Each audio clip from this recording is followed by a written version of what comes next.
So hey guys, how are you all? Welcome to. So we are back with a brand new movie on what if Naruto get chances stay with Liar in bathroom movie, but before we start, be sure to subscribe to our channel and like this video. Now let's begin the story. Crimson flames licked away at Konoha, leaving ashes in their wake.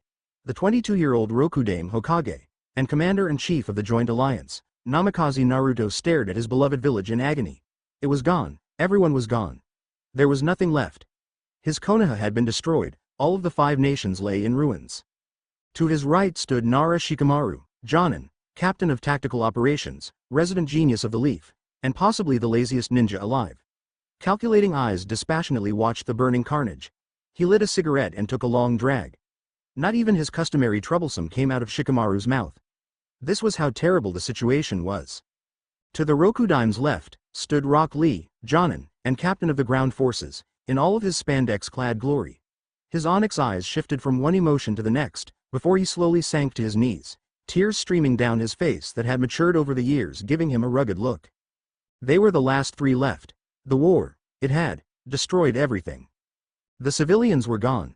There was no reason to have a Hokage, hell, there was no reason to have shinobi anymore. And what could they do against such an army anyway?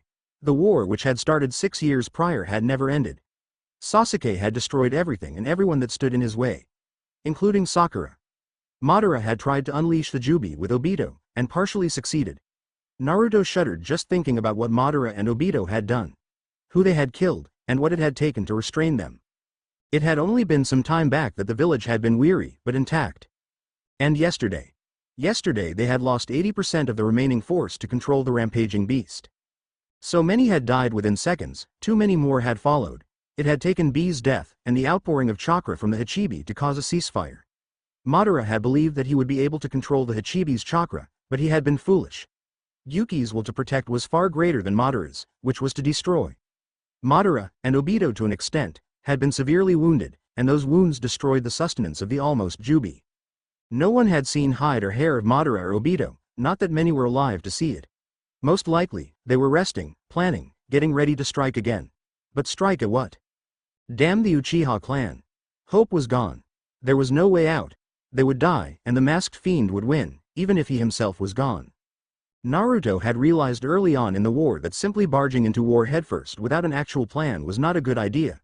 It had taken time, but Naruto had grown out of his childish habits. With Kurama under his control, Naruto was a force to be reckoned with. Yet everything that they had done was in vain. Too many people had been sacrificed, and for what? A lost battle. Jiraiya, Itachi, Pain, Konan, Iruka, Kakashi, Sakura, Asuma, Anko, Shizune, Tamari, Killer Bee, Mei, Darui, Samui, Komui, Karen, Jugo, Suigestu, Konohamaru, Gaara, Kankuro, Baki, Tsunade, Ino, Tenten, Neji, Gai, Kurenai, Shino, Kiba, Hinata, Shoji, everyone. No one had survived. Everyone they had loved was gone. Anko and Yamato were Mia, only to be found Kia after Kabuto was taken care of. What had been done to them was brutal. It made Naruto want to vomit.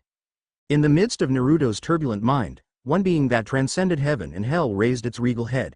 He watched the destruction of the village he himself had once been forced to destroy by the very same man. He sensed his jailer's rage and anguish, and for the first time, the Kyuubi felt compassion. Compassion for Naruto, the people he had lost, and the future. For more than half of Naruto's life, he had been the pariah of the Leaf Village, all because of him. But then his charge had gained the respect of everyone in the village and become a hero all on his own. And now the hero was on the brink of collapsing. Kyuubi knew that Naruto was going to die either way, and if Naruto died, then so did he. His jailer, possibly the bravest man of his age, would not die such an inglorious death, nor would he die this young. Dying was not something that was in his interest, nor the world's interest.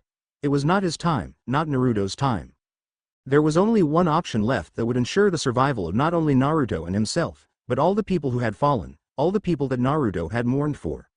This was what he could give back to the man who had given him his name again. Kit. Kurama's deep rumble startled Naruto. What do you want, Fox? The man's mind was too fatigued for his companion's inevitable ranting. Don't give me that tone. Listen carefully, my boy. To you, the future is bleak, a dark void in which you do not want to step foot into. But for me, I can tell that this path that the heavens have laid out for you, this path is not the only path there is to take. You, child, will take the road less traveled by. The fox said cryptically. This made Naruto curious. He stood slightly straighter. All right, my friend. What is it that you're talking about? The giant fox hesitated ever so slightly before answering. However, seeing the spark in his jailer's eyes brought out his resolve. There's a jutsu, not known to humans, but known to all Biju. It can only be performed once, and at great risk to the being doing it. But for you, and for me, it's our last chance to set things right. No one has ever been so stupid or desperate to try it, but like I said, it's our last chance. Naruto was almost scared to ask, what is it? What could it possibly be? He heard the fox inhale and exhale deeply. Time travel. I'll be doing it, but you'll be my conduit. It'll take you back to where this mess began in the first place. Kurama lazily blinked as Naruto's expression changed from sullen resignation to curiosity, to finally a triumphant visage of desire. For the first time in what seemed like years, just a sliver of hope surged through Naruto's veins.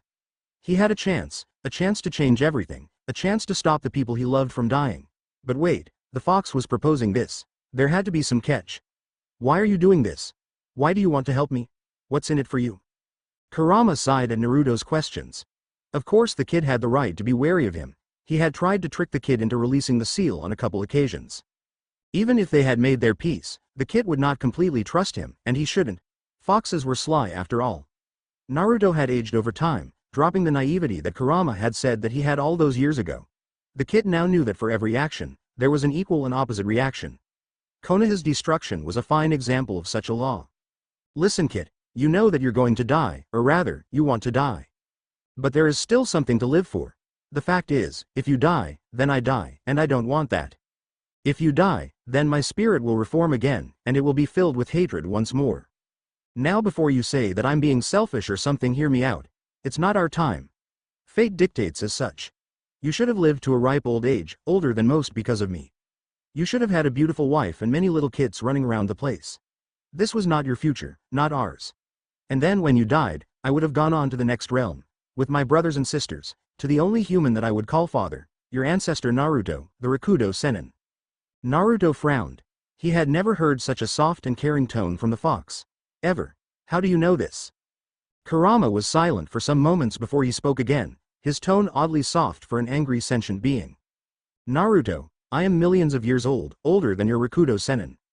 There are some things that cannot be explained. And this is one of them. I have this sense, well actually all the Biju have it, but because I am the 9 tails, and the strongest of the 9, my sense is much stronger than the others. This sense allows me to know things that no one should know, such as the future. Of course, I can't literally see into the future, but I can predict it to an extent. It's one of my gifts as a Biju.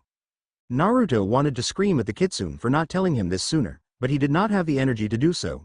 He didn't know how potent this sense was, and if he could have used it to prevent the future. But judging from what Kurama had said before, it seemed as though the fox thought that all wrongs would have righted and Naruto would live the life he was supposed to. Obviously, the future had changed. Naruto exhaled deeply. What is it that you want me to do? He asked resignedly.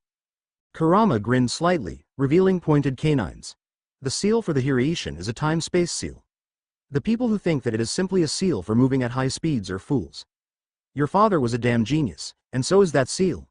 You are jumping through time for a split second while using it. The design is from an old Uzumaki Funjutsu technique that your mother gave Namikaze way back when. Your father modified it to fit his needs with your mother's help. Naruto nodded. He knew this information already. In fact, he had perfected his father's famed jutsu and become a Fuinjutsu master just like his father and godfather. But this seal can be modified even further, and if it is modified correctly, it becomes something completely different. It becomes, when activated, a portal. This portal, depending on how much chakra you use, has the ability to go back in time. It's a black hole if you will. If I use all of my chakra, and you use maybe half of yours, that should be plenty to go back 10 years or so, to the time when you were a genin. The fox paused and reached a giant claw out to Naruto. The cage was unnecessary now. He drew himself to his full height and looked his jailer in the eye. So tell me, Naruto, are you willing to take this risk? Saying no wasn't even an option. If he could do it again, then he would. Icy blue eyes glinted with sheer resolve. I'll do it. Kurama laughed at the man, his crimson eyes glinting with masked pride. Naruto certainly had come a long way. Very well then. This is the seal. The fox projected the image of a seal that looked very much like the Hiraishin, but with 2 deviations. Naruto had to admit that this seal was ingenious, yet very very dangerous. There was a 7-pronged seal that rested over a 13-pronged one. 7 and 13 were the two most difficult numbers to work with in the sealing business.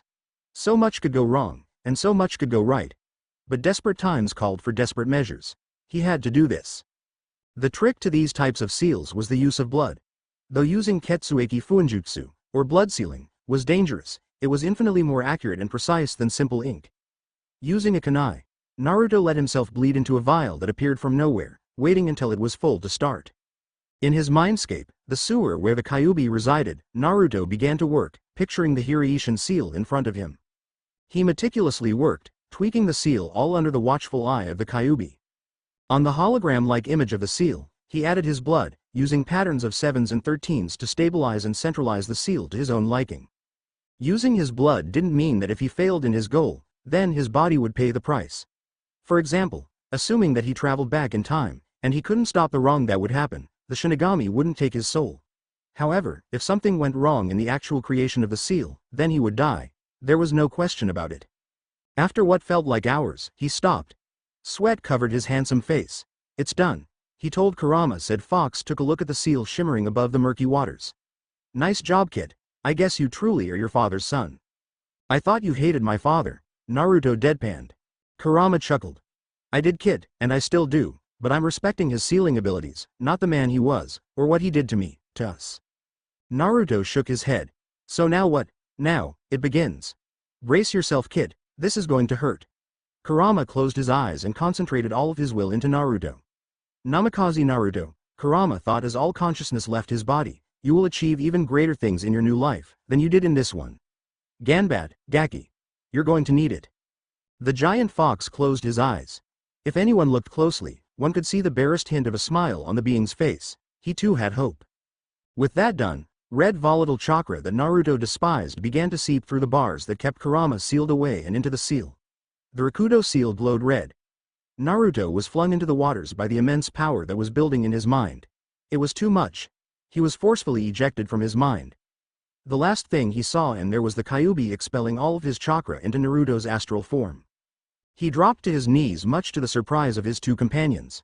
They hurried to his side, trying to shake him out of the seemingly agonized state he was in. Had Naruto been injured somehow, and they didn't know about it? "Naruto. Ruto. What's wrong?" Shikamaru tried to shake him, but his body was rigid. Instead his head snapped up and the two recoiled.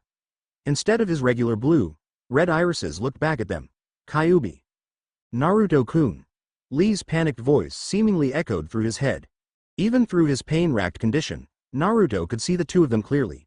Emotion rushed through him. He couldn't be the only one to go back, he couldn't leave these two in this hell. What they started together would end together. Let them hate him, curse him, whatever.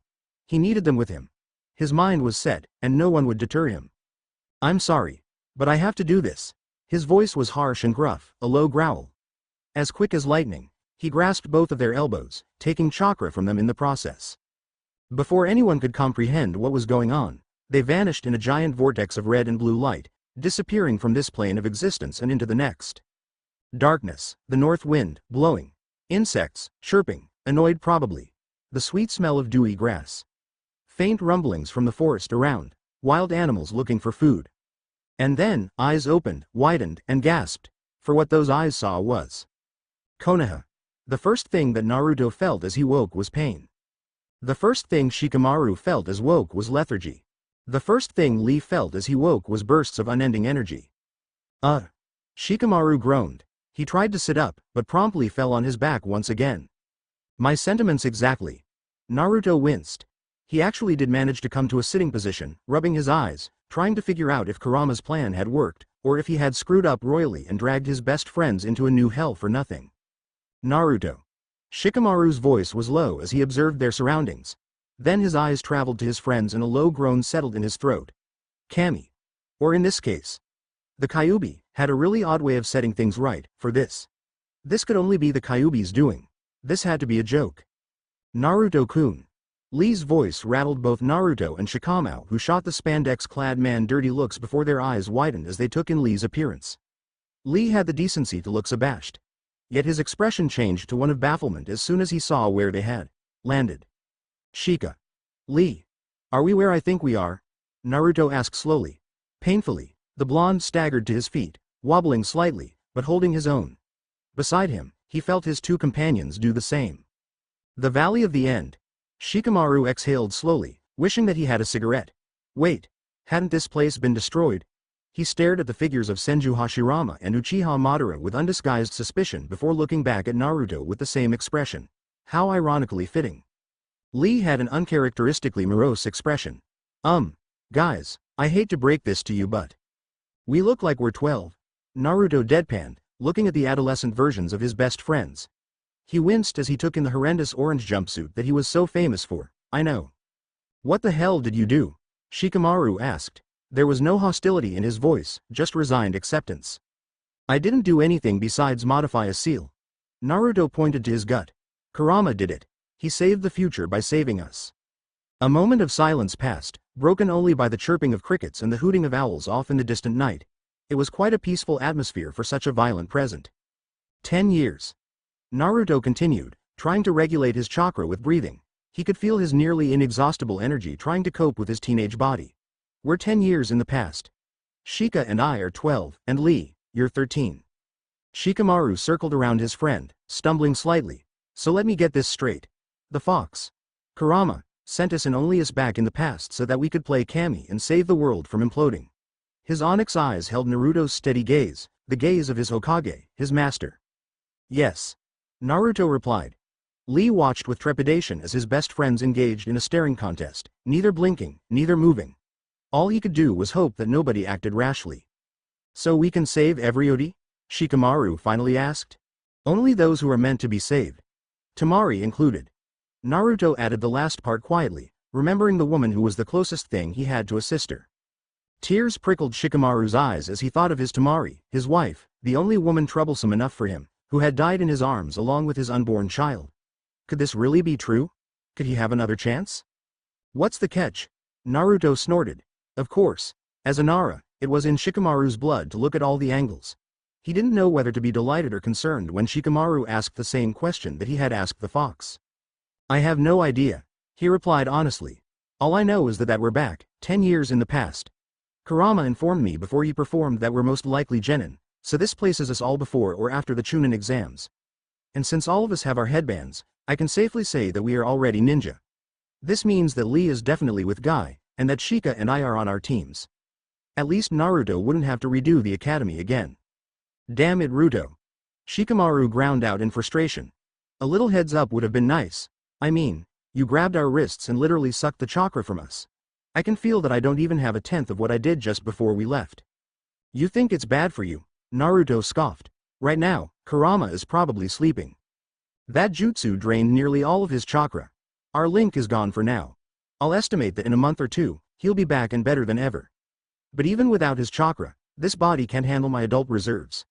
If we don't start training, then all of us, Lee, you too, will have mass chakra overloads that will short-circuit our bodies and kill us. The seriousness in the Hokage's voice silenced Shikamaru and Lee. Naruto-kun. Lee said slowly. Don't take this the wrong way but, it's very scary to hear you talk so. So. Lee couldn't find the word he wanted to say. So intelligently. Shikamaru finished. It's kind of hard to believe that Uzumaki. Sorry. Namikaze Naruto, the boy who couldn't say chakra correctly, ended up fulfilling his dream and becoming the most powerful man since the Rakudo Sennin.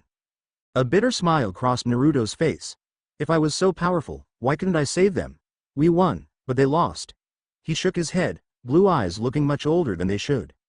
And that's why we're back. You said it yourself, Naruto. We're here to save them. Shikamaru said forcefully, clapping his brother in arms on the shoulder. Yosh! Lee shouted, his voice piercing the stillness of the night. This time, Naruto and Shikamaru just smiled at him. It was nice to hear this side of Lee after so many years. He hadn't been the same since Guy had died. We will do it. I have faith in us, and Kurama-san. All three faces turned to the moon and the stars that twinkled around it. All shining brightly, all mocking them. There was no moon in the future, just a black sky. There was no hope in the future, just darkness. But now they had been given a chance to change everything, a chance to keep that moon there, a chance to keep the world intact. And no one would be able to stop them from doing so, not even Kami himself. The three of them simply stared at the moon until it disappeared under the cover of the clouds. An unnaturally warm breeze swept through the air. It was like the sweet caress of a mother, soothing and comforting the weary travelers who deserved the warmth more than anyone. Shikamaru turned to his companions, his fingers pressed against his forehead. I just want to say this again. Lee and Naruto stared at him, mentally urging him to go on. We're in the past. We came from the future, and we're in the godforsaken past. What about the words time travel do you not understand? Naruto deadpanned, wiping his hands on his pants. You do realize, Naruto, that you have turned the laws of our world completely upside down and backwards. The Nara plopped onto the ground, trying to stop the impending headache that was growing in the back of his head. You've made the impossible possible, he sighed. How? Troublesome. Lee piped in cheerily. Though he too was baffled at the sheer enormity of what had just taken place, now was not the time to think about it. They would have too much time later on. A small smirk was present on Naruto's face. Well, he began mischievously, they don't call me the #1 most unpredictable ninja for no reason. You forgot the knucklehead part. Shikamaru scowled before he allowed his lips to twitch upward. Slight, unpredictable indeed. The trio's eyes met, their expressions partially curious, partially awe-stricken. And then something unexpected happened. They laughed. It was a sound that none of them had heard for a long time, so long, that it sounded foreign to their own ears. But the childish laughter that bubbled out from the pit of their stomachs was like music to their own ears. Their voices, higher pitched due to the adolescent hormones, twined together, creating a marvelous symphony. Lee wiped away the tears of mirth from his eyes and watched as his best friends clutched their stomachs. At the same time, they fell silent, just observing one another. They had been given a second chance, they would right all the wrongs. Oi, Ruto. Shikamaru turned to his blonde friend. Nani? How much of our power do you think we have? It was a valid question, and one that Naruto had the answer to. Kurama told me that he would use half of my chakra to complete the jutsu to bring us back. But, I drew chakra from you too as well. This means that I am at about 66% of my adult chakra reserves, and you guys might be at about 80% or so. Why don't we feel the drain? Lee asked. After their initial uncoordinated movements, the three of them had been fine within minutes. This was a serious abnormality. Weren't they supposed to be completely drained of chakra instead of feeling fine? You will if you try to use the same techniques as you did all the time. Maybe. Naruto answered, a pensive expression on his face.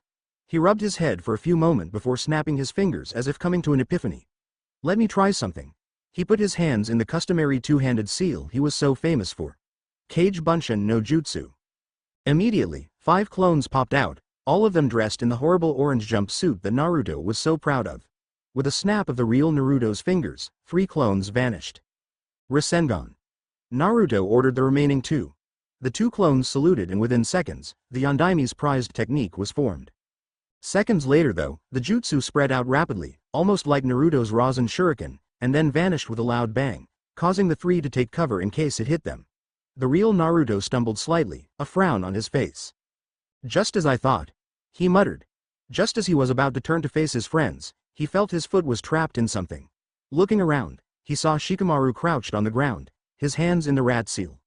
Oh. Naruto was caught in Shikamaru's shadow. Kage Nui. Shikamaru grunted, watching as his shadows branched into tendrils, one catching Naruto, the other Lee.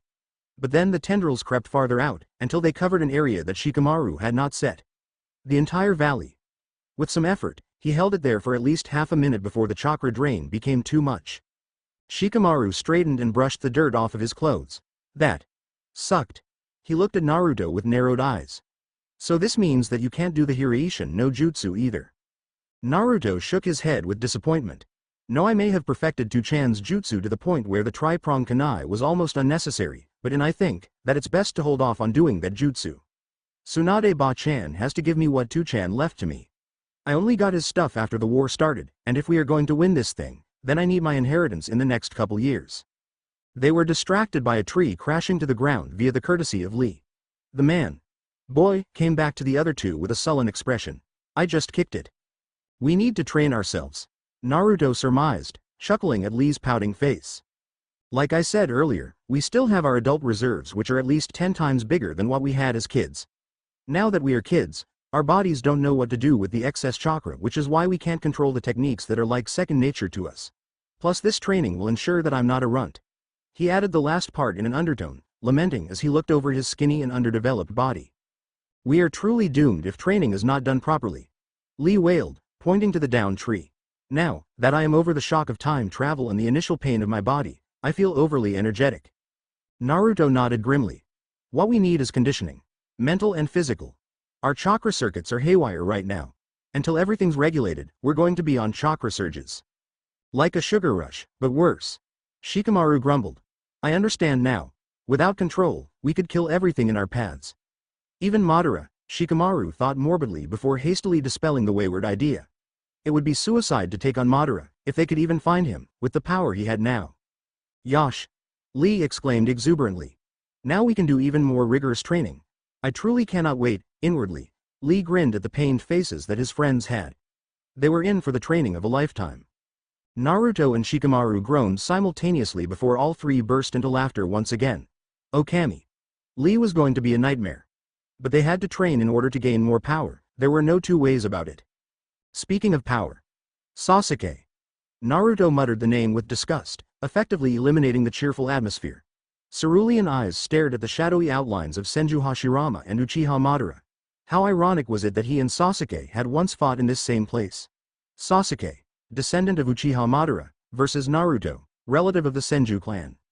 It was Senju versus Uchiha all over again, just a new generation and new tribulations.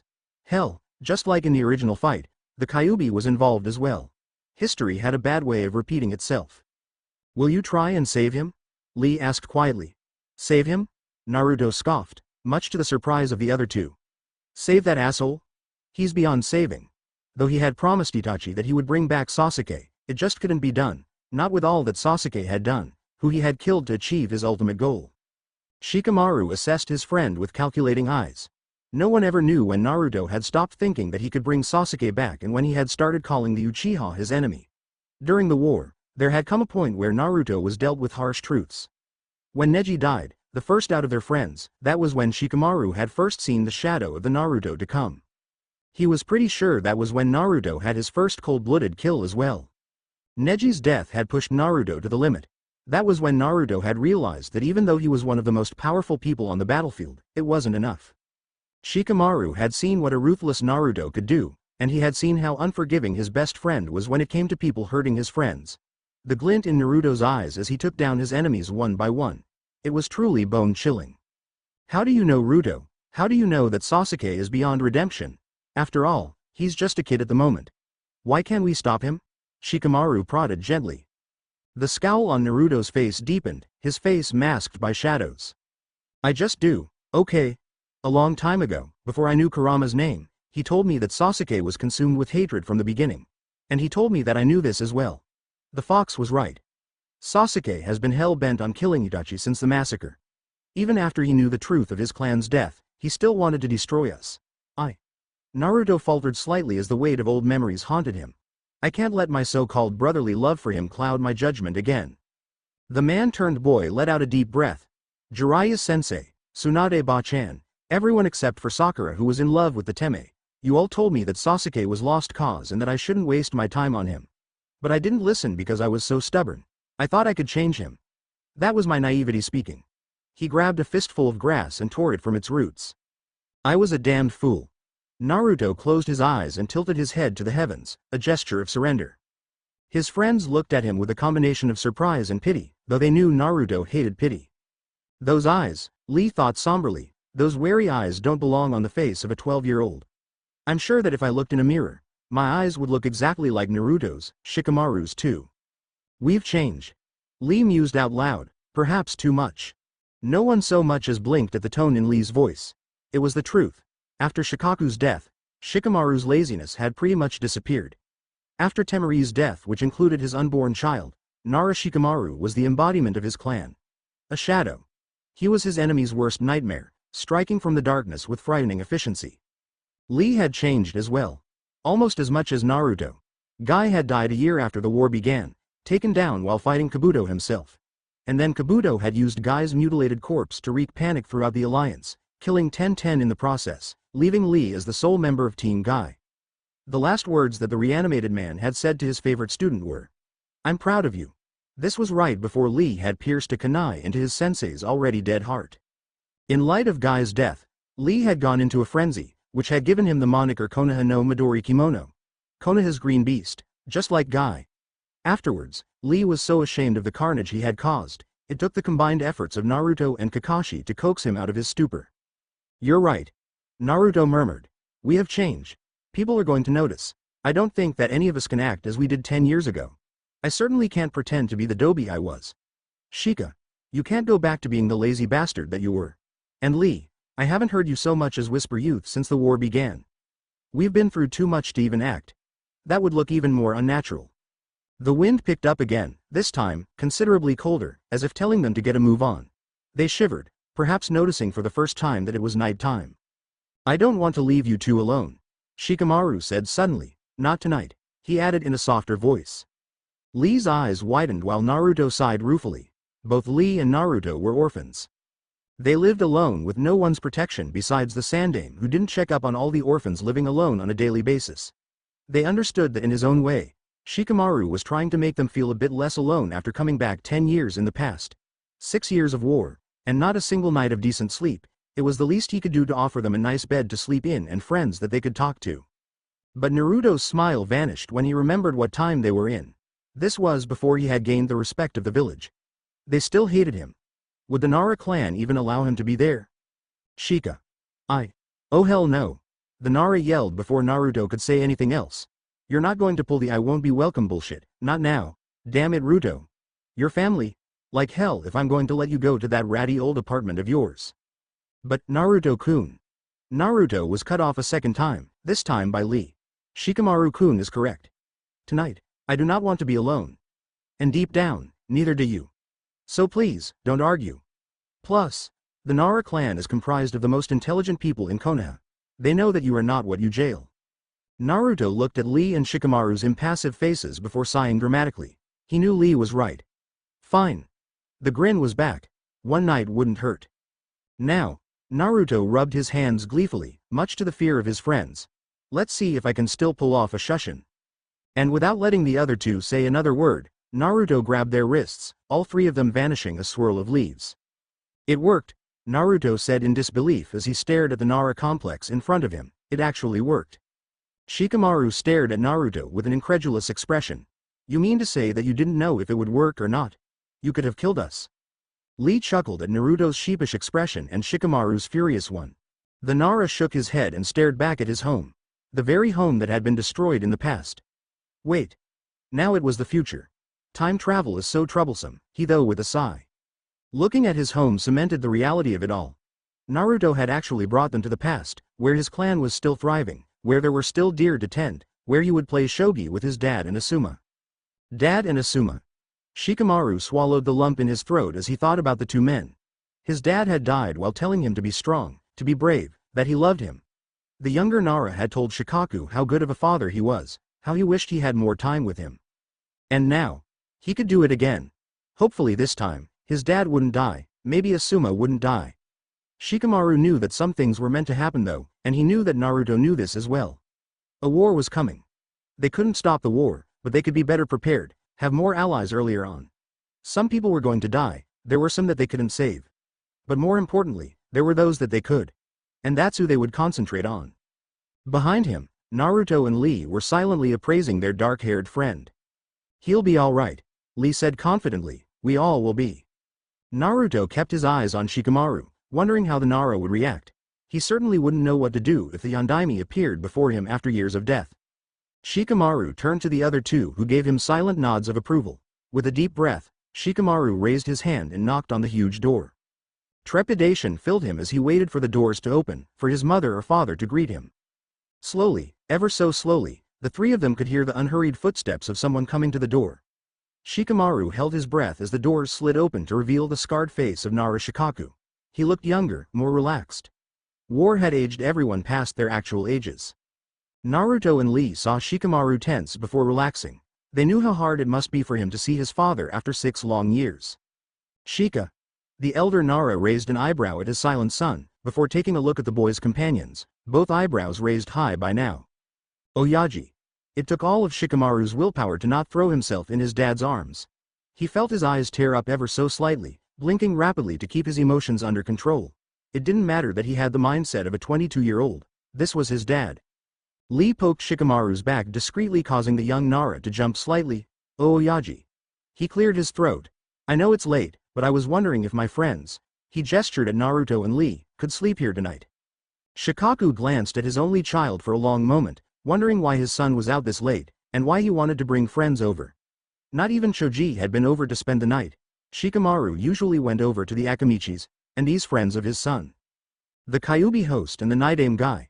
Since when did Shikamaru know those two well enough to bring them to the clan home? Shikaku would have prodded more, but he saw the three of them shiver in the cold. He also saw the undisguised fear in the smallest boy's eyes. That didn't sit right with Shikaku at all. He knew who Naruto was, of course. The jailer of the Kyuubi. And the Yondaime's son. You would have to be blind to not make the connection after all. But that fear. It was that of rejection, and something else.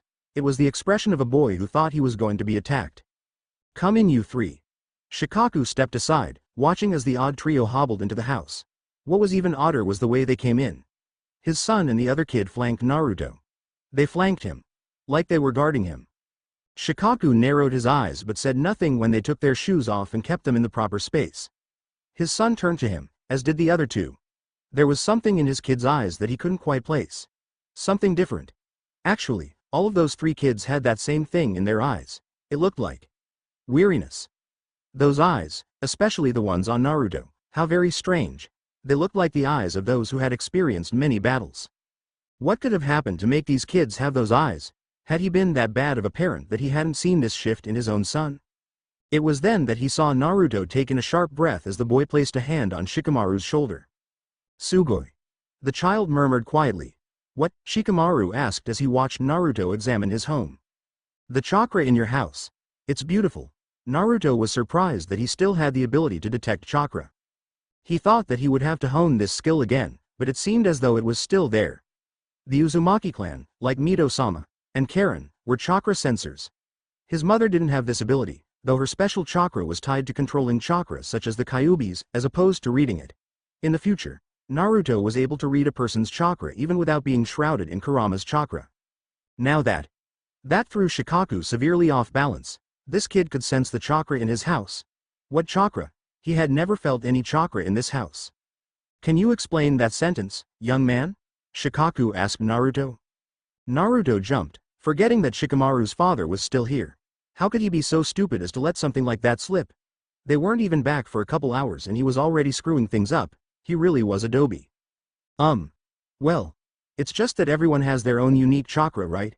And the Nara clan, well, you have your own special chakra within the uniqueness of individual chakra, so that energy is reflected within your home. Shikaku was still puzzled. For all his genius, he wasn't understanding what the boy was talking about. "I don't see what this has to do with you sensing the chakra in my home." The boy twiddled his thumbs and looked to Shikamaru for support. His son, much to Shikaku's amusement, was looking at Naruto with an expectant expression. "Traitor." He heard Naruto grumble before the kid took another deep breath. I just mean that because your clan uses the same type of techniques, and even since everyone is related, the chakra is similar, therefore the chakra resonates here. It's nearly palpable. It creates this warm feeling that covers you. It makes someone feel safe, protected even. That's why I said it was beautiful." Naruto stopped, and looked at the man in an almost expectant manner. Shikaku scrutinized Naruto thoroughly. Resonates. Palpable. From what he had heard of the kid, Naruto was supposed to be a complete dunce with no skill at all besides creating shadow clones and having too much chakra.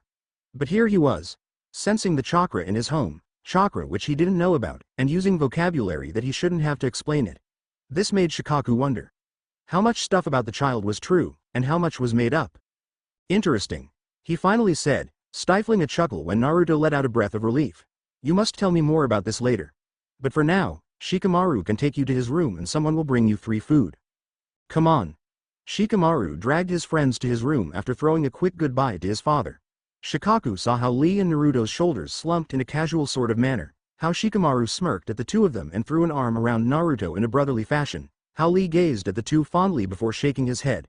This level of comfort wasn't something developed overnight, no, this camaraderie took years to build. This was yet another mystery that he was determined to solve. As he watched them leave, Shikaku felt Yoshino come next to him. "So that's him, huh? Uzumaki Naruto. Namikaze Naruto." Shikaku absently corrected her. His wife smiled next to him. Ah, he's more Uzumaki, I think. He's Kushina's kid all right.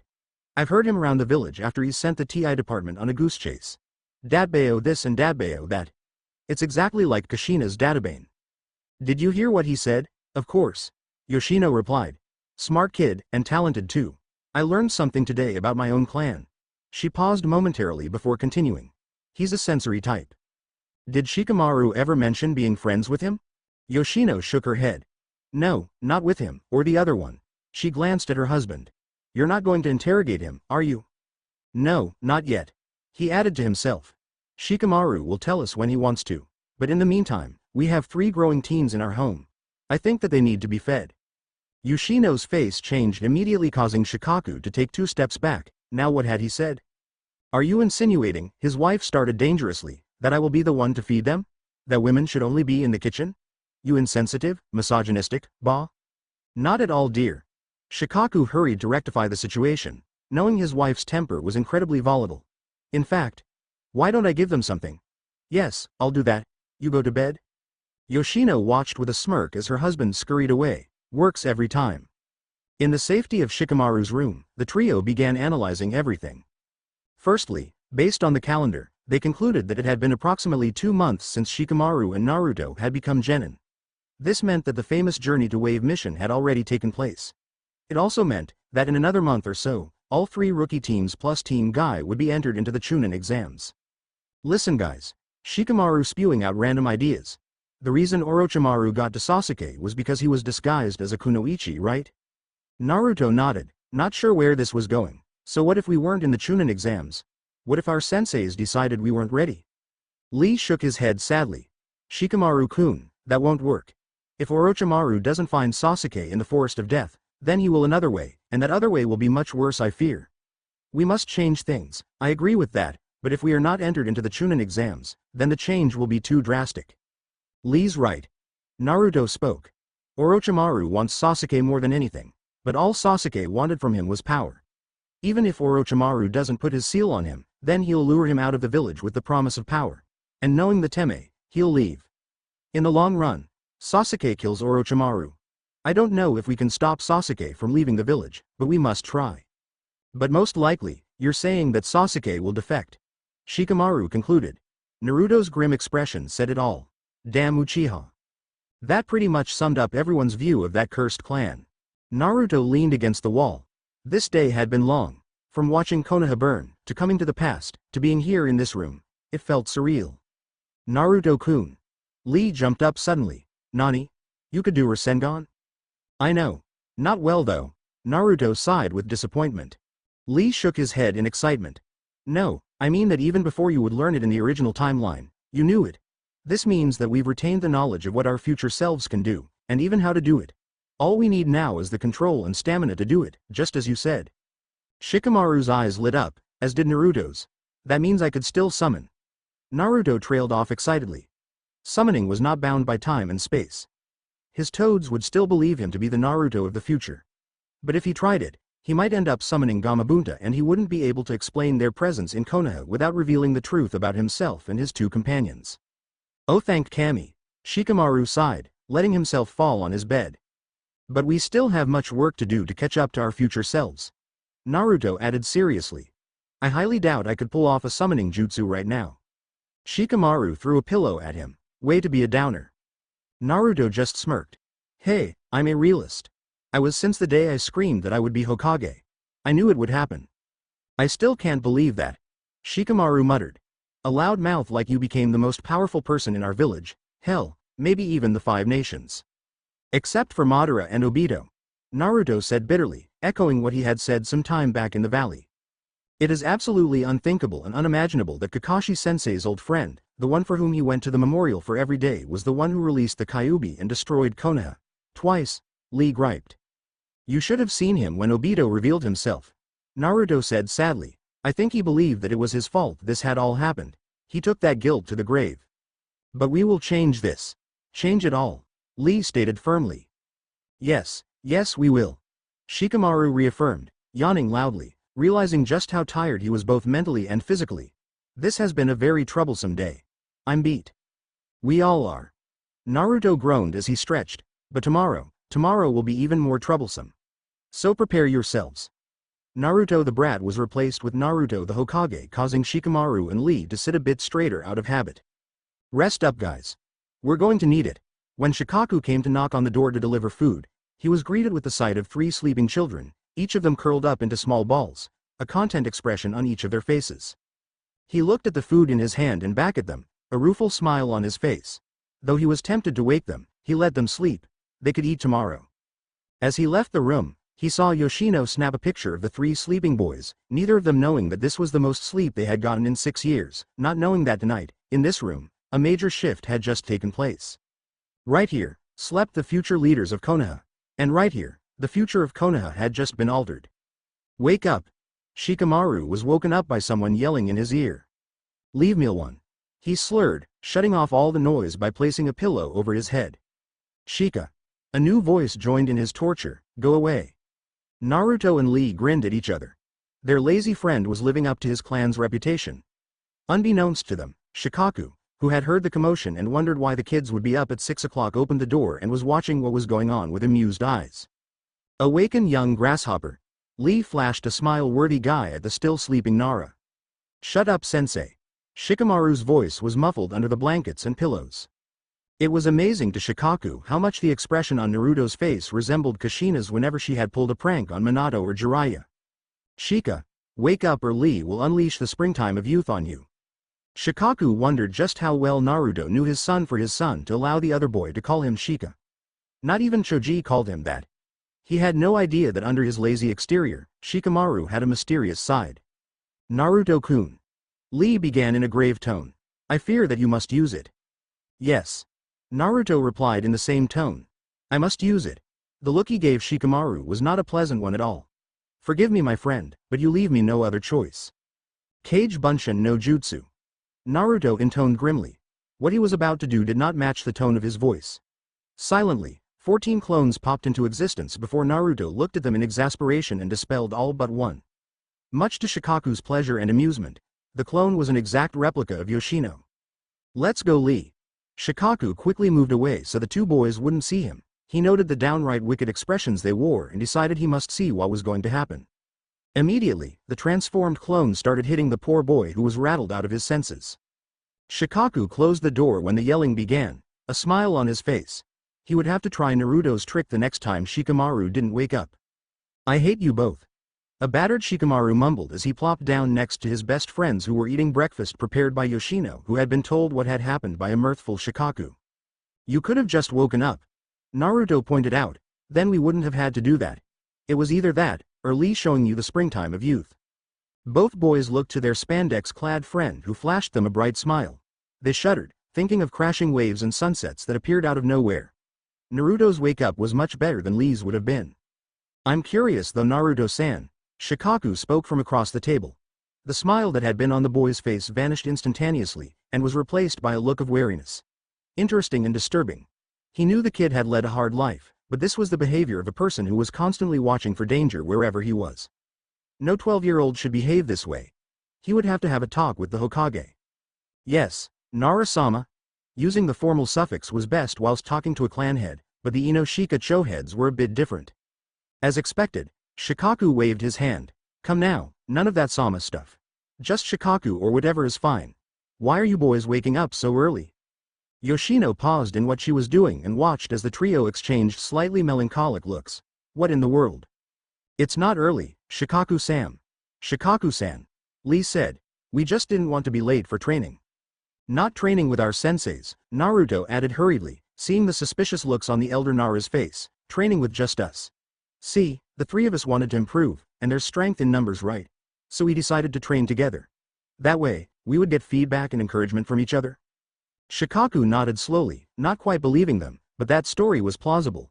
It did explain the friendship, but certainly not the deep-seated trust that these 3 had in each other. The way they acted was betraying the true nature of this friendship. It was highly noticeable by the way they threw glances around, the way they communicated non-verbally, the wake-up call in the morning. All of these things were clues that they had known each other for far longer than they were letting on. Naruto rose from his seat, the other 2 following quickly. Once again, There was this feeling that Shikaku had that told him that Naruto was the leader in this group. Judging by the way his wife raised her eyebrows, she thought so as well. Thank you for the meal, Yoshino-san. It was delicious, and thank you for letting us stay. He bowed to her, as did Lee. Naruto truly meant what he said. The war didn't allow them to eat properly, sleep properly, or enjoy life in general. Sleeping for this long was a luxury. It wasn't a problem, she said, her voice slightly shaky. Kushina's child, Minato's child, the one she had never checked on, was bowing to her for something she didn't deserve. Yane, Ka-san, Oyaji, Shikamaru said quietly, leaving the room with Naruto and Lee in tow. The last two turned and waved to their elders before catching up to Shikamaru. Now that's something you don't see every day, Yoshino remarked quietly. She picked up the photo she had snapped yesterday of the boys and pasted it carefully to the fridge. He's changed. Shikamaru has changed quite a bit. He didn't even say Mendokes at all. The Nara matriarch looked to her husband. Do you believe them, when they say that they started training together? Yes and no, I'm not sure what, but those kids are definitely hiding something. But what? Yoshino questioned with a sigh. What's going on? Shikaku entwined his fingers and rested them under his chin. I don't know, but I intend to find out. Do you think the boy knows about his burden? And if so, could he have told Shikamaru and Lee-kun? It's possible. But let's not make assumptions just yet. Shikaku stood and stretched. Let's just wait and see. From the distance, he could see the sun shining brightly. A small smile played on his face. It was the dawn of a new day. Training Field 10 was completely destroyed. In the middle, lay three teens, panting and thoroughly worn to the ground. It was just past 8, and their training, torture had been going on for about 2 hours. They knew that their chakra control was pretty bad when neither of them could climb a tree without blowing the bark off it. They knew it was worse when Shikamaru's shadow techniques possessed every living thing in sight, such as rabbits and squirrels in Naruto and Lee. They knew it was atrocious when Lee randomly used too much inner chakra while performing his Konoha Senpu, which caused him to destroy 4 trees with just one kick. They knew it was horrendous when Naruto tried cutting one leaf with wind chakra and ended up leaving an entire tree without leaves. The problem was that they had too much chakra and no way to properly control it.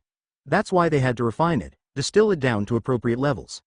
Naruto and Shikamaru could still execute Shushins without any trouble because that didn't require any control. The chakra simply flowed. To put it simply, the three of them could do the basics and nothing more. They were ridiculously strong genin with the reserves of Jonins, and in Naruto's case, cages. But they could do only the simplest of the simple because everything else resulted in chaos and explosions. If they didn't perfect chakra control, Lee wouldn't use his taijutsu properly, Naruto wouldn't be able to do a Rasengan, and Shikamaru's cage jutsus would be imprecise. They could end up destroying all of Konoha, hell, maybe even the world. It's official. Naruto tried to control his harsh breathing. We suck. Couldn't you make one of those seal things that you made in the war? Shikamaru asked Naruto hopefully. Due to his ancestry, sealing was in Naruto's blood, and once he had started his sealing training, he had never stopped. From gravity seals to chakra enhancement, you name it and Naruto could make it. No, I mean, yes, I probably could if I had a couple days, but we can't take the easy way out. Seals won't do a damn thing. Training is slower, yet it is more efficient and will have better effects on us in the long run. Seals cannot be our crutch. Naruto examined a simple gravity seal that he had drawn this morning and placed in his pouch. He was still a bit rusty due to his terrible handwriting, but he had at least a month to perfect them so he could use seals during the Chunin exams. I agree with Naruto-kun. We cannot depend on a seal, Lee said, standing up again. How troublesome. Shikamaru groaned, popping his shoulder back into place. I know it is, but we need to re-assimilate, get back to where we were before we did the time warp. Naruto clapped his friend on the back, grinning when Shikamaru winced. Speaking of which, Shikamaru appraised Naruto's jumpsuit with disdain. It was torn and dirty. You want to get back to where we were, then get some new clothes. That abomination is not what my future Hokage will wear. Naruto looked at his clothing, reminiscing about the good times he had with his jumpsuit. But Shikamaru was right. He needed to change his clothing. The problem was. I can't, Shika. Why not, Naruto-kun? Lee asked. Well, for one, if I change, then people are going to get suspicious. Our personalities have already hanged into something that no one really expects from us, so my clothing can't change. And second, Naruto chuckled sadly. The reason why I have this suit is because it's the only thing that the store owners would let me buy without overcharging me. Shikamaru and Lee looked at their future leader with a mixture of sadness and understanding. No child should have faced what Naruto had. When they had first learned of Naruto's burden, the rookie 9+ team Guy minus Sasuke had been appalled. Not because Naruto was the carrier of the Kyuubi, but because finally they understood why he had received all those dirty looks, why everyone had ignored him for so long. Sakura had taken it the worst because she remembered how her parents had told her to stay away from Naruto. And the others, they had been disappointed in the village that they adored. Their friend was a hero, not a pariah. Shikamaru had discussed this with both his father and Asuma at length. As it turned out, the shinobi of the village were better at understanding Naruto's condition. But save for a precious handful, those shinobi were neutral when it came to Naruto, and many had discouraged him from becoming a ninja for they feared what the demon inside of him might do if let loose. He had been so alone until he became a ninja. Only Iruka or the Sandaime had paid any real attention to him. If they hadn't, then Shikamaru feared that Naruto may have turned into someone like Gaara. Wisely, the two of them dropped the subject. It's going to be hard. Naruto's voice changed, the Hokage in him taking charge. He met the eyes of his former, future subordinates. In a short while, we'll meet with our teams again. People who were dead yesterday will be alive today. I can say with full certainty that Shikaku-san is not convinced that we are who we are. I saw the looks he was giving us. However, that's expected of the Nara clan. Our senseis are more perceptive than we give them credit for. They will notice something different. He took a deep breath. But it's our job to at least try and pretend as if those people weren't once dead. To protect them, we have to try, and then try again. Naruto's hands clenched into tight fists. I'm going to have to look at Sasuke and not want to kill him. I'm going to have to watch as Sakura fawns over the bastard. But I'm not going to watch him kill her. Not this time. I'm not going to let Kakashi-sensei be taken down by Obito. I'm not going to let Tsunade Bachan or Shizune-chan or Ero Sennin or Iruka-sensei be taken from me. Not if I can help it. And I. Lee's voice cracked, his eyes were filling with tears as he remembered his fallen team as well. Guy-sensei, Neji, Tenten. Besides you two, they are my family. I will try to get along with this younger Neji. Asuma. Choji. Ino. My team, my responsibility. Shikamaru raised his fist to Naruto and Lee and smirked. I'm no killer bee, but this would be the perfect time to bump fists. Smiling, Lee and Naruto touched their fists to Shikamaru's. It was a shame they didn't have a rap to match the fist bump. It was a promise, a vow, they're Nindo. They wouldn't give up, not now, not ever. That was something that Shikamaru and Lee had learned from their Hokage. Across the village, Nara Shikaku stood in front of his Hokage. The Sandaime took in his head Jonin and gestured for him to sit. Shikaku, you wanted to speak? The elder Nara nodded. Did you know that Uzumaki Naruto is a sensory type? He asked without preamble. The Sandaime's eyes widened. What? Are you sure? Absolutely sure. Last night, my son invited the boy and another genin to stay over. The first thing Naruto said was, and I quote, the chakra in your house is beautiful. Shikaku watched as his leader leaned forward. The expression on the old man's face was one surprise and shock. Two things stood out from your statement. 1. Naruto has never willingly gone to someone's house. Even when I requested he stay with me for a night, he refused. This tells me that Naruto either trusts you implicitly, or your son. As for him being a censor, nothing has ever suggested that he should have this skill. Shikaku snorted derisively. Do you really think that anything that his teachers reported is accurate? That boy is talented, Hokage-sama. He's polite and articulate. He called me Nara-sama. And when I talked to him, he was scared of me. I don't know what the hell the academy is doing. This bias against him has gone on for far too long. No one knows that child for who he really is. From the corner, Shikaku spotted a hidden Anbu shuffle slightly. He knew who that was. Tori. A good man, but too rigid, and he was one of the few who had wanted Naruto to be taken under Anbu protection permanently when he was younger.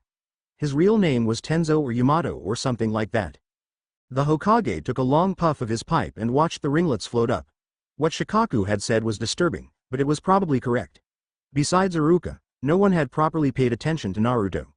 It was Iruka who had taught the child to read properly, who had taken him under his wing. If it weren't for the scarred Chunin, then Naruto would not be the bundle of sunshine that he was.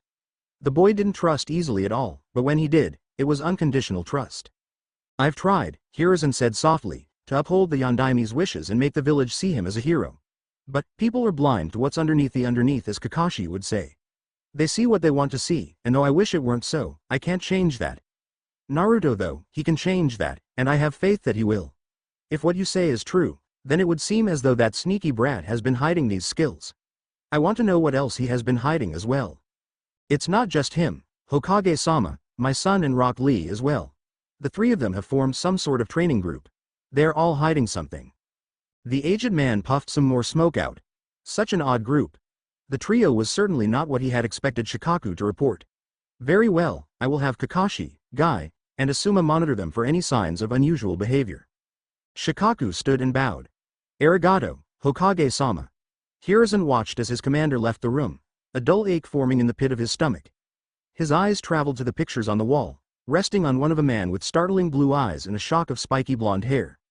I failed your son, Minato. I failed the legacy that you and Kushina-chan left behind, the old man whispered sadly. Tori, Saru, he barked, changing emotions within a heartbeat. Immediately, two Anbu appeared in front of him. Hi, Hokage-sama, they murmured in unison. Get me all the files on Uzumaki Naruto immediately. They vanished silently, leaving a brooding Hokage to his own thoughts. Naruto, Shikamaru, and Lee. He thought, staring at the village that he loved and hated at the same time. What have you gotten yourselves into? If only you knew, Hokage-sama, if only you knew. This was it. The moment of truth. The moment where the three of them would see how well they could stick to being just genin. Naruto looked at Shikamaru, who looked at Lee, who looked back at Naruto. The nervousness was so thick that they could cut it with a knife. All right, men. Naruto's smile was more like a forced grimace. Listen, remember what I said. Pretend. Pretend that there is no Akatsuki right now, that there is no Madara or Obito. We are naive genin. Slightly powerful naive genin. Nothing more, nothing less. His subordinates nodded sharply. Hi, Hokage-sama. Naruto groaned. And none of that either. He glared at his stomach when they smirked at him. This is all your fault, you stupid fox. Mendokes. Shikamaru snorted, though the noise was tinged with apprehension. Spoken like a true Nara. His Hokage scowled at him, though being back in his 12-year-old short body didn't quite have the same affect on Shikamaru as it did when Naruto was a fully grown and tall Kage. TCH, whatever. Naruto fingered his empty neck, truly wishing that he would have the pendant of the Shoden with him for comfort. That stone had a reserve of chakra in it that always calmed Naruto. He would win his necklace back from Tsunade, no matter what. But you're right, Ruto, this is all too troublesome. Shikamaru watched the clouds shift from one shape to the next. I really need a drag right now. You are very lucky Tamari or Kurenai-sensei aren't here right now. Naruto stated with a reminiscent smile. Those two used to bop the poor Nara over the head every time he started smoking. I'll see them soon. Shikamaru whispered softly, his mind racing through the memories he had of them, the good, the bad, and the ugly. And I shall see my precious flower as well, Lee declared, his eyes misting at the thought of the woman who had captured his being. Lee, you and Ayame-chan is something that no one could believe. Naruto grinned. Speaking of Ayame, ramen. He couldn't wait to have that heavenly taste in his mouth after 4 years of not having any. Ichiraku ramen had been destroyed 2 years after the war began, killing both Tuchi and Ayame. Naruto and Lee's siege on Madara's forces would have gone down in history books. Again. If Konoha would have survived. And what about you, Hokage-sama? The Nara waggled his eyebrows at. What about me? Naruto narrowed his eyes at the expressions on both Lee and Shikamaru's faces. A certain Hyuga perhaps? Shikamaru enjoyed the choked sound that his best friend made at the mere mention of her. Naruto's face turned a bright red at the thought of that very Hyuga. He had been so blind when it came to matters of the heart. Sakura had always been the object of his affection in his youth, so much so, that he couldn't see what was in front of him. Coming to the past meant that he would have to face her as well. In his timeline, nothing officially had happened between them, but he knew that if he or she had lived long enough, then something definitely would have. That is to say, unless Neji decided to kill him. I mean. Naruto cleared his throat and tried to sound as dignified as possible. Don't we all have to go meet our teams? This discussion will be held for another time. He cast shrewd glances at the other two who were trying to control their laughter but failing. Dismissed. And with that, Naruto shushined out, leaving behind a mass of leaves that came floating down. Lee snorted gleefully.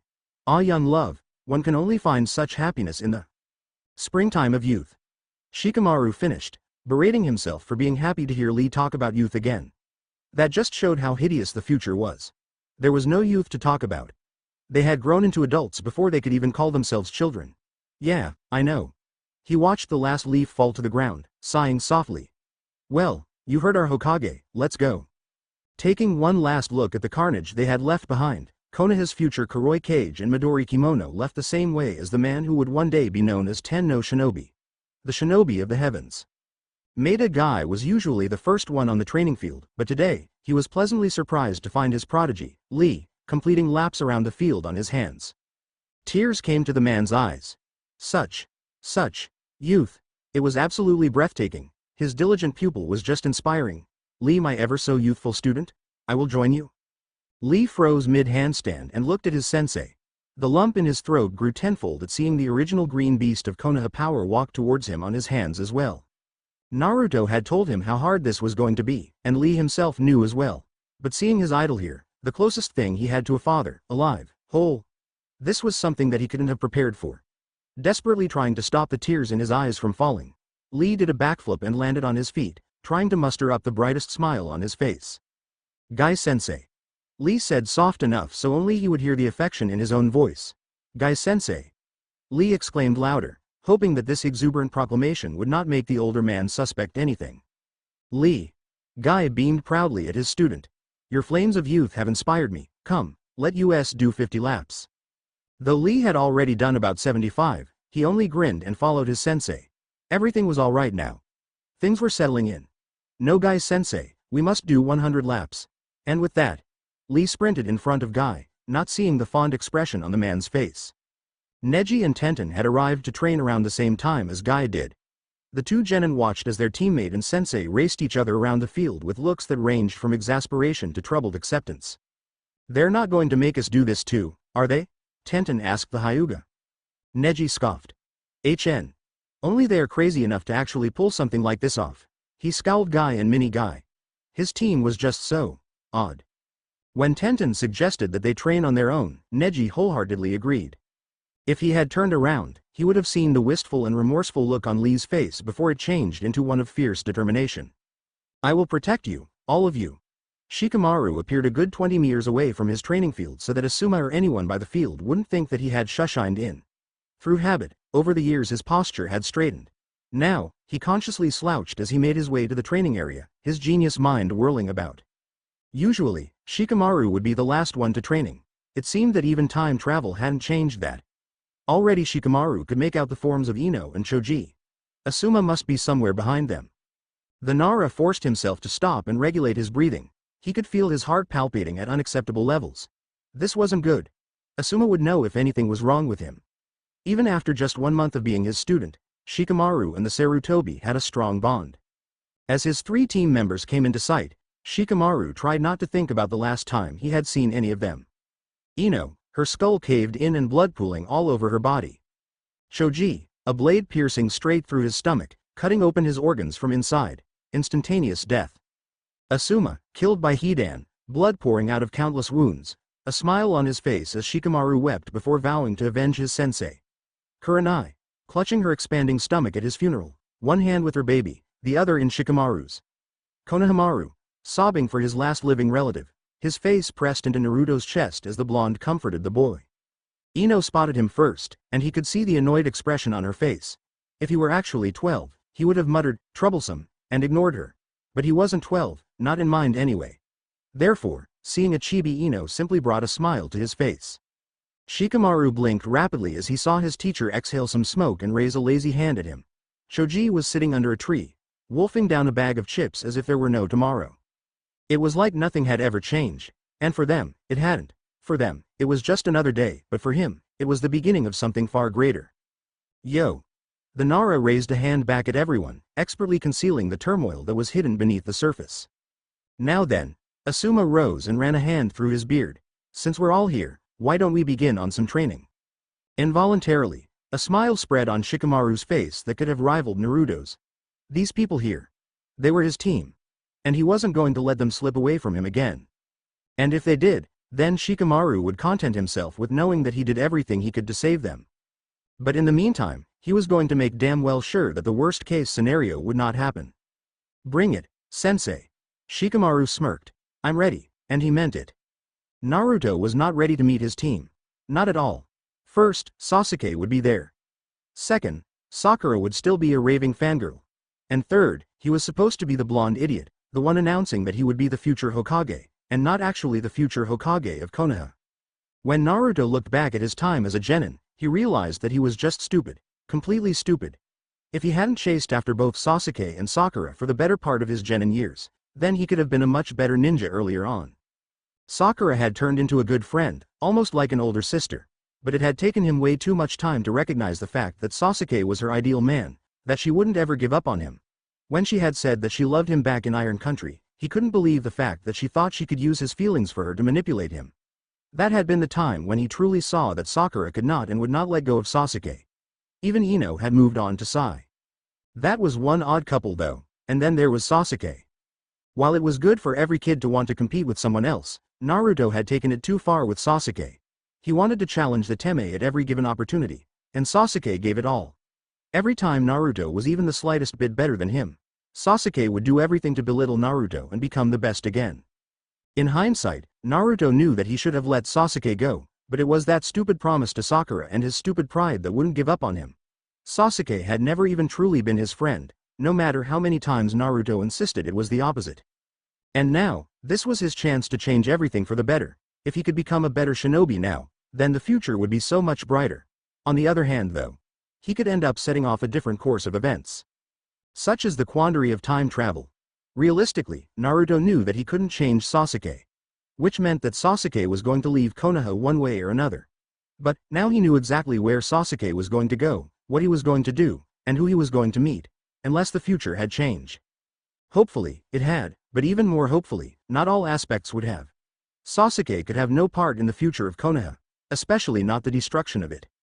Naruto sat in the middle of Training Ground 7, uprooting the grass by his sides, simply enjoying the solitude before his teammates came. He desperately wanted to try and perfect his jutsus and basic chakra control, but couldn't in the fear that he might blow something up. He sighed blissfully, knowing that his teammates wouldn't be here for another half hour, and Kakashi would be even later.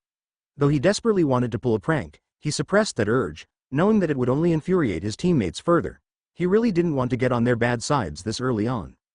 From the training ground, Naruto could see all the heads of the cages. Tsunade's wasn't there yet, and for him, they couldn't put it because Hokage Mountain had been destroyed. It'll happen, To-chan, Ka-chan. One day, I'll be there next to Tsunade Ba-chan, Konoha's orange Hokage, and he'll be watching me.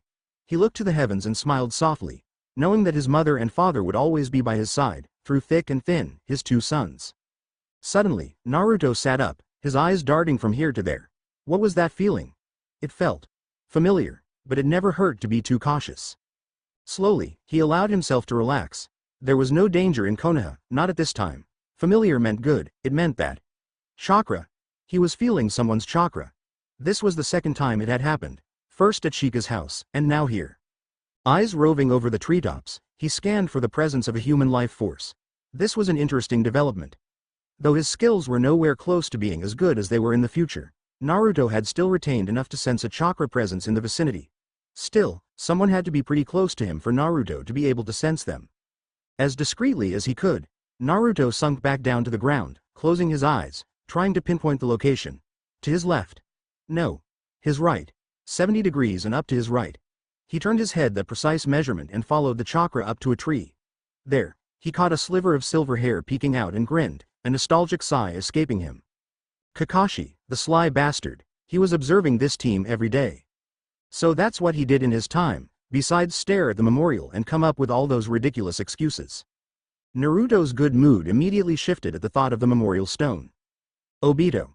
The man who Kakashi mourned for, was the very man who killed his sensei, who destroyed Konoha, who killed Kakashi. Obito was remorseless towards the last Hitaki. No matter how many times Kakashi had recounted the tale of how he had to kill Rin, Obito never listened. But then again, Shikaku had told Naruto that negotiating and talking with them was pointless. The Uchiha had taken sadistic pleasure in torturing Kakashi before finally killing him. The sight of his tortured and gutted corpse had haunted Naruto every day. But he was alive here, and would stay alive. Shivering at his sorrowful thoughts, Naruto closed his eyes and contented himself by counting the minutes that Kakashi was in that tree, no doubt reading that perverted book of his. Hitaki Kakashi was not a man who was easily surprised, and if he was surprised, then he hid it quite well. However, when his little blonde Gaki had pinpointed his exact location, that had thrown him off balance. So far, Kakashi had appeared at least an hour before training was supposed to begin, and just observed his genin. Unfortunately, what he saw never pleased him. They weren't a bad team, but they weren't a great one either. Before the wave mission, his team had been a mess. Teamwork was nearly non-existent. Sasuke and Naruto were continuously antagonistic towards the other. Naruto annoyed the hell out of Sakura. Sakura couldn't stand Naruto, and she fawned over Sasuke constantly, much to the Uchiha's anger. After the mission, subtle changes had happened. Sasuke and Naruto had built a shaky friendship. Naruto had really done well on the mission. Besides the Kyuubi thing, Sasuke had finally awoken his Sharingan, and Sakura now knew that the life of a ninja wasn't as sparkly as she made it out to be. They were beginning to look more like a team, and less like a disaster.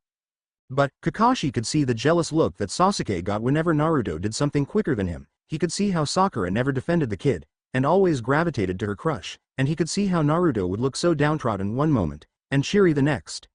Even if the other two didn't know it, they were slowly alienating the last, and probably the most powerful member of their team. Kakashi kept his eyes on Naruto, watching him inhale and exhale deeply, a peaceful expression on his face. Guilt tore through the older man. He should have been there for this kid, but couldn't. Kakashi had been on Naruto's Anbu guard, giving the kid a stuffed dog and that ridiculous nightcap he wore, but that's it. The Sandaime had been extremely disappointed that Kakashi had ignored part of his family and wallowed in silence. Still though, Naruto could sense him. He hadn't shown this kind of skill before. This would be something to look into. With a shake of his head, Kakashi settled back down in the tree. He still had a good hour or so before he had to show up. It was time to see just how Yuki was a bad girl. Down below, Naruto's smile widened slightly as the sound of perverted giggles echoed through the air, hitting his enhanced sense of hearing. It's good to have you back, sensei. Poke, twitching. Poke poke. More twitching. Veins popping, a brooding stare. Poke poke poke poke poke poke poke, deep breathing, and then, slap. Naruto yelped as he was awoken by a stinging sensation on his cheek. He was having such a good dream too. Any dream about rivers of ramen was a good dream. Bleary-eyed, he jumped up and made out a hand coming his way, probably for another slap. Instinct kicked in as he grabbed the hand and twisted it so that it was easier for him to flip his assailant. He heard a thud as well as yelp of pain. Before he could properly react, he felt himself pushed aside by a much stronger force that caused him to stumble. Ma, I think that was quite a demonstration, Naruto. Blinking rapidly, Naruto's blurry vision finally cleared. Kakashi stood in front of him, an odd look on his face.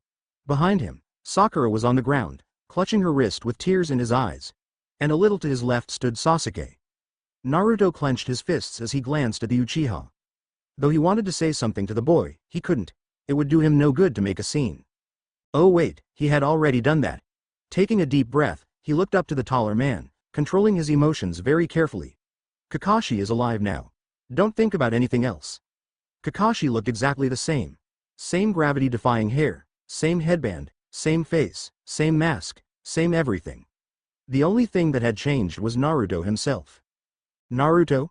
Kakashi walked up to his amazingly silent student and tapped him on the shoulder. Anyone there? Sensei. The blonde breathed.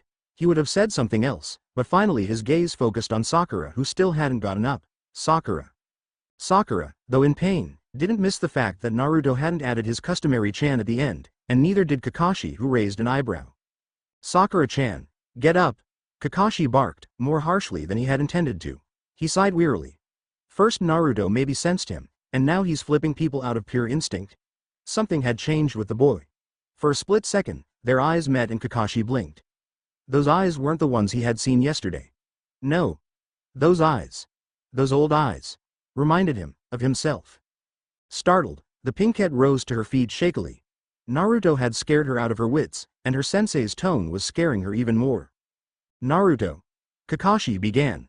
I'm sorry Sakura-chan, I didn't mean to hurt you, it was an accident. Naruto apologized before Kakashi could finish what he was going to say. His sensei regarded him for a minute before nodding. Good, now Sakura, apologize to Naruto. The girl looked to her sensei with wide eyes, but he. You slapped him. Kakashi cut across her with a frigid tone. I saw that. If you had woken him up nicely, then he wouldn't have been startled and flipped you over like that. It hurt Naruto that Sakura couldn't bring herself to even look at him when she mumbled a quick, sorry. These people, they weren't the same people who he had left behind, they were younger and more immature. Throughout all of this, Naruto had been discreetly observing the stoic Uchiha, wondering what he was thinking. Naruto had seen a satisfied gleam in his eyes when Sakura was on the ground, though he could also detect a hint of anger as Sasuke's gaze turned on him. Anger for what though? Now then. Kakashi clapped his hands together. Since we're all awake and alert, let's go see what missions we might have. Very wisely, Naruto trailed behind his team as they made their way to Hokage Tower. Great, not one day back and I've already managed to screw up royally. He looked up to see Sakura not so discreetly trying to get Sasuke's attention, who was resolutely ignoring her. He also didn't miss the look that Kakashi sent his way, one that was halfway between concern and scrutiny. I wonder how Lee and Shikamaru are holding up. This is torture. Lee thought angrily as he dodged an angry punch from Neji. At first, seeing his team had been amazing, but now, with older eyes in his younger body, he was really getting pissed.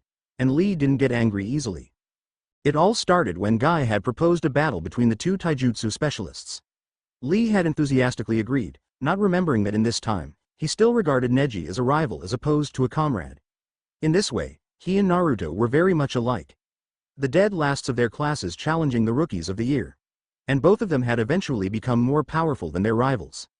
Lee and Neji were generally well matched at this age, but Lee had the edge even though his control was abysmal.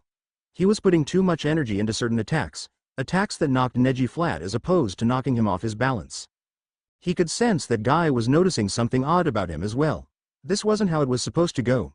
Yes, people would notice a change, but it was supposed to be subtle, not this overt. Damn, if he, the guy who didn't use chakra, at least not overtly, was having so much trouble, then he couldn't imagine what the others were going through. Neji's attacks were coming faster and much harder. Lee saw the expression of utter disdain on the boy's face. Disdain at himself or Lee though? Probably both. Lee could easily pinpoint the holes in Neji's offense and break through, but in this case, he had to lose so that it would look normal. At his opponent's next strike, Lee crossed his arms and took the blow head on. Now this was supposed to cause Lee to fall back and Neji to win, but fate had other plans. The second Neji's gentle fist hit Lee, it was Neji who fell back due to the built-up chakra in Lee's arms. The Hyuga landed with a thud, spread eagle, flat on his back, a decidedly deadly expression on his face. In the future, Lee, through Tsunade's help, would that even though he couldn't mold chakra, that didn't mean that he couldn't use it as he had previously thought. Though it was obvious that he could indeed use chakra because of his taijutsu, the method as to how was still unclear. Until that is, Tsunade had sat him down and told him how. For him, everything was internal. He was able to build up energy in his body and release it, just like how the gates worked. Just for a moment, all was silent. Lee looked on in horror as Neji raised himself, a look of menace on his face. He brushed off his clothing in a regal manner and simply stood there, his eyes shooting daggers at Lee.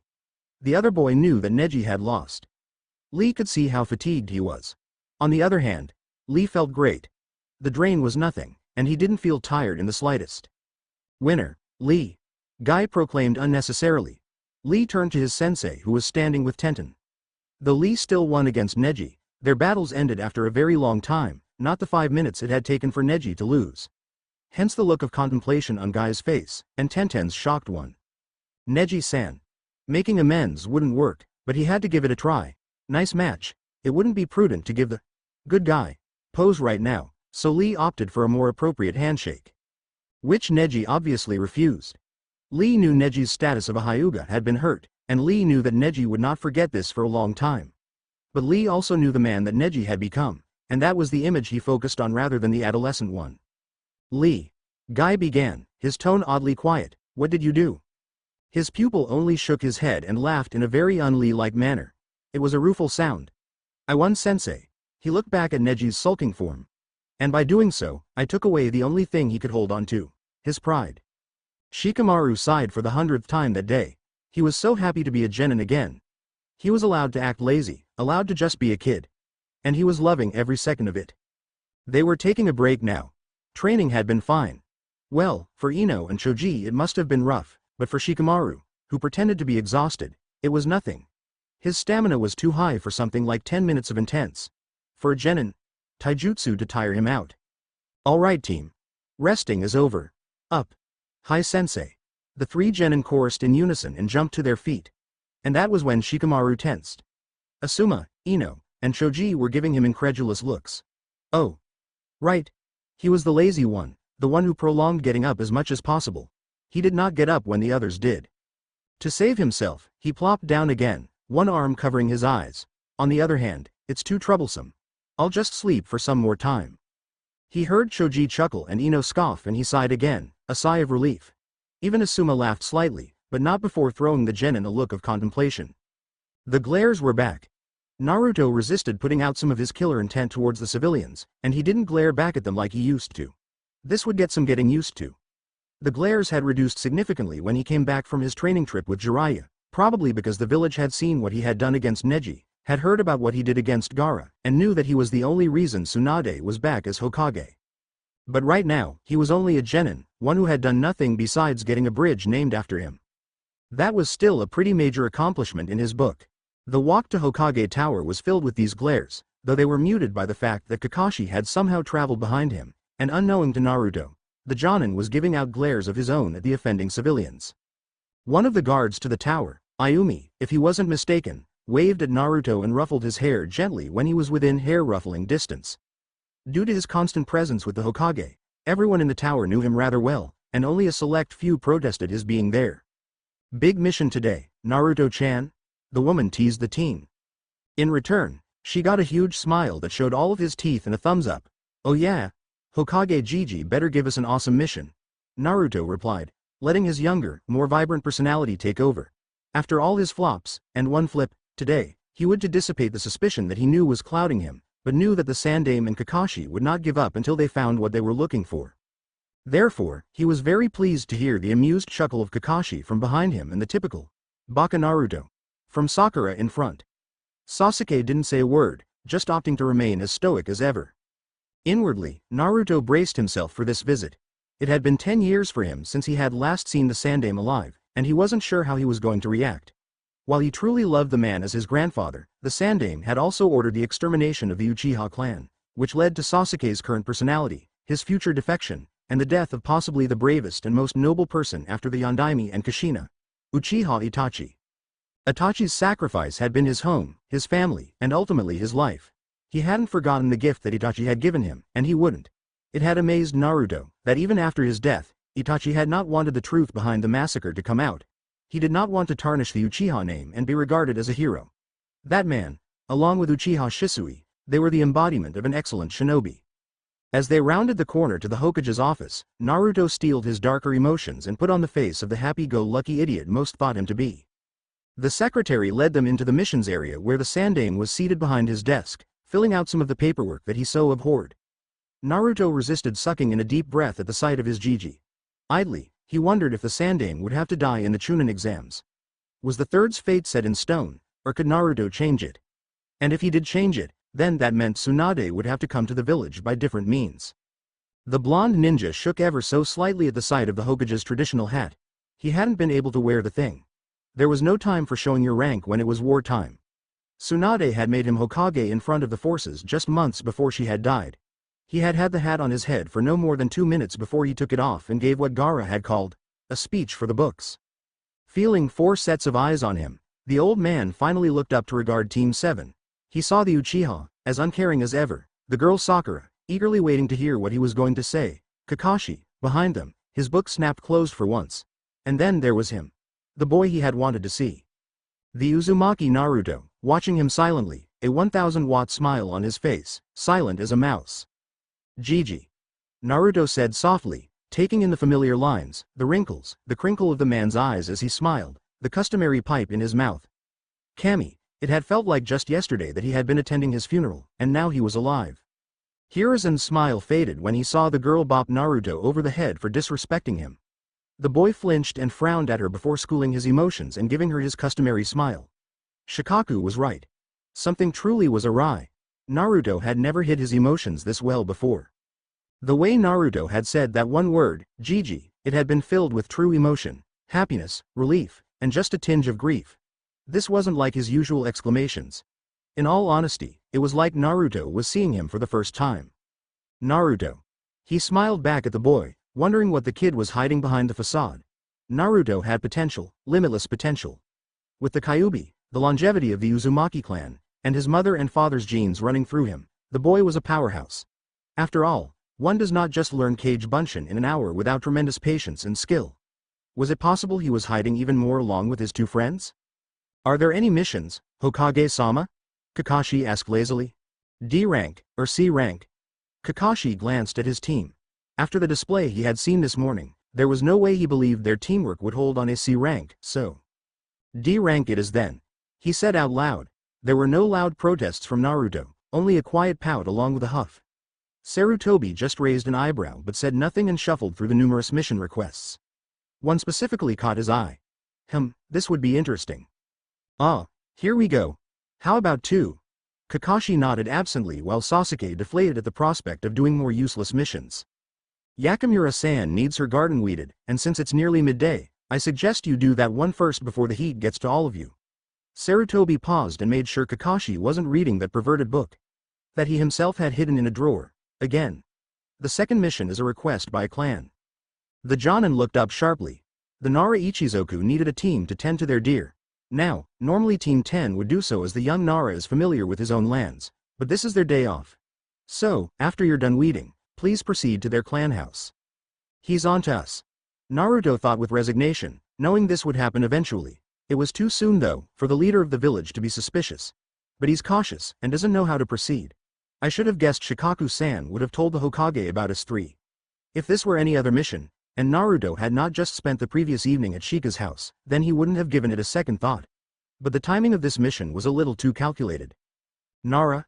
Sakura tapped her chin thoughtfully, trying to place the familiar name. Oh, Shikamaru's house? That's the one, Sarutobi said cheerfully, a bit disappointed that Naruto hadn't shown the slightest bit of a reaction to the name. While he didn't want the child to know that he wanted to know what those 3 were up to, he wanted to see what Naruto was capable of. Shikaku had said that the boy had shown signs of being a censor. Hiruzen wanted to put that to the test. His hands folded over the table, he tapped his desk 3 times, knowing that Tori, who was hidden in the corner, would make his presence known just slightly. The Anbu in question peered at his leader quizzically through his mask, wondering why he was being beckoned. But then the old man shook his head nearly imperceptibly, causing Tori to stop in his tracks. His eyes narrowed. What was the old man trying to do? Naruto was rocking back and forth on his heels, waiting for Kakashi and the old man to be done exchanging details. He didn't dare try and enhance his hearing with chakra. He could go deaf after all. All of a sudden, he stopped.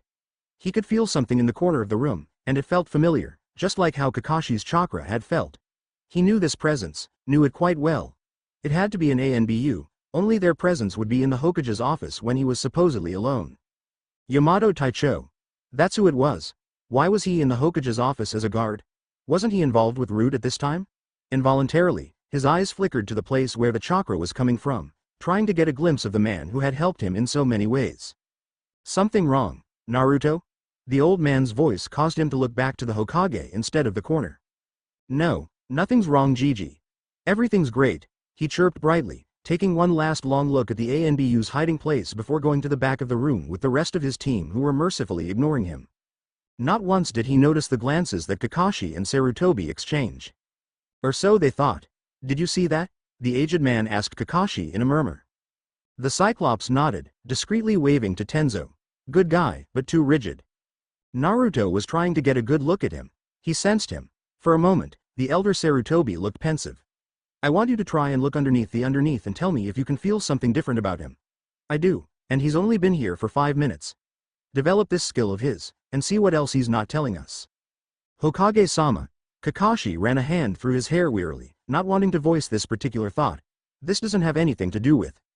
No, Sarutobi interrupted him firmly yet softly. Absolutely not.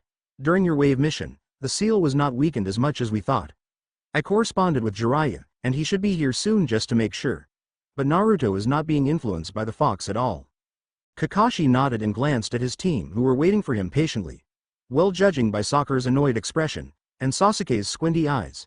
Not so patiently. Surprisingly, it was Naruto who was the most patient, partially because his eyes were glued to where Tori still stood. And one more thing, Kakashi-kun. Sarutobi stared into the Jonin's visible eye. Pay close attention to how he interacts with the rest of the Naras, as well as your team. Kakashi was puzzled, but complied nonetheless. Hi, Hokage-sama. Can we go now? Sakura asked impatiently, her foot tapping on the ground in a very annoying way. Kakashi just sighed and gestured for his team to leave, but not before he saw Naruto very deliberately wink at the Sandaime and throw a wave at the hidden man in the corner. He sighed again. His sensei's son truly was the most unpredictable ninja of all times. The first mission passed without a hitch. The three worked silently, yet diligently, with Naruto's shadow clones helping out quite a bit. Though it was a boring mission, it was still a mission. The woman, who surprisingly didn't shoot Naruto a nasty look, was an elderly and kind-looking woman who even offered the three children lemonade after their work. It was the second mission that he was dreading. Not that he didn't like deer, he really did. And he knew the grounds pretty well too. After Jiraiya's death, he and Shikamaru had gotten pretty close as they both knew what it was like to lose a mentor. Shikamaru had shown him where they led the deer out to frolic. The animal had a calming and innocent influence on you, so different from war. No matter how much he had tried today, he just couldn't bring himself to act completely how he did when he was 12.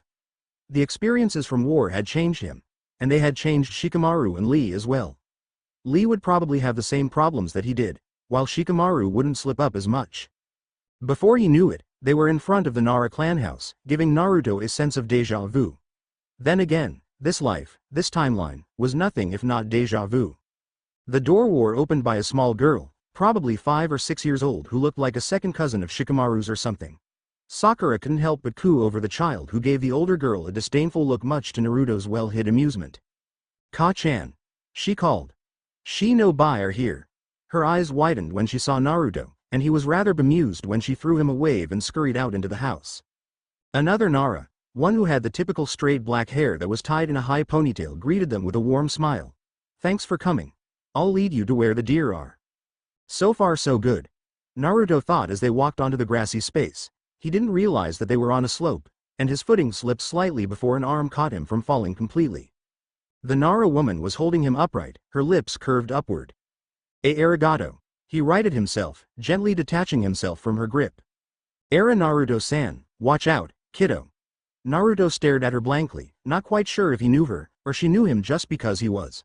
"Well, him. I'll keep that in mind, Nara-san." The sarcasm in his voice was barely perceptible, but he was positive that she caught it, judging by the snort she gave. From behind, Kakashi watched the little interaction with more than a little curiosity. Was this why the Sandame had asked him to watch Naruto and the Naras closely? It was clear that the boy felt uncomfortable with the attention, and the woman seemed like she was chiding him almost. There was almost a familiar feeling present here. "Nice picture, by the way." The woman murmured low enough for only Naruto to hear. His eyes narrowed, but his footsteps were even, showing no signs of slowing down. "Picture? The one that's on the fridge, of course. Yoshino-sama took a wonderful picture last night that she labeled Sleeping Beauties. You boys looked so angelic whilst sleeping. You're welcome to take a look afterwards." The horrified look on the kid's face was priceless. Oh crap. The boy stuck his hands in his pockets and scowled. "I'm guessing most people have seen it." She only smiled wider. "Of course, poor Shikamaru. You have no idea. They came upon the vast land of the Nara estate. It was acres and acres of grassland in the woods beyond it." Naruto marveled in its beauty. The open feeling, the green grass, the peaceful atmosphere, everything had been destroyed during the war. By his side, he heard the intake of breath from Sakura as a resounding HN from Sasuke. Looks like he wasn't the only one who was impressed. "Sate, your jobs are to bring the deer back to this land. At the current moment, they're in the woods, grazing. We need them here in about 2 hours." The woman winked at Naruto. "Good luck." 2 hours? Sakura groaned. "I've read about the Nara deer. They're as lazy as the Nara clan itself. They won't come in our time slot." "Ma, Sakura-chan. Have patience, nay. Just work together, all right. And remember, no jutsus that will destroy the woods are permitted." Kakashi threw a pointed glance at Sasuke, who huffed. The Jonin just smiled with his eyes and made himself comfortable on the soft grass, his book in hand already. This would be incredibly relaxing. Naruto surveyed the territory. It was quite a lot, but he had his kage bunshin, so it wouldn't be too bad to locate the deer. Shikamaru had once told him that if a non-Nara were to try and get the deer back, they usually used music or something soothing that would lure the deer towards the sound. Naruto had used the flute, and immediately, a family of deer had surrounded him. "Nay, Sakura-chan, Sasuke, I think we should—" Naruto was cut off by Sasuke. "Shut up, Dobi, no one cares what you think right now. Let's just go into the woods and do this stupid mission." With that, the Uchiha slumped away with Sakura in tow. A sudden surge of anger was tamped down by the more rational side of Naruto's brain. He wouldn't make a scene right now. If Sasuke didn't want to work with him, then fine. Kakashi had told them to work together, right? Well then. Kage Bunshin no Jutsu. Immediately, 10 clones popped into existence, saluting the boss at the same time. He could work together with copies of himself as well. Find the deer, and once you've done that, alert me immediately. Naruto, knowing full well that Kakashi was listening to everything he had said and done. Maybe now would be a good time just to have a chat with his sensei without the presence of the others.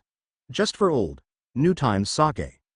Kakashi had watched as the other two genins had dismissed Naruto before he even had a chance to speak, and instead of retaliating, Naruto had controlled his anger and let them go without screaming profanities. It seemed as though the boy had an actual plan as well. And that tone he had used with his clones. It was one that he himself had used with his Anbu quite often. It was the tone of a leader. He frowned. Hadn't he told them to work together? What were the other two thinking? Naruto turned around and walked towards his sensei, shaking his head at the sight of the omnipresent Icha-Icha tactics in Kakashi's hand. He too sat on the grass and breathed out deeply. It was nice to just relax in this air. Now he knew why Shikamaru was so lazy. One could spend hours and hours here and not want to leave. Aren't you supposed to be doing the mission? Kakashi drawled, giggling at a particular part on the page, not once looking up from his book. I am. Naruto replied softly, in a decidedly un-Naruto-like tone.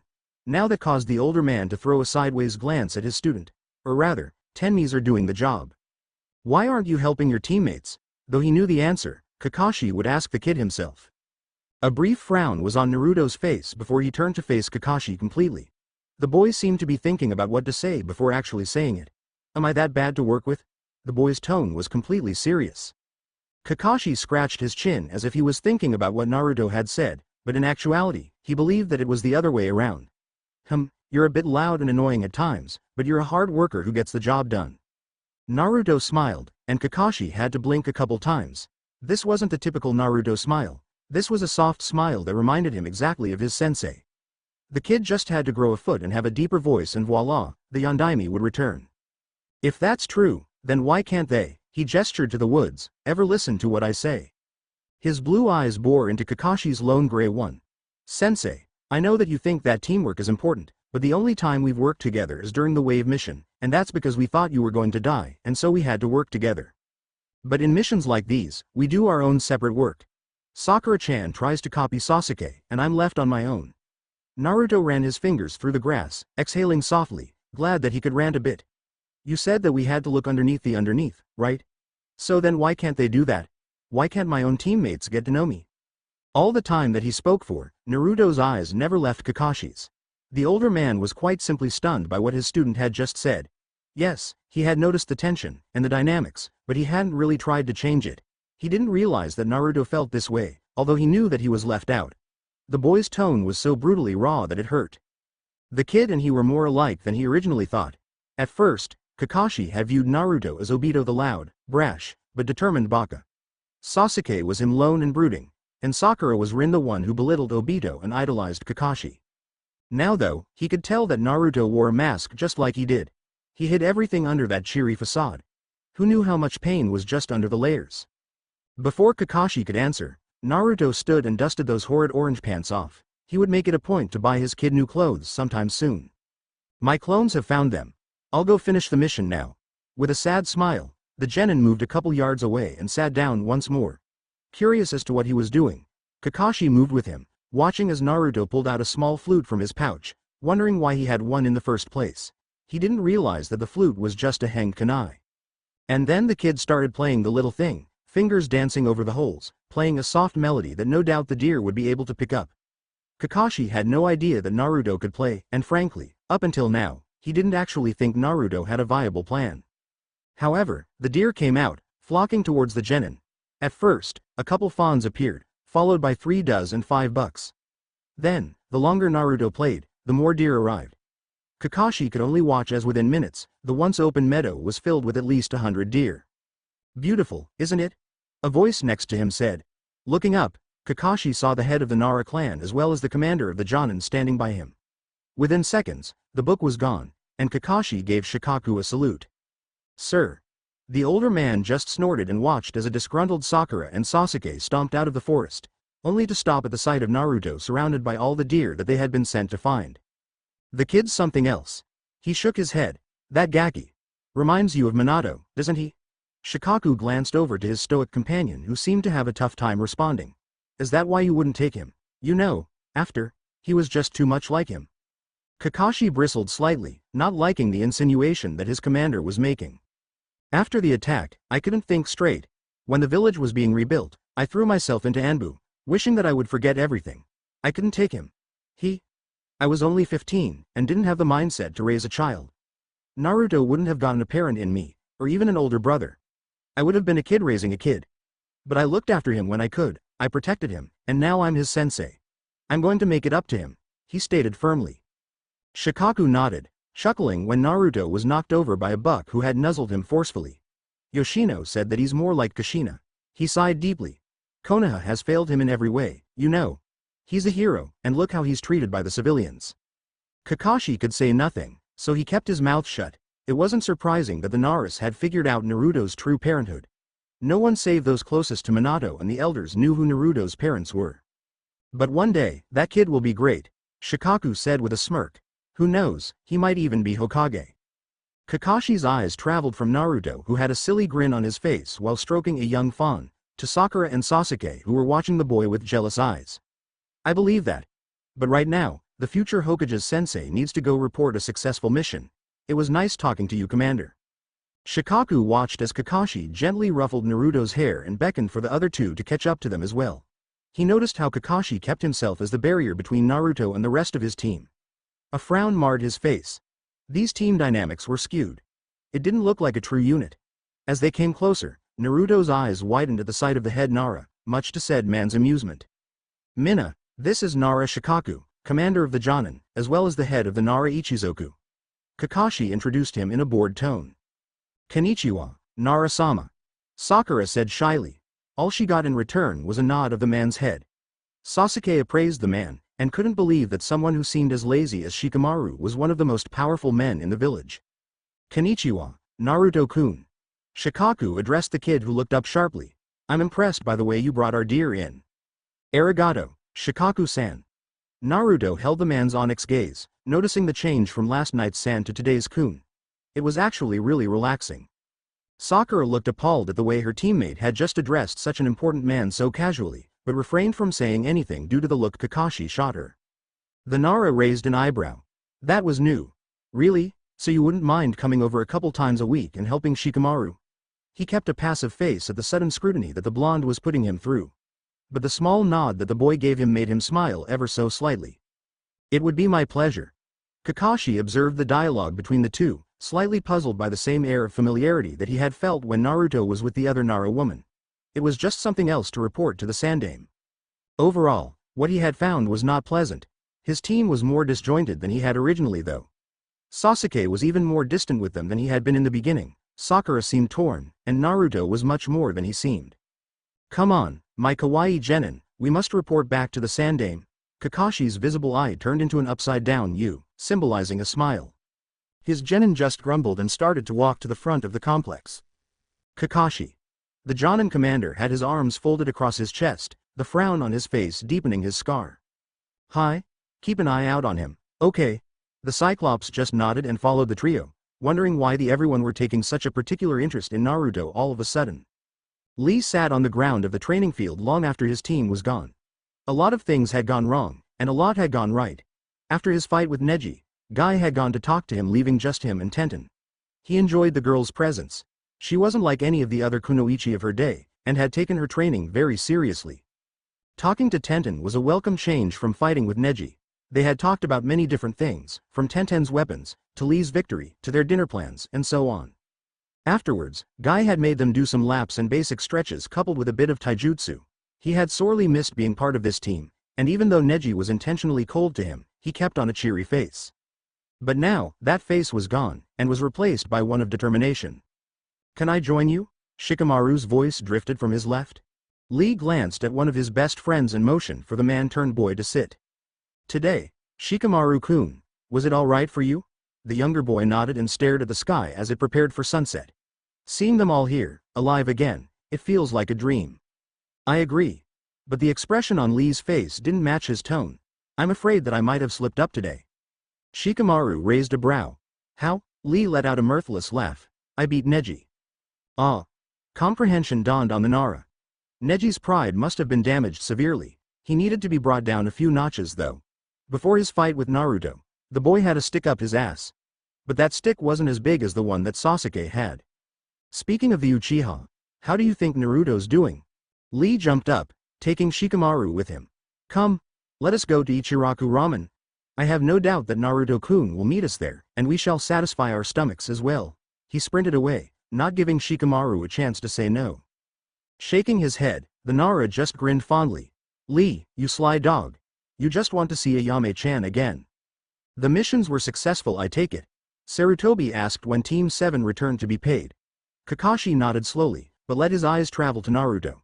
The Sandame must have understood, because he paused for a moment before shaking his head. Sandame-sama, I have a request though. The genin looked at their sensei quizzically. On the last mission to the Nara house, Sakura and Sasuke did virtually none of the work. I was watching them carefully. It was Naruto who did most of the work, therefore please let 90% of the pay go to Naruto. His statement was met by indignant sputtering by Sakura, a very dark scowl by Sasuke, and a genuinely confused look by Naruto. But sensei, Sakura made to protest, but she was cut off by Kakashi's stare. I heard everything, Sakura. I heard how Sasuke cut off Naruto's suggestion, one that worked by the way, and how you followed him. Tell me, why didn't you give Naruto a chance to finish his sentence? The girl's mouth moved up and down, her eyes darting back from her crush to Naruto. In truth, she wanted to turn around the second her and Sasuke had entered the forest because Sasuke went down his own path, and Sakura was utterly lost. Neither of them had found any deer until all of a sudden, at least a dozen of them were walking right towards her. When she had walked out, she was going to exclaim that she had done it, but then Sasuke had been by her side, a disgruntled expression on his face. And that expression had turned downright frightening when they had learned that out of all the people in the world, it was Baka Naruto who had lured the deer back and completed the mission single-handedly. You're right, sensei. Sakura murmured softly, her face overheating with embarrassment. I don't deserve the money. She didn't meet Naruto or Kakashi's eyes, because simply speaking, she couldn't. Whatever. Sasuke muttered darkly, knowing full well that he hadn't been able to do anything on this stupid mission, and that the Dobi had done all the work. Good. Kakashi smirked. Well, Naruto, I guess we can count this as a solo D-rank mission, seeing as your teammates clearly did absolutely nothing. Naruto wondered if Kakashi was purposely trying to make the vein in Sasuke's forehead larger by pointing this fact out. Although he didn't want the money, it did feel good to have someone defend him once in a while. Anyo, Kakashi-sensei, it's okay. You don't, Naruto, just shut up and accept it, okay? Kakashi was still smiling, but there was just a hint of malice underneath it that had Naruto sighing in a resigned manner. Hi. I understand. Naruto turned to Sakura and Sasuke. The boy was ignoring him, but Sakura gave him an apologetic look that made him smile. Sasuke left the room, his scowl widening with each step. Sakura faltered when she saw him leave, and waited a good 2 minutes until the boy was gone until following. That left Naruto, Kakashi, the Hokage, and his omnipresent Anbu in the room. Naruto was feeling a bit uncomfortable in the presence of the two, who were currently looking at him intently. You did good today, Naruto. Kakashi remarked softly. Narasama seemed impressed with your work. Naruto, though, didn't look too proud of himself. If anything, there was a bitter smile on his face. Well, it was nothing really. Just Uzumaki Naruto, born animal tamer. Ignoring the sharp looks thrown his way, the boy waved at the older men and pocketed his money. He walked out of the room with a smile. Finally, it was time to eat ramen. And now he had more than enough to treat his friends and eat as much as he wanted. So, Hiruzen half asked, half demanded as he gestured for Kakashi to take a seat. Kakashi shook his head. I don't know how I missed this. He's changed, a lot. I heard him say Dabbeo all of one time today, and he seemed more polite. This entire day had been odd, Hokage-sama. How so? The old man rested his chin on his entwined hands, eager to hear more about his favorite genin. This morning, I swear that Naruto sensed me, just like he did with Tenzo. And then, Sakura was kind enough to wake the kid up with a nice slap to the face. I watched as he grabbed her wrist and flipped her with practiced ease. He was still half asleep at this point, I suppose, because once his eyes refocused, he immediately apologized. Kakashi took a deep breath, letting the Hokage digest what he had said. Go on. At first, I was surprised why you asked me to watch how he and the Nara clan got along. Then, when the woman who led us down to the meadow walked alongside Naruto, I got the impression that she knew him, but it didn't seem like he knew her at all. Sarutobi was surprised when Kakashi made a frustrated noise in the back of his throat. When they began, Sasuke and Sakura completely disregarded what Naruto was going to say. I really thought that he would do something to make them listen, but he just shook his head and summoned a dozen or so clones and told them to go look for the deer. I'm assuming there's more to this story than just you recounting a rather boring mission. Kakashi watched the ringlets of smoke drift up. Asuma and the Hokage had the same bad habit. Of course. He and I chatted. Naruto asked me why no one bothers to see underneath the underneath when it comes to him. I didn't have an answer to that. Kakashi's visible eye drooped slightly. As much as I know you don't want to hear this, I truly believe that he's like me, Hokage-sama. Sarutobi leaned forward, interested and greatly saddened by Kakashi's analysis. Konoha had really done badly when it came to the fourth's wishes. Explain. He's hiding himself. From what I've seen today, it honestly doesn't seem that Naruto should have been the dead last. True, he is a bit slow, but he knows how to improvise on the fly. I expected him to use brute strength to capture and subdue the deer. Instead, the kid pulls out a flute and starts playing it. The deer just surrounded him. That's why I asked for Naruto to receive most of the money. The other two didn't help much at all. Hiruzen swallowed the lump in his throat. When Tori and Saru had returned with the Naruto's progress reports, he had carefully combed through them, looking for hints as to Naruto's other skills. But what he found disturbed him. It seems as though Naruto was repeatedly forced out of classes nearly every day before Iruka took over due to some complaint or another. The lectures that Naruto had missed were those of basic taijutsu training, survival skills, shinobi dress codes, all the major laws, and so on. It was like the teachers were setting him up for failure. And yet, Naruto had passed, albeit in an unorthodox manner. He even had a bridge named after him. Shikaku-sama himself came to see how the team was doing, and seemed intrigued by Naruto. Kakashi continued, breaking Sarutobi out his thoughts. The Nara clan has taken an acute liking to the kid. I don't know why, or what he did to invite their presence in his life, but I don't think that the Naras are going to let Naruto go. Interesting. The Sandaime muttered. Of course they did. Naruto was a mystery, and it was the Nara clan's job to deduce them. Their own son was one as well. Just take care of him, Kakashi.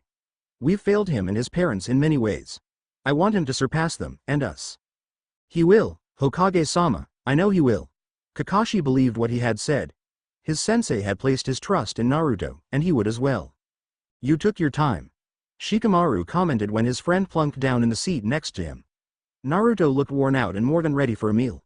To his other side, Lee was paying more attention to Ayame than the conversation. Not that anyone could blame him. After all, it had been 4 years since the spandex-clad man, teen, had seen his lover who was still just slightly older than they were and not Lee's lover, yet.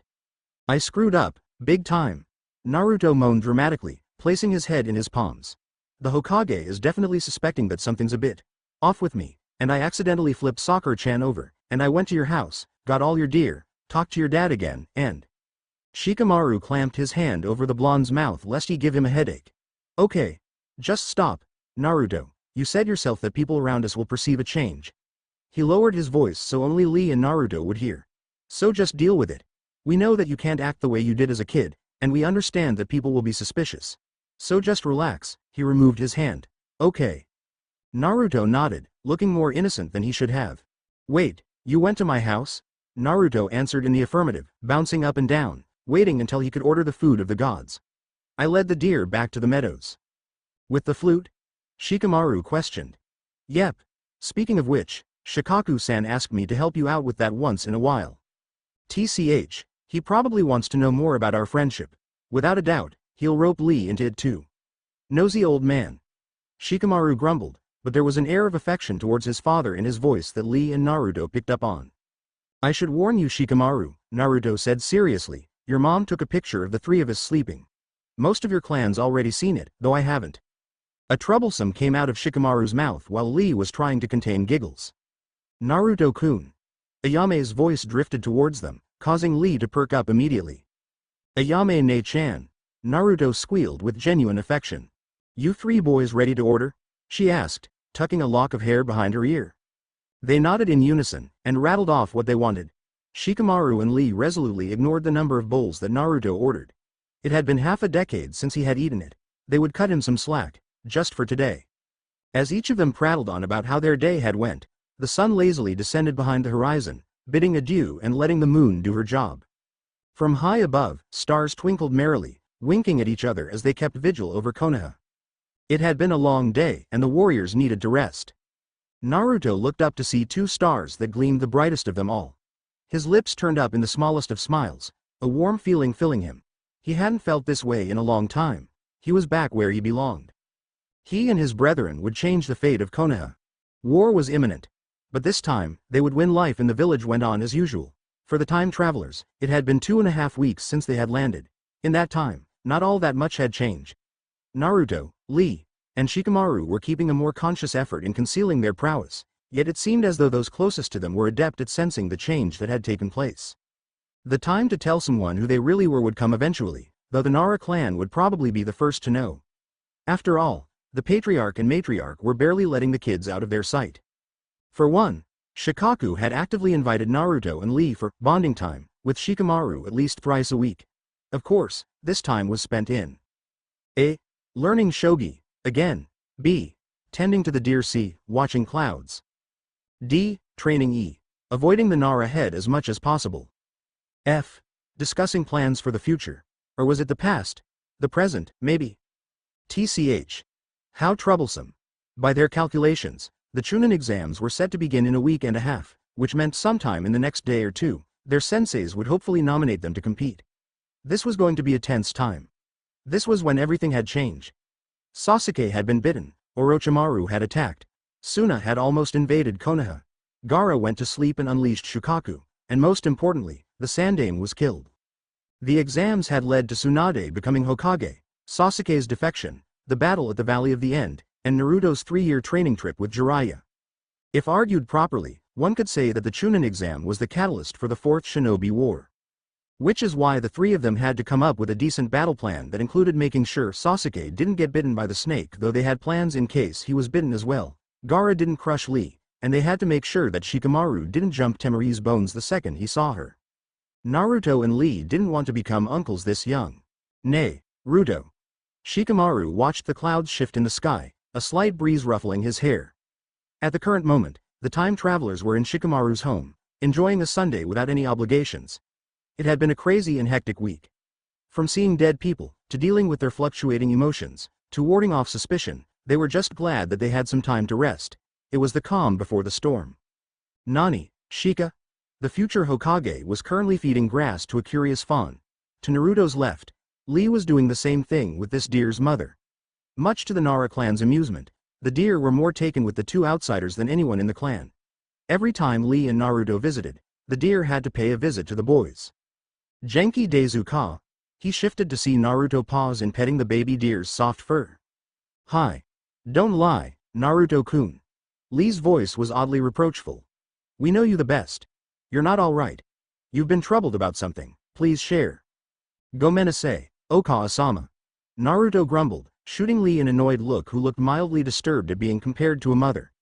Those two, they knew exactly when he was down. It was both the greatest feeling in the world, as well as a pain in the ass. Well, Lee looked at the younger boy expectantly. Go on. Under Shikamaru and Lee's stares, Naruto gave in. Yes, something had been bothering him, and no, it had nothing to do with whether or not he believed if they could change fate, because he knew they could. It's just that. He paused, squinting in the sun's bright light. I feel as though I've made things worse with my team rather than better. I mean, sure, Sakura's mellowed down slightly, and Kakashi is a bit more forthcoming, but it's not them who I'm concerned about. Sasuke. Shikamaru muttered darkly. Naruto nodded, a frown on his face. I'm really trying to be civil to the bastard, but as cliché as it sounds, I'm not the problem, he is. He gently ran his hands over the grass, his actions concealing the agitation he was really feeling. Was I really that bad, Futari Domo? Was I blind to reality? I realized far too late that Sasuke was. Sasuke is nothing more than an avenger. I was just so goddamn foolish. After that day with the mission here at the clan house, I've downplayed myself severely. I know for a fact that Kakashi isn't buying the stupid act at all, but Sakura and Sasuke are.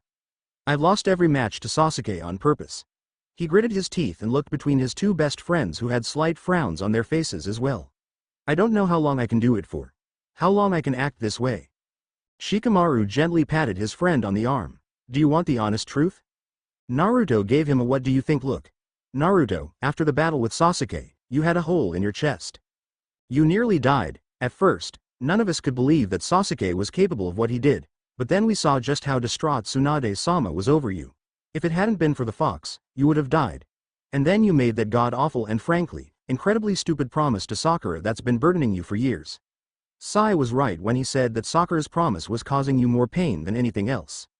The raven-haired boy ran a hand down his face and yawned. Look, Sasuke's not going to change, not when he has his mind set on killing Itachi-san. And look what happened when he actually killed his brother. He still wanted to destroy the leaf, and partially succeeded. Lee nodded, completely in agreement with Shikamaru.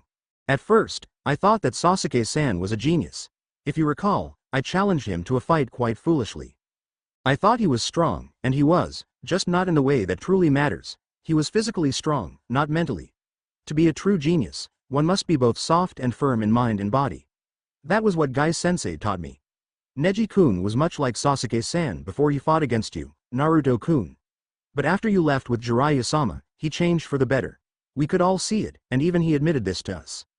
Naruto took a deep breath, processing everything that his friends had said just now. He had known Shikamaru for 16 years, and Lee for 10. The war had cemented a bond between them that previously was only between himself, Jiraiya, and Tsunade. It was a familial bond. They had stick together to survive. That was why Naruto couldn't let them stay in their own timeline. All of them deserved this second chance, not just him. So what you're saying is that yes, I was an idiot for trying to uphold a nearly impossible promise. Sure. Shikamaru smirked slightly, but I used the word stupid, and that referred to a promise. You called yourself an idiot. Your words, not mine. Lee snorted, pointedly ignoring the look on Naruto's face. Naruto-kun, you've already let Sasuke-san go. Don't dwell on him too much. I'm not dwelling on him, Naruto quietly admitted. I'm dwelling on what he might do. Silence swept through the air, reaching the birds high above. Stop. Shikamaru threw his hands up, frustrated at his friend's gloomy mood. Naruto. Sakura isn't dead, and she won't die. The three paused and simultaneously winced as the image of a dead Sakura popped into their minds. Multiple piercings through the heart by Kusanagi. Green eyes, once so vibrant and sharp, dulled with the deadly touch of death. Throat, slit, blood pooling by her head. Pink hair, lying in tiny wisps around her.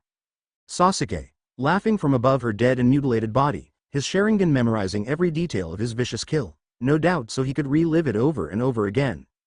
That future. It won't happen. Or else. The way Lee said those words didn't sound like an empty promise.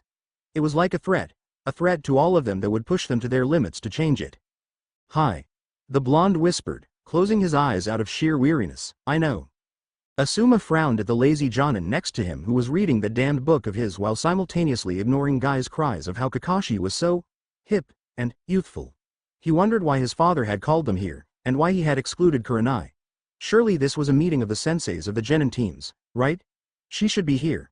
They should have waited until after her mission was over. Speaking of the Hokage, he was currently sipping some tea and watching the three in front of him with dispassionate eyes. He wondered how much Guy and Asuma suspected that their favorite kids were hiding something. He so far had only asked Kakashi to keep an eye out on Naruto, and now would be the prudent time to discuss the matter of Lee and Shikamaru with Guy and Asuma. Tomorrow, the senseis of genin teams would make the decision of whether or not their teams were ready for the Chunin exams. He was curious as to what these three had to say. Ahem. He cleared his throat loudly. Kakashi's book snapped closed, Asuma stood straighter, and Guy's eyes sharpened. Hokage-sama. The three murmured quietly. I'm sure, Sarutobi began, why you were curious as to why I have called you here. Without any more explanation, he opened a drawer to withdraw something, and placed it on his desk. His Jonin curiously glanced at it, puzzlement marring their faces at the images they were being shown. Hokage-sama, these are. Guy began. Our students, Asuma finished. A separate photo of Naruto, Lee, and Shikamaru lay on the desk. Kakashi rubbed a hand over his masked jaw. Those kids. That was the son Shikaku-sama and the guy's star pupil. Are they in trouble? He was certain he knew where this was going. Naruto. I surely hope not. The Hokage rumbled. His eyes rested on Guy and Asuma. Have you two noticed something different about your students? Anything unusual perhaps? The two in question looked at each other before delving into their own thoughts. Guy narrowed his eyes on Lee's picture, concentrating on the actions of the kid over the past week. Indeed, ever since he had fought Neji, Lee had been acting a bit differently. A bit more quiet, and a bit less brash, but still the Lee he knew. Was it possible that something had happened to his student that he wasn't aware of, and this incident involved the other two as well? Asuma thought over the slight anomalies he had found with Shikamaru.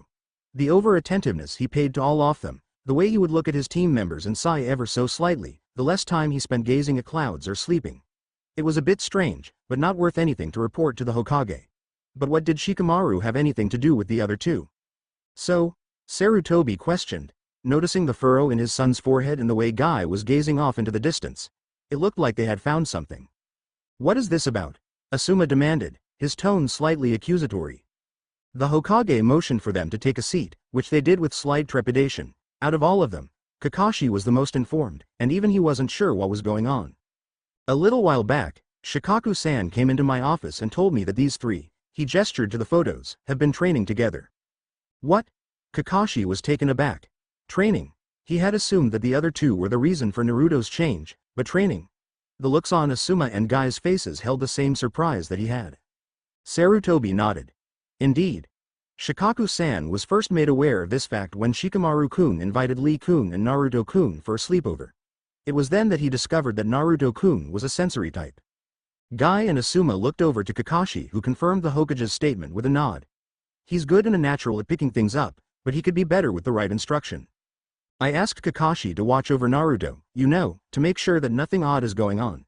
It hasn't, discounting the fact that we haven't seen a prank from him in a week. He hasn't demanded to take my hat, he hasn't declared his intention to become Hokage over and over again, and he certainly hasn't complained when I give Team 7D ranks. In that way, Guy began slowly, drawing parallels between the blonde boy and his own genin. Lee has changed as well. He is more reserved. Sometimes, he seems almost sad. And Shikamaru, he has these wistful glances towards Ino, Choji, and even me sometimes. He's more motivated, but I figured that's because he's finally realized that lazing around gets him nowhere. He has to put his smarts to use. Asuma added, his students' actions making a bit more sense. Shikaku-san has voiced his concern that they're hiding something, and I am inclined to agree with him. Sarutobi huffed slightly, not liking the Commander Jonin's assessment at all. I've known Naruto all of his life, and I know that he is not capable of hiding much from me, or so I thought. The boy, as those Chunin and Jonin who have chased him around town after a prank know, is very slippery when he needs to be. He has changed, and Kakashi can attest to that.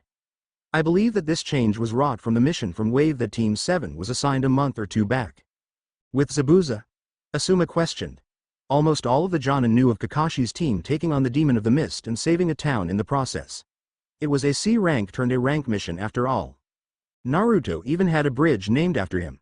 Kakashi snorted slightly. The Great Naruto Bridge. That's the one. Sarutobi affirmed, blatant pride on his face. I think that this mission made him see our world, our Sakai, for what it really is. And he shed whatever shield he was putting up for himself.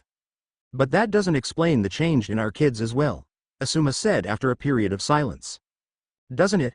Sarutobi raised a brow. 3 genin, 3 dead lasts, 3 different personalities.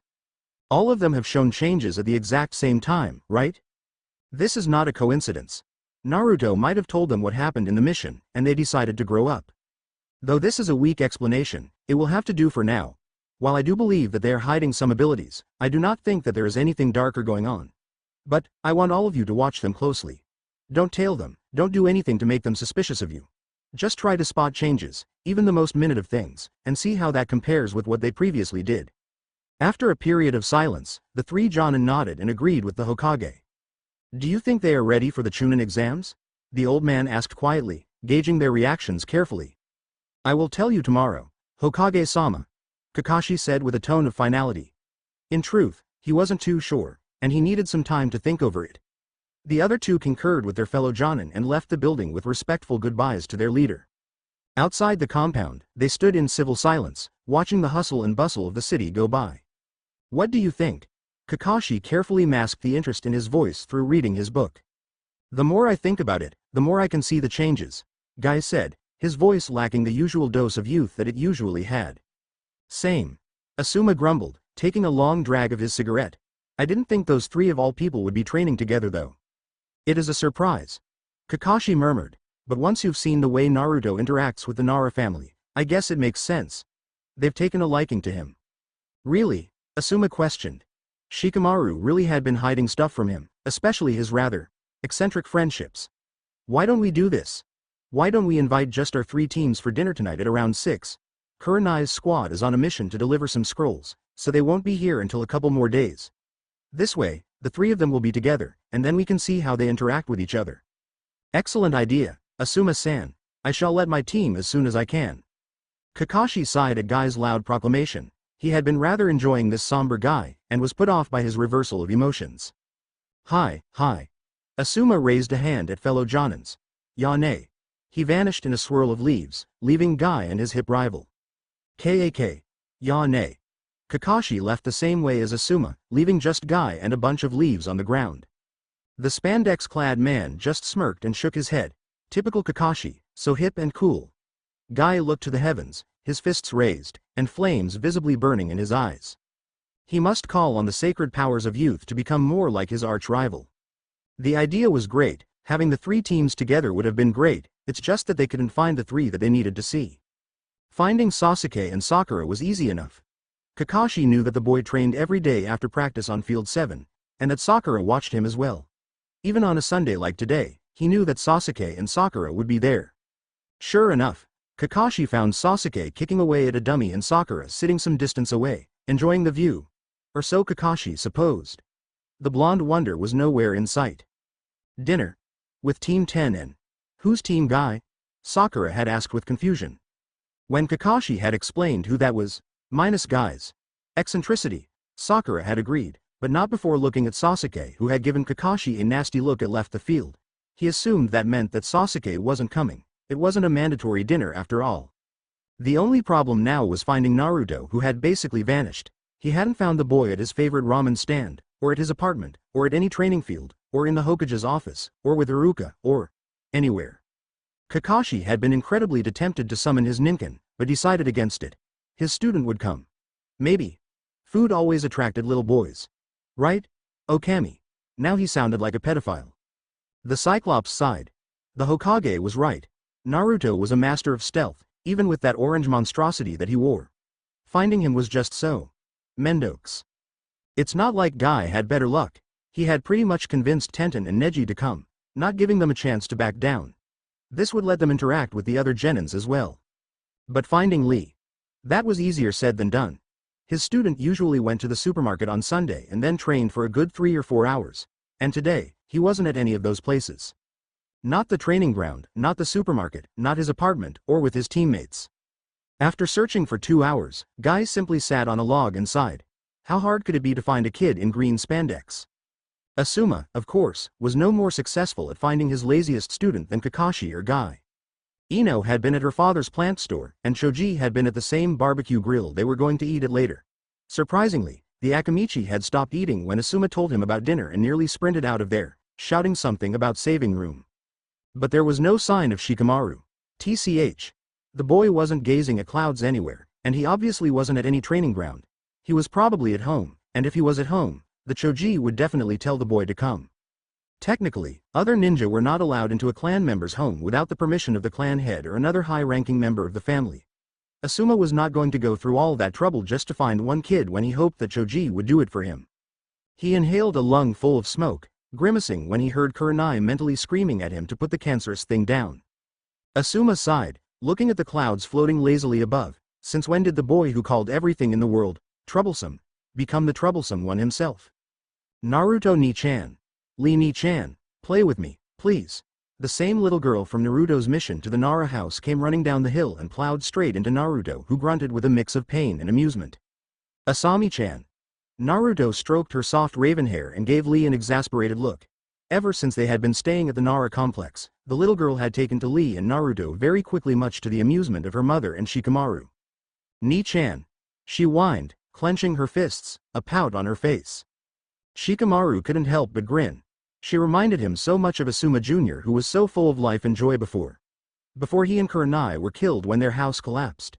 The Nara refused to let those thoughts cloud his mind and focused on Naruto's vibrant smile as he let the little girl bounce up and down on his stomach. Naruto. That man was a natural with kids, and he didn't even know it. Hi, Hime-sama. Naruto picked himself up along with Asami and threw her in the air, catching her, and then throwing her higher. The girl squealed with delight, her childish giggles lightening Naruto's heavy heart. He wanted to preserve this girl's smile, not give her the future that he had experienced, A future where smiles were used only when cutting the enemy down. Lee Ni-chan. The girl rushed to the older teen and held her hands out expectantly. With a giant whoop from Lee, he proceeded to do the same thing that Naruto had done. Were you like this too, Shika? Naruto nudged his friend playfully. You know, energetic? Or is she an exception to the Nara clan? Shut up. Shikamaru grumbled. He looked up at the sky, watching it shift colors minutely. Evening was setting in. It's getting late. You know Ka-san is going to make the two of you stay for dinner and then force you to sleep over. That's what she's done every time, and admitted, you guys like it. So let's go inside. They watched as Lee, who had heard what they said, scooped the tiny girl up and placed her on his shoulders, whistling merrily as he nearly sprinted up the hill. Indeed, at the top of the hill, Asami's mother and Yoshino waited for the four of them to arrive at the back entrance to the house. Asami switched from Lee to Naruto, and he willingly accepted her to climb on his shoulders and pull at his hair. Through all the fun and merriment, none of them realized that their senseis had been looking for them the entire day. So, Asuma began awkwardly, looking at the 5 genin in front of him. The 8 of them, him, Kakashi, Guy, Kakashi's pink-haired brat, his 2 brats, and Guy's 2 brats, were sitting in a comfortable booth in a not-so-comfortable environment. Ino and Sakura kept shooting daggers at each other, Shoji was shifting around uneasily, and Tenten and Neji were looking at the younger genin with suspicion and derision. Worst of all, Naruto, Lee, and Shikamaru were nowhere in sight. Ayashi. Thankfully, Kakashi had put away his book and opted to fix the genin with a death stare, one that was making the other customers very uneasy. They're not here. Kakashi muttered, loud enough so only the Jonins would hear him. Sensei, Ino looked at Asuma cautiously. Why are we here? Asuma laughed nervously, rubbing the back of his head sheepishly.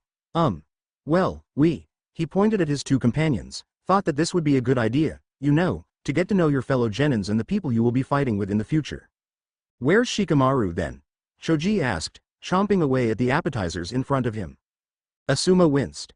That was the million Ryo question. Where was he? And Naruto and Lee? Hadn't Shoji told him? Shikamaru? I couldn't find him today. Is he at home? Shoji looked at his sensei, his face covered in bits of food. Dunno.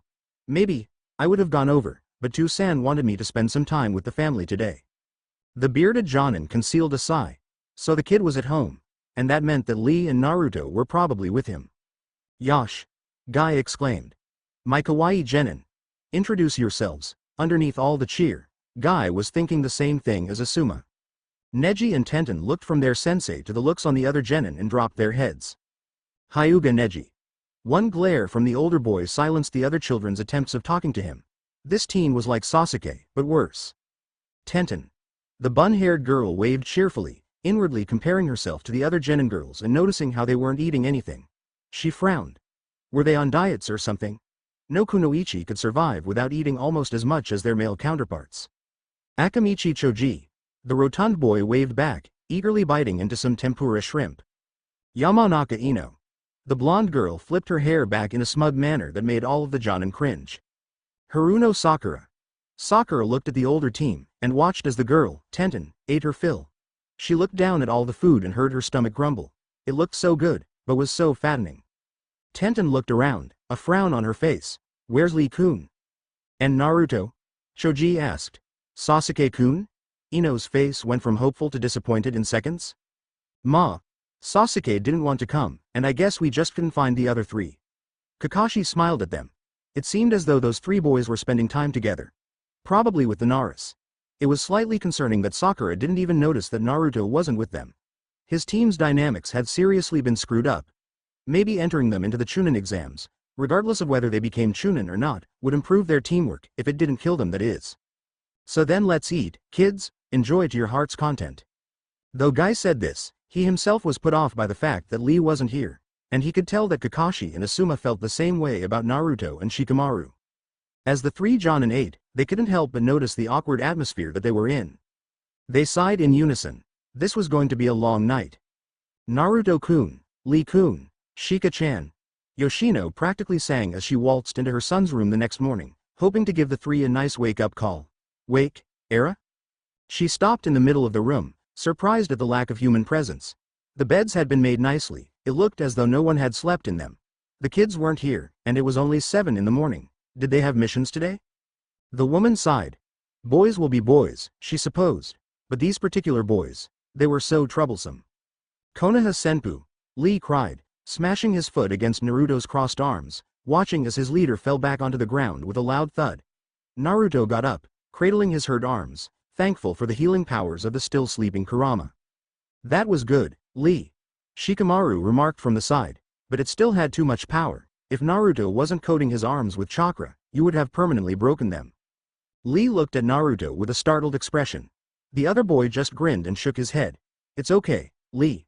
Trust me. That was really good, but Shika's right. I think we all need to tone it down. He gestured to the training field, which was destroyed once again. Naruto pinched his forehead in exasperation and sat back on the ground with a childish expression.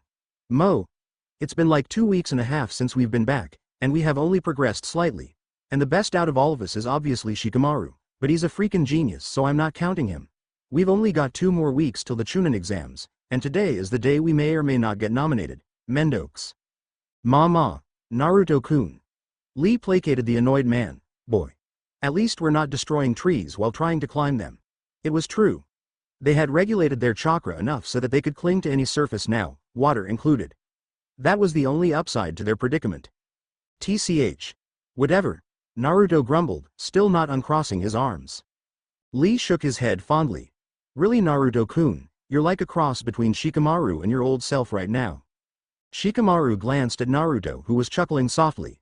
We've all changed, you know, and we've spent so much time with each other that it's hard not to copy the others at times. Even you, Lee, you've become more serious. Circumstances force us to cast a henge on ourselves, Naruto said, a sad smile on his face. The last thing Kakashi-sensei said to me was, don't ever change, Naruto. But that just wasn't possible. It's for the best, really. Lee stated. To face what is coming, we must grow up. Shikamaru breathed in deeply, wondering for how much longer Konoha would still retain this sweet smell before it would be filled with the coppery tang of blood. Suddenly, his eyes widened. Guys, what day is it today? He demanded. Naruto and Lee looked at him quizzically. Mon, Naruto's face morphed into one of comprehension, as did Lee's. Well, crap. Lee deadpanned. Just lovely. The other two just sighed in resignation. Today was the day that Gaara was coming to town, which meant that Temari would also be there. Which meant that Shikamaru was about to see his wife for the first time in a long time. Which meant that Lee and Naruto would have to make sure that he didn't see her, lest Suna claim sexual harassment charges against the Nara clan for trying to make a move on the Kazukage's daughter. All in a day's work for the Hokage and his subordinates. Gathered in the Hokage's office were all of the instructors of the Genin teams. Kurenai, who had just returned from a C-rank mission with her team, was standing proudly beside Asuma, eager to nominate her squad. They were ready for whatever challenges came their way. She was sure of it. Amazingly enough, Kakashi was on time for this meeting, probably because the Hokage had told him that it would be at 8 in the morning instead of its actual time of 11. In the corner stood Amino Iruka, the academy instructor who also served as an aide to the Hokage from time to time. He would be the one making tallies as to who was participating and who was not. The Hokage himself was seated behind his desk, lazily puffing away on his pipe. He fixed a calculating gaze on Guy, Kakashi, and his son, who returned it without so much as a flinch. He was most interested as to what these three were going to do. Sate, let's begin. Let the record show that this meeting has been called to announce which of Konoha's Genin teams will be nominated for this year's Chunin exams that are being held in Konoha. He paused and looked around, his eyes landing on a certain Jonin. Raida. The scarred Jonin snapped to attention. Hi, Hokage-sama. Team 3 does not qualify. As you already know, Fujiwara Natsumi has quit, and the other two are certainly not fit. Iruka made a careful mark in his notebook, Genma. The bandana-wearing, senbon-chewing Jonin just gave the Hokage a blank look. No. Many Jonin around him snickered. No, the Hokage repeated. No, Genma reaffirmed. Hell no, he added as an afterthought. I do not nominate Team 5. Hiruzen snorted softly, but moved on. Kurenai-chan, what about your team? The Genjutsu mistress beamed with pride.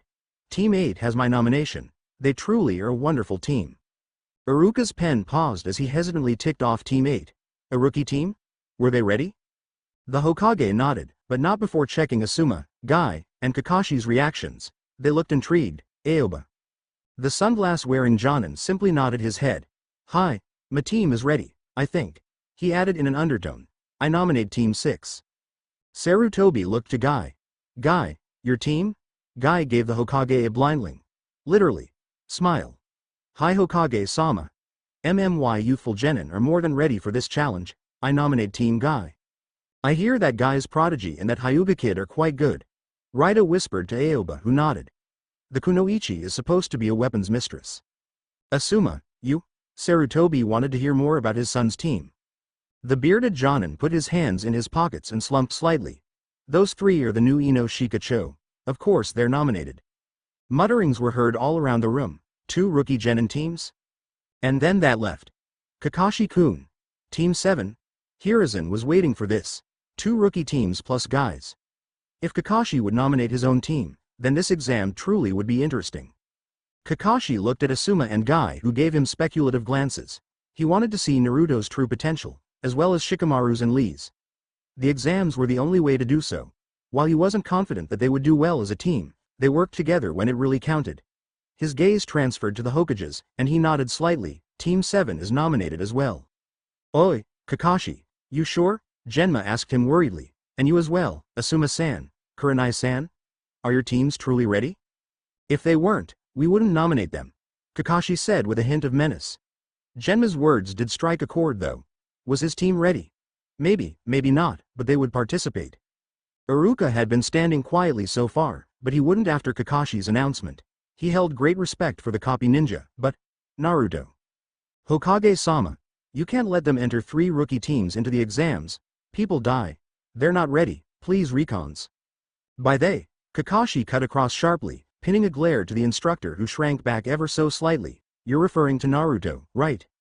What? Iruka exclaimed, not willing to accept defeat. No, I taught those kids. I know that some of them are qualified, but certainly not all of them. There was a tick in Kakashi's jaw that only he could feel. Though he knew that Iruka was one of the few who genuinely cared for Naruto, it annoyed him that he was going to ruin that kid's chance of participating. Once again, by them, you mean Naruto. There was deadly silence as Kakashi inhaled and exhaled audibly. When Kakashi got mad, he really got mad. Uzumaki Naruto. Kakashi's soft voice carried an undertone of annoyance and anger to it. As no longer your student, Amino. Iruka bristled at the man's perceived insult. But nothing, Kakashi rumbled. He is one of the most talented genin of his class. Now that was pushing it, as Kakashi hadn't actually seen much of the boy's hidden talent, but he was sure it would come out during the exams. He's smart, driven, charismatic, and nothing like what his reports say. The Jonin casually flexed his arms in a way that was intended not to be casual at all. It makes me wonder just how accurate those reports really were. Stunned silence followed Kakashi's statement. Even the Hokage had nothing to say. He had read the reports on Naruto himself and knew that they were not accurate in the least. But for Kakashi to actually voice this. Iruka's jaw moved up and down, wanting to say something, but he couldn't. He didn't write those reports, someone else did. Still though, he knew Naruto's skill firsthand. Naruto had learned the Kage Bunshin a Kinjutsu in 1 hour. But that could have been a fluke. Hearing Kakashi's high praise of Naruto gave Iruka a feeling of pride and left him a bit surprised as well. Naruto. Naruto was smart? So if there's nothing else, I'll leave now. Kakashi's tone returned to normal and he smiled at the scarred Chunin before vanishing in a puff of smoke. Iruka-kun. The Hokage smiled at the young man kindly. I know how much you care for Naruto, but Kakashi-kun is right. They're not your students anymore, and Naruto truly is something. He's something all right. Aoba muttered. He painted Enbu headquarters orange when he was 7. Genma chuckled. I remember that. When we caught him 3 hours later with paint buckets and paint bombs and nearly hauled his sorry ass over to Ibiki-san, he told us that he was following Inu Ni-san and wanted to thank him for giving him something. But when he couldn't find Inu Ni-san, he got frustrated and dropped 50 paint bombs over HQ with no one noticing. He turned to Iruka. Care to guess who this Inu Ni-san was? Kakashi-san. Iruka said in a slightly timid voice, hating himself for sounding like a child. Genma nodded, amusement all over his face. When Kakashi heard what the little devil had done, he promptly brought him another gift. So if Kakashi thinks the kid is ready, then we should too. He knows him the best after Hokage-sama after all. Iruka gave a resigned sigh and ticked off Team 7 as well. 3 rookie teams, huh? Omoshiro. Sarutobi Konohamaru, the honorable grandson of the Sandaime Hokage, was currently running away from a pink-haired Bakemono in a not-so-honorable way. It had all started when he was with his Naruto Ni-chan. Flashback. Nay Naruto Ni. Konohamaru bounced up to his boss with a wide smile that was missing a couple teeth. His boss had looked down at him with kind eyes that reminded him of his grandfather at times. "Nani, Ko?"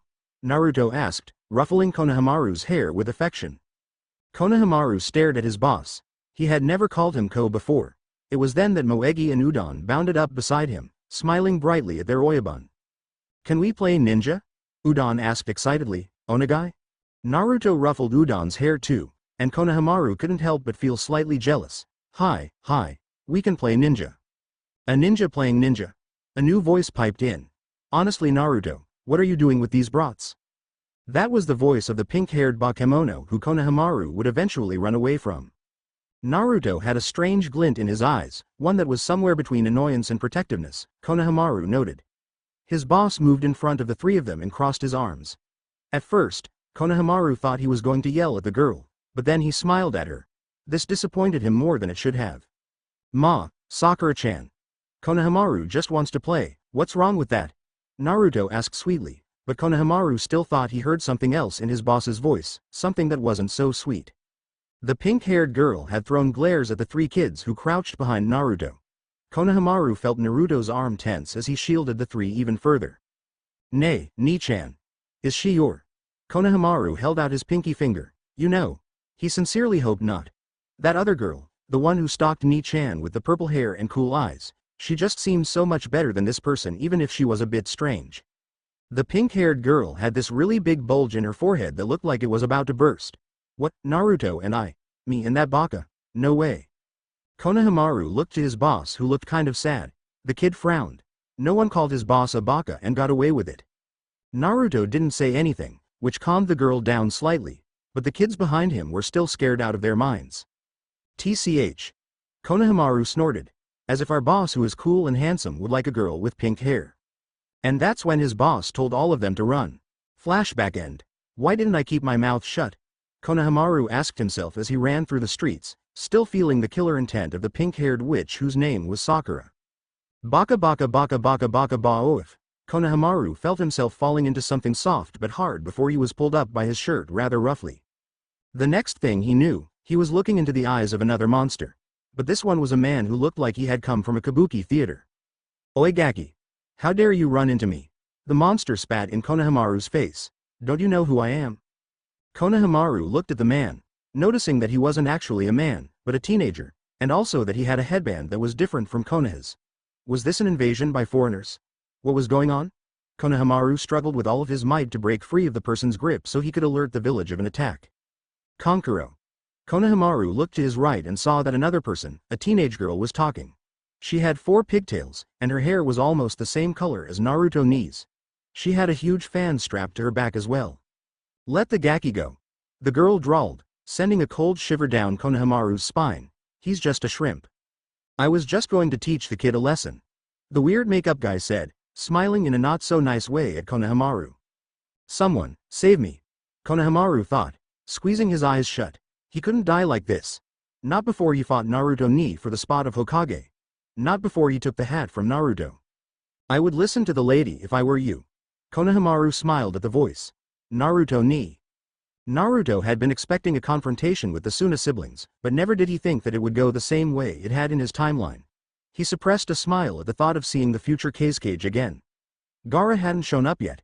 That guy always loved dramatic entrances. "You." Tamari pointed at Naruto. "You're this Gaki's Ni-san?" Sakura, who had just appeared on the scene, was slightly out of breath. She had been about to deck that kid when she noticed the odd shinobi in front of her and Naruto, one of whom was holding the Gaki hostage. She glanced from Konohamaru to Naruto, wondering what was going to happen. Those two, they seemed strong.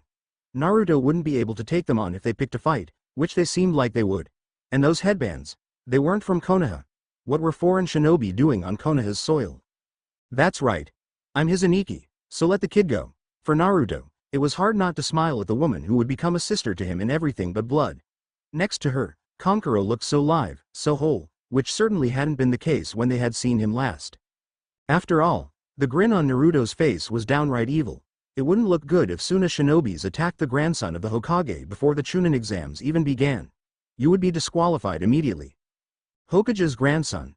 Kankuro looked at the brat in his hand who was sticking his tongue out at him. Sakura blanched as she took another look at the kid. That was the Sandame's grandson? It was a good thing she didn't attack him. She would have gone to prison. And what was this about the Chunin exams? That would explain the foreign ninja's presence, but why did Naruto know about this before she did? Kankuro. The voice behind him froze him solid. Let him go. You're embarrassing us. The older teen dropped the kid immediately, not noticing how the younger blonde caught him, or how the Konoha nin's eyes shifted from fierce to warm as he looked at the redhead who had just appeared. Naruto tried to not look happy as Gaara, his friend, not yet, albeit a younger, bloodthirstier, and frankly, quite insane, friend glanced at him with cold teal eyes. Everything was the same with Gaara. The same kanji for love carved into his forehead, the same gourd strapped to his back, the same clothes that he wore when he was a teen. He felt his stomach rumble slightly and knew it had nothing to do with hunger. Even though Kurama was asleep, he could still feel the presence of one of his wayward siblings. Konohamaru snuggled into Naruto's arms, hiding himself from the opposing ninja's glares. Gaara observed the short blonde. His mother, she was calling for this boy's blood. But she was also scared of him for some reason. Mother was never scared, and if she was scared, then he would have to eliminate this. Flee. It would be an interesting fight. This boy. He was strong, or at least he seemed strong. Gaara couldn't wait to fight him. However, there was something else. The boy, he seemed familiar. Or that's what his mother thought. You, what's your name? Gaara pointed at Naruto who looked back at him passively. Uzumaki Naruto. The boy gave him a piercing look. This is Haruno Sakura, my teammate. He gestured to the annoying girl next to him. What's yours? Gaara raised an eyebrow. HMPF. Sabaku no Gaara. These are my siblings, Temari and Kankuro. The boy walked past Naruto who was currently trying to hold in quite a bit of laughter. He held Gaara's eye contact as the other boys stopped. The future Kazekage and Hokage sized each other up before Gaara snorted derisively. Uzumaki Naruto. Mother wants your blood. Gaara said without a trace of emotion, turning on his heel with his brother and sister following him cautiously. Naruto gently placed a shivering Konohamaru on the ground, and stared at Gaara's retreating figure with sadness and amusement together. It was somewhat confounding how the Gaara of the future had once been the Gaara who had just been in front of him. It resonated within his heart, that he, Uzumaki Naruto, was the one who had helped change the Kazekage into the man that he had been. Which is why Naruto would do everything in his power to help Gaara once again. Good to see you too, bro. He whispered softly before holding Konohamaru's hand and leading him back into the village, simply listening to the younger boy squeal about how awesome his Aniki was. Throughout all of this, Sakura watched as Naruto and the brat left, wondering when Naruto, the dead last, had become so cool. Up above, in a tree, 3 genin wearing headbands with music notes on them watched this interaction very carefully. Orochimaru-sama ordered us to gather intel on Uchiha Sasuke. Those 2 were his teammates, one of the genins said. Shouldn't we report this Uzumaki fellow to Orochimaru-sama? He seems pretty strong, another one said. The third scoffed. No, our target is the Uchiha and the Uchiha only. Besides, if this other genin was that strong, then we would have heard about him. Without rustling the leaves of the tree, they vanished, no doubt meeting with their master. And just like that, the wheels had been set in motion. Now let's see where the car takes us. Hi, here you go. Kakashi exclaimed cheerfully, giving his genin a slip of paper. Kakashi-sensei, this is. Sakura looked at him with giant eyes. HN. Chunin exams. Sasuke grunted with interest. Perfect. Now this was a place where he could truly unleash his power and face other strong opponents instead of weaklings like Naruto and Sakura. Just thinking of a fight made his blood hot. Really, sensei? Really? Naruto tried to hug Kakashi who was carefully keeping the ecstatic genin at bay. Yes, Naruto. Kakashi said patiently, giving into the temptation of ruffling the boy's hair. You've been nominated for the Chunin exams. Congratulations. Arigato. Naruto nearly yelled, truly happy that nothing much had changed. They were still nominated, which meant that Orochimaru was here as well. He carefully didn't show the disgust he truly felt at the thought of that Hibiteme being in Konoha. Compared to Nagato and the Uchihas, Orochimaru was a relatively small insect, but his bite truly was devastating. Yada. Oi baka. Sakura bopped him over the head. Don't celebrate, the Chunin exams are very hard so we all have to do our best. HN. Sasuke snorted. He didn't have to be told that, even Naruto didn't need to be. Sakura should learn to take her own advice. Naruto clutched his throbbing head, inwardly wondering if this was the reason he was so stupid. Had Sakura's love pats, as he deluded himself into thinking, taken too many brain cells that had miraculously regrown as he got older? Naruto. Kakashi sang. Sensei. The older man cast a steady gaze over the young boy, who returned it unflinchingly. These exams will show the nations what you are made of, so please listen to Sakura-chan and do your best. Kakashi saw something shift in Naruto's eyes that still held his own. Of course, Sensei. There was something challenging in the Gaki's tone. Why would you think otherwise? Kakashi smirked beneath his mask. Oh yes, the brat had caught on quickly as expected. Well then, Yane, I'll see you kids later, that's all for today. Before they could do or say anything, Kakashi vanished in a swirl of leaves. Sasuke-kun. Sakura turned to her crush, only to see him leaving, not paying any attention to anyone but himself. Sakura would have gone after him, but she remembered that Naruto existed as well. When she turned to him, he too was gone, as in nowhere in sight. Frowning at her wayward teammates, Sakura decided to show Ino Buddha her nomination slip. Oh, she was going to be so jealous. Mendeski. Shikamaru muttered as he watched Naruto slurp down bowl after bowl of ramen. He knew his best friend loved the stuff, but seriously, it was like he breathed the noodles in. On his other side, Lee was doing the same, but at a slower pace.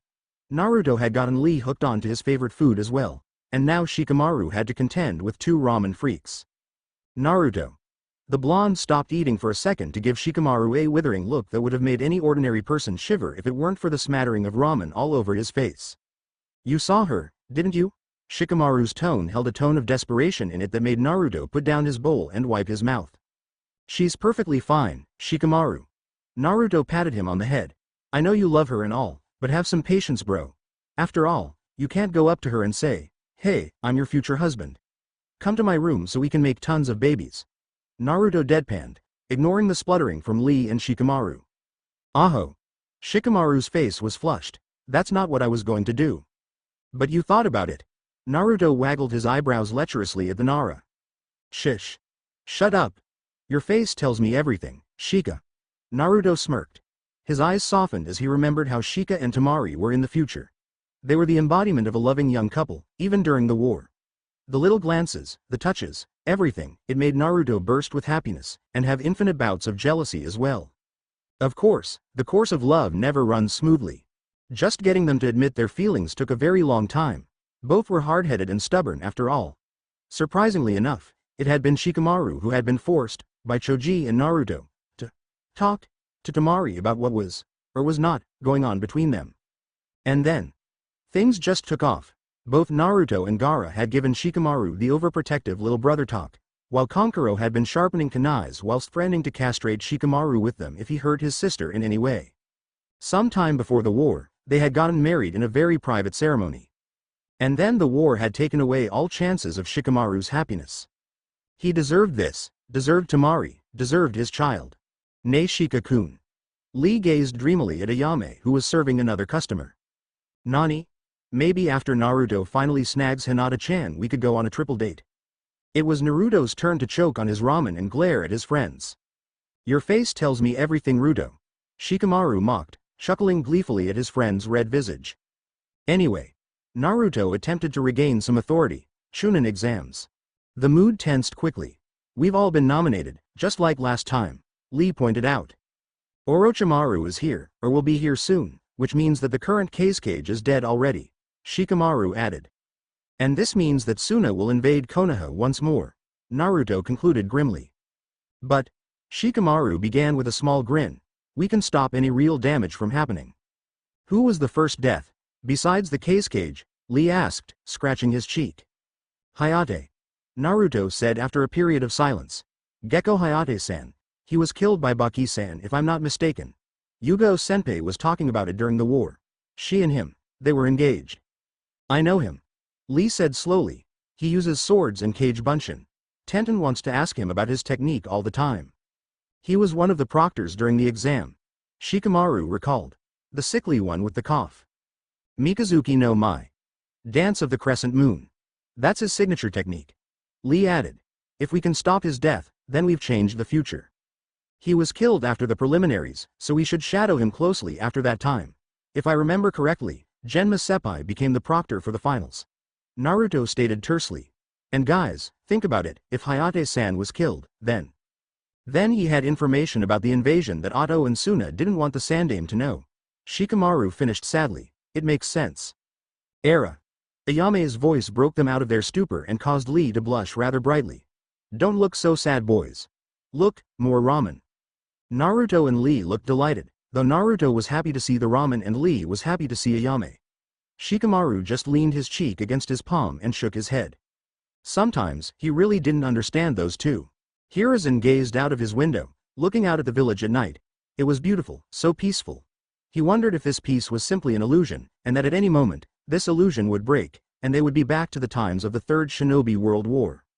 This afternoon, when little Konohamaru had come rushing in, telling a tale of how Naruto Ni had saved him from 2 bakemonos, he thought the boy was just exaggerating. But upon further prodding, it seemed as though Naruto had shielded the child both from Sakura and 3 Suna Genins, the children of the Kazekage. How fitting. The son of the 4th, saving the grandson of the 3rd, from the children of the 4th Kazekage. Even Konohamaru had said that Naruto Ni had changed, that he seemed more cool and awesome in the words of his grandson. It disturbed him that the Suna Genin would raise a hand on a small child, and if Naruto wasn't there, he didn't know what would have happened. Sarutobi saw a small breeze ruffle the shadowy treetops and couldn't help but shiver. Even the wind knew that a change was coming. But was this change good, or bad? Orochimaru-sama. The 3 sound Genin knelt before their master. Coo. The Sannin smirked, licking his lips with an abnormally long tongue. What news do you bring? Uchiha Sasuke has awakened his Sharingan, one Genin said in a monotonous voice. His Jonin sensei is Hitaki Kakashi, another one added in the same tone. He spars on his own every day from the hours of 3 to 6 when not on duty. The last Genin, a girl, finished. Did you hear that, Kabuto-kun? From the corner, glasses glinted in the dull lighting. Hi, Orochimaru-sama. Cruel lips twisted into a grin. Soon, Uchiha Sasuke. Soon, you will give me what your noble brother never could, and never would, your eyes. Amino Iruka was not a violent man. He was as composed and playful as his namesake, a dolphin. But when he was provoked, he was a force to be reckoned with. He knew Naruto, and he knew the kid's nature. No matter what Kakashi said, Iruka didn't think that Naruto was anywhere close to being ready to take the exams. Kids died there. He wasn't about to let his favorite Genin go the same way as some of his classmates just because he let the copy ninja have his way. He was sure if he just proved to the older shinobi that Naruto couldn't defend himself, then Hitaki would relent and withdraw his team. After all, Naruto's weakness in the academy was taijutsu, and genjutsu, and ninjutsu, except for that ridiculously perverted technique and Kage Bunshin. Which is why, when he found himself being flipped over and landing on the floor of Naruto's apartment with a loud thud, he finally understood why Hitaki had been so adamant to say that Naruto had changed. Iruka-sensei. Naruto asked in the dark, his voice carrying a slight slur from sleep. What are you doing on the floor? Iruka gaped at the boy in the darkness. How had Naruto known who he was? Wasn't he supposed to be anonymous? He had even masked his chakra. When the kid flipped on the lights, he blinked at the sudden change and then at Naruto himself. Naruto. The boy widened his eyes in realization and muttered something along the lines of not again before helping his first sensei to an upright position. Sorry, Iruka-sensei. You startled me there. Naruto bowed his head down to the older man in a submissive pose that made Iruka quickly grab Naruto's shoulders so that he could look the boy in the eye. Naruto was berating himself for having such quick reflexes. Oh yes, what a curse that was to have. What the hell? The blond boy exclaimed, watching concernedly as the older man rubbed his sore backside. Are you alright? Iruka could only stare at Naruto as he made him sit on his rickety old bed.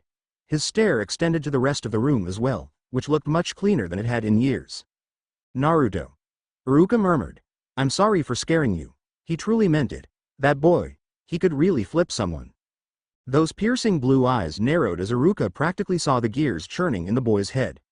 Naruto sighed in exasperation, rubbing his blonde spikes in a weary motion. He was wondering when Iruka would come to test him, having done this in the prior timeline as well. He just didn't expect him to do it now. At 3 in the morning. No, I'm sorry, sensei. It was an accident. Iruka winced at the heat in his back. All he wanted to do was wake Naruto up and then tell him how stupid he was for letting an enemy through and how he wasn't able to fight back. Admittedly, he did have to pick a few locks to get in the house, but he had gotten in nonetheless. Just when he was about to touch the kid on the shoulder, a hand had come out of nowhere and had propelled him to the floor. I'll get you an ice pack. Naruto murmured quietly, leaving his sensei with his own thoughts. Was this what Kakashi meant when he said that Naruto had changed, that Naruto was talented, that he was smart? Judging by the very real pain in his back, he would have to agree with Hitaki at this moment. Within seconds, Naruto was back, giving Iruka the ice pack and taking a seat in the spare chair in the room. He observed his sensei with masked affection. The first time he had seen Iruka after they had arrived in the past was 5 days after their landing. It had taken all of Naruto's willpower not to cling to the man and sob in his Chunin vest. Iruka, the man who had first acknowledged Naruto as a ninja, who had considered Naruto a brother to him, who had died protecting him. Once again, he was alive, and Naruto was going to do everything possible to keep it that way. Sorry, Naruto said softly, causing Iruka to smile. That's the third time you've said sorry to me, Naruto. But it's me who should be saying sorry. It's okay, Iruka-sensei. Naruto smiled at the man, causing Iruka's eyes to widen. It was so familiar. That smile. He had seen it on the face of the Yondaime. Naruto. I get it, sensei, trust me, I really do. Surprisingly, Iruka didn't doubt Naruto. The boy's eyes told him the truth. You're worried that Kakashi-sensei was too quick in nominating us, nay? Iruka masked his surprise quite well. He was never this quick on the uptake. Kakashi may have been right about Naruto, he must have changed quite a bit. Naruto, how did you know? That caused Naruto to snort.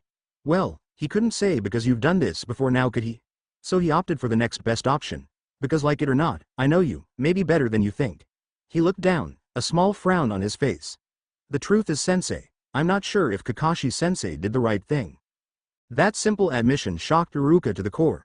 Naruto, Uzumaki Naruto, the boy who shouted he wanted to be Hokage 24/7, was doubting if his sensei did the right thing in giving them a chance to advance. Why? Iruka wanted to know.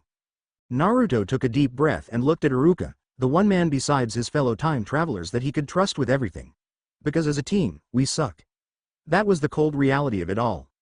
The deadpan voice caused Iruka to choke. He had never heard such a tone coming from Naruto. It was so blunt, so void of emotion, so unlike Naruto. Naruto. No, sensei, I'm not exaggerating. We truly are not a good team. They really weren't. Naruto didn't realize just how much his team had fallen apart after the wave mission, both in his timeline and this one. We don't work well together. Sasuke barely listens to what anyone says. Sakura only listens to what Sasuke says, and Kakashi-sensei tries to be the moderator, but it never works. We are so. He trailed off, not finding the proper word. Kakashi said that you all were ready. Iruka said cautiously. Naruto never talked this way, ever. Maybe this was what he was like in the dead of morning, half asleep and not understanding what he was saying. Kakashi-sensei probably never said that. Naruto refuted firmly. I know pretty well him too. He tapped the side of his nose and smiled softly. Iruka let out a breath. Well, this was a change. A very big change. Naruto seemed so much calmer, mature. Much more shinobi-like. It was kind of scary actually. You're right. He didn't. In fact, throughout his little speech, he only really referred to you. Naruto was slightly taken aback before he relaxed. Had Kakashi been this focused on him in the previous timeline as well? Really? I wonder why. He looked out his window to see a dark sky. I've changed, sensei. Kakashi-sensei knows this. I know this. The Hokage knows this. Iruka tensed minutely. Naruto was admitting this? Don't worry. Naruto chuckled. That laugh. It was oddly similar to Kakashi's, Iruka thought. How strange. A smile like the Yondaime's, and a laugh like the Yondaime's prized student. Wave made me realize a lot of things. I can't act the way I used to. I can't hide everything under a smiley face. This life, it's harsh. Zabuza, Haku-san, they didn't have to die, they were good in their own way, but they did. And that really pissed me off. The world that we live in is cruel and unforgiving. Naruto. Iruka breathed. How had he not recognized this shift within the boy? Sure, he knew how much Wave had changed the boy. Naruto had come to him the day after they had come back and told him everything. But all that Naruto was saying, that he was doing, it reminded Iruka of his own father, a hardened shinobi who had seen war. The Wave mission might have opened Naruto's eyes, but it shouldn't have made him sound like a god-forsaken veteran. And then you factor the whole Kyuubi thing. Naruto shot a glance at his gut, where Kurama was still sleeping. Mendoku's, however, that's my life. He nearly blanched at his own tone. Lee was right. Shikamaru was rubbing off on him. After a moment of silence, the boy chuckled ruefully. I still have a couple more hours before I have to get up, sensei. You're welcome to stay here. I can take the couch. Iruka shook his head violently. Not that he was opposed to spending some more time with his pupil, but he couldn't impose like this, not when he had misjudged Naruto this much. It's alright, Naruto. I just wanted to test you, and you passed with flying colors. He waved goodbye. Again, sorry for disturbing your sleep. In the next instant, all that was left of Iruka was a puff of smoke. Naruto watched as the smoke disappeared slowly, a fond expression settling on his face.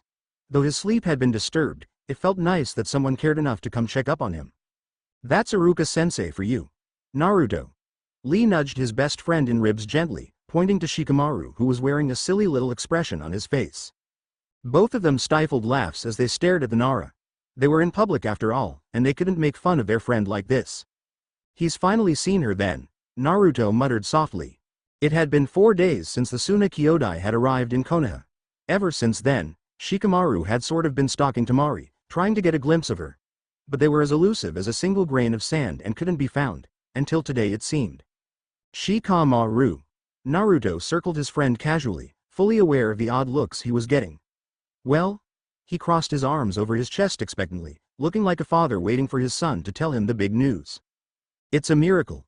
Shikamaru's voice held a healthy dose of nostalgia and longing that made Lee and Naruto look at him sadly.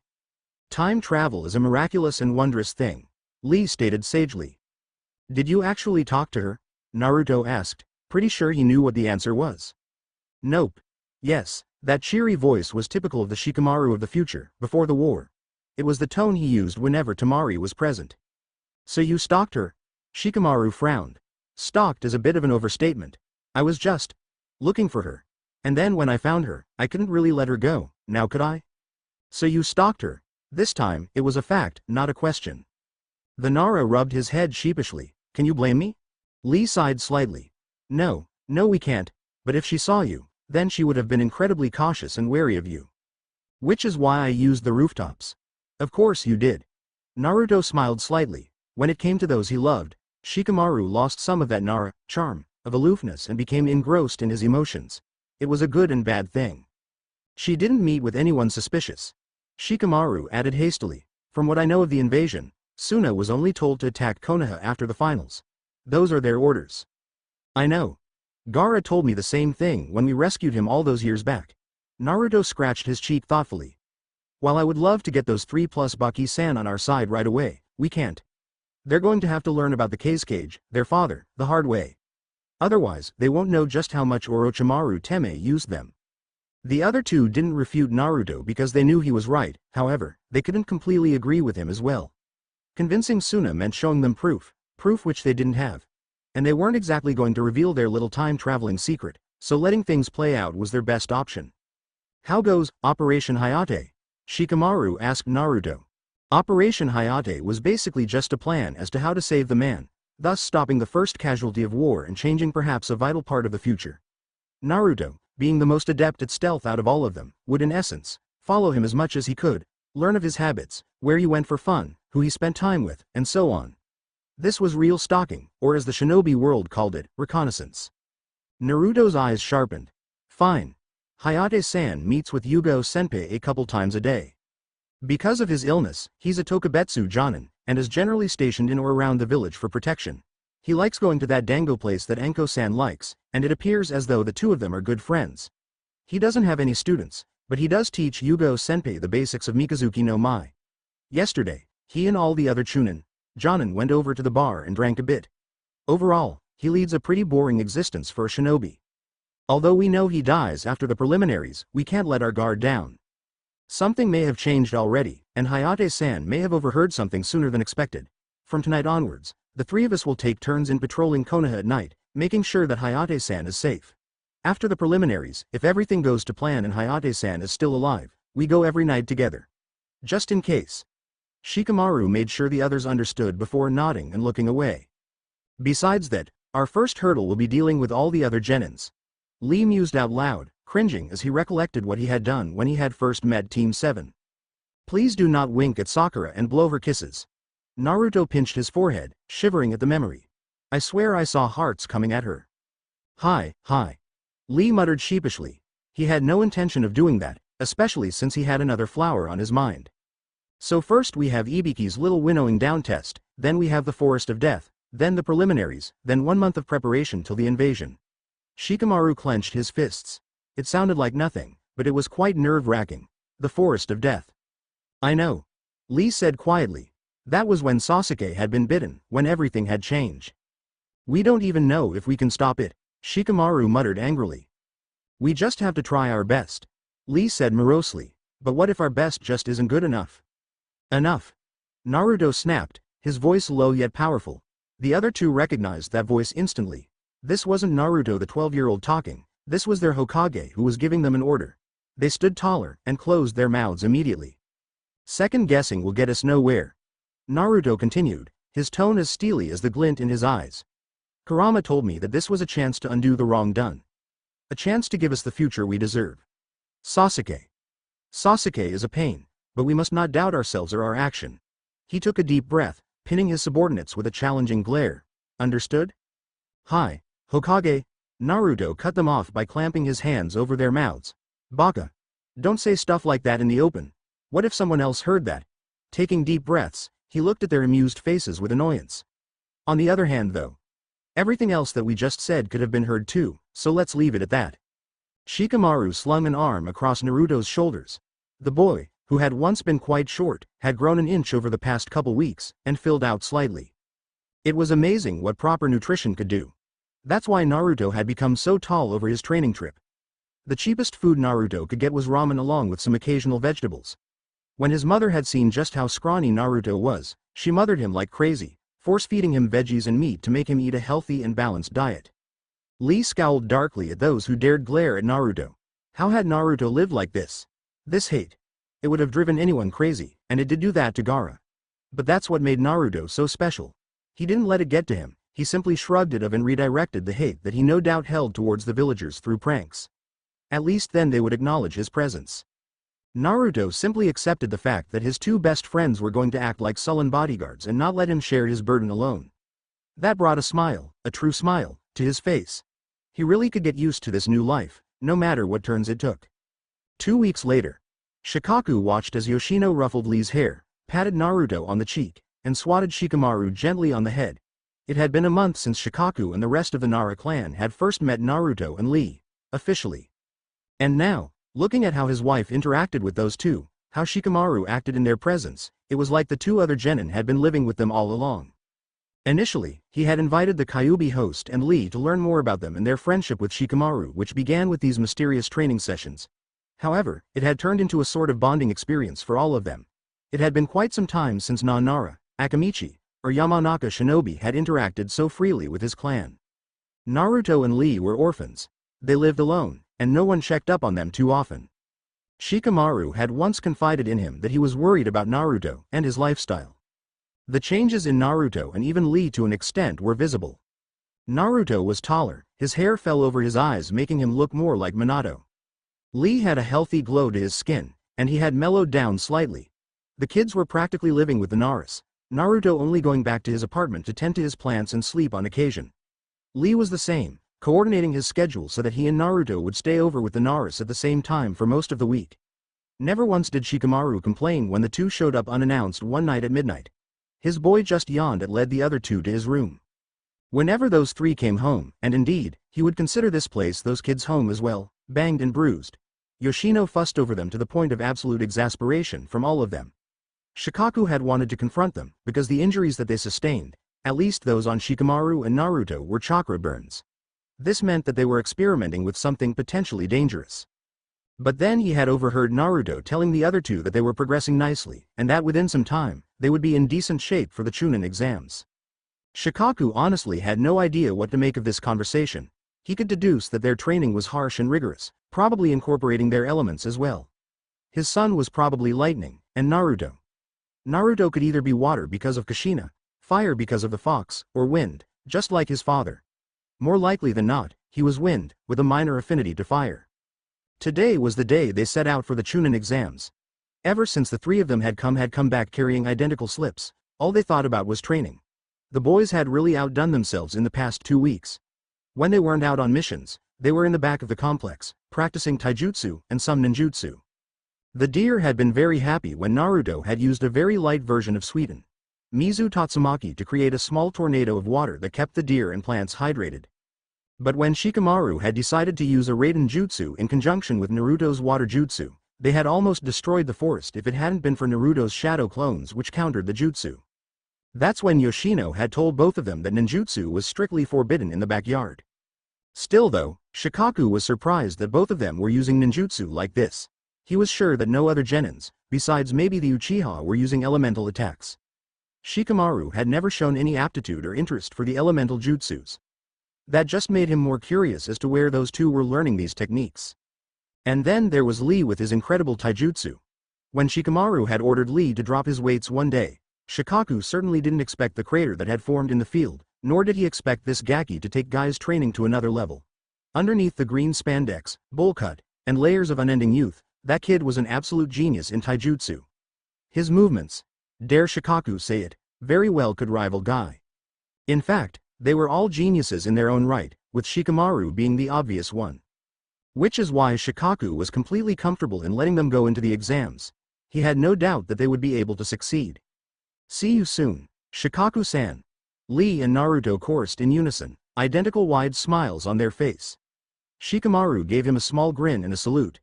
See you soon, Oyaji. The elder Nara's lips twitched upwards ever so slightly as he waved back. Yoshino was at his side in the next instant, and the two of them watched as the children vanished into the distance. Those kids. They'll do great things one day, his wife murmured softly before heading back into the house. Shikaku took one last look at the kids' retreating figures and couldn't help but agree. Nay Minato, I wonder if you could see your son now. All right men. Naruto barked once they were out of the Nara property. Today's the day, Lee said somberly, though there was amusement on his face. That we rise against our enemies, Shikamaru added with a sly grin. Crush their spirits. Stomp on their toes, and persevere. So that we strike fear into those who dare oppose Konoha and this alliance. Who dare oppose us in our cause? Shikamaru and Lee had heard this speech numerous times. It was Naruto's favorite one to deliver before an important battle was about to take place. They were taking immense pleasure at the tick developing in their Hokage's temple. Shut up. Naruto gritted his teeth. His subordinates were too cheeky. Shikamaru's face became serious. We get it, Hokage-sama, we really do. Today, what will happen over the course of the next few days, over the course of this month, will lay the foundation for the future that we came back to save, Naruto. Lee said, his face uncharacteristically unyouthful. I know you do, Naruto let out a frustrated groan. It's just that these exams, people are going to see. So let them, Shikamaru stated forcefully. Yeah, they'll see how much we've progressed. Yes, the dead lasts of our classes are, and I can say this with utter confidence, the strongest shinobi that the Leaf will have. One of us here becomes Hokage after all. He tousled Naruto's spiky hair casually, chuckling at the boy's pout. Naruto straightened, casually pushing Shikamaru away from him, sticking out his tongue in a very un-Hokage-esque manner. TCH. Mendokus. Naruto paused and looked his friend in the eye. That's what you were going to say, right? Before Shikamaru had a chance to respond, Naruto shook his head. No, I know that's what you were going to say.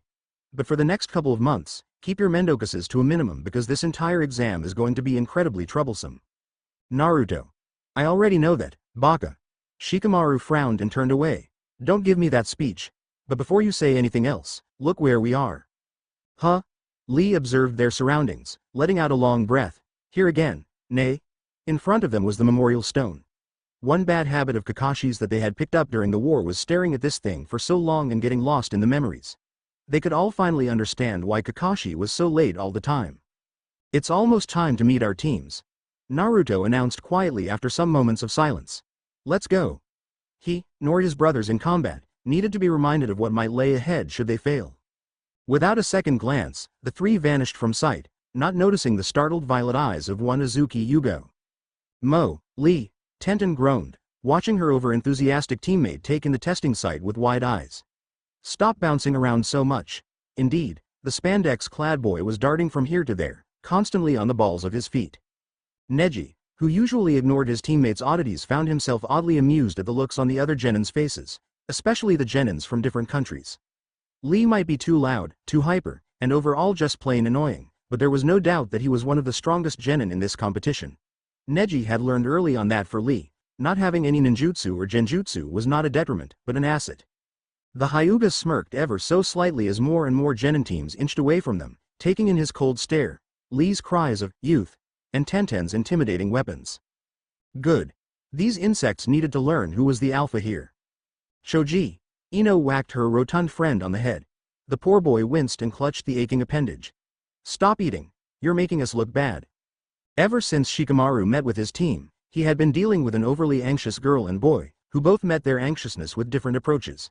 Just like Sakura, Ino had a violent streak, one that she had used against Sai many times in the future. That was her stress reliever. And so was sex. But Shikamaru would take that one detail that Sai had shared with him in the name of male bonding, to the grave. Naruto was right, everything here was troublesome. Ino. Shoji needs to eat in order to keep his metabolism steady. You know about his clan. If they don't eat, then they can't do their techniques, and we can't do any combo jutsus. The Nara stated wisely, living up to his reputation as a genius. The blonde girl stopped and looked at the Akamichi, a red tinge creeping on her cheeks. Of course she knew that. She never told Shoji to stop eating. So then why now? It's all right, Ino-chan. Shoji smiled at her. We're all a bit nervous, even Shikamaru.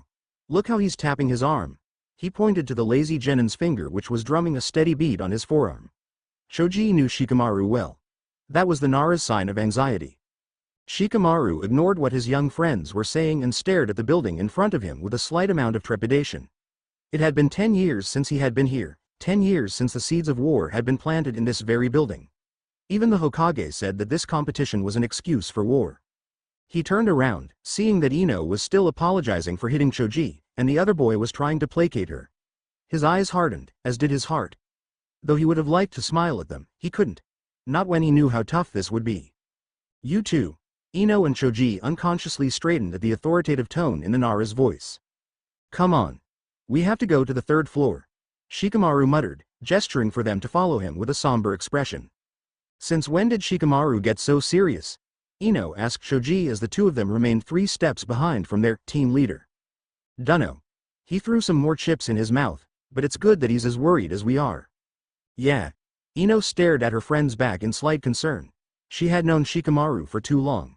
He never showed this much overt emotions on his face except when he was annoyed. She glanced at the building they were entering. What about this place had arguably the smartest genin in Konoha so rankled? Naruto winced as he saw the furious expression on Sakura's face as a foreign genin commented on her eccentric hair color. The girl seriously looked like she could kill.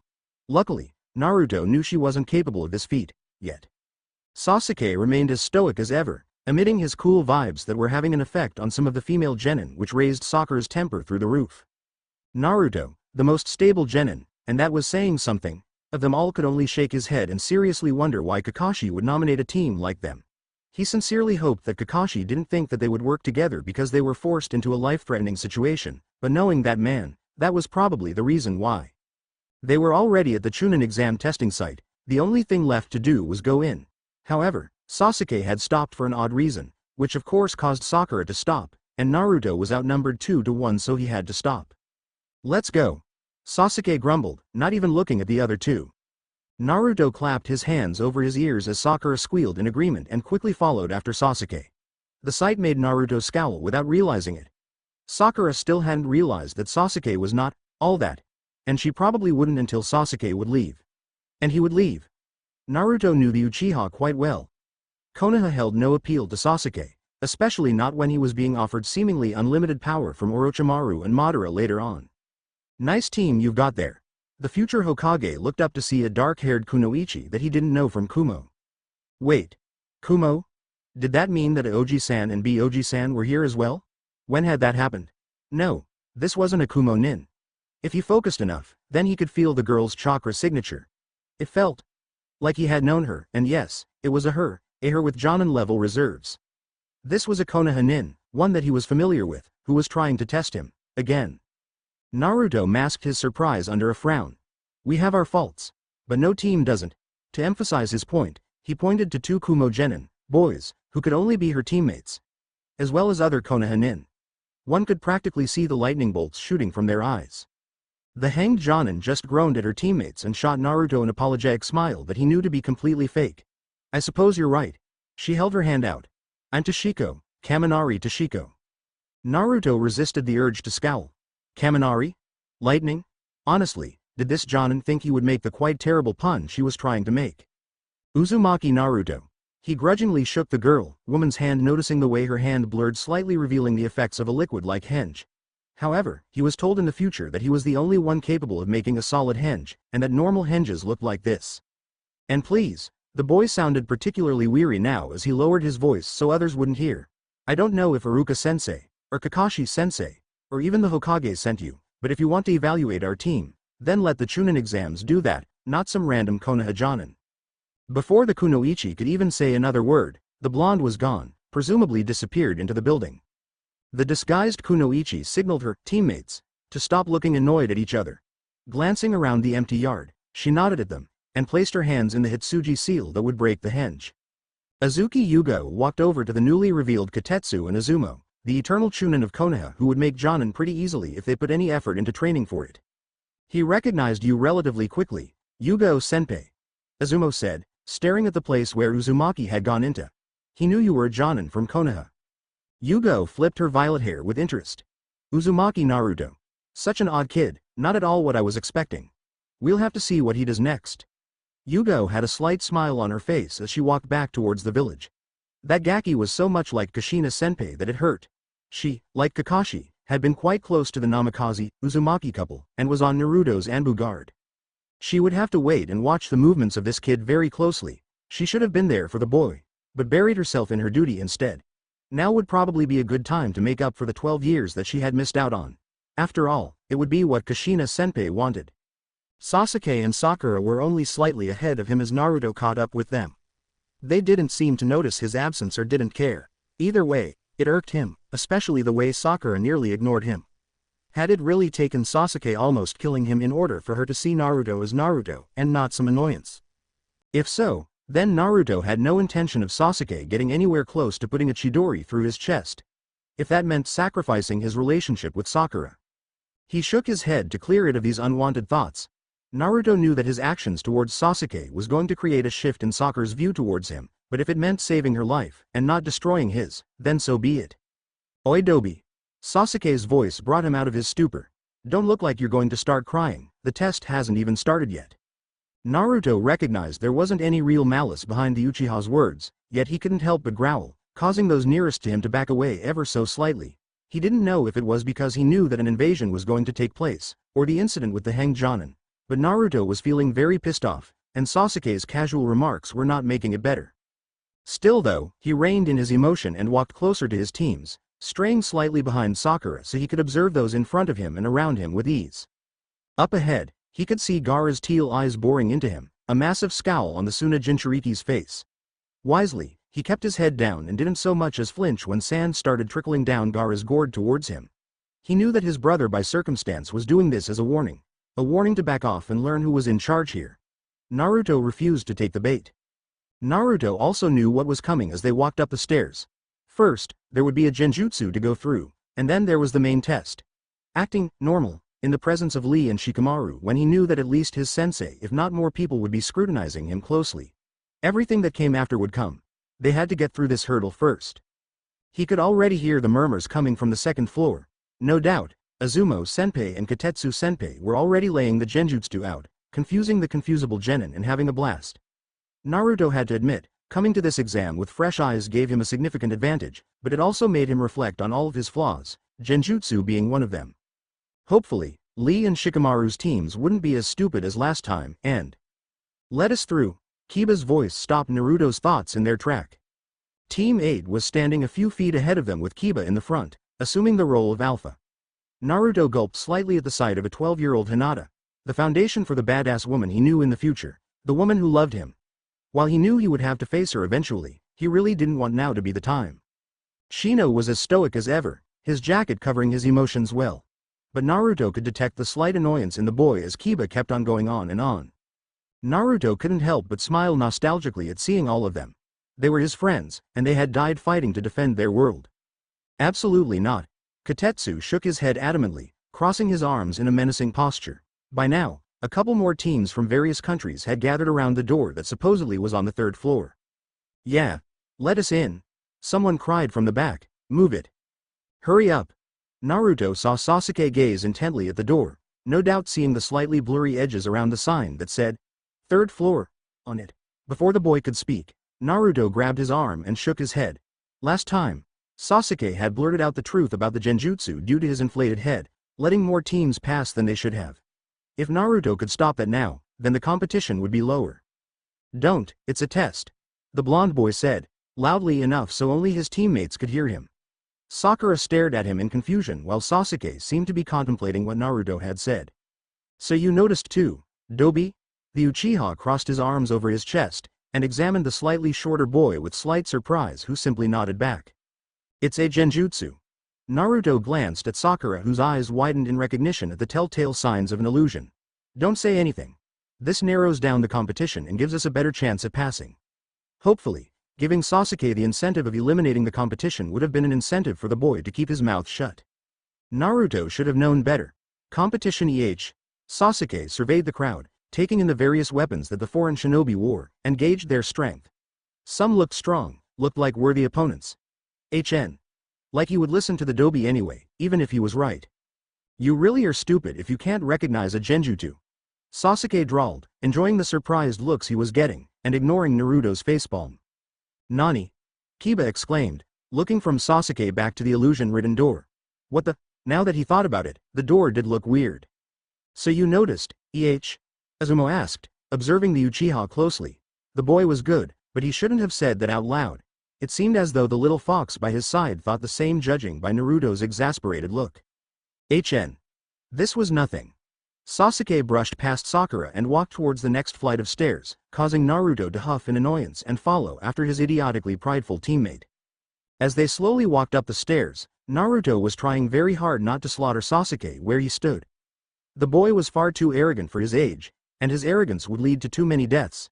This led Naruto to wonder what exactly would happen if Sasuke died during the Chunin exams. No, that couldn't happen. Loath though he was to admit it, Sasuke couldn't die, not yet at least. He played an important part in shaping nearly every genin to become the warriors of the future. Though it seemed as though Naruto and his two comrades were playing kami, it was a necessary evil. Killing Sasuke would only encourage Orochimaru to pursue Itachi even more fervently, which would lead to his death even quicker than in the previous timeline. Itachi played a crucial role in helping Konoha. "Kakashi-sensei," Sakura squealed, causing Naruto to look up and see the smiling face of his teacher. "Yo, you three," the man chirped cheerily at his three students. "It's good to see all of you here." "What do you mean, sensei? Don't we have to be here?" Sakura inquired, a puzzled look on her face. Kakashi laughed, and rubbed the back of his head sheepishly before sobering. "Well, yes. But..." He trailed off, eyes locking with Naruto's who groaned inwardly. "Nay, Naruto-chan, why don't you explain?" Kakashi grinned at the pathetic expression on the blonde's face. "I don't know, sensei," Naruto exclaimed with his typical, "What do you mean, look?" "But I think you do," Kakashi retorted. He smirked when he saw the Naruto's defeated posture. Naruto. 0. Kakashi. 1. Fine. It's because if we didn't show up as a team, we would have been disqualified, right? The blonde's tone changed immediately, as did his posture. His voice became a bit more deadpan, and his shoulders slumped. He looked utterly bored. "Exactly." Kakashi nearly yipped, snorting at the Nara-like posture that Naruto had. "See, once you think about something, you don't sound so stupid, nay Naruto?"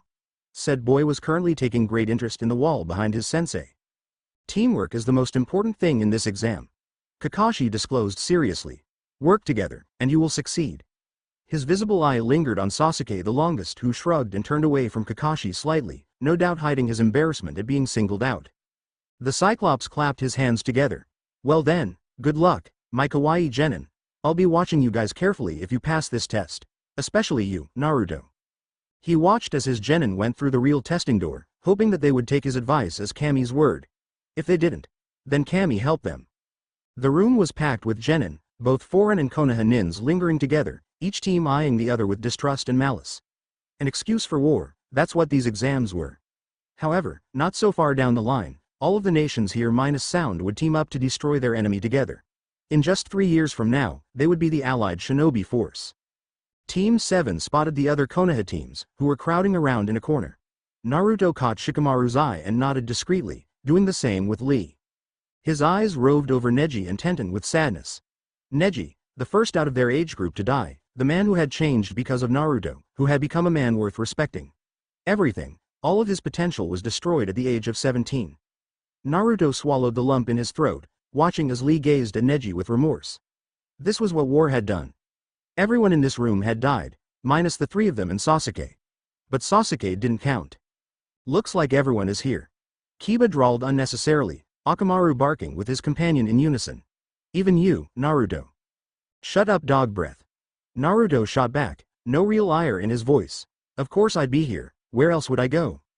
Before Kiba could say anything else, another voice made itself known, a voice that had Naruto, Shikamaru, and Lee standing a bit taller and tensing minutely. Ma, we're all Konoha genin here, let's not fight amongst ourselves. Nay? The sickly sweet voice of Yakushi Kabuto made Lee want to slit the man's throat this very instance. He had been the one who had reanimated all of their dead comrades. He would die, there was no doubt about that. Naruto and Shikamaru exchanged glances, their eyes traveling to a kunoichi not far away who was looking at the assembled Konoha-nin with interest. Orochimaru. Anyo. Who are you? Ino asked the older genin with a flip of her hair. Kabuto smiled at the blonde girl. I'm Yakushi Kabuto, a Konoha genin just like you. He pointed to his forehead protector with false pride. You look older than us. Sakura looked at the gray-haired teen. Is this your first time taking the exam? Kabuto slid his glasses further up his nose, a glint present in the lenses. Nope. It's my 7th, he announced with no sign of being ashamed. 7th. Kiba scoffed. You must suck. Kabuto rubbed the back of his head sheepishly. Ma. Well, there were circumstances that caused us to fail. So, I can't really blame myself. He trailed off as his eyes glanced over Sasuke, causing Naruto to clench his fists. But, I do have a specialty. He divulged, knowing he was going to catch the genin's attention. Oh. Sasuke spoke for the first time, Ino and Sakura perking visibly. And what is that? Kabuto smirked at Sasuke whilst taking something out of his pack. This, he said, holding up a box. Ninja cards of all the genin present, their skills laid out in detail. The bespectacled teen held one card out and read off of it. Uchiha Sasuke, age 12. Rookie of the Year, and rumored to be a genius in taijutsu, ninjutsu, and genjutsu. Heir to the famed Uchiha clan, wielder of the Sharingan, the dojutsu that can copy anything. His sensei is Hitaki Kakashi, also known as Sharingan no Kakashi, the copy ninja. His teammates are Haruno Sakura and Uzumaki Naruto. He has completed 97 D rank, and 1 C rank turned A rank mission which included the death of Momochi Zabuza and the infamous tyrant Gado. This mission also led to the completion of. Kabuto trailed off and looked at Naruto with an odd expression. The Great Naruto Bridge. Those who had been following Kabuto's words turned to Naruto with expressions ranging from respect to bafflement. The boy just kept an impassive face and stoically stared at Kabuto with narrowed eyes. All those years ago, he finally understood what Kabuto was doing when he read Sasuke's card. He was playing on Sasuke's pride, making him puff out his feathers even more, grooming him to come to Orochimaru's side. Kabuto whistled in appreciation. That's some team you've got there, Sasuke-kun. How interesting. May I ask? Shikamaru cut in softly, the venom in his voice expertly disguised, just how you got that information. Lee and Naruto looked at each other as Kabuto stiffened ever so slightly before relaxing, an easy smile on his face. Now, a good shinobi never reveals his techniques. And yet, you just revealed Sasuke's. Shikamaru continued, enjoying the look on Sasuke and Kabuto's faces. It makes me wonder, just what else do you know about everyone else? Before Kabuto could defend himself, the door slammed open, causing nearly every genin to flinch. Naruto smirked as he saw the tall frame-off Morino Ibiki, head of the TI department, make his dramatic entrance.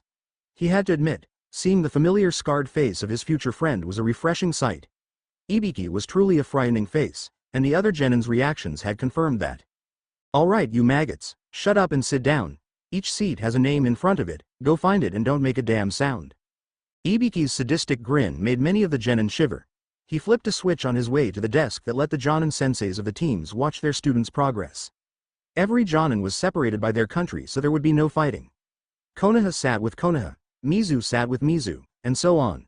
There were no Iwarakumo shinobi present, but that was to be expected considering the history between those hidden villages and Konoha. Shikamaru placed a palm on Naruto's shoulder and squeezed gently, reassuring his Hokage that everyone would be alright. Naruto was tense, but relaxed slightly as his best friend comforted him. The sight of Kabuto and a disguised Orochimaru was difficult to digest, especially when they all knew that they could not let anyone know that the snake Sanin was in Konoha. However, that vile man was not going to be a problem until the exam. Who knows, at the moment, that Kunoichi might actually be alive, and not just skin for Orochimaru to wear. From the other side of the room, Lee crossed his arm over his chest and thumped it twice, a sign of fealty and loyalty, a symbol of courage. He too would be there for his best friends. With a deep breath, Naruto took his seat, which happened to be right next to Hinata, just like last time. He steeled himself to see her this close. She died in his arms, confessing her love to him once more. He had been so depressed by her death, that it had nearly killed him as well. Ohio, Hinata-chan. Naruto smiled, gulping at the blush that covered her cheeks. They were too young for romance now, but he knew that Hinata had loved him for a long time. This time around, they would definitely live long enough to make something out of this shy young girl and the boisterous young man. Hinata's white eyes widened and she twiddled her thumbs together, shyly glancing at Naruto who was still staring at her intently. Hinata-chan. When did he start calling her that? When had he ever talked to her for more than a couple seconds? Oh. Ohio, nah. Naruto-kun. She stuttered back quietly, her blush intensifying tenfold at Naruto's 1,000-watt grin. The boy placed a finger to his lips and pointed to their scary-looking instructor. We'll talk later. The test is going to begin now. He tilted his head to look at her and smiled once more. Good luck. Hinata gasped slightly. Hi. Ibiki stared impassively at the 180 genin in front of him. He hoped to decrease that number to at least 60. Now listen carefully. In front of you are tests. You must answer the questions correctly. If anyone in your team does not, then you are automatically disqualified. The hairs on Naruto's neck prickled as Sakura and Sasuke's combined glares focused in on him. TCH. If only they knew that they were the ones who were going to need the help during this test and the others following it. If any of you are caught cheating, then the entire squad is disqualified. You have an hour to answer the questions correctly. Understand? Ibiki bared his teeth at them, and was pleased when some of them squealed from his glare. TCH, kids. They scare so easily. I wonder how they will deal with Anko. Then, if there are no questions, begin. The room was promptly filled with the scratching of pencils against paper and nervous grunts. Ibiki sat back in his chair and gave the middle finger to the hidden camera in the room. Let's see just how many kids passed this damn exam. From outside the room, the Konoha Jonin sighed as they watched Ibiki intimidate their poor genin. That man. He's a sadist all right, Kurenai muttered, watching Hinata as he eeped silently. Kakashi, whose book was out once more, glanced at the monitor before looking away. They'll be fine. Are you sure, Kakashi? Aoba asked, settling down in his seat. I mean, wasn't Uzumaki the dead last? The Cyclops tore his eye away from his book and gave Aoba a frigid look. You know as well as I do that this test requires a different type of intelligence. Naruto will pass. He said it with so much certainty that it was hard to doubt him. And it didn't seem as though the blonde Gaki was having much trouble completing his test at all. He was so into it, so focused. Maybe Kakashi was right about his kid. Naruto was happily scribbling away some random doodles on his paper that he was sure Ibiki would appreciate later on. It wasn't that he didn't know the answers, he did, but what was the point of taking the test when he knew that all he had to do was answer the 10th question? He had an hour to spend, and he would not do math just for the hell of it. Sasuke, no doubt, was copying the answers from some disguised Chunin while Sakura probably actually knew all the answers. It was scary how intelligent she was on one side, and how stupid she was when it came to matters involving Sasuke. He knew Shikamaru and Lee were doing the same thing he was, while their teammates were trying their hardest to keep up. From the corner of his eye, he saw Gaara's eye, which really creeped him out, looking over all of the papers, no doubt cheating. Naruto's lips twitched upwards slightly. He really couldn't wait until the day that his Gaara came back, the Gaara who he had fought with, who had died for him. His brother by the cruel circumstances that made them cursed at birth. Naruto had stood there, by Gaara's side, at his wedding as the best man, watching as the boy who had believed in nothing more than hate had opened his heart enough to let Matsuri in. He had been there when Gaara had cried as he learned that Kankuro and Temari had died, taking his unborn niece or nephew along with their death. He had been there when Gaara and Shikamaru had shared their sorrow together, as men, as brothers, just watching as the bodies of Temari and Kankuro turned to ash in the burial that they had prepared. And Naruto had done the same with Gaara, burying him in a private funeral, letting the sand take away its embodied spirit, tears coming out of his eyes as he watched Gaara slip away into the next world. This time, Naruto would protect the slightly younger boy. He already had seals prepared in his sack in case Shukaku got out of hand. He grinned as he saw Shikamaru casually swat away one of Shino's bugs, and watched as the insect landed on Sasuke. Shino always was a sneaky one. Quiet, yet powerful, just like Hinata. He would have to talk to Shibi-san later on, so that he would be able to hear more stories about his father. Number 14. Ibiki's powerful voice echoed through the nearly silent room. Disqualified. Don't give me that look, boy. I saw you trying to copy that kid's paper. You and your team are out.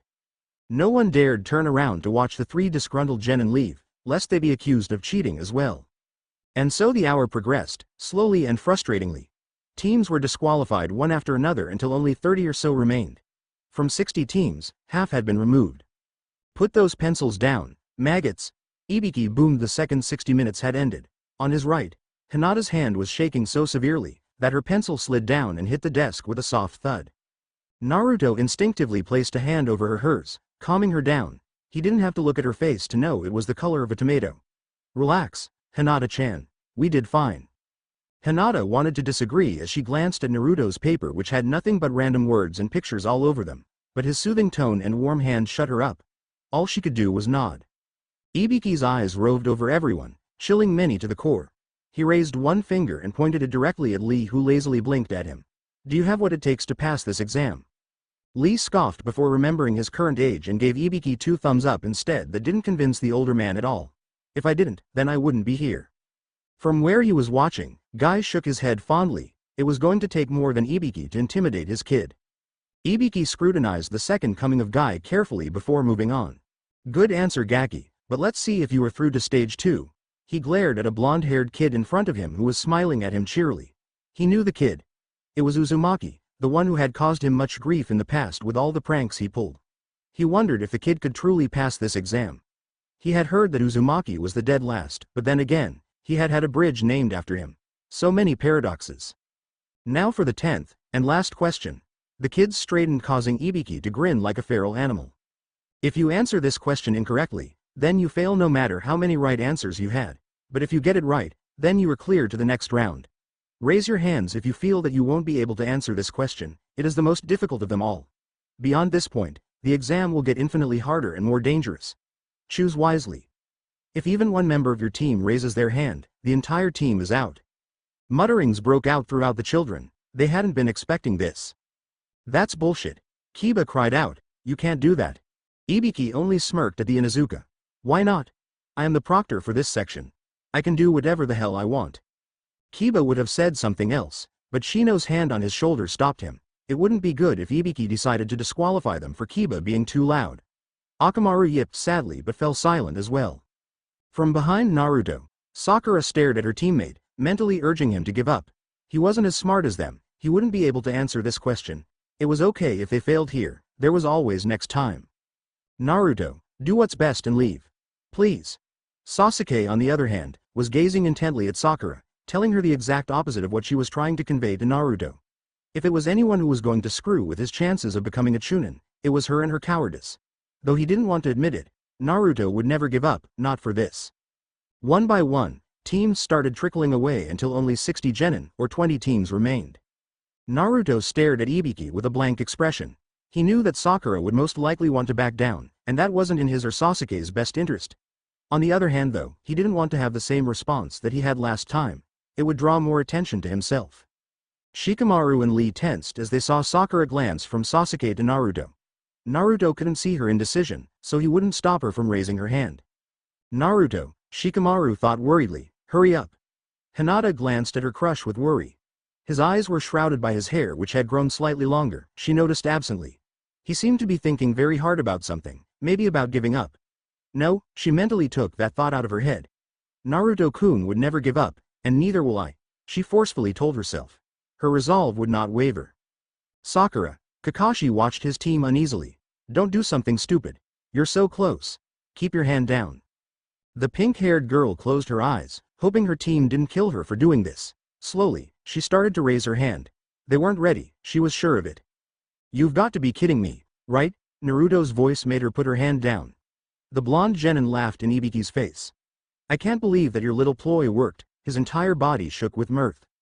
The rest of the genin plus Ibiki stared at Naruto, some with confusion, others with comprehension. Ibiki just smirked at the disrespectful Gaki. Oh, he raised an eyebrow with mock derision. And what exactly do you mean by that, Kozu? His teammate, the Pinky, had been about to disqualify this kid's team when he had spoken. It was almost as if the Fox kid knew this was going to happen. From behind him, Shikamaru and Lee relaxed in their seats. Naruto always had impeccable timing. Nani, isn't it obvious? Naruto asked Ibiki sarcastically. It's your test, why don't you explain, Morino-san? While he knew that this would draw unnecessary attention to him, it was the only way that Sakura wouldn't quit. Ibiki had to give this kid points for having balls of steel. Talking to the head of the TI like this was borderline suicidal. In fact, Uzumaki reminded him a hell of a lot like Enko at this moment with his teasing expression and air of utter nonchalance. TCH. I don't think so. You're the one who spoke up so stupidly, so please, do continue. Lee laughed out loud, causing Ibiki's gaze to shift over to him. What's so funny, Spandex boy? Do you want to fail that bad? Spandex boy snorted twice before sobering. Oh, nothing, I just wanted Naruto-kun to explain, that's it. Lee smiled softly to himself. This would be a good opportunity for Naruto to display some intelligence, and stop acting so damn stupid. Naruto would have shot Lee a glare, but stopped knowing that wasn't wise. Are you sure you want me to reveal your secret, Morino-san? Please do. Ibiki replied, gritting his teeth at the ease that this kid was displaying despite the killing intent that Ibiki was exuding. There is no 10th question. It was a trick. Naruto said simply. If any of the genin left before answering the unanswerable question, then they failed. But those who stayed back, like us, we all passed. Ibiki looked at the camera in the room, knowing Hitaki was watching his kid. That was one smart Gaki, certainly not what he had been expecting. He observed Uzumaki closely. In hindsight, it wasn't hard to believe that the boy knew what he was doing. After all, one had to be pretty smart to paint bomb Anbu HQ at the age of 7 and evade capture. I suppose you do pass then. Ibiki growled at the self-satisfied expression on Naruto's face. Congra. He was interrupted by the window shattering suddenly. Make way for the super sexy and always ready Mitarashi Enko-sama. Enko stopped her little speech as she saw the expressions on the kids' faces. What the hell, Ibiki? Why are there so many kids? Enko demanded, putting her hands on her hips, giving the genin an excellent view of her assets. Ibiki covered his face at his enthusiastic subordinate. Enko, you're early, and as to why there are so many, blame this kid. He pointed at Naruto who was looking at Enko with a blank expression. Enko's eyes lit up as she recognized the familiar whisker marks. The jailer of the Kyuubi and Kakashi's student. Excellent. He would be fun to play with.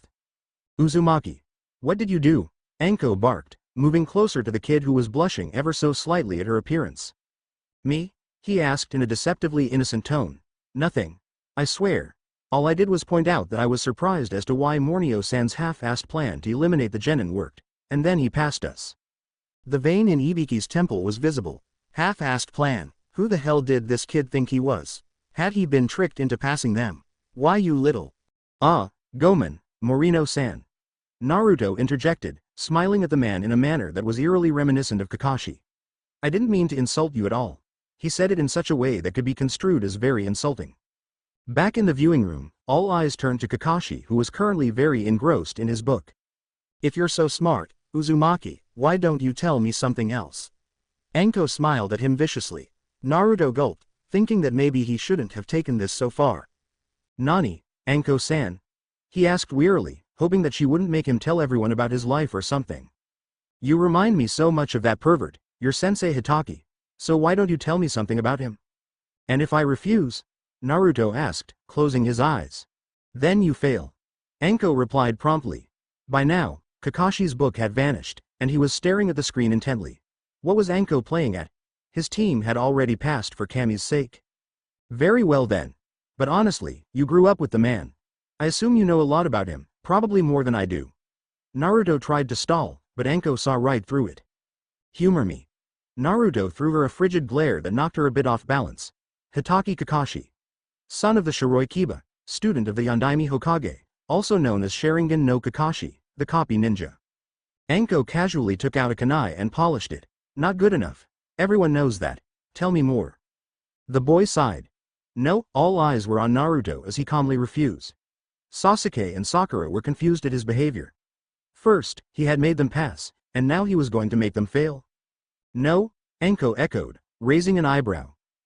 Well that means that you F.A.? Mitarashi Anko. Naruto said smoothly, his quiet voice silencing the room. Anko looked at him with a mix of suspicion and expectancy. These kids had already passed, she had no authority in failing them. Of course she knew that. It's just that something about this child riled her up.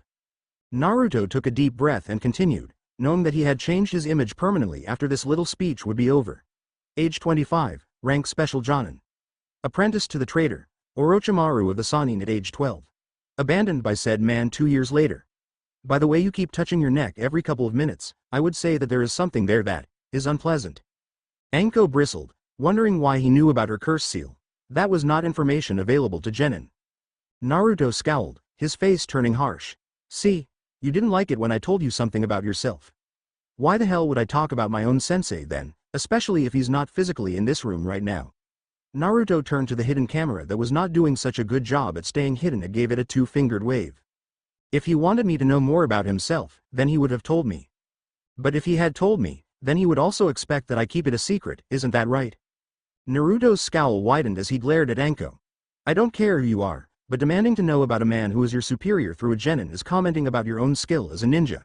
Isn't information gathering supposed to be an important skill?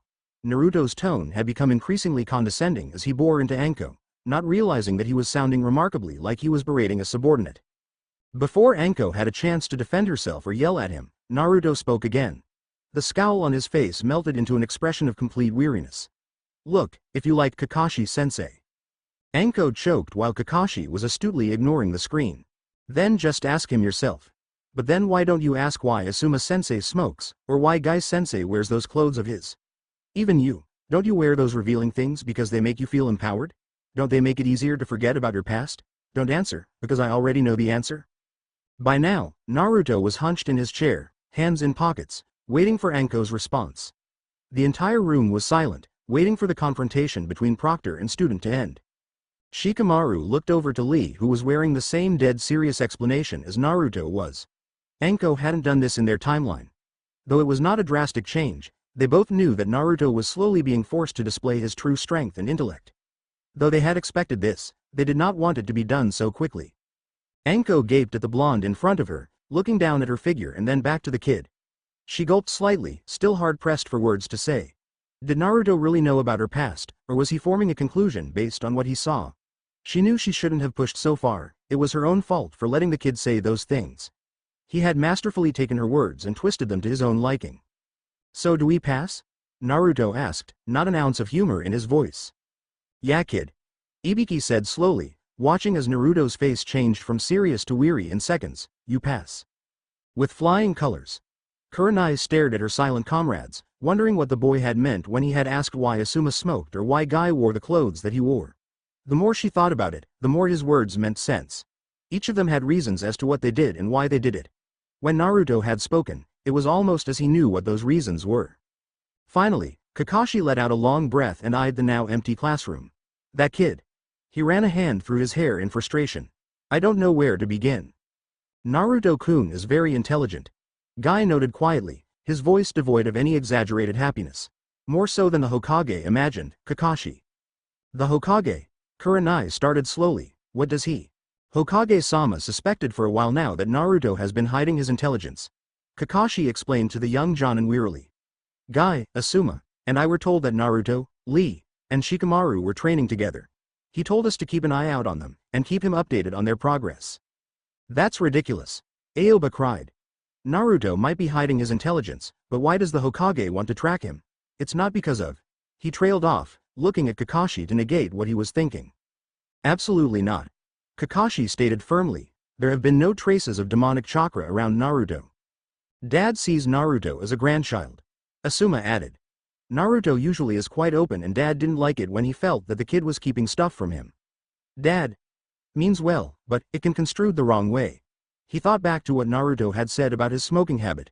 Was it possible that he knew why Asuma smoked? Judging by what he had seen, he wouldn't put it past the boy. The boy is capable of great things. Guy piped in. So are all of the genin. We can only wait and see what they will do next.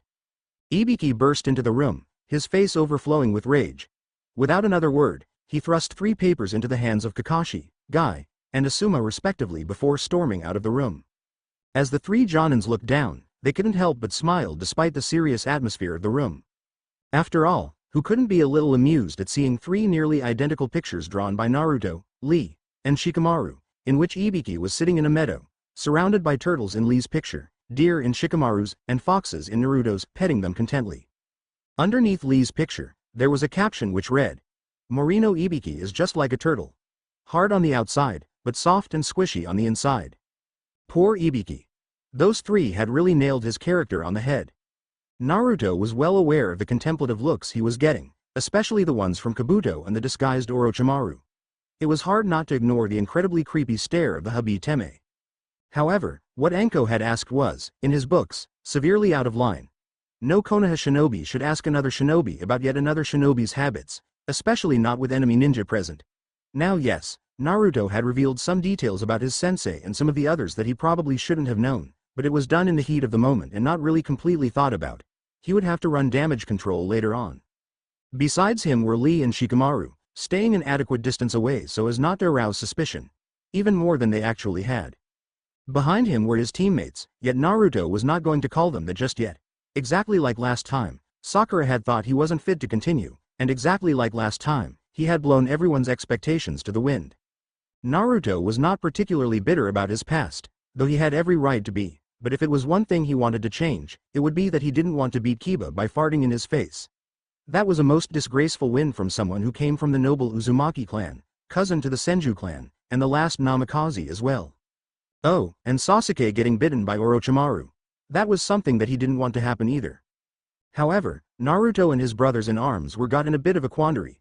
If they tried to change things too much, then the future, though changed that it would be so different, that the trio would be in unfamiliar territory, in no man's land so to speak. They needed the upper hand if they were to come out of this war relatively unscathed and victorious. But if they didn't try to change too much, then things could turn out the way they had before. Although, the Nara clan's involvement in Naruto and Lee's lives, plus the closeness between them and Shikamaru had already changed things. Naruto's dynamics with his team had changed. Kakashi was paying closer attention, for better or worse, and the other 2 had alternated between respecting his sudden leap of perceived intelligence or belittling it. In that case, nothing much had changed between him and his team save for Kakashi. Naruto was shaken by his thoughts when Sakura grabbed his arm to stop him from walking into a fence, the very same flimsy fence that protected the outside world from the forest of death. His gut clenched at the thought of what might transpire just beyond the metal gates. One discreet glance back at his 2 comrades revealed that they had the same expression he had. "All right then," Enko boomed, shooting a glower at Naruto who astutely ignored the woman. It was her fault for bringing up that subject anyway. "Each of your teams will be given a release form that every member is to sign. Signing this form is the same as signing over your life."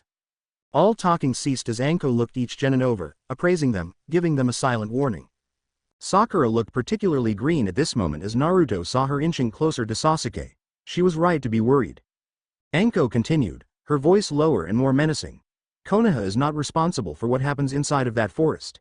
If someone dies, then they die. It's not our problem." Her tone had the desired effect. Some of the weaker genin let their emotions blatantly show upon their faces while the more experienced ones were trying hard not to gulp. From the rookie 9, Shikamaru noticed that Ino was shaking, as was Sakura. Hinata looked paler than usual. Only Tenten, the eldest and most experienced genin, had a look of utter concentration on her face. The Nara frowned.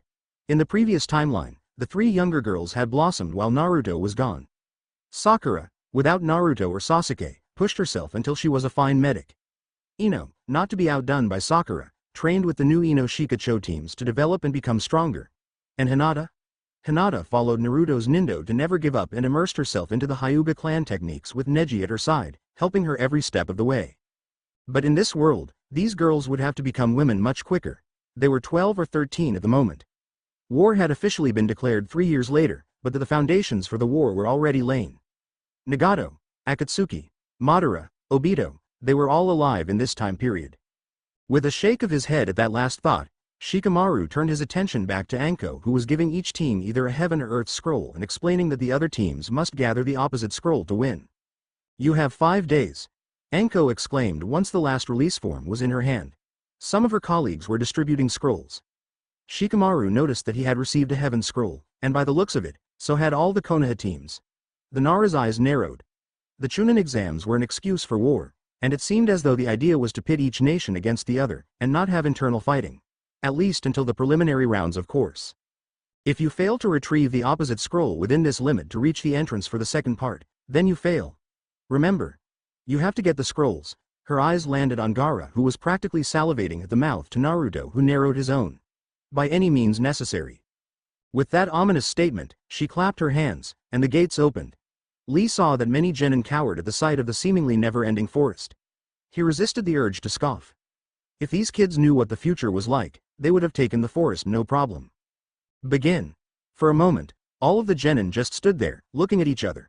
But within nanoseconds, they all moved from their respective stations and into the forest. All but 3 genin had no idea what was waiting for them in this place. And those 3 genin were just waiting for what was waiting for them. Naruto was restraining himself for strangling Sasuke. His "thou shalt bow at my feet" attitude was pissing him off. He hadn't spent more than a day at a stretch together with Sasuke, and that was because they had to do missions. And since they were stuck doing D ranks, it was easy to ignore the Uchiha.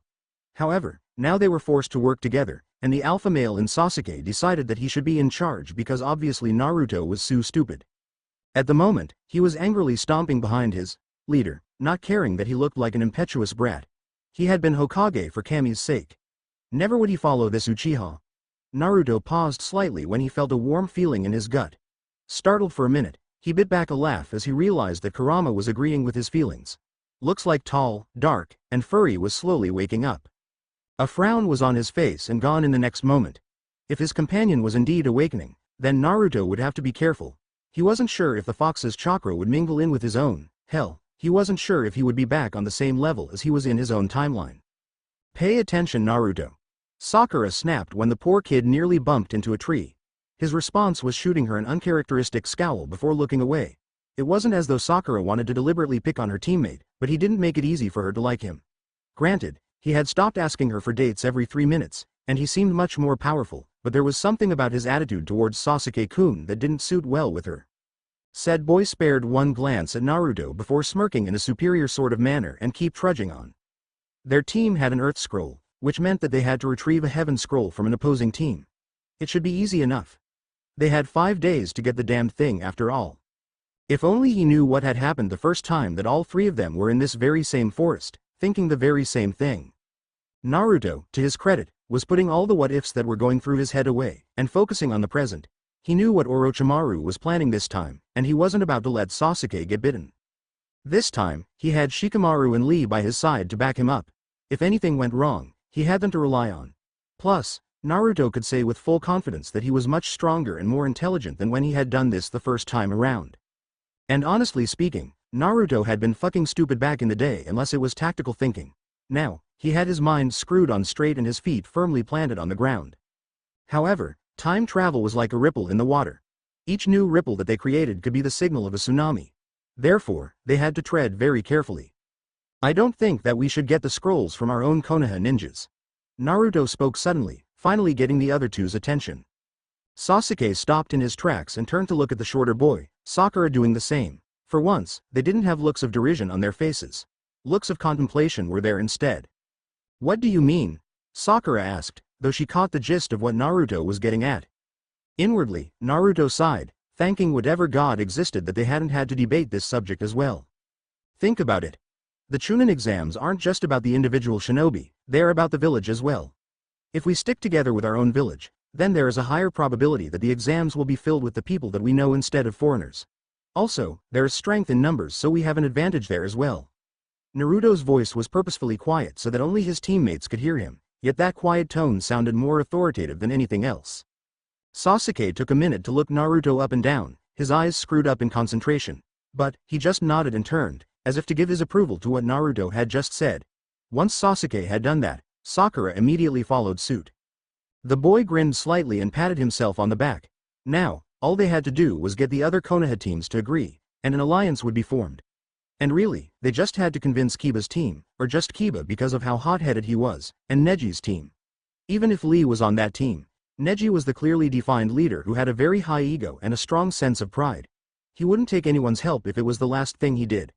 Or at least, that's who Neji was before. He kept pace behind the other two, noting how Sakura's gait was slightly jumpy, and how Sasuke had more rigidity to his walk than was normally there. Naruto resisted, scoffing. If this was war, and in a way it was, and those two had been walking like that, the enemy would have immediately taken them out because their walks were tells that they were nervous. Of course, they had every right to be. They were only 12 and had no idea what to expect, but Naruto did, and perhaps he was being slightly unfair towards them. Sakura looked around nervously, her hands sweating. Guys. Her two teammates looked at her quizzically. Where are we? Indeed, they had been walking for some time now, and all they could see no matter which direction they turned to was miles upon miles of jungle. We're in the southwest section. A voice behind them piped in.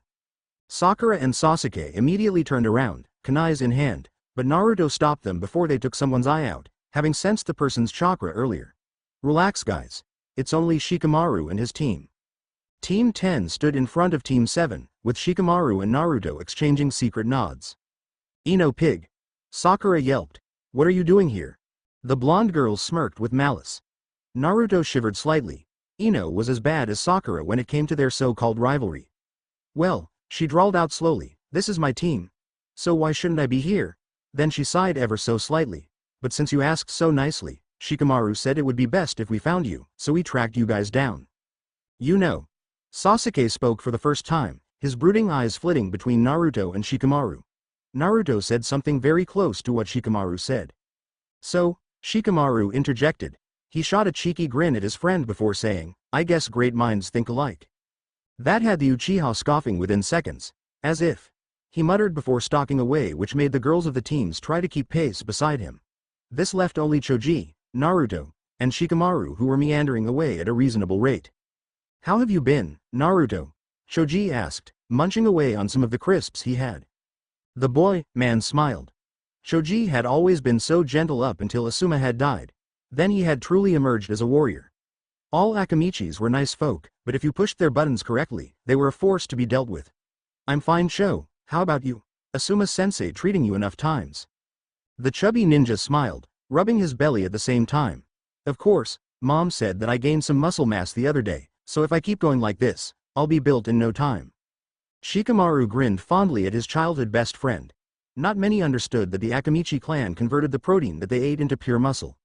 That food was like steroids to them, but they needed it to perform the clan techniques. So while many were teased for being big-boned, it actually was true.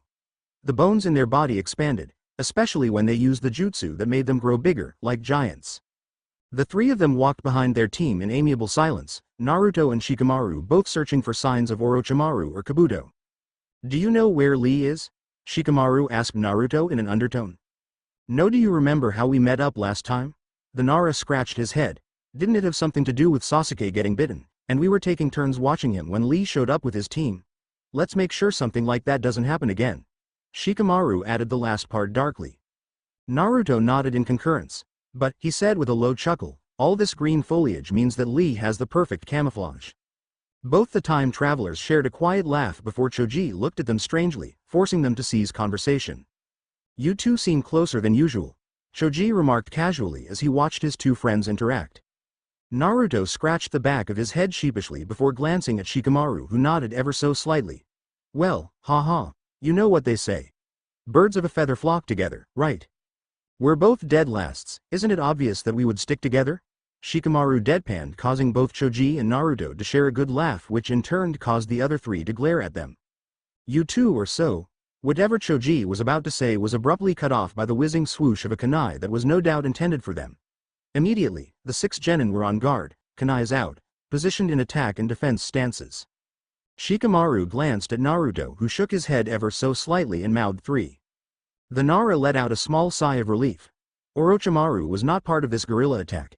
It was probably some random Kusa or Mizu team. He put his hand in the traditional rat seal, intending to bind his attackers, but it seemed Sasuke had other plans. As a cry of Kaden Gukakyu no Jutsu was heard from behind him, followed by a giant ball of fire which forced him and Naruto to jump out of the way in order to avoid being burned. The 3 enemy ninja, who turned out to be from Mizu, deflected the fire with a simple water technique. Like most teams, there was 2 boys and a girl. Is that the best that this mighty village has to offer? The girl taunted, her plain brown hair glinting in the harsh sunlight. And you? She turned her attention to Sasuke, which caused Ino and Sakura to bristle visibly. Doesn't the oh-so-powerful last loyal Uchiha know that water douses fire? You're all outclassed here. Hurry up and give us your scroll, or else. Naruto tensed, risking a peek back at said Uchiha. The girl had no idea what she was talking about, or who she was talking to.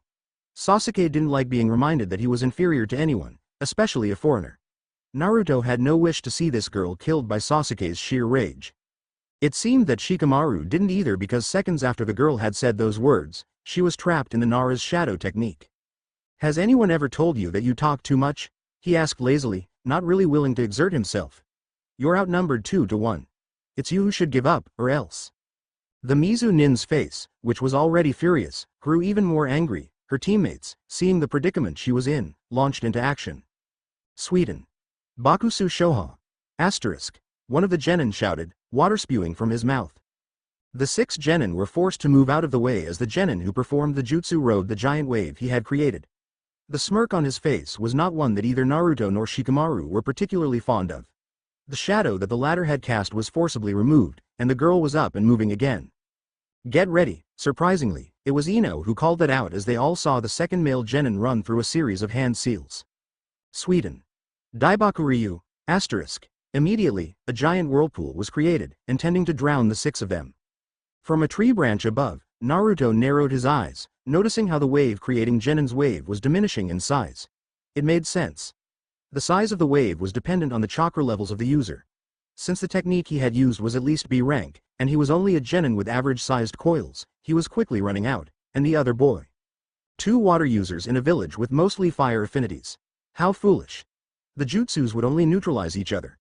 A quick glance at Sasuke showed that the Uchiha was soaked, something Naruto would have laughed at, but he knew that Sasuke wouldn't, or rather, couldn't, perform a fire-style jutsu because of his very inflated ego. No other genin, not even Naruto in the previous timeline, had elemental techniques in their repertoire until after Sasuke had left. Naruto. Shikamaru hissed from another tree. The water level in the forest was currently rising, and Shikamaru would not be bested by mere genin when he himself was a very elite jonin, and advisor to the future Hokage, his best friend. The blonde sighed. He was going to have to reveal yet another skill, but if it was to help his friends, then so be it. Running through hand seals at a blinding rate, Naruto cried out, Doden. Doryuheki, asterisk. Water was weak against earth, so when a giant wall of solid mud crashed against the water was absorbed by the earth element which caused it to swell. The Mizu genin were thrown for a loop when they skidded in the damp and muddy ground, but Naruto wasn't done yet. He had to solidify the mud if he wanted to successfully trap them. He jumped down into the mud and placed both hands deep inside of it. Doden. Doromayu, asterisk. The effect was nearly instantaneous. The ground in front of him rippled like water and hardened with each ripple. Though the Mizu nin tried to run, it was futile. The mud reached their necks, binding their hands, and only leaving their heads visible. In truth, Naruto had gotten the idea for this jutsu by watching and trying to copy Gaara's sand burial, though it was not as bloody as Gaara's. The only element it could work with was earth, and that was a very weak element for Naruto because of his affinity to wind, as well as Kurama's for fire. The enemy nin struggled viciously against the blanket of earth they were in, but it was to no avail. The 6 Konoha genin landed on the now solid ground, most of them looking at Naruto with something akin to respect. Of course, Sasuke was fuming on the inside at the so-called Dobi's never-before-seen abilities, while Shikamaru, who knew Naruto's true capability, couldn't care less about the low-level ninjutsu that any trained genin could do. Nice one, Naruto. Choji gave the blonde boy a thumbs up and a wide smile. Behind him, the 2 girls also shakily gave Naruto grateful nods before all of them turned to the Mizu nin, who seemed to have given up based on the morose expressions on their faces. Shikamaru, though, didn't care about them. What he cared about was the pack that one of them had dropped that carried an earth scroll. Strolling over oh so casually, he picked it up and handed it to his Hokage. Hey, Ino cried, her hands up in indignation. Why'd you give the scroll to Naruto? 'Cause he did the work. Shikamaru deadpanned. Plus, now that we've helped him, he's gonna repay the favor. Naruto just nodded and gave the scroll to Sakura. Whether he liked it or not, she was the most responsible, and the one who would keep the scroll safe. Indeed, she simply accepted the scroll and sealed it without blinking. If we're done here. Sasuke scowled at the Mizu nin. Let's go. Shikamaru stated tiredly. Naruto gave a sinister grin to the trapped shinobi along with a wave. Those nin could only watch as their only hope of escape jumped from branch to branch, disappearing into the foliage. Unknown to the genin, their senseis were watching as well via small cameras installed throughout the forest. That was unexpected, Asuma remarked. He hadn't expected his lazy genius to turn the scroll over to Naruto, no matter how close they were. But Asuma had learned that whatever Shikamaru did, he did with great thought behind each action. Kakashi leaned back in his chair, his one visible eye narrowed. Naruto hadn't shown that he could do elemental jutsus. In fact, the only ninjutsu Naruto used was the Kage Bunshin. This kid, Kami, and Shikamaru. That kid was something else as well. It was very un-shinobi-like to simply hand over something that was akin to salvation, but once again, it showed the type of trust that those two, plus the Lee kid had. None of that trust came from simply training, it came from a bond between brothers.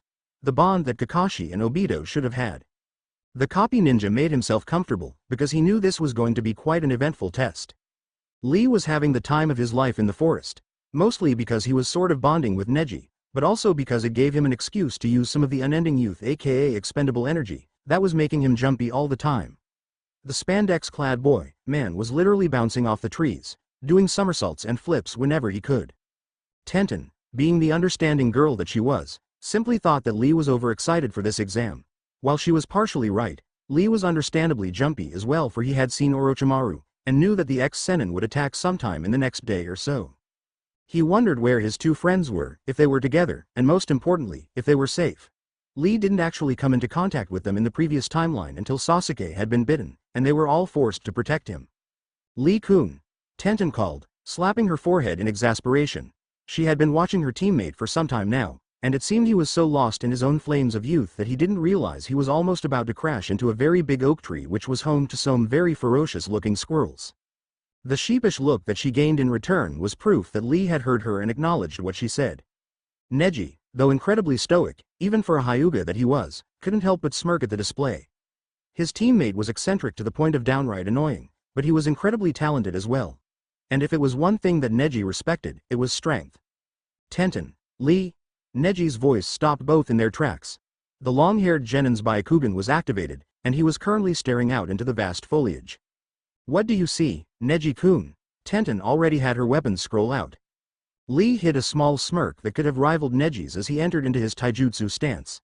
That was the difference between Sakura and Ino, and Tenten. Tenten had found her motivation from the start. Her father owned a weapons shop, and she was enthralled with shinobi life since she was a toddler. Her dream was to become like Tsunade-sama, and that dream was her ideal. Sakura and Ino, their motivation was not like that. Sakura's parents pushed her into this life, and when she discovered her, Sasuke-kun, that became her motivation. To be good enough so that Sasuke would notice her and make her the next Mrs. Uchiha. It wasn't till after Naruto came back with a freaking hole in his chest did she start seeing the light. And that promise. No. That burden she had put on his friend, the one to bring Sasuke back. It haunted her until the day she had died by the hands of the very man she had adored. 3 nin, heading southeast towards us. Chakra levels look to be a little less than mine, so on par with you, Tenten. Everyone be on guard. Neji grunted softly. The two others simply nodded and waited for the enemy genin to come. And when Lee saw the music notes on their headbands, he groaned. It looked as though time travel had changed things ever so slightly. The girl, Tsuchi-kin, if he wasn't mistaken, had fought Shikamaru in the preliminaries, and one of the boys, Abumi Zaku, had fought Shino. Both of them had fallen to Orochimaru's Edo Tensei when he used them for human sacrifices. The bandaged one, Kinuta Dosu, was someone whom Gaara had killed. Lee recognized the description that the future Kazekage had given of the sound nin who had foolishly challenged the then Jinchuriki in order to make sure that Sasuke's opponents in the finals would not get in the way for Dosu to kill him himself. However, now was not the time to dwell on the past. This was Lee's new timeline, and he wasn't going to let past demons get the better of him or his team. With a hard gleam in his eyes, Lee beckoned to his opponents mockingly. Bring it. We're lost, aren't we? Shikamaru sighed as past a tree that he swore he had seen 3 minutes ago. Even though he and Naruto were there, the forest was a complete mess. Only Anko and probably Ibiki could navigate this place without markers that were usually there, but had been taken out for this event. No, Naruto replied curtly. Little Sasuke-chan is simply letting us walk in circles to enhance our dismal observational skills. Shikamaru had to conceal a snort at the sarcasm. Indeed, the Uchiha had decided to assume command and march forward, knowing full well that he had no idea where the hell he was going. Something's gonna happen. The blonde commented as if it were the most natural thing in the world to do. Yep. And it's all Sasuke's fault. Uh-huh. So, theoretically speaking, say a certain person who has the opposite of ophidiophobia decided to show up, and again, theoretically speaking, this person decided to attack a certain Avenger, then, once again, I remind you that I'm speaking hypothetically here, and this Avenger was, say, taken out of commission by the person who has the opposite of Ophidio. Naruto was cut off by a thwack on the head. Thankfully, since they were at the tail of the group, no one saw anything except for Choji, who was close enough to hear Naruto's quiet moan of pain. Shikamaru pinched his temples. I swear, Naruto, you will be the death of me. He shot his friend a withering glare. And if I didn't know that ophidiophobia was the fear of snakes, then I would most definitely call you a mentally retarded baka. Naruto pouted slightly, but his eyes were sparkling with mirth. Don't worry, Shika. Orochimaru is trying to kill Sasuke at this point. He couldn't before because thankfully, I meddled. Instead, he chose to mark him and place a 5-pronged seal upon me, which made my ability to control chakra worse than it already is. He closed his eyes, remembering how Ebisu-sensei had been trying to teach him to walk on water, and his piss-poor control then. Lucky for you that your ability to control your bodily functions was also piss-poor. Shikamaru grinned, remembering how Kiba had been defeated by Naruto's fart. His future Hokage scowled. Don't remind me, I can't believe that I won. Has anyone told you that you have the oddest, most unbelievable luck? Naruto smiled a wistful and longing smile, fingering the place on his neck that still didn't have the Shodai's necklace. Yeah, all the time. But that smile turned into a scowl again when, encore une fois asterisk, he and Shikamaru realized that they were going nowhere. All of a sudden, Naruto tensed, which caused Shikamaru to stop and look back in concern. What is it? He whispered urgently. Lee, Naruto replied, he's in trouble. You sensed him? Shikamaru asked. Him, Neji, and Tenten. They're all close by. But Naruto closed his eyes and tried to focus on them. What he felt were 6 chakra signatures very near to their location, just west of them actually. 6. They weren't with Team 8, so I've got it, they have to be fighting. Just as Naruto said this, the clanging of kunai against kunai was heard from above the 6 of them. Not again. They heard Sakura mutter in exasperation, but she obediently pulled a kunai out and settled down in a defensive stance. Konoha Senpu. Asterisk. All 6 dodged the falling of a massive tree before going to see what was happening. Lee. Naruto cried, narrowly swerving to avoid what looked like a mass wave of hanged kunai. His friend was just above him, kicking and punching away at the enemy nin. Naruto-kun. Otto. Lee managed to say whilst fighting off a rather disturbing-looking genin with bandages covering his entire body. Naruto's eyes widened. Lee had said Otto. These were sound nins. That meant Orochimaru was close by. Kaden. Gukakyu no Jutsu. Sasuke shouted from overhead. For once, Sasuke's favorite jutsu came in handy. The fire created a diversion long enough for Lee to get a solid hit on Dosu, which caused the bandaged genin to crash into the tree behind him, which made several trees behind that fall as well. It took a couple seconds for the genin who didn't know Lee like Naruto and Shikamaru did to look at the oddly dressed shinobi and then back at the downed and now unconscious sound nin, and then back to Lee who was rubbing the back of his head in a coy manner. Lee. Naruto's voice lowered to a more authoritative tone. Naruto-kun. Lee bowed his head ever so slightly. Sound nin, he said again. And there's still more of them, the girl said. Naruto narrowed his eyes. Tsuchi-kin, and the boy next to her was Abumi Zaku. Both were pawns in Orochimaru's scheme. The girl's long raven hair flew back, the snake-patterned scarf around neck reminding all 3 time travelers that these sound nin were not just ordinary genin, they were at least at a chunin level. Shikamaru recognized them as well, judging by the tensing of his body. The girl was someone he had fought against, and someone he had defeated. How troublesome. Kage Shibari no Jutsu. Asterisk. Shikamaru put his hands in the rat seal, trapping Zaku in his shadow. If he remembered correctly, it was Kin who had no experimentation done on her. Zaku, on the other hand, used sound waves to destroy his enemies. He was a larger threat. Seeing how Zaku was trapped, Naruto launched into attack mode, creating hundreds of clones on the fly. He had only meant to create 20 or so. Damn, my chakra control is still pretty bad, he thought as he fell into a familiar taijutsu stance to Team Guy. Neji's eyes widened as he saw his blonde comrade copy Lee's stance. As far as he knew, only Lee and Guy were trained in this type of taijutsu. It seemed as though Lee knew this boy who was dressed in Orange. What respectable ninja wore orange? Wasn't this the boy who had subtly berated both Ibiki-san and the woman Proctor? But by the way this boy was fighting, he was good, better than the so-called Uchiha prodigy. How odd. Naruto, she's using a weapon. Shoji cried out as he saw Kin pull out a senbon. From what the Akamichi had learned about the tool, they were deadly because of their size. They were able to pinpoint each tenketsu and close them so that the attackee was left without chakra and very vulnerable. Thanks Cho. Naruto grunted, blocking another one of the girl's attack. Haku had used senbon, and while Naruto couldn't remember much about that fight, he did remember almost losing control after seeing Sasuke's nearly dead, senbon-ridden body. Senbons were usually countered with fine lines of chakra that severed the trajectory. While he was able to do that when he was older, right now, his control was terrible. The only person here who could do that was Shikamaru or Neji. Shikamaru, chakra strings. Naruto ordered, executing a roundhouse on the poor girl. The Nara, who still had Zaku in a bind, was also in a bit of a quandary.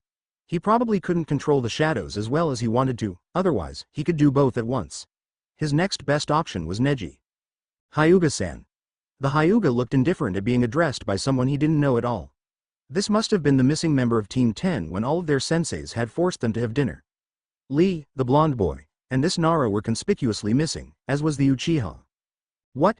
Shikamaru grimaced at the cold tone in his future friend's voice. I have to get this guy. He gestured to Zaku who was struggling to escape, are of my grip, so that I can help Naruto out. Mind helping out a fellow Konoha shinobi? Plus, he has an earth scroll, so you could take that too. Shikamaru. Ino yelled. Why do you keep giving away scrolls? Not now Ino.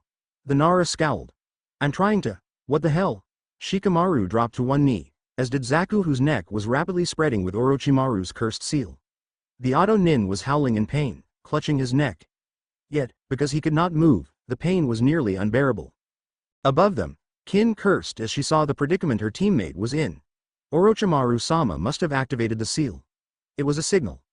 A signal which meant that the Uchiha, which had been their main target, was no longer their concern. Orochimaru-sama would deal with the brat himself. In one fluid moment, Kin threw a senbon at Shikamaru which was aimed straight at his jugular. The Nara was forced to dodge it, releasing Zaku, and letting Kin take her teammate to safety. The 9 Konoha genin saw her escaping with Zaku tucked under one hand, and the newly recovered Dosu following quickly after her. Naruto and Lee landed near Shikamaru, knowing exactly why the three had fled. Nara-san. Neji's voice caused Shikamaru to turn. Much to his shock, Neji was holding the earth scroll that the Auto Nin had discarded and extending his arm to give it to Shikamaru. What?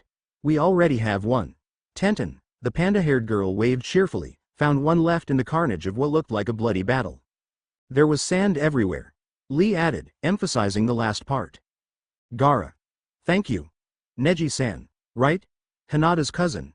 Shikamaru took the scroll, watching how the neutral expression on Neji's face turned into a scowl for a split second before returning back to its stoic state. That is correct. He made to leave, but a hand on his shoulder stopped him.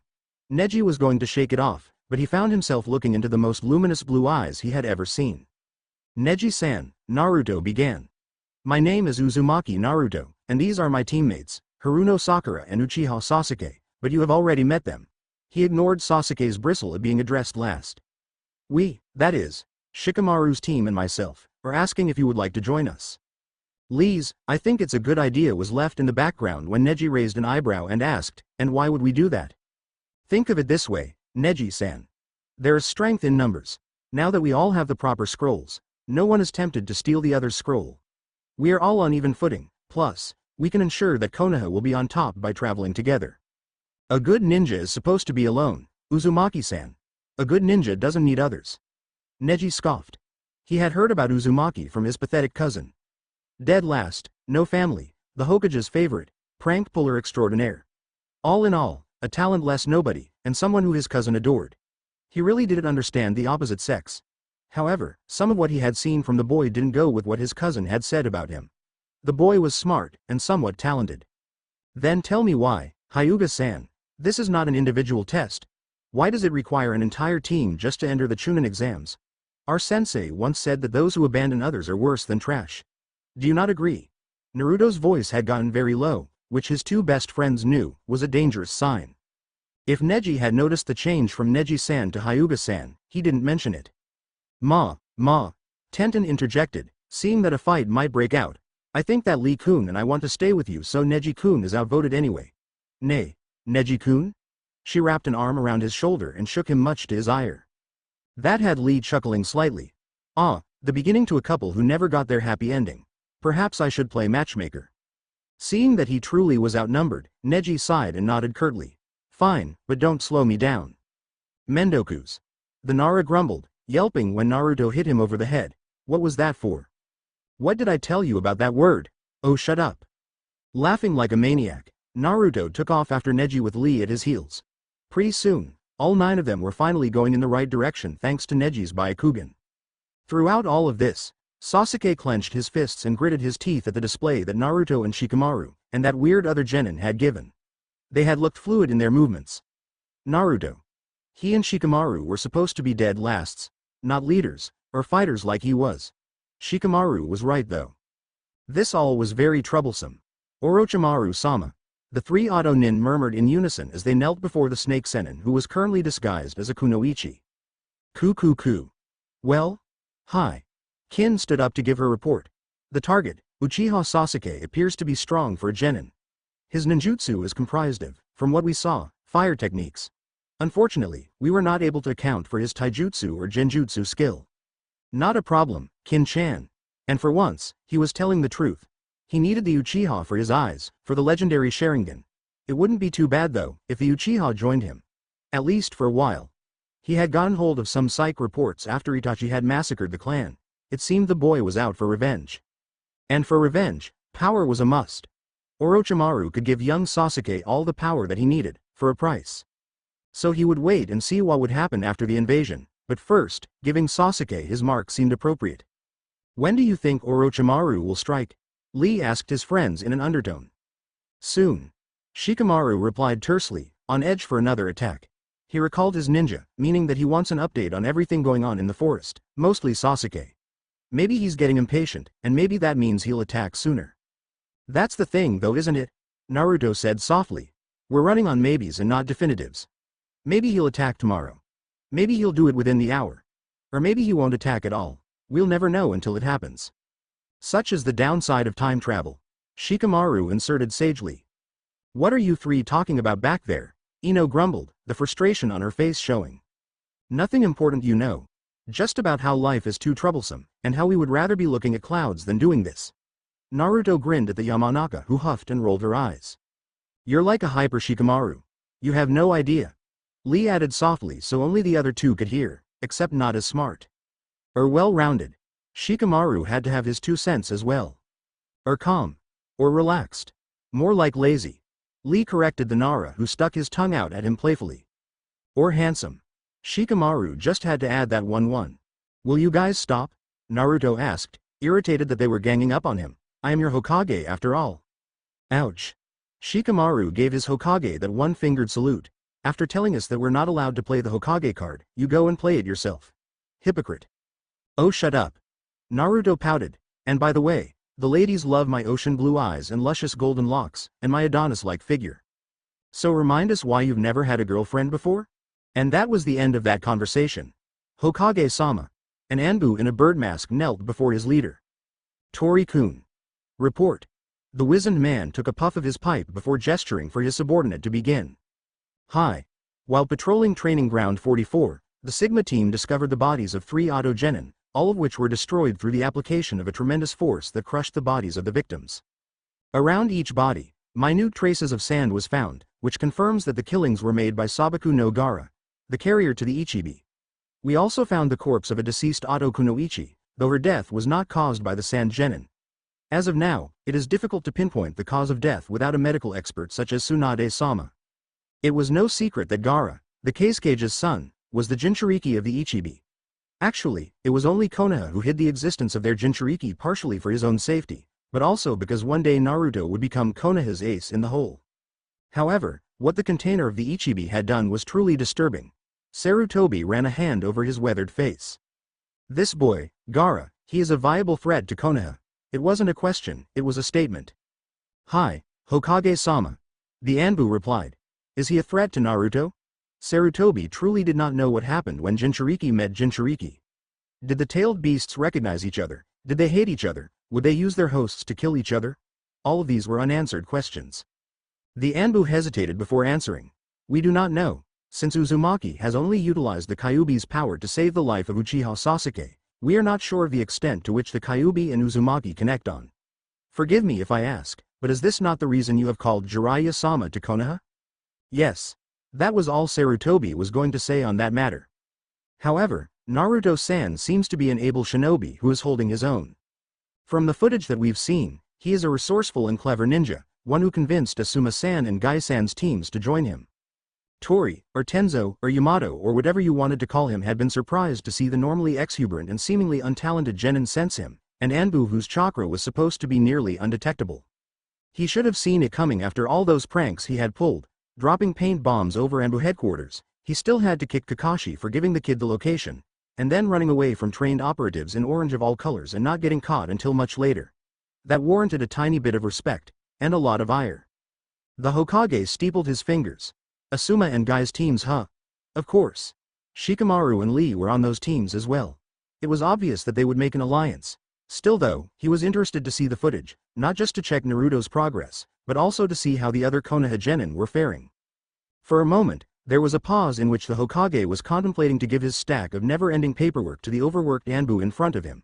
But that would be a cruel punishment to an excellent shinobi. So tell me more about this Otto Genin's corpse you found in the forest this afternoon.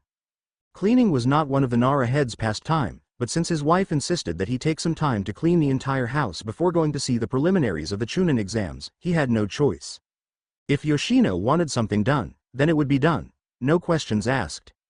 However, if it was one room he was interested in cleaning, it was his son's. In his son's room, there slept two other people at least 4 times a week. Naruto and Lee. Now, the boys had insisted that they would clean their own rooms, and for the past 3 weeks or so, they had kept that promise. Yoshino and the other women had brought some of the younger boys to the room to show them that even though their Anikis were ninja now, they still had the time to keep their rooms immaculate. As Shikaku entered the room though, he noticed it was a mess. The stress of the upcoming Chunin exams must have gotten to them because it seemed as though they had not made an effort to lift even one finger in this room. He sighed as he sifted through dirty laundry and empty ramen cups. Naruto. HMPFH. You're your parents' son in more than one way. But the elder Nara was forced to stop his cleaning when he came across a scroll that held very familiar handwriting. Shikamaru had a scroll. The closer he examined it, the more puzzled he became. It was titled Cage Jutsus. 2. In it were a list of seemingly ordinary jutsus that his clan used such as Cage Shibari or Cage Main or Cage Nui, but it was the notations to the side of each jutsu that made him interested. For example, next to Cage Main no Jutsu, there was a small asterisk and a side note written in minuscule handwriting that said, Drop Jutsu once Lee comes into right peripheral vision. Let Lee go to stance number 4 gate 1. There were 2 more asterisk next to that last phrase. Don't use on genin level shinobi. For a rank or higher, let Lee go to stance number 11 gate 4. Naruto joins. Wind, fire, or earth jutsu depending on enemy's element.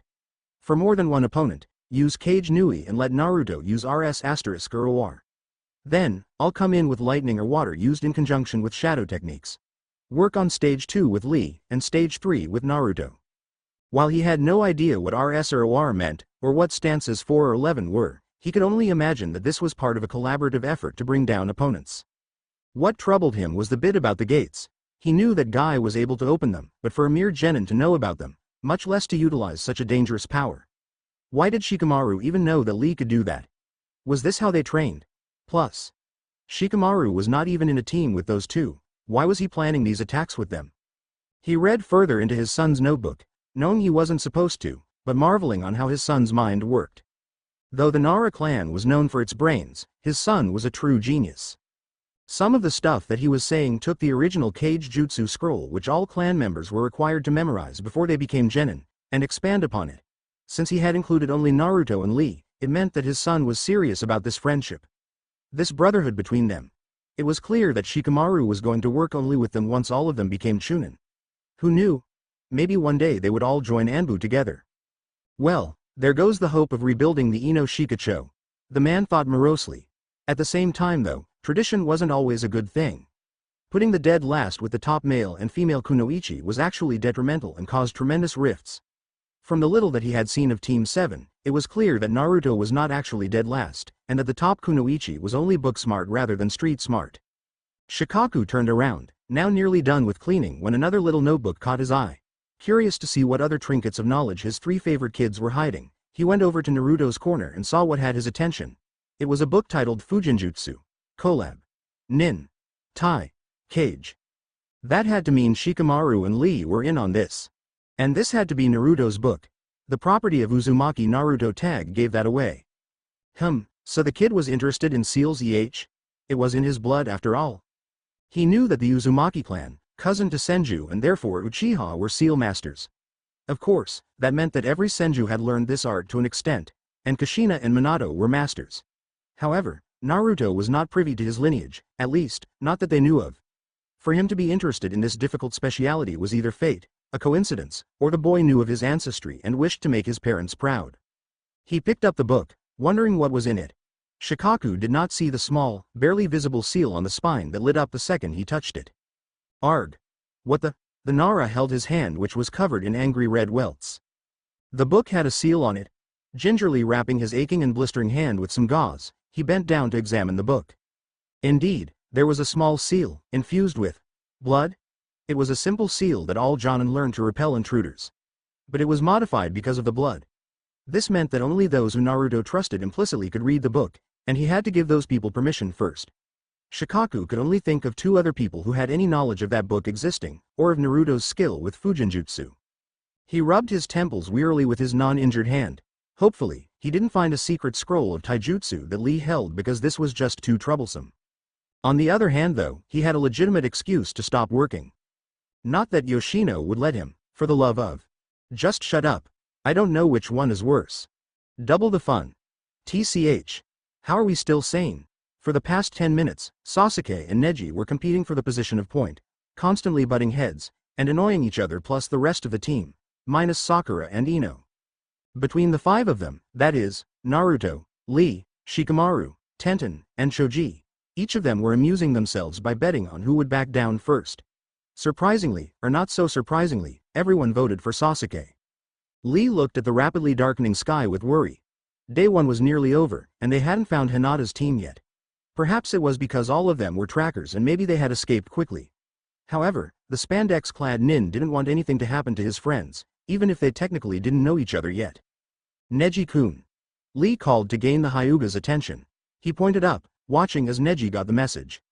Sasuke, however, had no intention of stopping. Night hadn't truly fallen yet. They could still travel a couple more miles. So when he found himself rendered immobile courtesy of a very lazy Nara who himself had every intention of stopping, he naturally wasn't pleased. Where the hell do you think you're going? Shikamaru asked the sullen Uchiha. When the group stops, then everyone in the group does as well. HN. You can't talk to Sasuke-kun like that. Sakura tried to stand up for her one true love, but found herself on the receiving end of a rather cold glare from Tenten. Listen up, Pinky. Sakura bristled at that name. We agreed that we would travel as a team, one big team. Now that team is comprised of all 9 of us. So when one of us is dissenting, someone has to stop him or her.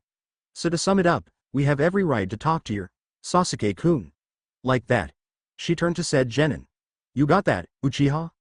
Suffice to say, Sasuke didn't really say anything, especially not after being berated by a kunoichi who he had never met, who was also currently sharpening a kunai in a very precise and frankly, scary fashion. Go Tenten. Naruto smirked under his breath. After dealing with Neji for so long, Sasuke was a piece of cake for her. We'll sleep in shifts. Neji barked. My team will go first, Uzumaki's is next, and Nara's team is last. If we see or hear anything, we'll wake you. Understood? They all nodded, except for Sasuke of course, and each went to either sleep or guard. No one forgot to keep extra kunai within arm's reach. The sun rose at roughly 5 in the morning, taking the 9 genin with it. The most unusual thing that had happened during the night was a wayward squirrel attacking the stash of food that Choji had. What had followed after that was a blur, but Choji was quite certain that was blood on his hand when he woke up. Day 2 had started off without a hitch, but the 3 time travelers were playing everything by ear for the moment. Orochimaru lurked right around the corner. At least they all had scrolls. It was a small consolation for what might be a painful battle ahead. Just how big is this forest? Ino grumbled, plucking a leaf out of her hair. Shut up. You don't see any of us complaining, do you? Sakura scoffed at her rival. While Ino did remain silent, the glares that the two girls exchanged spoke volumes. Women. Shikamaru muttered. At least you know who yours is. Naruto ran a hand over his face, not wanted to think about such troublesome things. It's quiet. Sasuke spoke suddenly, stopping on a branch. Everyone followed suit, agreeing with the boy for once. Too quiet. Naruto murmured. Not even a bird was chirping. Kage Bunshin no Jutsu. 15 clones popped out, each with different tools in their hands. Naruto didn't revel in his chakra control though. Instead, he gave his clones a simple order. Scout the forest. Look for more areas like this. What the? Choji stopped midway when he saw exactly what lay under the branches. Blood. On the ground, coating the trees, the leaves, nearly every solid surface. And next to the blood. Bodies. 3 of them, all auto nin, throats cut, wrists slashed, and worst of all, they weren't even in rigor yet.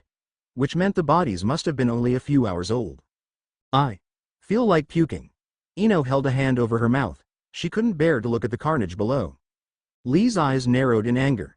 Orochimaru, he hissed. This is what he does to those he has no use for. Yeah, except Kabuto did the dirty work. Shikamaru spit out. What could have done this? Tenten asked, a touch of anxiousness and fear clouding her voice. No one spoke for a moment, as they were all examining the remains of what appeared to be an assassination of some sort. It's not what, Tenten-san. Naruto spoke up, his voice echoing through the forest. All eyes turned to him. It's whom? One person did this, and you were right in saying that person is certainly not a regular human, therefore he or she can be referred to as a what? You can't mean. Naruto cut her off with his hand. Yes, I do. He jumped down from his branch and landed next to one body, inwardly saying a prayer for the dead genin. Look at the striations of the entry wounds on each body. They're all identical, and they came from the same type of tool. He knew where they came from. This was Kabuto's handiwork. Naruto's right. Shikamaru jumped to Naruto's right. This type of precision is different than a regular shinobi's work. It's medical precision. Neji surmised. From a scalpel no doubt. Naruto confirmed. His clones were all popping away one by one. There are no other areas like this. Even Gaara hadn't left a blood trail after the one pile of bodies that Lee's team had found. They heard retching coming from Sakura. That's, Choji couldn't complete his sentence. Barbaric? Disgusting? Inhumane? Naruto said with a bitter chuckle. I'm sorry my friend, but this is the life we signed up for. Let's go. Neji muttered. Though he kept a relatively calm face on, he too was severely disturbed. It wasn't surprising that no one disagreed with him. They are close by, aren't they? Orochimaru asked Kabuto, who was in the process of cleaning off the last of the now drying blood on his medical tools. At the moment, the two were in a part of the forest that was close to the exit. The second that the Uchiha's team came close, they would spring a trap that would allow the snake Sennin to capture his prey. Actually, they still have a good 20 miles or so to cover. Plus, with all the traps that the examiners have set up, I would give them till midday or at most, early evening for them to arrive. The sallow-skinned man frowned, but let it go. He wanted his entertainment to start sooner. Very well then. Kabuto-kun, I think it's best if you get back to your team, I'm sure they're wondering where you've gone. He paused for a moment before adding, oh, and cut the camera wires. I don't think Konoha needs to see this. The bespectacled spy scoffed at the thought of those pathetic weaklings. His master was right though, he should be getting back. After all, he had told them that he had only wanted to take a leak. Plus, cutting those wires would take up some extra time. As Orochimaru watched his right-hand man leave, the feeling of anticipation was building within his body. Soon I will have those eyes. Coo. Someone's cut the wires, Genma shouted, coming into the room. What? Kurenai gasped. She couldn't lose contact with her kids, can we repair them? The Senbon chewing Jonin frowned and shook his head. The main line is cut too. The fastest we can get anything done is in 2 days. All the senseis sat forward with trepidation. They stared at the now static-filled screens in fear. Fear for their children. These exams were certainly different than they had all expected. Naruto was getting fidgety. Every so often, he would finger his kunai holster, just itching for a fight. It wasn't that he wanted Orochimaru to come, no that wasn't it. It was just that if the horrid man did arrive, it would mean that the past they had come to change would be just a bit more predictable. Plus, Orochimaru couldn't pass up on the offer of the last Uchiha. Naruto. Lee sighed in exasperation. His leader's agitation was getting to him as well. Naruto shot him an apologetic look inside himself, trying to focus on the calming effect of flying through the forest, trying to let the gentle wind lull him into a false sense of comfort. It didn't work, of course. If anything, the scents that hit Naruto's sensitive nose felt like individual shockwaves that blurred his concentration. He smelled everything, from flowers, to soil, to tree sap, to feces, to squirrels, to Choji's crisps, to snakes. Hang on, snakes? He stopped on the branch abruptly, eyes widening as he turned in the direction that the smell of snakes was coming from. Guys. Watch. It was too late though, because the blast of wind that hit all 9 of them was strong enough to knock them to the forest floor. Kuso. Shikamaru cursed, staggering to an upright position. He looked over to Naruto, who was signaling to him and Lee with Enbu hand signs saying, "This happened last time. Be alert." The Nara nodded, and went over to Lee, who was already up and ready to go. "What's going on?" Sakura all but cried, her voice reaching dangerously high levels. "What do you think is going on?" Lee thought to himself in a way that was highly uncharacteristic of him, at least in this timeline. "Neji-san." Naruto's voice sounded like a command to the young Hyuga, who immediately stood up straighter and activated his bloodline. He faltered though, when he saw no human presence for a good 100 yards or so. I can't. Look above you." Naruto cut across him with impatience. Though annoyed himself, the Hyuga did as he was told.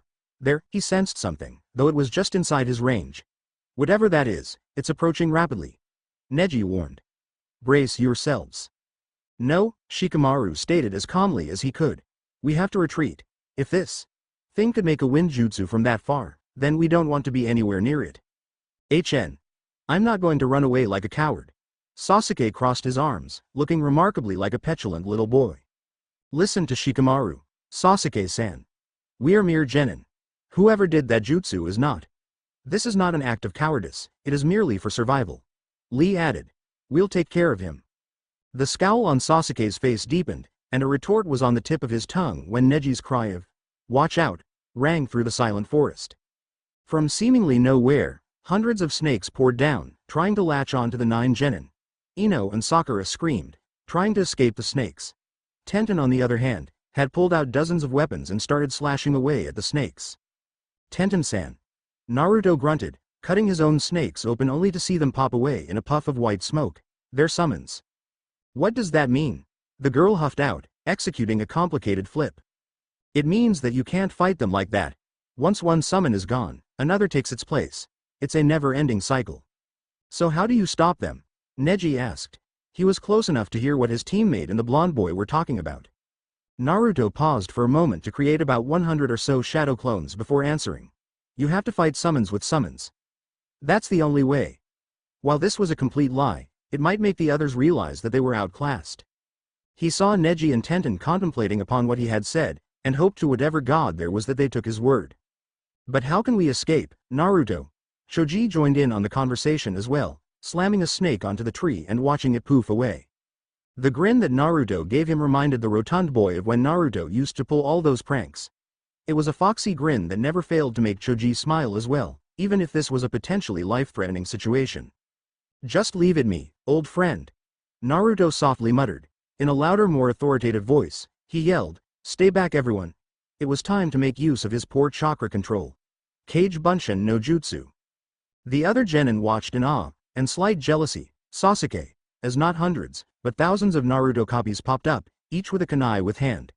The real Naruto didn't look the slightest bit tired. "Whoa." Tenten whistled. "That kid must have a tremendous amount of chakra for him to create that amount of clones." Shikamaru scratched the back of his head lazily and let out a yawn. This is nothing for him. It's how he normally is. Naruto is odd." "I second that motion." Sakura muttered, wondering when her teammate had gotten so powerful. One glance at Sasuke told her that she wasn't the only one who was surprised at the changes in Naruto. However, what she took as surprise was actually deep-seated resentment coming from the Uchiha. Meanwhile, Naruto was having perhaps a bit too much fun stabbing all the summons that the Hibiteme had garnered. However, like he predicted, more and more were popping up. The snakes were also getting bigger and bigger, which meant that they were becoming more and more venomous as well. Naruto knew from the war that one bite from one of Orochimaru's snakes meant instantaneous death. "Need a hand?" Shikamaru's voice floated towards him from his right. "Not really." Naruto took sadistic pleasure in tying two small snakes together and flinging them into a larger one, causing all three to poof away. Orochimaru's going to be here soon. He's not going to like us playing with his pets. Lee added from the left. We have to get the others to safety. Naruto murmured, carefully watching as Sasuke beat another snake down while scowling at one of Naruto's clones. Uchiha! Get out of the way! Neji cried suddenly. Seconds later, a kunai, no doubt laced with poison, came hurtling out of the area unseen right towards Sasuke.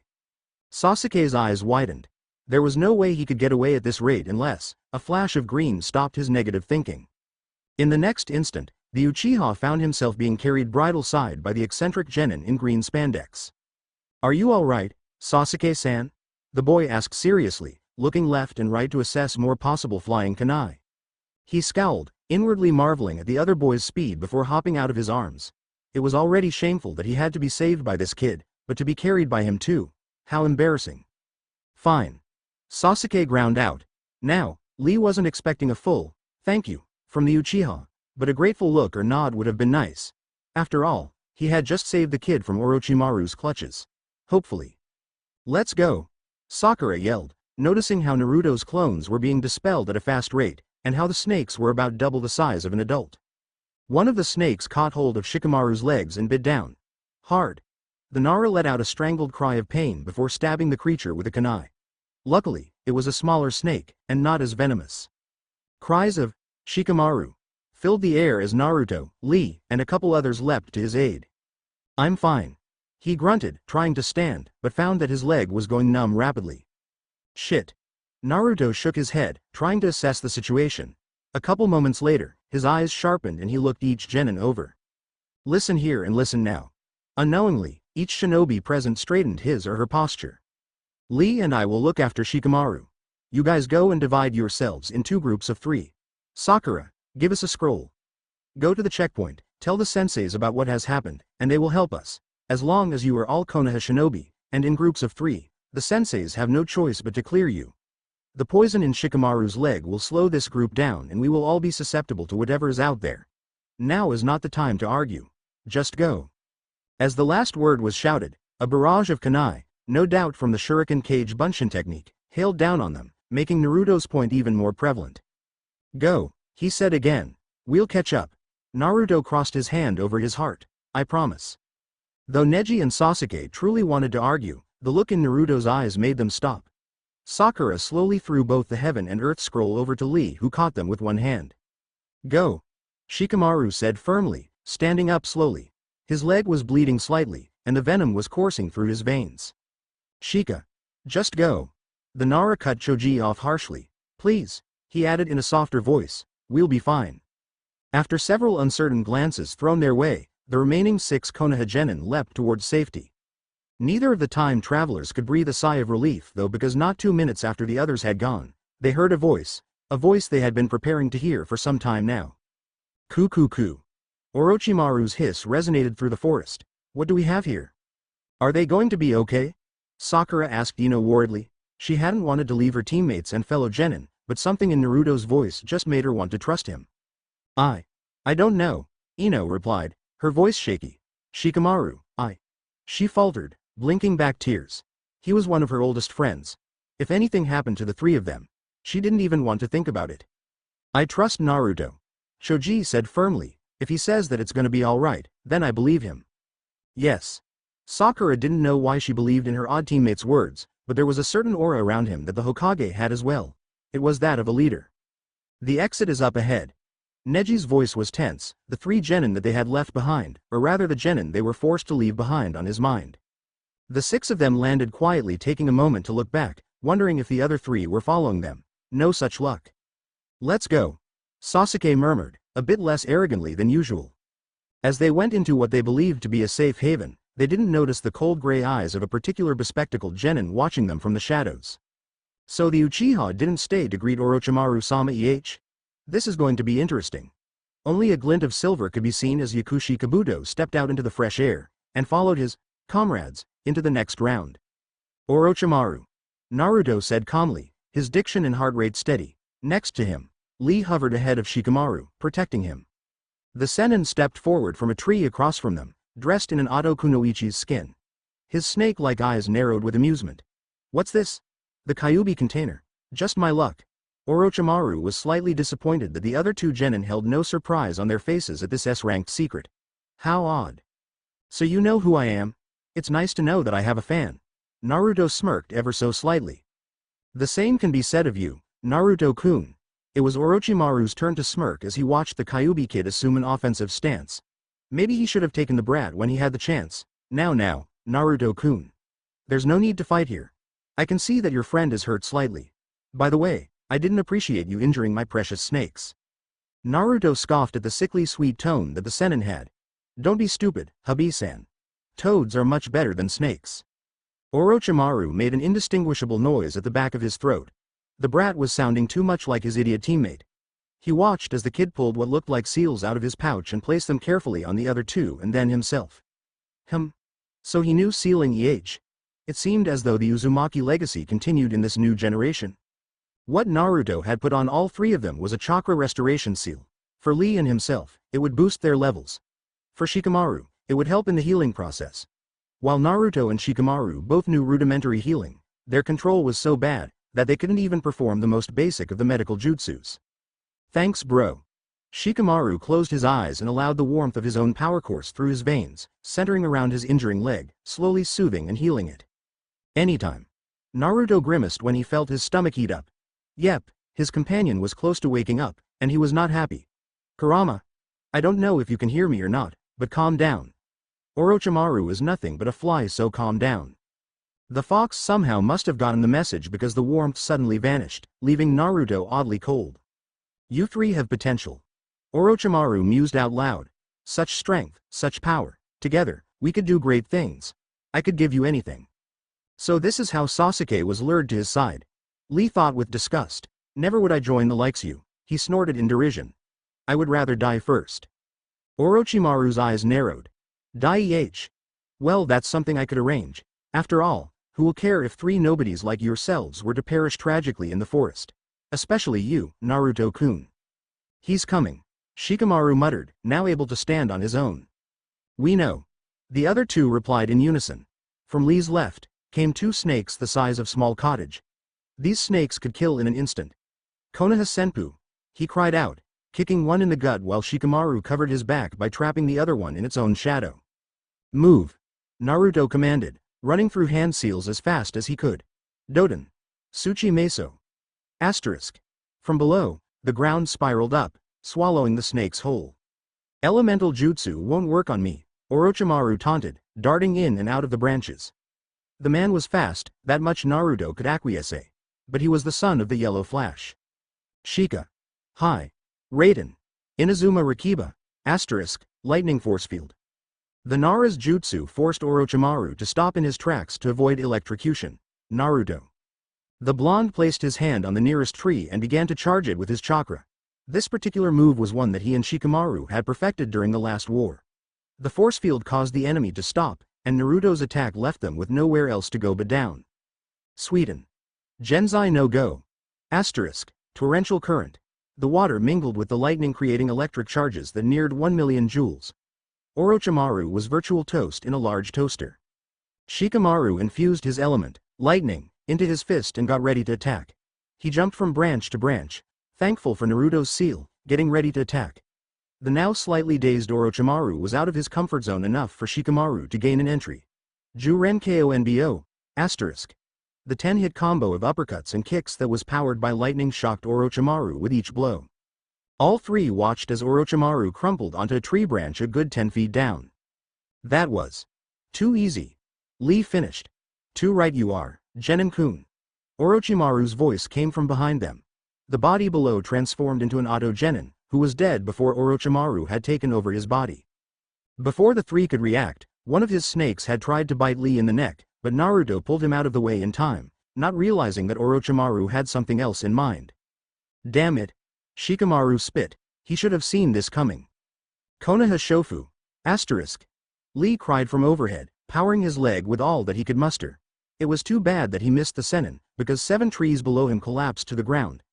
Naruto once again had to catch his friend from falling into the jaws of a massive snake below them. Said man observed the three in front of him with heightened interest. 1. a Nara with tremendous potential. The other, a taijutsu genius. And the last one, the son of the Yondaime and Uzumaki Kushina, the blood of the Senju clan in his veins, and the Kyuubi in his gut. That boy was a virtual goldmine. The three together though. That was something that he shivered just thinking about. If he could have them, then he would be powerful beyond belief. You okay, Lee? Naruto asked his friend. Fine. Lee's eyes widened when he finally looked at Naruto. His skin whitened and untangled himself from the boy. Naruto. What? Is there something on my O? The blonde ninja saw why Lee had gone ashen. Apparently, there was a blade sticking out of his shoulder. Ruto. Shikamaru quickly jumped in front of his Hokage, while Lee did the same. Orochimaru studied the two with amusement. These kids were like guards for the Uzumaki. They knew the boy's secret, and had no qualms with it. It seemed as though the boy was their leader. You two are lucky I didn't decide to mark any of you. Orochimaru drawled. It would too. What's the word I'm looking for? Troublesome, nay. Narakun. Kukuku. Shikamaru tightened the hold he had on his kunai. By now, the elders must have been alerted of your presence. There's nowhere to go. One can always go up. Lee twirled in the air to throw a kunai at the new voice that had just joined. In that kunai's shadow were two more. Luckily, one of the weapons hit Kabuto straight in the knee. The traitor managed to aim a scalpel at Shikamaru, who had no choice but to take the blow in the arm because he was supporting Naruto, who was losing blood quickly. Lee could only watch as Kabuto and Orochimaru escaped relatively unscathed while his two best friends were injured.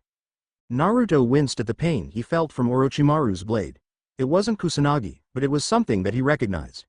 Raijin, the lost blade of the Nidaime Hokage. Looks like the bastard gave us a parting present. He growled through gritted teeth.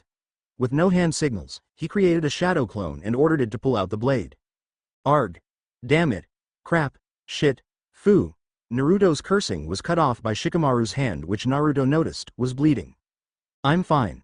The Nara reassured his friend when Naruto looked like he was about to kill something. We all are. Gingerly, both Lee and Shikamaru helped their leader up, noticing that the Kyuubi was already starting to heal the wound. Old furry's waking up. Naruto remarked, looking at his fresh, but healing wound. At least Orochimaru didn't get Sasuke, or mark any of use the five-pronged seal on me like last time. But unlike last time, you were more seriously injured than before. Lee said darkly, eyeing the blood on Shikamaru and Naruto. We're alive, guys, that's all that matters. Naruto murmured, grimacing at the pain in his shoulder. At least he still had 3 days to heal. Yay, that's all that matters. Shikamaru concurred. Together, Lee and Shikamaru leapt towards the tower with Naruto, just thankful that it had been them with the injuries and not the others. Congratulations. You pa what the, Asuma, who had just popped out of the scrolls, was incredibly confused as to why Kakashi's pink-haired genin was with his team instead of Shikamaru. Asuma-sensei. Choji had a panicked look in his eyes. Shikamaru, Naruto, and Lee-san. They. Shikamaru, Naruto, Lee. What could have happened? No, please, no. Asuma's sense of panic at his student's frantic words heightened when Guy came running towards him saying, Lee and the other two, they're still in the forest. Your student was bitten by a snake, Asuma. A snake. You know what this means. Kuso. Asuma cursed. There were only 2 people who used snakes, and one of them was currently trying to repair the downed camera system. That only left Orochimaru. Kakashi's low, anger-ridden voice filled the room. He closed his one visible eye, praying that those 3 were safe, that they hadn't done something stupid. Why is it always you 3? Anko knocked the door down, revealing that her neck was rapidly spreading with the snake Sennin's cursed seal. That confirmed the Orochimaru theory. How the hell did that bastard get into Konoha in the first place? She yelled, wincing as the pain increased. All of a sudden, the tower lights activated, signaling that another team had arrived. The Jonins in the room tensed, waiting for the kids to put the scrolls together. However, before they could do that, a swirl of leaves entered the so-called secure room, revealing the 3 genin they had been worried about. Iruka, who was supposed to appear for Team 7's unscrolling, was attached to Lee and part of the Shushin as well. It was Kakashi who first saw the bloodied state of his youngest genin. Naruto was clutching his shoulder, blood pouring out of it, while Lee and Shikamaru, who were sporting their own injuries, were trying to support him. No one asked who had executed the Shushin. Naruto. Uzumaki. Kid. Various other shouts were heard, calls for medics were made, and a general state of panic was in the room. For their part, the 3 genin for whom all the ruckus was being made for remained in a state of apathetic disconnect. When Kakashi placed a hand on his bleeding student, All Naruto did was huff and transfer the weight of the sword. Wait. The sword? Naruto. Kakashi began cautiously, as that. Raijin? The genin finished with a grimace. All talking ceased as everyone's eyes were on the three. That Habi Teme has a terrible sense of humor, Shikamaru grumbled. Habi Teme? Asuma questioned, eyes widening in horror. Orochimaru. Lee confirmed, his mouth twisted in a disgusted manner. Naruto saved me and got himself injured. Lee. Guy started, but Naruto cut him off. I'm fine, Guy-sensei. Really? This is nothing but a flesh wound. And as for the sword. He twirled it in his good hand. We got a piece of history back today. It was then that the Hokage himself burst through the doors and saw the state of his three most mysterious genin and the weapon that one of them was holding. Naruto. Hiruzen gaped at the boy. What in the world? Can I just say something? Naruto muttered, knowing that all ears were on him. Recovery with your two best friends, though, was amazing. After Shikamaru had the rest of the little remaining venom pumped out of him, and both he and Lee were cleaned up of their cuts and bruises, they joined Naruto in the hospital wing, which he was still in despite his protests and already healed shoulder, and chatted about mundane things, or at least, they seemed like mundane things to the guard overseeing them. Of course, after the inevitable questioning from the Jonins and Hokage, the official story was that the team of three were bringing Shikamaru back, and got slightly delayed due to enemy genin. As far as the other genin knew, besides Shikamaru, no other person had been injured. Luckily, Team 8, due to their superior tracking skills, had reached the tower much earlier than they had in the previous timeline, therefore none of them had to take part in this ordeal. On the other hand, the three time travelers were subjected to an expected round of questions, that left their questioners with more questions about the three than answers. 2 nights earlier, Uzumaki, we're going to elevate your arm and close the wound. One of the Anbu medics told him as 2 others contained his blood loss. The boy sighed and nodded, not bothering to tell them that his wound was already healing, and the Kurama had lessened the pain by a significant degree. A couple feet away, Lee and Shikamaru stood, worry evident in their faces. Behind those two were the other Konoha Jonins as well as the Hokage. All of their minds were no doubt swirling with tumultuous thoughts, the main one being as to how Orochimaru was able to sneak into the exams. Naruto gritted his teeth when the medic placed his hand over the wound, infusing it with green chakra. This was the part that actually hurt the most. When the injury was finally bandaged, Naruto got up nonchalantly and made for the door, happy to get out of the sterile room. Not so fast, Naruto. Kakashi frowned, placing a restraining hand on his student's good shoulder. I think we all want to know just what happened back there. The boy sighed as he looked into his teacher's eyes. There was a look of resignation in his eyes, Kakashi noted, like he knew he wasn't going to escape but tried anyway. The Cyclops hit a snort. He had been like that as well. 3 chairs were placed behind the genin, and they were compelled into taking a seat, not looking the slight bit fazed at being in front of 10 elite Jonins and the Hokage himself. If anything, they looked tired, but ready for this. You 3. The Hokage began softly, taking off his hat and smoothing his wrinkled forehead. It was always these 3 that gave him headaches in recent days. Naruto had been bad enough, but when you added the other 2. Lee couldn't help but feel a pang of compassion for the wizened man. No matter his faults in the past, he truly believed that he had done what was best for Naruto and the village.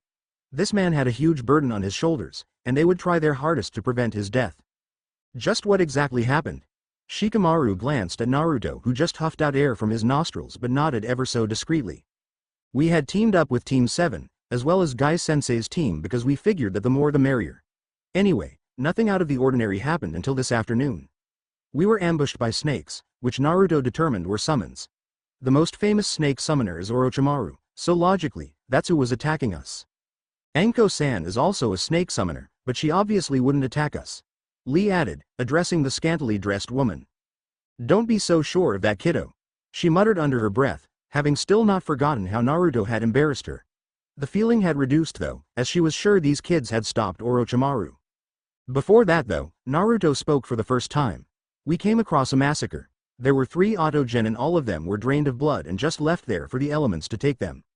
He saw the Hokage exchange glances with the now visible Yamato Taiko, aka the Anbu Tori, so they already knew about that.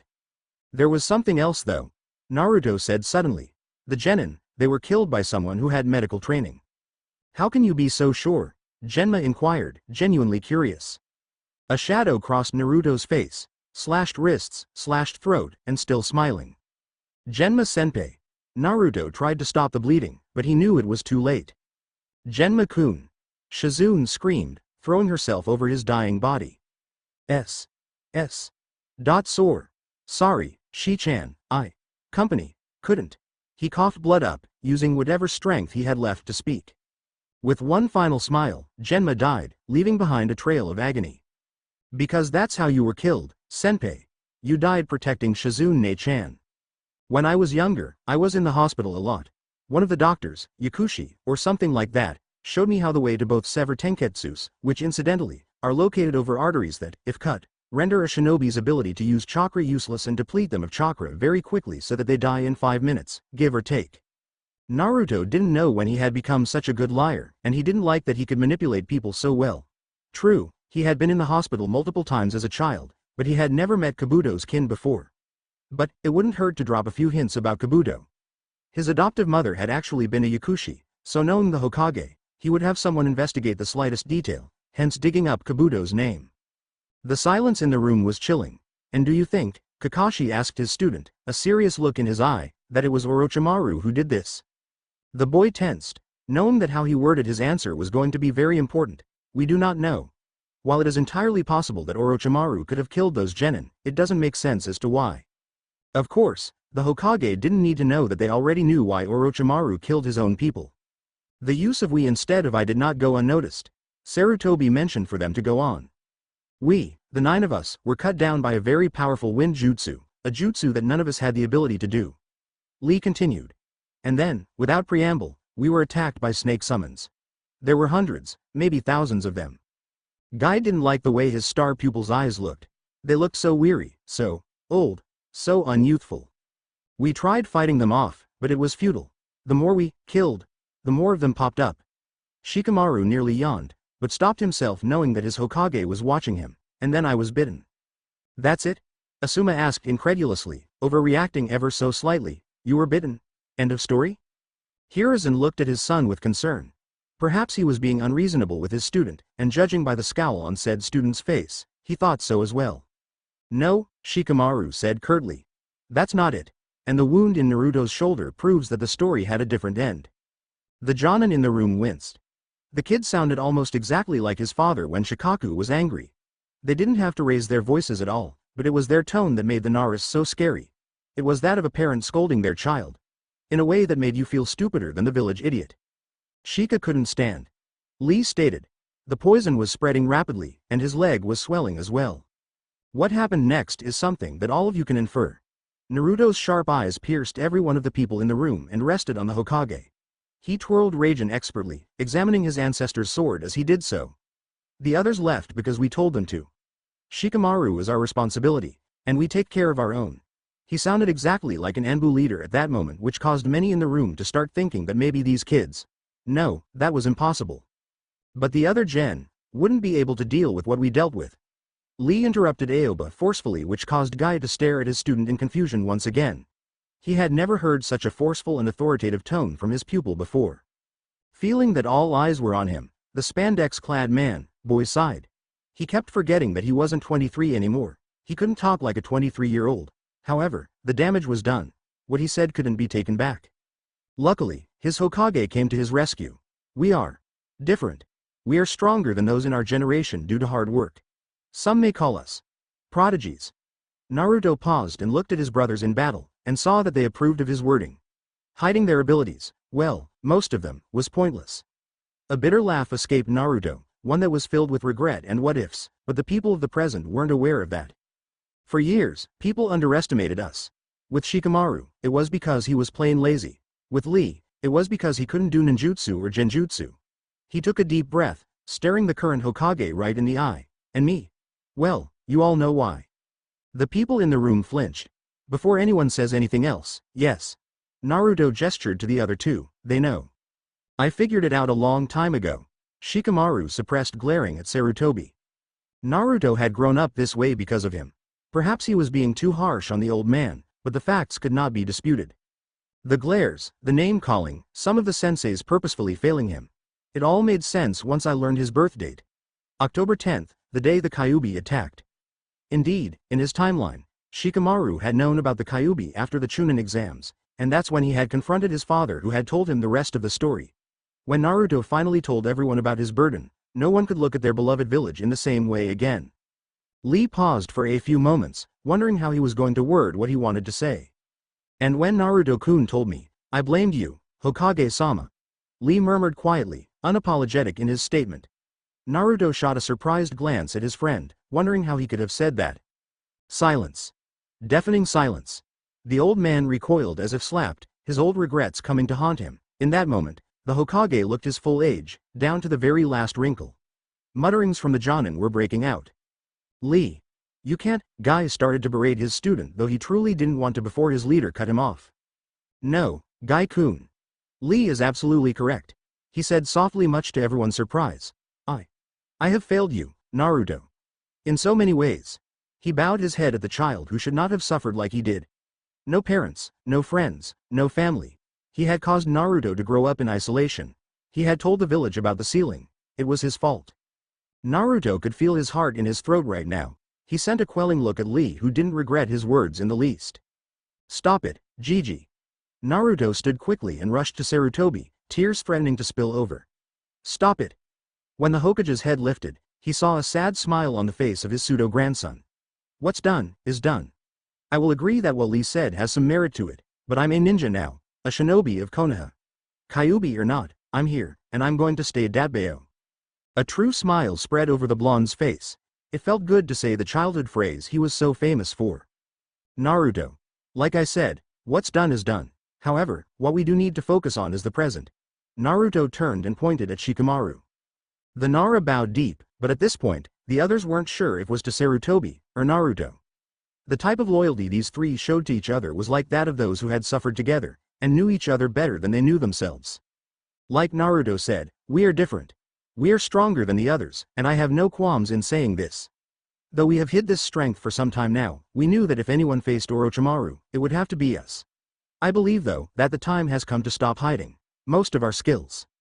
Orochimaru left Konoha because he was found experimenting with human body parts. Nobody asked Lee where he had found this information. It wasn't common knowledge to Genin, and Jonin archives were most definitely not available to the lowest rank of shinobi. We believe that he is after Sasuke-san. For his Sharingan. Naruto added, letting what they had just told everyone sink in. Kami. Genma exclaimed. He wants to have the eyes that copy everything, and become the ultimate ninja. Kakashi finished grimly. Naruto nodded, his expression pained. Kakashi-sensei, you proved to the world that the Sharingan can be transplanted into a non-Uchiha. Think about it. With just one eye, you are one of the most feared shinobis out there. However, if Orochimaru gets both eyes, and if we add that into his already powerful repertoire, he believes that he can become invincible. Sarutobi Hiruzen felt like he was a million years old. First, Genin were berating him on how he treated Naruto, and now this. He had made many a mistake in his lifetime, but Orochimaru was probably the worst. After the Kyuubi incident, he had been too lenient on his favorite student, too trusting that banishment was the best thing for him, and not execution. Anyway, the blonde continued airily as if the last 10 minutes hadn't just happened. I got stabbed with Raijin and Orochimaru let us off easily, I suppose. He said that we were lucky that we didn't receive his mark. Naruto glanced at Anko, saddened by her stricken expression. He could remove that pesky mark if he wanted to. No, he should remove that mark from her. It was limiting her, both physically and mentally. The only bulwark in Naruto's way was approaching the woman and convincing her to let him touch her. The room was silent, but everyone was looking at the three genin in a new light. These three weren't genin, that much was transparent. What they were saying, what they had done, pushing back Orochimaru like they did, though no one knew how, they were as skilled as they said they were. If anything, these kids were at least Chunins. Hang on, Asuma began, looking at Shikamaru as he spoke. How come Shikamaru was nearly healed when he came in? If that bite was as bad as you said it was, then why did the medics not take a longer look at him?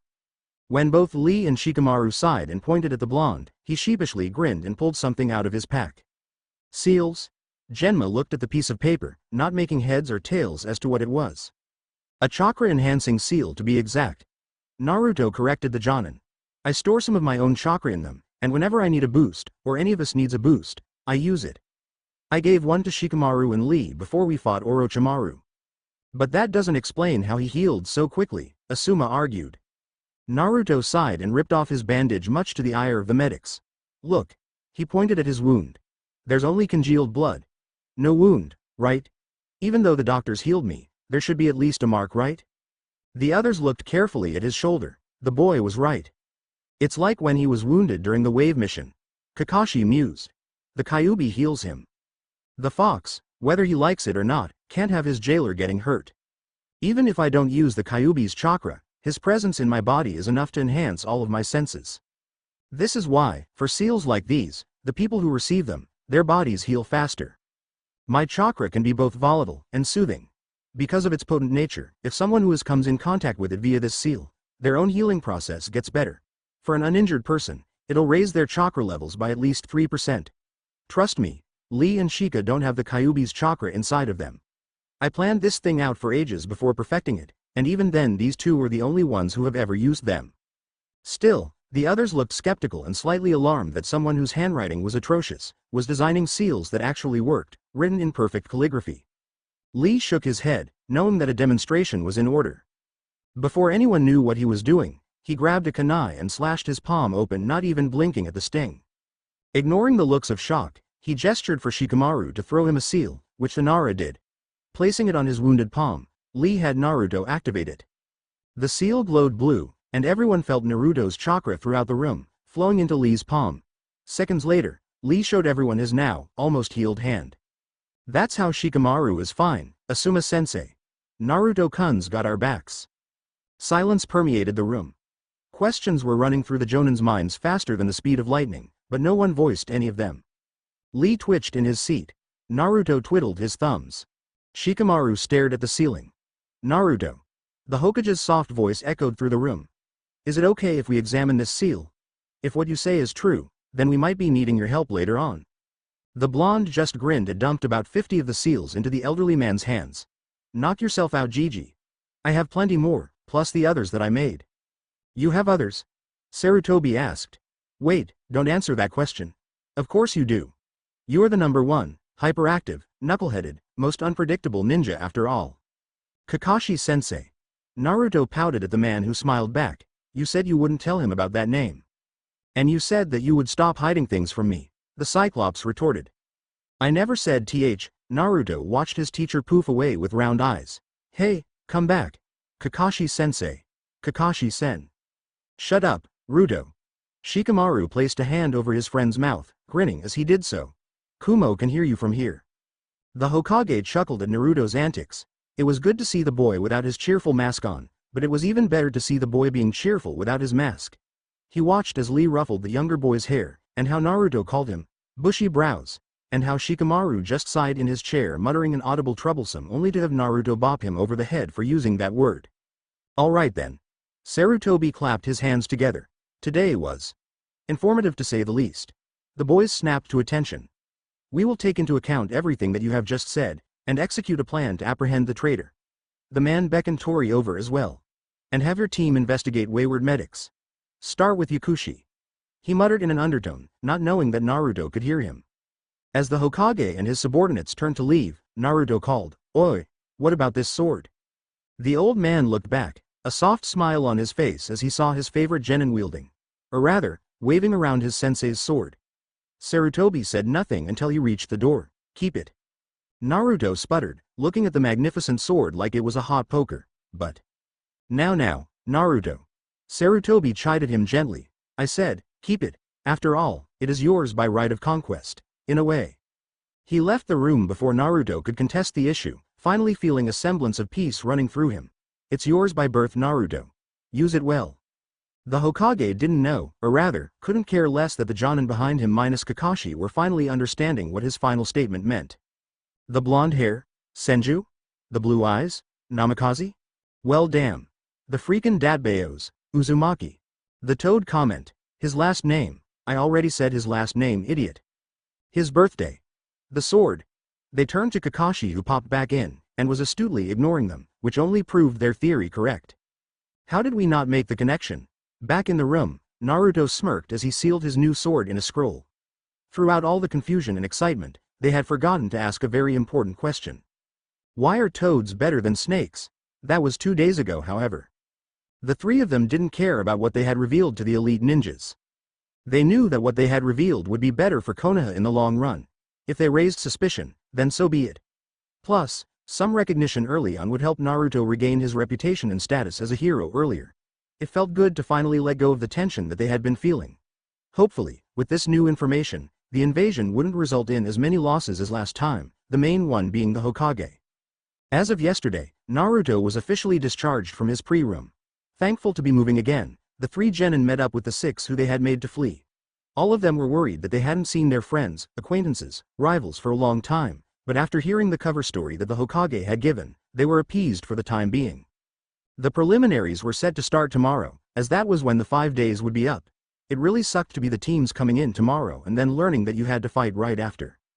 Obviously, Gaara's team was first. Of course, with a motto of kill thy enemy, it was hard not to be first.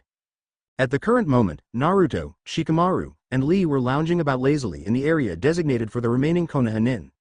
Though their postures were casual, their eyes were taking in the 12 genin besides themselves carefully, especially keeping an eye out on Kabuto. His teammates were irrelevant.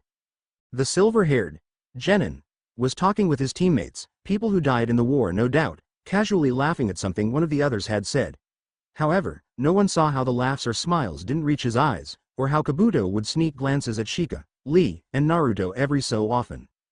Kabuto believed that they hadn't been able to see his face when he had appeared during the fight with Orochimaru. It had been hooded after all. Normally, he would be right, but obviously the three-time travelers knew who the traitor was. He probably wished to eliminate them as soon as he could, but was holding off for his master's orders. He's looking at us again, Lee muttered, popping a grape into his mouth.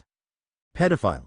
Shikamaru grunted, resisting the urge to flick a kunai at the man's jugular so that Kabuto would end once and for all. Ma. Naruto gazed at the ceiling, before lowering his gaze to his best friends. Don't worry, we'll kill him. He said this as casually as if he was describing the weather. Though nonchalant about the subject now, Naruto had been scared and disgusted about killing at first. However, training with Jiraiya had forced him to turn into a boy from a man.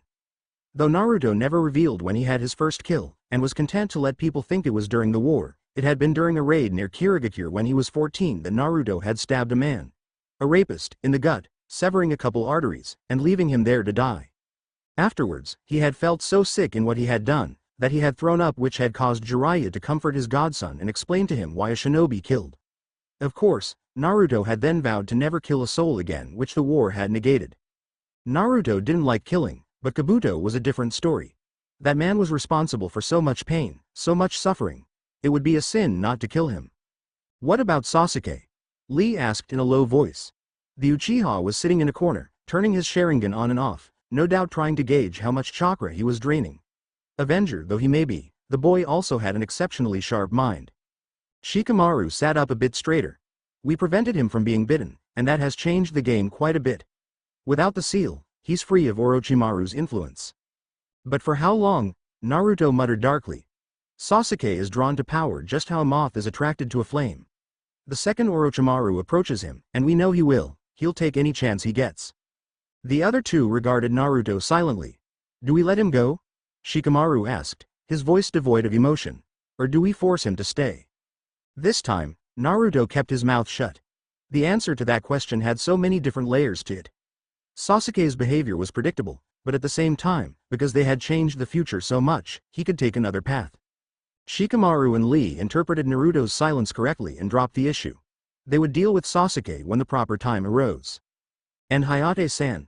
Lee piped up, remembering that the man would be proctoring their exams tomorrow. Tomorrow, the prelims will be over. After that, we have to keep a close eye on him. Naruto nodded, closing his eyes and tapping his fingertips together. What happens tomorrow will define our actions for at least the next month.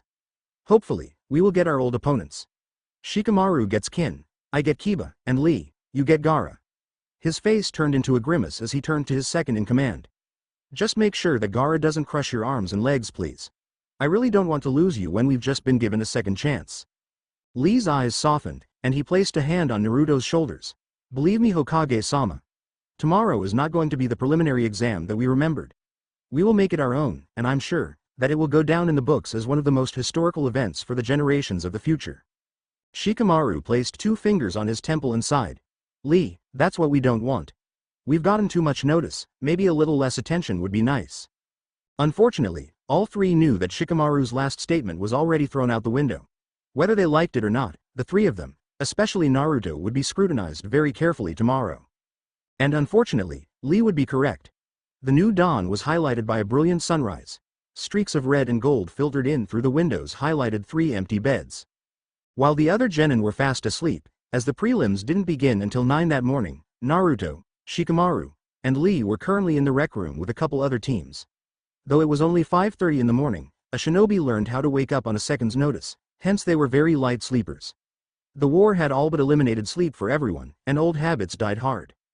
But in a time of relative peace, all the villages, especially Konoha, had given their genin a bit more of a relaxed life than the previous generation. This was actually making the new generation less prepared for war if it broke out. Even the older shinobi were out of practice ever so slightly. This is why the invasion was so devastating, and why Pain could attack much easier. After that, every nation was in a state of war. Shikamaru nodded respectfully to a Mizu Nin before taking a seat next to his best friends. "I don't like this," the Nara commented suddenly. Lee just sighed and shook his head. "We knew this day would come, but to actually be here, to have changed so much already, it is frightening." Naruto finished, taking a bite out of his rice ball. It was at that moment that Gaara's team walked in and a solemn silence descended over the genin. Sand was trickling out of Gaara's gourd. Teal eyes locked with Naruto's own just for a split second, a sneer forming on Gaara's face. Naruto simply ignored the younger version of his sibling and nodded at him, which probably confused Gaara. Naruto felt his stomach warming up and knew that Kurama was acknowledging Shukaku. "Edi Ruto?" Shikamaru asked, concerned about the expression on the blonde's face, tearing his eyes away from Temari. "It's nothing, Shika." Naruto frowned, certain that he had heard Kurama say something. Furry here is not too pleased that his youngest sibling is present. "Ah, has he woken?" Lee inquired. "Q, Kurama?" Naruto felt the seal warm once again and chuckled. "Not quite, but I think he might be happy. Or something like that, because you called him by his name. For so long we believed that the tailed beasts are masses of volatile chakra," Shikamaru muttered. "Which they are," Naruto affirmed, remembering how corrosive Kurama's chakra was before he had learned to purify it. "But you and B-san proved otherwise," the Nara continued. "They're forces of good, if the Jinchuriki wills them to be so. It's not so easy, or that black and white though." Naruto remembered all the battles he had with the Kitsune. From wanting to take over his body, to trying to kill him, to Naruto defeating him, to using his chakra. It's a struggle. But once you have something like this on your side, he scowled slightly. The other two nodded, understanding what Naruto was trying to say. This was why Madara and Obito were unstoppable. After B had died, Naruto was the only one left, the only one of his siblings to survive. Madara and Obito had 8-tailed beasts on their side. "Can we save the others?" Lee spoke, a thoughtful expression on his face. "Akatsuki is in the building block stage at the moment. If we can save even one more Jinchuriki, then we would have an advantage." Naruto contemplated what his friend had just said. Could they? Gaara was a sure shot. They had to save him and Shukaku. Utakata-san? He hadn't passed until after Naruto had come back from his training trip, so they had a little bit of time. Yugito-san was also another possibility. She was pretty close to B, from what he had heard. Roshi had also been killed by Akatsuki, and in all honesty, Naruto did want to save the man. Though he hailed from Iwa, he was a good guy, and Son Goku was pretty damn amazing. Yagura was being controlled by Madara at this time, and so was Isobe. He didn't know if the reign of terror in Kiri was over, but judging by the genin in the exams, it might have been. This meant that Yagura was already gone. Han had seemed likable.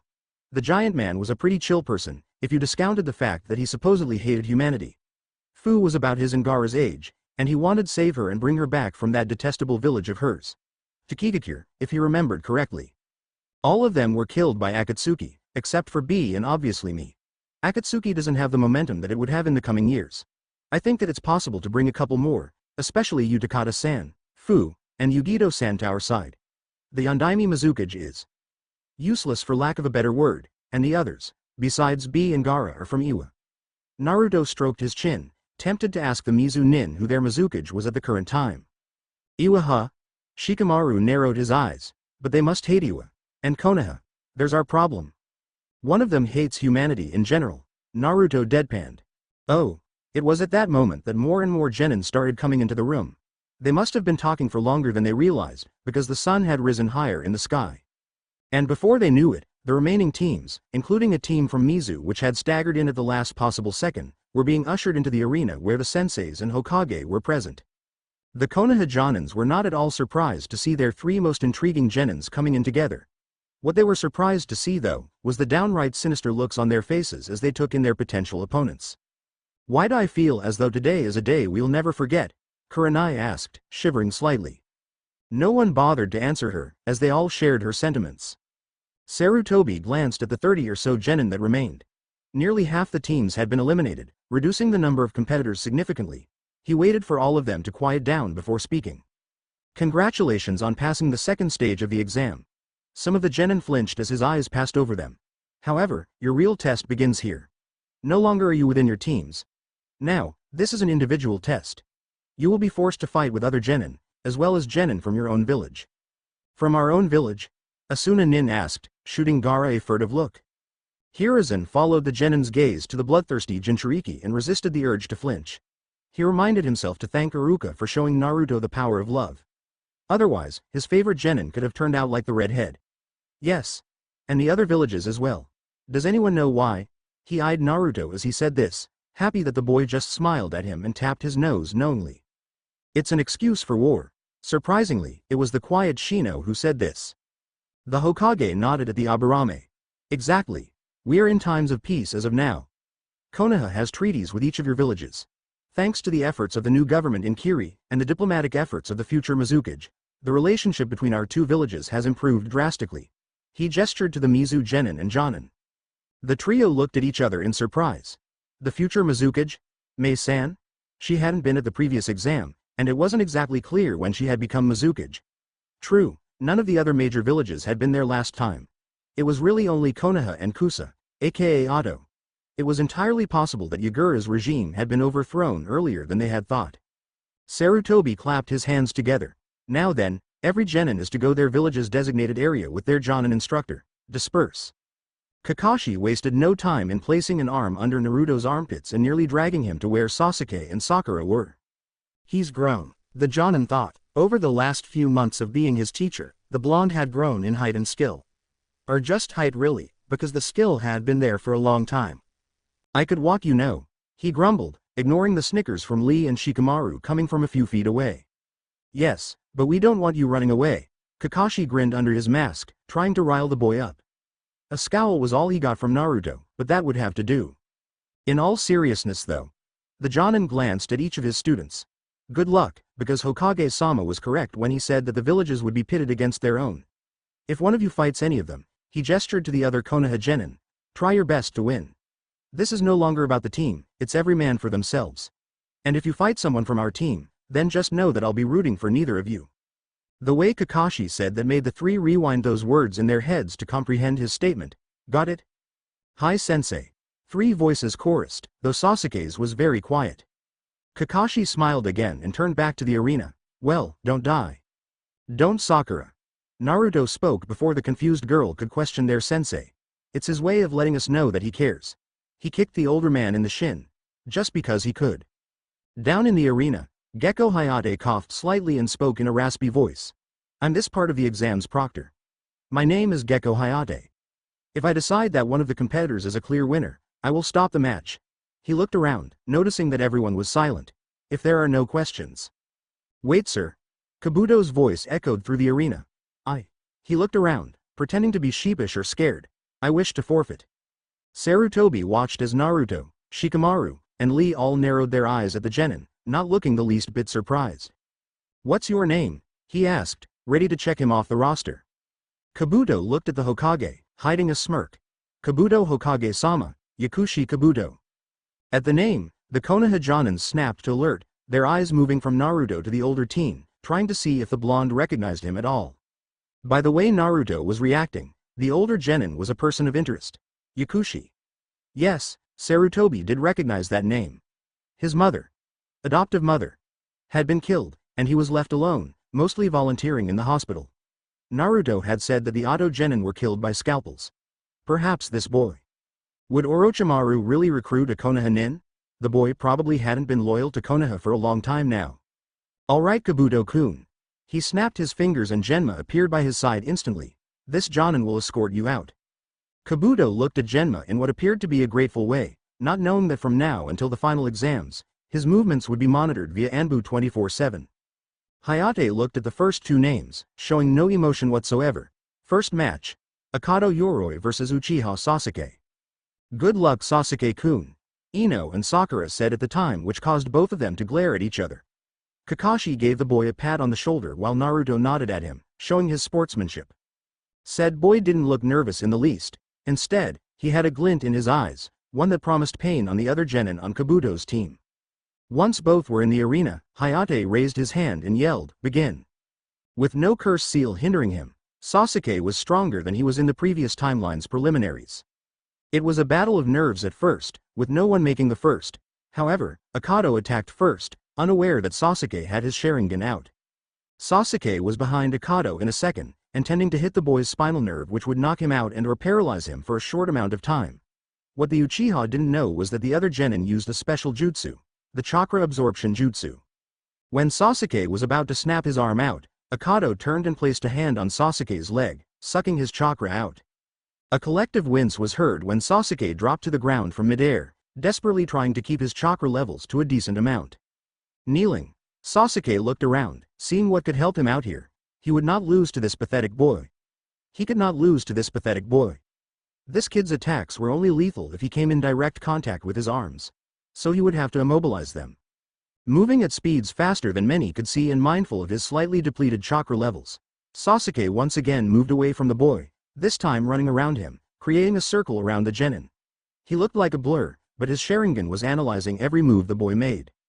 When Akado looked slightly dizzy, Sasuke took the opportunity to strike. All it took was one well-placed kick to the head, and his opponent was on the ground. Winner, Uchiha Sasuke, Hayate announced in a rather tired voice. The Uchiha came back to where his team was, astutely ignoring Sakura's gushing. He looked slightly smug, if not a tiny bit tired. "Good job," Naruto said to him, being as civil as possible. "HN," was the boy's response, and people wonder why Naruto doesn't want to spend the effort to save him. "Nice Sasuke. You're through to the finals," Kakashi told his student. The boy just grunted, but had a slightly pleased look on his face and went to ignoring the girl trying to get his attention. Next match. Abumi Zaku vs Aburame Shino. Shino was talented, Naruto had to admit, as his comrade came back victorious to a loud slap on the back from Kiba and a polite "good job Shino-kun" from Hinata. He had used his bugs to shut the one-armed genin up and block the implanted tubes in his arm. It was a tactic worthy for Minara. The Aburame clan was often judged for their creepiness, for lack of a better word, but Naruto knew that underneath that stoic exterior, there lay a warrior. A brave warrior who had laid down his life whilst protecting his sensei's child. Kankuro's match against Masumi Sergi played out as it did last time. The puppet wielder used Crow, his prized puppet, to crush the other boy's bones, thus rendering him incapable of fighting. The fourth match was Ino vs Sakura. Enough said. No, but really. The match ended in a draw just as it had last time. However, when Sakura cut her hair off, Naruto was reminded of the future Sakura. It was the glint in her eyes, the "don't mess with me" look that Naruto had admired about her when he was over his crush. The Sakura of the future was someone who would be respected, someone who could take the mantle of the new slug Sennin and carry it with honor. There were more matches, with Mizu and Suna versing each other. Luckily, nearly all the matches in a draw, therefore they were irrelevant. Next match. Tenten vs Temari. A couple feet away from him, Naruto smirked as he saw both Lee and Shikamaru watching the match intently. Lee was simply supporting his teammate, while Shikamaru simply wanted to watch his wife without her knowing. When Tenten lost rather quickly, Shikamaru had a smirk of triumph on his face before he turned to Lee and apologized. Lee, being the kind-hearted soul that he was, just waved off the apology and whispered something into Shikamaru's ear and gave Naruto a thumbs up. The Nara was blushing ever so slightly, which made Naruto very curious as to what Lee had just said. Next match. Tsuchi-kin vs Nara Shikamaru. As soon as the match was announced, Naruto went over to Lee's side to watch the match carefully. While he had no doubt that Shikamaru would win, it would be interesting to see his best friend working solo. Troublesome. Shikamaru sighed as he entered the fighting area. One look up told him that the Konoha and Hokage were watching him very closely. Great. Just great. "So we meet again, Nara," Kin snarled, brandishing her senbon in front of her. Yeah. Shikamaru muttered before promptly sitting down, much to the ire of his opponent, the surprise of all the others, and the sheer amusement of his best friends. What is that baka doing? Ino asked, outraged at her teammate's actions. He's thinking. Naruto said from her left. See how he put his index and middle finger on the bridge of his nose. That baka is formulating a plan. You should know this, Ino. You've known each other for all of your lives. Shikamaru is the most brilliant mind in our generation, of course, despite his exterior. The blonde girl was rather taken aback by Naruto's comment, but at second glance, it seemed that he was right. Fight me, you idiot! Kin roared, sending a senbon Shikamaru's way. His eyes snapped open, and immediately, the senbon stopped halfway towards him. But in that senbon's shadow, there lay another, and Shikamaru was forced to drop his clan's technique in order to dodge the needle. That's better. The girl snarled, coming at Shikamaru again. He's being lazy. Lee snorted, pointing out the way that Shikamaru was dodging Kin's attacks at the last second possible. He's being troublesome. Naruto corrected, sighing when Shikamaru gave both of them a smirk in midair. She's getting frustrated. Shikamaru thought when Kin started sending out more and more weapons at him, ones that had a much larger shadow than a small senbon. Perfect. What's wrong, Shadow Boy? Kin taunted. Getting tired. She was right above him, aiming to bash his head in. And that was right where Shikamaru wanted her. Nope. I'm just lazy. Shikamaru responded, affirming Lee's observation. Cage main jutsu. Shikamaru's shadow extended in midair, bouncing off the walls, and trapped Kin right where she was. With a grunt, Shikamaru brought her to the ground, making sure that his jutsu had remained in place. Bringing a shuriken out of his pack, thus making Kin do the same as well, he threw it at her, dropping the jutsu just as the projectile hurtled towards him, allowing him to dodge. Kin was not so lucky, and was conked in the side of the head by the shuriken, causing her to fall unconscious to the ground. Shikamaru took one look at her and pawed the ground with his sandal before sighing and walking out of the arena before even hearing the results. Winner, Nara Shikamaru. Hayate announced unnecessarily, inwardly laughing at the Nara boy's wit, tactical skill, and sheer, as he called it, laziness. I can't believe that under that exterior, there lies a genius. Tendon muttered as Shikamaru came back to stand with the others. There wasn't even a scratch on him. You sure took your time. Naruto cuffed the Nara on the back. The others looked at them in confusion. Shikamaru-kun could have ended the match at the start with a well-timed lightning jutsu, but he was just being. Lee was cut off by a glare thrown his way by Shikamaru. I can't believe you had the balls to sit down. Kiba rumbled with laughter. I thought that you were gone after that little stunt. The Inuzuka puffed his chest out. I'll do much better than you did, Nara. Next match. Inuzuka Kiba vs Uzumaki Naruto. Kiba slapped his knee. See, I'll prove it you right now. The Konoha Jonins in the room, however, were sure that Kiba was going to be the loser. Meanwhile, a certain Mizu Jonin's eyes widened at the last name of one of the competitors. Ao was an accomplished shinobi who was feared worldwide, but he was no match for Mei-sama's demands that he become a Jonin instructor. Grudgingly, very grudgingly, the man who had bested a Hyuga and survived multiple confrontations with Uchiha Shisui had taken on a team of 3 brats. He was left with all 3 of them, though he had thoroughly hoped for none of them so that he could go home. None of his students had won though. However, he was sure that Mei-sama would come to Konoha anyway to show her loyalty, as well as see a possible family member. As he watched the blonde boy bearing the Uzumaki name walk to the arena, he tried to connect him to the legendary clan that his leader belonged to. The Uzumaki had dispersed through the 5 nations after Uzu no Kuni had been destroyed. Many Kiri and AIM ninja were members of that clan. He himself was related to them through his grandmother. Could this orange-wearing genin possibly be related to them? But why was he blonde? Unless... Ao's one eye widened as he took in the similarities between this boy and another famous blonde that this village had produced. It was possible, almost entirely too possible. That would mean though, that this boy's mother. Kushina. Ao tried to stop his racing heart. Of course. Kushina had been the princess of Whirlpool, direct cousin to Senju Tsunade through Tsunade's grandmother, and Kushina's great-aunt, Uzumaki Mito. She and her family were given asylum by the Sandaime because of their relation to the Shodai Hokage. If this boy was her son, his son, then this match would be reported back to Mei-sama. This boy. He was the prince of Whirlpool, and one half of the remaining Senjus. Konoha, you sneaky bastards, keeping a gem like him hidden in plain sight. After saying a soft thank you to Hinata's equally soft good luck, Naruto-kun, he meandered his way down, ignoring Kiba's shouts for him to move quicker. In truth, Naruto wanted to end this as quickly as possible because Gaara was getting rather careless with his sand. He could see the bloodlust in his future friend's eyes. If this match didn't end quickly, then Lee was going to be in big trouble, assuming of course, that Lee would be fighting Gaara. Ready, dog boy? Naruto called out lazily, spinning a kunai in one hand. The Inuzuka clan was hot-headed, impulsive, and reckless. He would use those psychological tactics to bring Kiba down, without farting on him. Are you?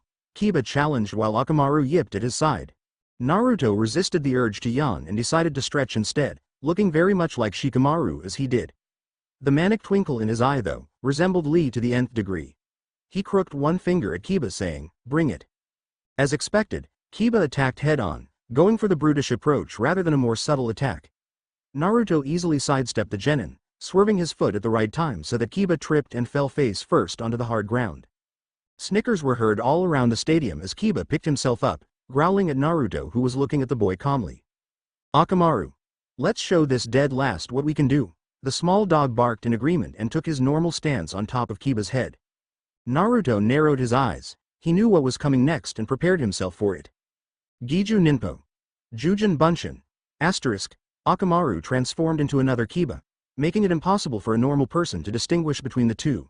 Unfortunately for Kiba, Naruto was not normal. This transformation could be broken when the animal was identified and incapacitated. As one of the Kibas came at him, Naruto took a chance to smell him. Nope, that was definitely a human. So that meant that the one coming at him from his right was Akamaru. He reached into his pack and pulled out a seal. Naruto had no wish to exert any energy whatsoever, but he did want to show the Hokage and the other Jonins his skills. Sealing would be the way to do so. This particular seal was meant to trap small animals in a cage, and was used primarily for hunting. He positioned the seal in a place where he knew Akamaru would attack him, his arm. Naruto had purposely made himself vulnerable there. True to his plan, Akamaru grabbed him on his right arm. Naruto smirked, and put one hand in a ram seal, shouting, "Fujin." Kiba, the real one, stopped in his tracks when the supposed dead last was engulfed in a puff of smoke, revealing his precious dog in a cage with Naruto grinning stupidly at him. "Give up, Kiba." Naruto drawled, putting the cage on the ground. "Akamaru is trapped, your jutsu has been cancelled." The Inuzuka bared his fangs at Naruto, shaking his head violently. "Let Akamaru go." Up in the stands, Kurenai palmed her face. Naruto had barely lifted a finger, and he already had his opponent cornered in less than 5 minutes. "Come and get him." Naruto smiled politely, walking to the side whilst discreetly creating a shadow clone. Kiba charged at the cage, intending to get his precious companion out of that iron prison. What he didn't see was Naruto placing his hands in a monkey seal, which released a second seal that was on the bottom of the cage. The second Kiba touched it, 300 volts of electricity coursed through the poor boy's body, throwing him across the floor. One of Naruto's shadow clones placed a foot on Kiba's throat. "Do you yield?" "Why? Yes." Kiba choked out, struggling to get up. "Please, is Akamaru okay?" Hayate came over, hearing that the Inuzuka had yielded. Uzumaki's clone just smiled at him and lifted the pressure off of the boy's throat. The real Naruto helped his comrade to his feet and gave the pup to him. "He's fine." Naruto petted the white dog's head. "See? I would never hurt your companion." Kiba looked at Naruto, who didn't even have dirt on him, with something akin to respect. Not many understood the relationship between the Inuzuka's ninkin and the clan members. The dogs were not pets, they were, as Naruto had said, their companions. He held out his hand, accepting his swift defeat. He had lost, but he had lost to someone who he had underestimated grossly. It was his own fault. Naruto took the other boy's hand and shook it, slightly surprised at the gesture. Akamaru also nipped Naruto's fingers gently, congratulating him in a way. "Winner, Uzumaki Naruto," Hayate announced, smirking at the camaraderie shown. "Next time, Naruto, I won't underestimate you," Kiba promised, bumping fists with the blonde.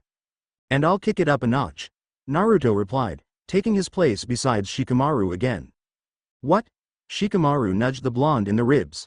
"No flashy jutsus? No declaring that you would beat Kiba and become Hokage?" "Nah." Naruto snorted. "I figured I would keep it simple this time." "That was very boring, Naruto-kun." Lee admitted with a teasing grin. "I felt like yawning." "Oh, shut up." He scowled at the pressure in his stomach. Turning, he saw that Gaara was staring at him with a positively lethal expression. "I have a bad feeling that we're going to have to save the pomp and show for a bit later." Al was even more convinced that the blonde was their son. The sealing that he had used, while simple, was something that not many decided to use. Sealing was part of the Uzumaki legacy. Yes, it seemed as though Mei-sama had found a wayward cousin in Konoha, and so had he. A blonde Uzumaki who was the son of the Yellow Flash and the princess of Whirlpool aka the red hot-blooded habanero. The boy would certainly be full of surprises. Well, that was anticlimactic. Kurenai looked at Naruto, and how he was joking around with both Kiba and Kakashi. I expected something more from both of them. Naruto-kun's goal was to trap Akamaru because he knew that the Inuzuka value their ninkin above everything else. Guy said slowly. It was a well-executed strategy, one that was quick, bloodless, and effective. Next match. Hyuga Hinata versus Hyuga Neji. Both Kurenai and Guy looked startled. They knew about the hate that Neji had for the main branch. Indeed, Hinata looked pale, but determined. Kurenai-san. Guy started solemnly. I will not let anything bad happen to Hinata-san. You have my word. The red-eyed woman nodded, still scared about what may happen to her favorite student. Hinata was shaking. Her cousin was looking at her as if she was the scum below his feet. I can do this. Just breathe. Be calm. He's family. He won't hurt me. Though she was telling herself this, she didn't believe a word of it. She knew what her clan thought of her, how she was weak, how if she didn't become stronger, then Hanabi would become clan head. All she wanted was her father's approval, her family's love. Hinata. The Hyuga eeped, and turned around, staring right into the crystal-clear eyes of her longtime crush. Naruto could see how scared the girl was, and he wanted to help her, instill some confidence into her just as he had done last time. Hinata-chan. Naruto said again, adding his customary suffix to her name, having a small amount of pride in seeing her blush. Ganbat. I know that you will give it your all. Even if your cousin proves to be too much, we all. He jerked his thumb to point at Shikamaru and Lee who waved at the girl, will all support you. She blushed even more deeply, nodding at Naruto's statement. It had worked though. She felt confident even though she knew that she was outmatched by Neji. Once Hinata was on the floor, Kakashi came up behind his student and ruffled his hair. A Hyuga Naruto? Kakashi smirked slyly. Nice. The poor boy just ignored his sensei, but his sensei could not ignore the tinge of red on the poor boy's cheeks. Your godfather will be proud, kiddo. Neji regarded the girl, his blood, this pathetic child. While he held some respect for Uzumaki, he couldn't stand Hinata. She was weak, timid, not worthy of the main branch. The time had come to teach her a lesson, to show her who is the true Hyuga. Even when the proctor told them to begin, neither moved, each waiting for the other to attack first. Hinata had her hands in the classic gentle fist-opening stance, but Neji decided to keep his hands at his side, itching to move straight to the Kaden. The older boy sneered. What will your father think, Hinata-sama, when he finds out that his eldest daughter, heir to the clan, lost to a branch member? Hinata trembled, knowing that her father was going to be beyond furious, even if she did lose to the genius of the Hyuga clan, the prodigy, his nephew. However, she wouldn't rise to the bait, not when Naruto-kun and her team was watching her. She would be strong. Enough talking, Neji ni-san. Let us fight. That just made Neji scoff in disdain. How disgraceful that a future clan head stutters. Hanabi is more suited for the position than you ever will be. That struck Hinata hard. She knew what her clan thought of her, they believed she was a failure. But Hanabi was truly gifted. What? Don't want to talk? Fine, let me show you just how weak you are. Byakugan. Two simultaneous cries were heard. It was Hinata who moved first though, attacking Neji from his right side, blue chakra glowing from her hands. Neji was faster, and able to block Hinata's attack. What are they doing? Sakura asked, watching in awe as her shy classmate unleashed strike after strike on her cousin who was retaliating just as fast. It's called the Juken or Gentle Fist. Kakashi spoke from behind them. It's a Hyuga taijutsu that is used in conjunction with their bloodline which targets the tenketsus, the chakra points of a person. Anyone can learn the Gentle Fist, but it's at its most effective with the Byakugan because they can see the tenketsu points. It's a dojutsu, Kiba spoke, wincing as one of Neji's blows landed on Hinata, propelling her backwards. More lethal than the Sharingan. He shot an arrogant smirk at the Uchiha who bristled. Hinata and Neji whirled around each other, dancing, parrying, thrusting. If Neji didn't have the intent to kill her, Naruto could say that this was a fantastic display of skill. However, the scowl on the boy's face, his stance, and how he was aiming at the fatal tenketsu points, it all showed that Neji wanted nothing more than to kill her. Hinata was losing chakra, and she knew it. She too had gotten some good hits in, but Neji outclassed her. He had hit a tenketsu point by the femoral artery in her leg, and a couple others by her thoracic and superior vena cava. All of these were deadly hits. All it would take was one or two more strategically placed hits from Neji to her arms by her lymph nodes in the armpits, or to her legs, and she was done. She panted for breath, narrowly dodging another blow. What's wrong? Hinata-sama. Neji taunted. Does it hurt? He spit on the ground, pearly white eyes burning with fury. How does it feel, to be nothing by a failure? Hinata knew that he was doing this to throw her off, but she also knew that the vitriol, the pure loathing in his voice was not faked at all. She opted to remain silent, knowing that anything she said would set Neji off even more. Neji saw an opening to finalize this match. He had hit her on her right side, meaning that her internal balance was thrown off track. She had left herself weak. Who was he not to take an opportunity to deliver the fatal blow when it was her who was giving it to him on a platter? Moving at speeds that a normal genin couldn't see, he hit the two tenketsus on her arm that were on the same horizontal axis. Neji watched in utter pleasure as his cousin's eyes widened, first in surprise, then pain, and finally, the emotion that he had wanted to see the most, fear. Damn it! Shikamaru cursed, as he and the others could only watch as Hinata collapsed to the ground, no longer able to use the gentle fist. Hinata. Kurenai gasped softly while Shino and Kiba were rigid as boards. Guy watched his student with narrowed eyes. He had known how much hatred that Neji held for the main branch, but this was inexcusable. Naruto gripped the railing so hard that it dented slightly. He despised this Neji. The Neji who believed that he could not right his own faith, the Neji who hated himself more than anything, even his uncle, the Neji who believed that he had to be powerful in order to show the main branch what he was worth. Stand, Hinata. Please, stand. Even if it's just for a second. Show him that you are not as weak as he thinks. It hurt, more than she imagined. Blood trickled down the sides of her mouth, dribbling into her ever-present coat. But she had to get up. She had to. So what if she was down? So what? Neji wasn't attacking her. He thought she was gone, but she had to tell him, to show him, that she was his cousin, and that she loved him, no matter what. Staggering on weak, seemingly non-existent muscles, Hinata finally stood before doubling over in pain. What's this? Neji asked condescendingly. You're standing. What use is it? One more blow from me, and I can kill you. Something in the boy's tone made the girl stand a bit straighter, even though all she wanted to do was collapse. Then do it. Hinata's quiet voice echoed through the silent stadium. Her stutter had gone for the moment. Show everyone what you can do. Show them, Neji ni. She stared her cousin in the eye, daring him to attack, to come at her, to kill her. For a precious moment, she thought that he wouldn't, but she was sorely mistaken when he charged. Closing her eyes, she resigned herself to her fate. It didn't matter anymore. The fatal delivery never came though. When she opened her eyes, she saw not one, not two, but 4 people holding Neji back. First was the proctor who had Neji's hands behind his back. Next was her cousin's teammate, the one in green, who was standing over her protectively. The other was Guy-sensei who, like his student, was in front of her. The last person was not Naruto, but Shikamaru, who had Neji trapped within his shadow, meaning that he couldn't move even if he wanted to. More favoritism for the main branch, I see. Neji scoffed despite being paralyzed. Shut up, kid. Hayate growled. The match is over. You won. We won't allow you to kill when it was clear who the winner was. It was then that Hinata collapsed, the last of her strength gone, and the medics immediately rushing in. When Neji was coming back to the others, they gave him a wide berth, no one, not even Tenten, offering him congratulations. Let me ask you something, Hyuga.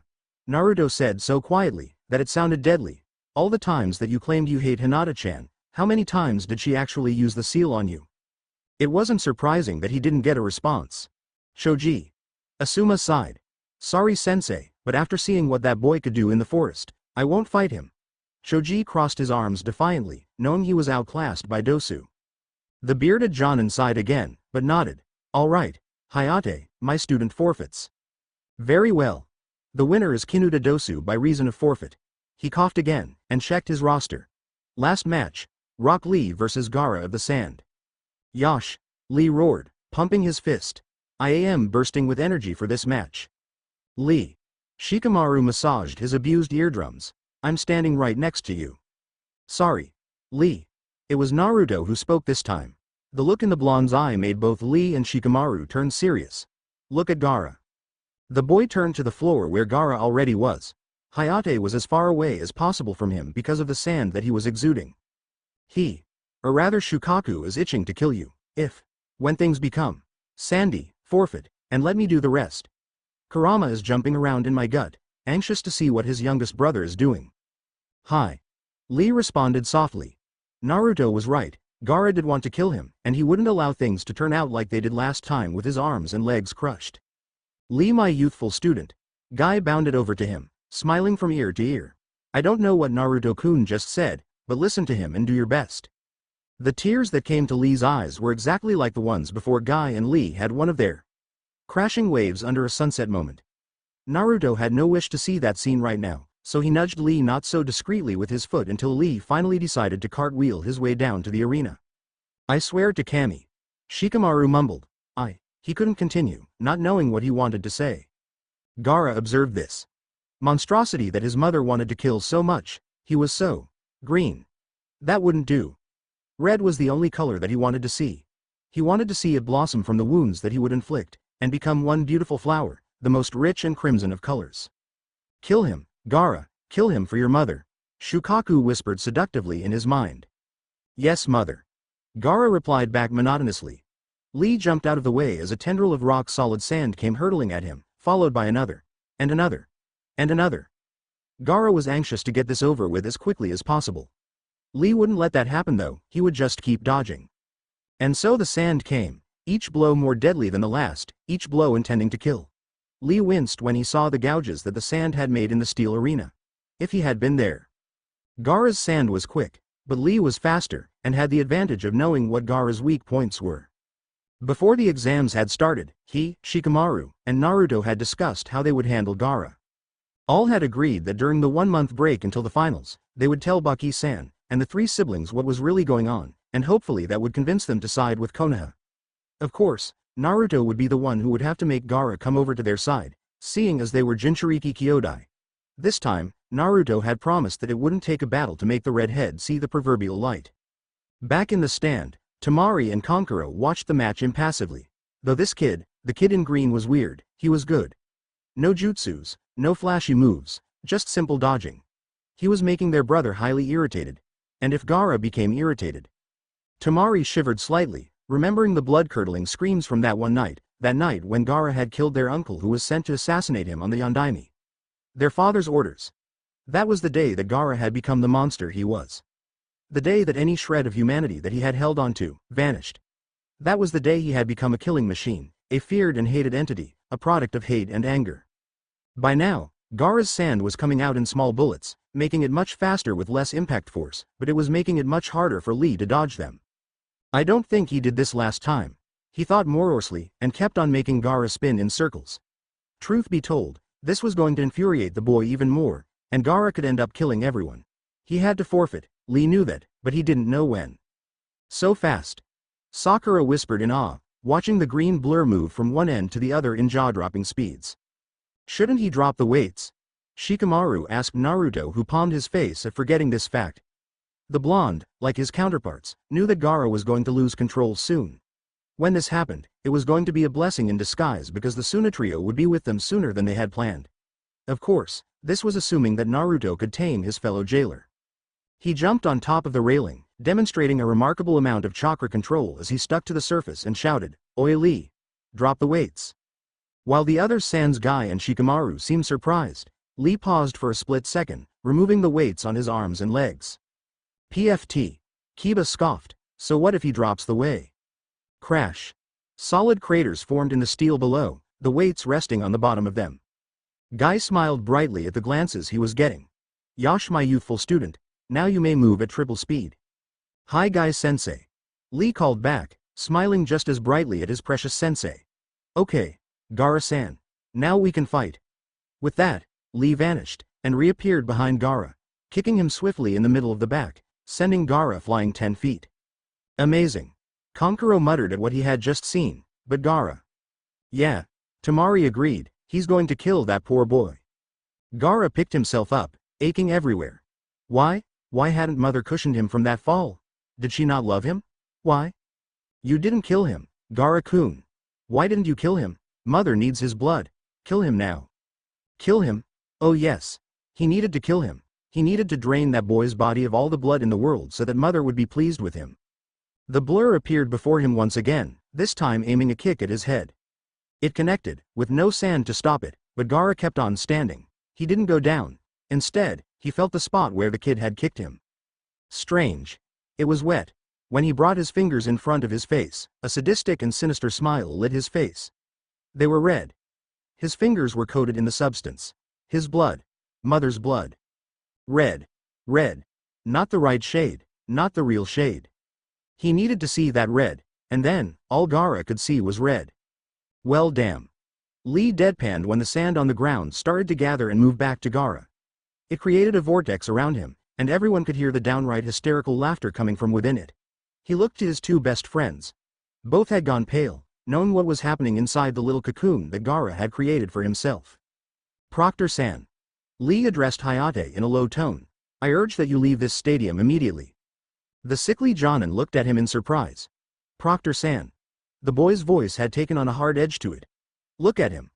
Lee pointed at Gaara, and Hayate slowly had an impending sense of doom as the boy was.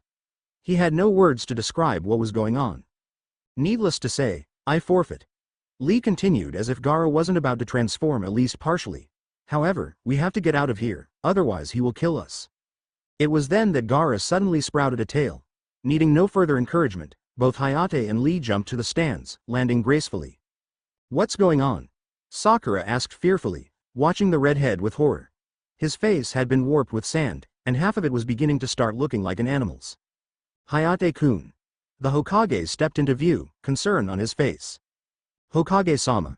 This genin has forfeited. He gestured to Lee, however, I fear for our safety. Santo. Hurry. Naruto placed a hand over his stomach, glad that Kurama was finally waking. He couldn't hear him too well, and estimated that in a day or so, the fox would be fully awake. It made sense. They had arrived almost 2 months ago, and that's how long he had predicted it would take for Kurama to regain his chakra. It seemed as though being in the same room as one of his siblings had jump-started his process of waking up. I know Kurama. I know. Naruto. Lee came into his vision and nodded slightly. The blonde returned the nod. It was time. Reaching into his sack, Naruto pulled out a seal, a barrier seal to be exact. It was keyed in so that he, Shikamaru, and Lee could penetrate the barrier if need be. It had been created just for this purpose. It had taken days, but this seal was strong enough to withstand Gaara's sand. With the combined chakra inputs of the trio, it was fortified beyond belief. Taking a deep breath and holding the seal between his index and middle fingers, Naruto closed his eyes. Activate. He felt the invisible wall erect itself around the entire stadium. He, Lee, and Shikamaru went through it, landing on the other side, closer to Gaara while everyone looked at them as if they were crazy. Naruto. Kakashi walked towards his student, only to crash into something that felt very solid. What the? Kekai. Asterisk. Shikamaru murmured. A barrier. Only us three can move in and out. You're safe for now. Mutterings of impossible filled the stadium, and many tried to move through the seal, but found that what the Nara said was true. They were trapped behind an invisible wall. Sarutobi regarded the three with pride as well as disbelief. Naruto, did you create this? The blonde looked from Gaara to the Hokage before nodding curtly. One of my finest. Get back here, Kurenai shouted in concern. You'll be killed. To her surprise, Naruto only laughed. Killed? By Gaara? I don't think so. And what makes you so sure? Tamari challenged her fellow blonde. He's lost control. No one can bring him back. When he looked at her, she was surprised by the sheer determination and understanding she saw. No one can bring him back. The boy's words repeated Tamari's. Don't be stupid. Of course we can.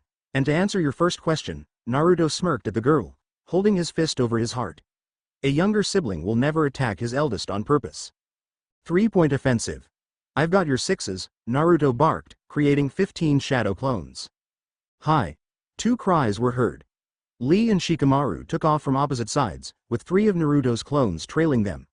Both threw a barrage of kunai at the now completely psychotic Gaara, whose sand brushed the weapons off like they were flies.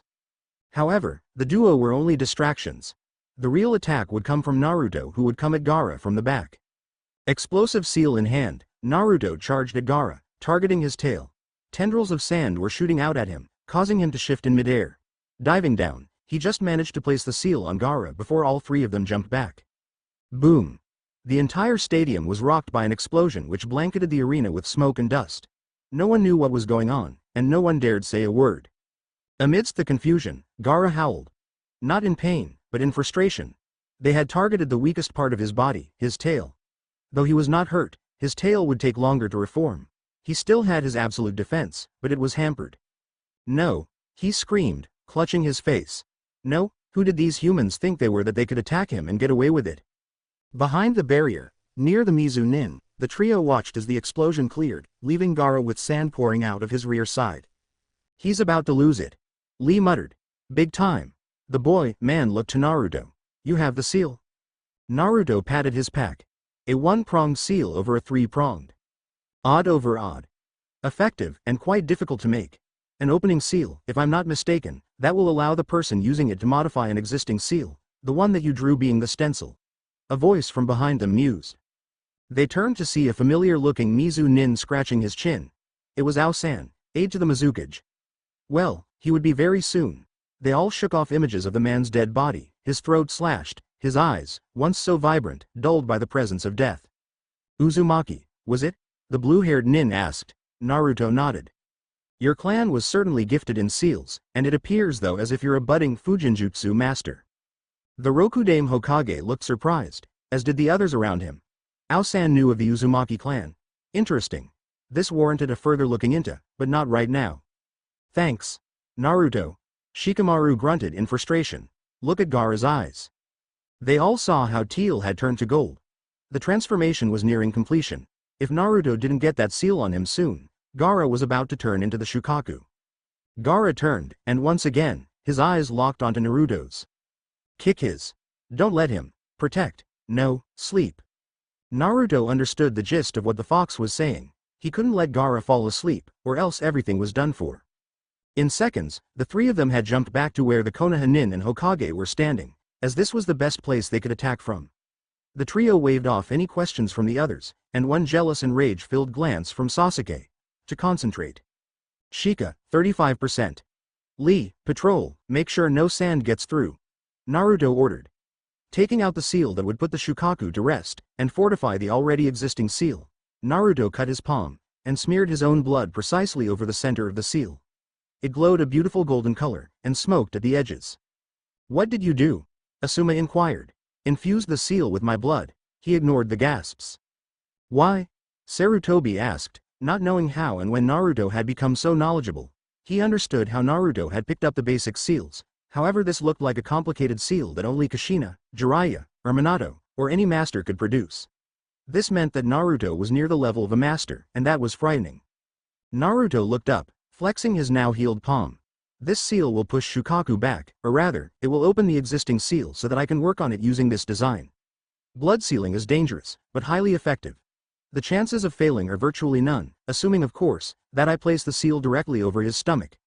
With my blood over top the seal that I created, I ensure that Gaara won't be harmed by the Ichibi any longer, and that he will have more control over the beast. Wait. Temari called as they made to leave, astutely ignoring the sand that hit the barrier, but didn't come through. What? The girl looked down at her toes, as if searching for the proper wording for what she wanted to say. What did you mean?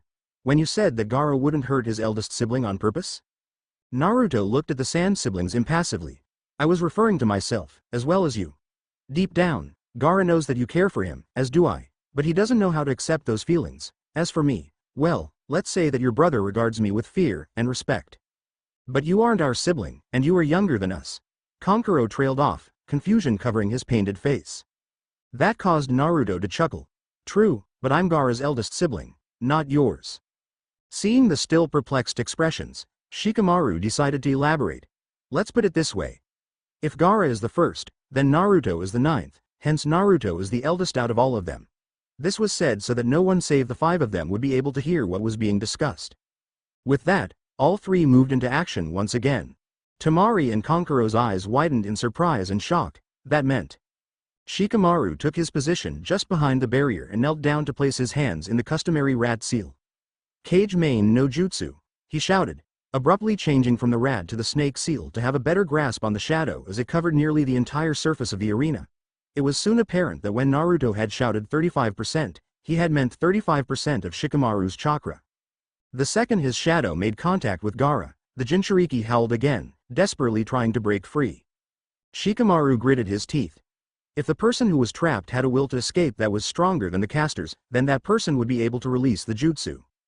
However, Shikamaru knew that he could not let Gaara through. Though he had much more chakra than he had had when he was a kid, he didn't have the reserves that Naruto had.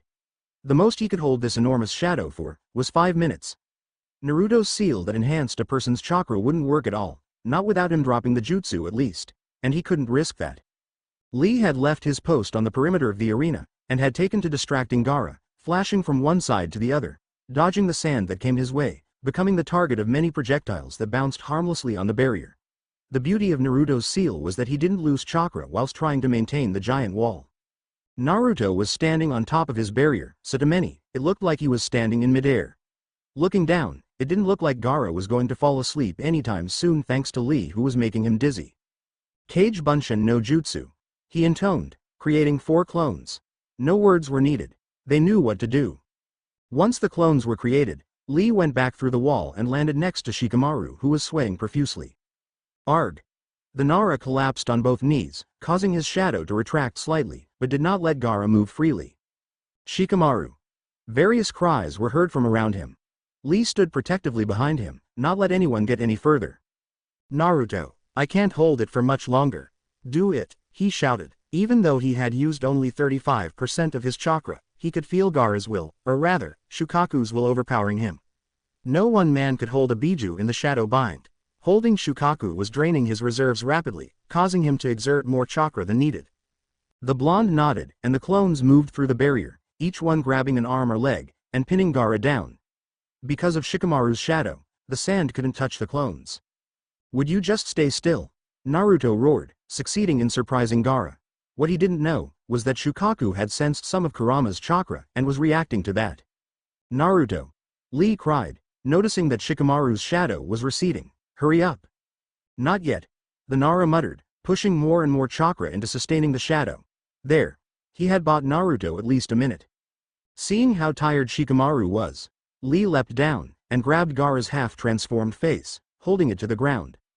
Drop it, Naruto commanded, referring to Shikamaru's shadow. Now. Having no choice but to obey, Shikamaru let go, giving Gaara free rein to move around. One by one, Naruto's clones popped away due to Gaara's sand. Lee, leave now. No, he wasn't going to leave his best friend here, alone. Lee.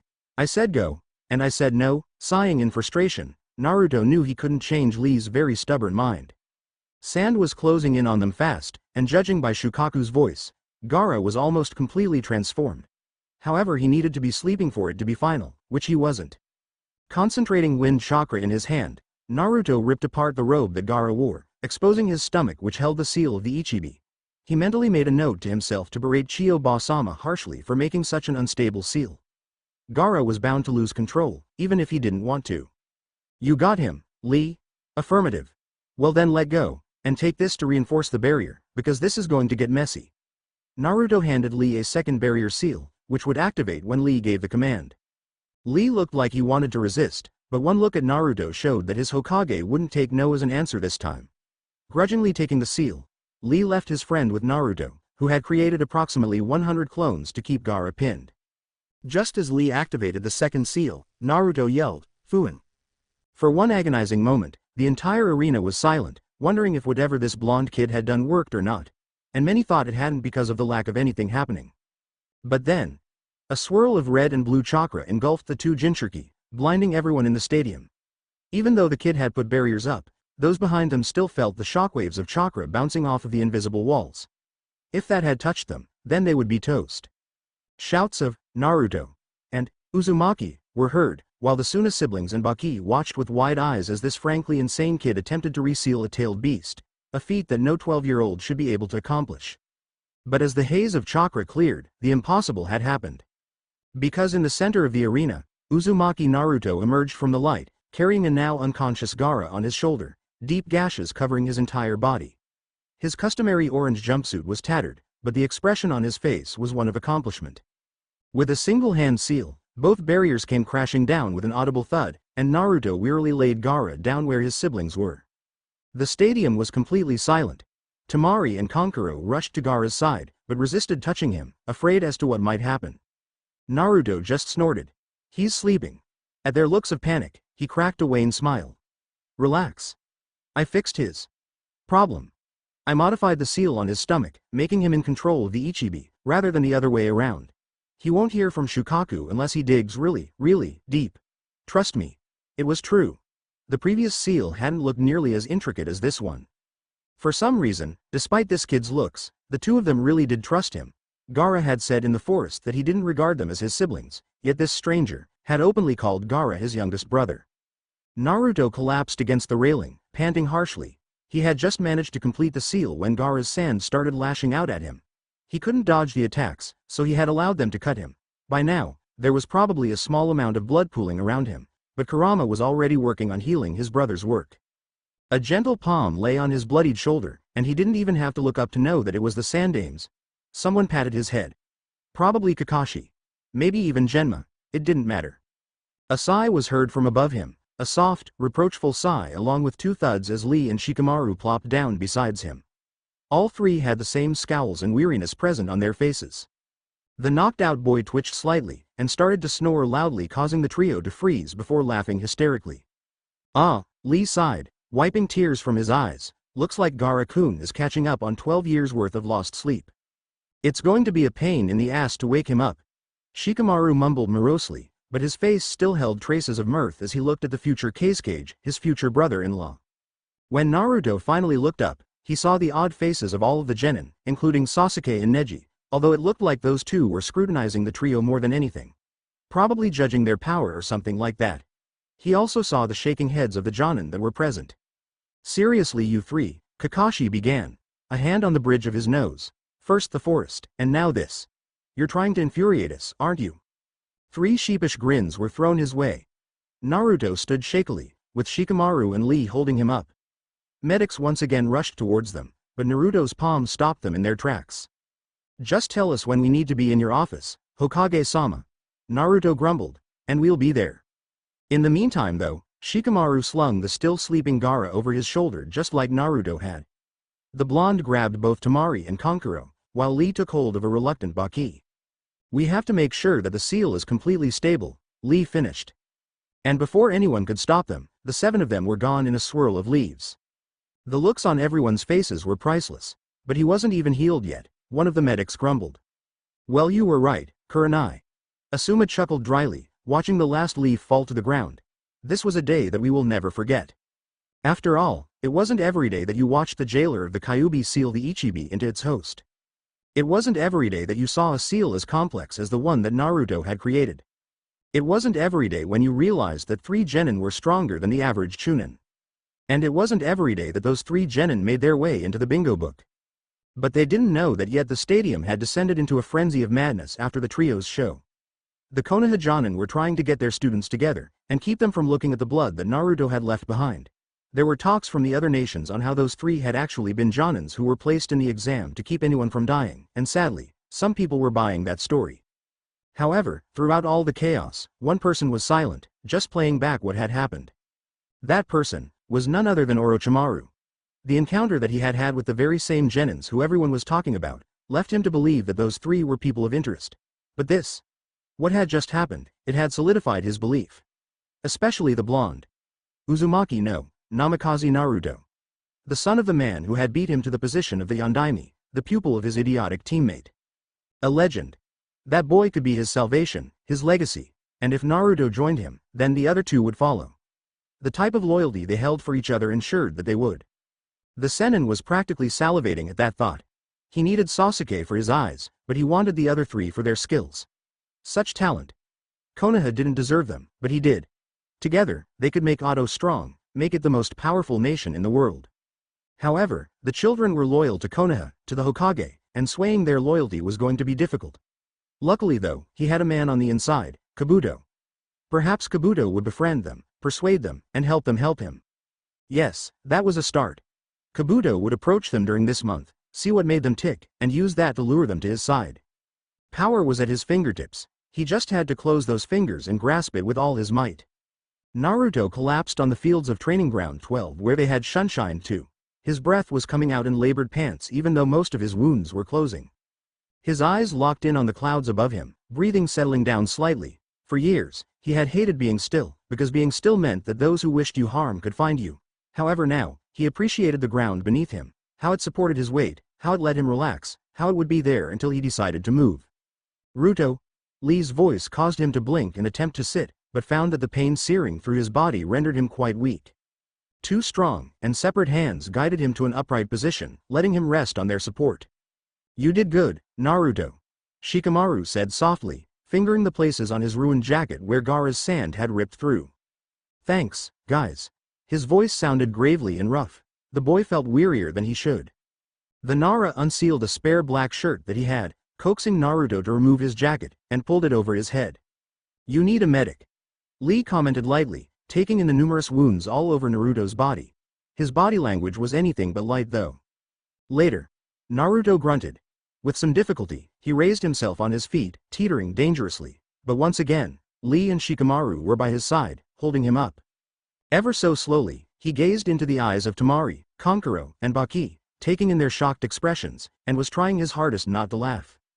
"I guess you want some answers," he finally said, dropping his gaze down to the still sleeping Gaara, who was looking very much like a baby because of the way he was curled in the fetal position. Naruto almost expected him to put his thumb in his mouth and start sucking. Gently, mindful on his injuries, the man sat back down again, closer to Gaara, so he could observe his handiwork. "What did you do?" Kankuro asked suddenly, and slightly fearfully. Why is Gaara sleeping, and not losing control? Like Naruto-kun said before, Lee spoke, knowing his best friend was tired. He stabilized Gaara-san's seal. The previous seal was unstable, and detrimental to his health. "I came across his handiwork in the forest." Lee's lips curled into a grimace. He was bloodthirsty, volatile, and unemotional. "Hang on," Temari interjected. "He was, you mean he isn't right now?" Shikamaru stared at his future wife for a minute before shaking his head and stomping down the urge to take her into his arms. No, Naruto changed the seal completely. Before, Shukaku was in control. Right now, Gaara is. With the seal fixed, he'll be able to sleep without letting the Tanuki take over. "That's impossible." Baki spoke for the first time, his eyes trained on Naruto. "What you did is impossible. You, Akozu, changing the foundations of a seal that one of our top seal masters created. It is impossible." Naruto scoffed in derision. "Top seal master? Chiyo Ba-sama might be a highly respected member of Suna's council, but a seal master she is not. I know more about seals than anyone in this village, except Jiraiya-sama." "How did you know?" "That's not important," Naruto sneered, his anger seeping through. "That seal was done with no effort whatsoever. There was no creativity, no thought behind it. The only purpose it served was corrupting Gaara's mind, and allowing an entire village to live in fear." His tone was curt and condescending. Jinchuriki are chosen because of their ties to the leader of a particular village. Gaara's the son of the Kazekage, and he's supposed to be loyal to that village. Theoretically, it's sound, but in this case, it backfired. "What do you mean?" Kankuro asked, plopping down on the ground next to his brother, staring at him with an indescribable expression. Naruto placed a hand on Gaara's shoulder, an inexplicable amount of emotion rushing towards the boy. This was his baby brother by circumstance, the one who held the youngest and most corruptible-tailed beast inside of him, the one who was picked on the most. With a sigh, he looked at Kankuro. "You fear Gaara." It wasn't a question. The Suna Genin hesitated, but nodded. "He's." "I understand." Naruto's eyes met Baki's again. "Do you know what it feels like, Baki-san? To be judged by your village, your home. To be feared? To not know a mother's touch or a father's encouragement? Do you know how it feels when people come after you, try to kill you because of the fact that you exist? To feel the glares on your back, not knowing why? To feel so goddamn alone? Do you?" The man's eyes widened for a second. The boy let out a strangled chuckle. "Don't answer that, it was rhetorical." He took a deep breath. "But that's what all Jinchuriki feel like. The pain, the burden we carry, makes us kin. This boy," Naruto lay a hand on Gaara's tattoo. "He is my kin. As I alluded to earlier, I am the jailer of the Kyuubi, the ninth, and arguably most powerful of all the Biju. Gaara falls under my protection, under my care, because he is family. Even if our inhabitants don't see it as that, I do." No one spoke. A stray tear landed on Gaara's forehead, and Naruto wiped it away. "Though this kid may not look it, he's hurting, so much. Too much. The pain, it's unbearable, especially if you don't have someone to share it with. He's supposed to protect the village, but the very same village wants him dead. You three are the children of the Kazekage, but when has he spared a single moment for any of you? When has he complimented you, encouraged you, told you that you were doing a good job? Instead of wanting to protect Suna, Gaara wants to destroy it, because it reminding him of the pain that he endured for so long." Temari knelt down next to her brother, and looked at the boy who was talking. She was startled to see that his eyes glistened with unshed tears. Why? The girl whispered, choking on her words. Why do you care? Naruto's eyes sharpened, his fists clenched into balls. How can you even ask that? Because no one has ever said that before. She answered simply. No one has taken the time to see things from Gaara's perspective. No one has seen him as Gaara, only a weapon, right? Shikamaru interjected quietly. Temari nodded. All ninjas are weapons, tools for their villages, but Jinchuriki are the ace in holes, the human sacrifices who are meant to be used. Lee growled. But that is flawed logic. These so-called sacrifices should be heroes, not pariahs, and it's the cage's job to make sure they're viewed as such. Any leader who does not, is not worthy of that title, and unfortunately, that means that no cage should be using that title. Lee. Naruto's voice took on a warning tone, and the boy backed off. After several moments of silence, the blonde boy sighed, and spoke again. Look, we brought you here because we wanted to make sure that the seal was stable, so we'll do that, and let you folks go. With practiced eyes, Naruto examined his handiwork, looking for any mistakes he might have made. No, so far everything looked good. Odd over odd, just like Aosan had said. 1/3. Inwardly quite proud of himself, he took a moment to observe Gaara. He would be an excellent cage, just like he had been, but this time, he wouldn't die. He was going to find happiness, start a family, and live a good life. That would be Naruto's gift to him. Scenes from Gaara's death flashed before Naruto's eyes, which caused bile to rise in his throat. No, it wouldn't happen, not if Naruto had any say in it. Shaking his head, Naruto stood and smiled softly at the other Suna shinobi. Everything looks fine. He should wake up by nightfall. When he does, we'll find you. Don't ask me how, but we will find you. Okay. Baki still looked skeptical, but he nodded, whispered something to Temari, and had Kankuro carry Gaara bridal style. When he wakes, I'll hold you to what you just said, Uzumaki. We're staying at the Tree Bark Inn. I assume you know where that is. Naruto just nodded, and the three watched the Suna shinobi vanished, presumably back to their lodging. Shikamaru let out a sigh and nudged Naruto in the shoulder. The blonde wearily placed a hand to his temple and sat back down ago, his bruises aching. You can come out now, Anbu-san. We'll go to the Hokage immediately. Tenzo thought that he had masked his chakra signature quite well, but it seemed as though Uzumaki has surprised him once again. That kid, all of them, were something else. Even he, a hardened soldier, had felt pangs of guilt when he heard the kid talking about his burden. It wasn't an easy one to carry, and he doubted that anyone in this village had put themselves in his shoes, except maybe for his two companions. The Nara and Guy's student. The way they talked, it sounded like they despised the idea, the very concept behind a Jinchuriki. How did you know I was there? The Anbu materialized in front of the three genin, his arms crossed over his chest. I sensed you the second you arrived. Uzumaki ran a hand through his already tousled hair. We figured that the Hokage would send someone after us. The Nara gave him a look, one that made Tenzo grin wryly under his mask. This kid really was his father's son. Naruto-kun is injured. The last kid spoke. His name was Lee, if Tenzo remembered correctly. Which he did. We should not be wasting our time making small talk. Please take us to the Hokage, Anbu-san. Guy's prodigy was right.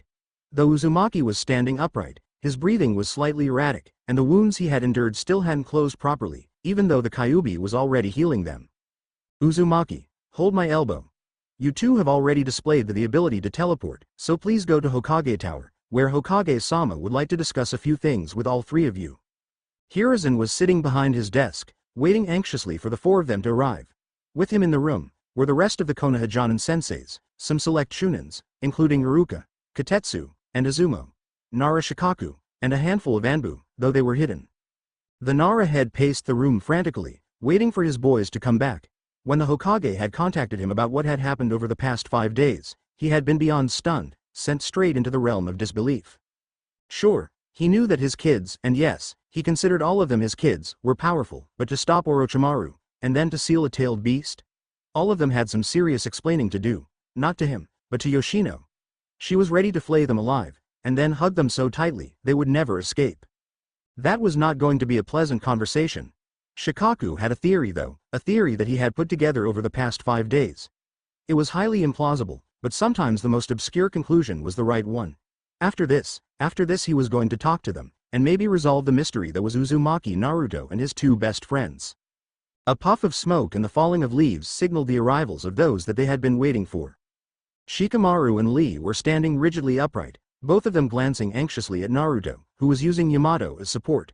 The trio's eyes widened when they saw that Shikaku was standing there as well, shock plain in his eyes as he took in Naruto's weakened state. Naruto-kun. Sarutobi leapt into action, two medics following him immediately. This time, Naruto let them take off his shirt, revealing the damage that Gaara's sand had left behind. Gashes, some as big as an inch deep, covered the boy's torso and arms. Some were partially healed, but others were still oozing blood. Fine, Gigi. The boy was slurring his words, he clearly wasn't fine.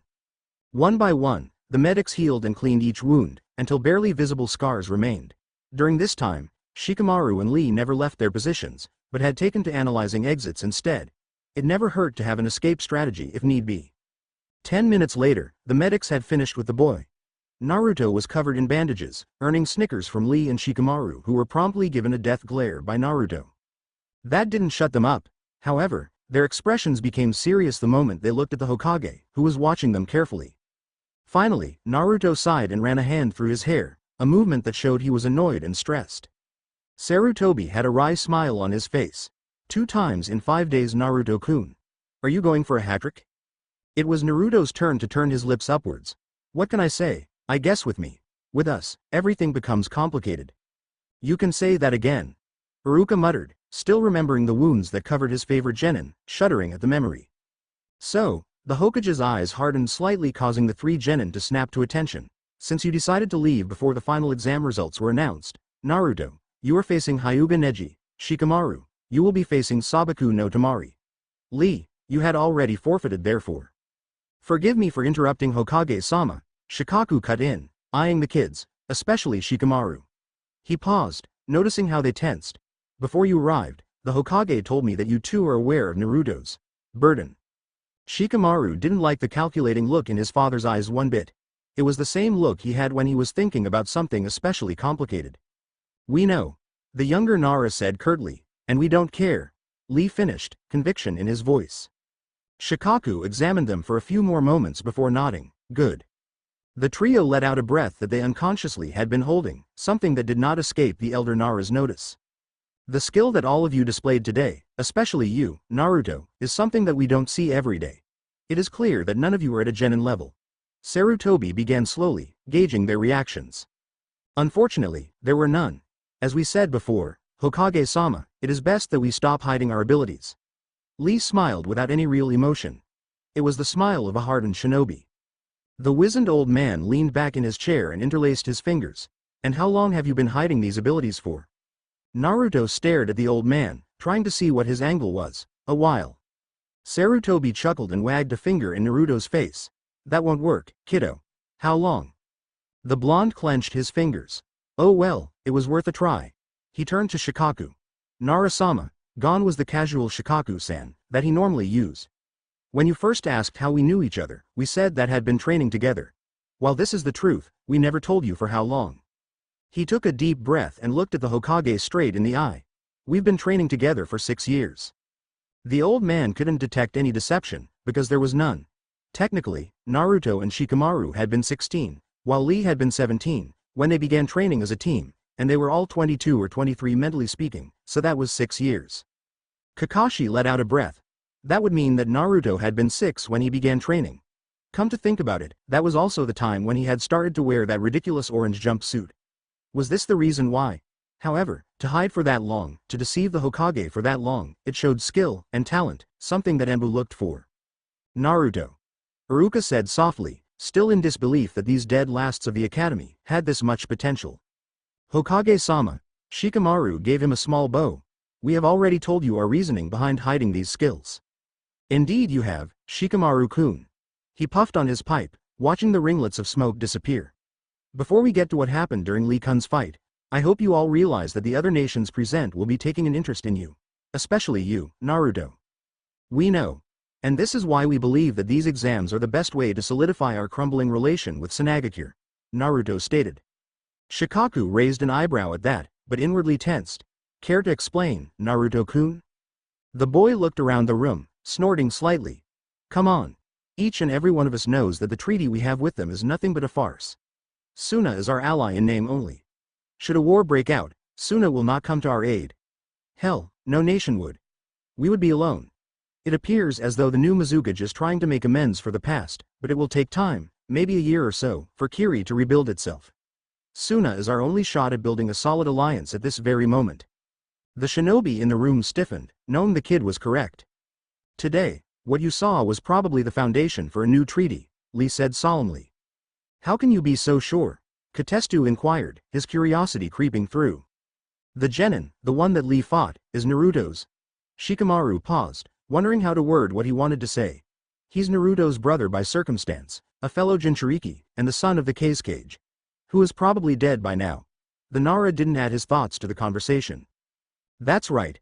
Asuma stroked his beard. You said something about younger siblings not hurting their older ones on purpose. Those who hadn't heard this stared at Naruto with curious and inquisitive eyes. Naruto nodded. Shukaku recognized me, or rather, the Kyuubi right away. Gaara's seal was pathetically flimsy, and couldn't filter the Ichibi's chakra, like my seal does. The beast influenced Gaara, calling himself Gaara's mother. I think he has serious issues with his sexuality. There were a few laughs at that. But the point is, if Gaara had a seal like the one I made from the beginning, then Shukaku never would have been able to have such a hold over Gaara. He wasn't able to sleep, because if he did, the Tanuki would take over. Naruto finished quietly. Silence. A few faces in the room looked like they couldn't believe that Uzumaki Naruto had created a seal like that. One so powerful, that it repressed a biju. Uzumaki. Genma chewed on his senbon, staring intently at the blonde. Answer this honestly. Hi. Are you a seal master? Besides him, Shikamaru shot the Jonin a glance. Should he answer that honestly, or should he lie? That was the question. On his other side, Lee tilted his head in the smallest of movements. Lee wanted him to tell the truth.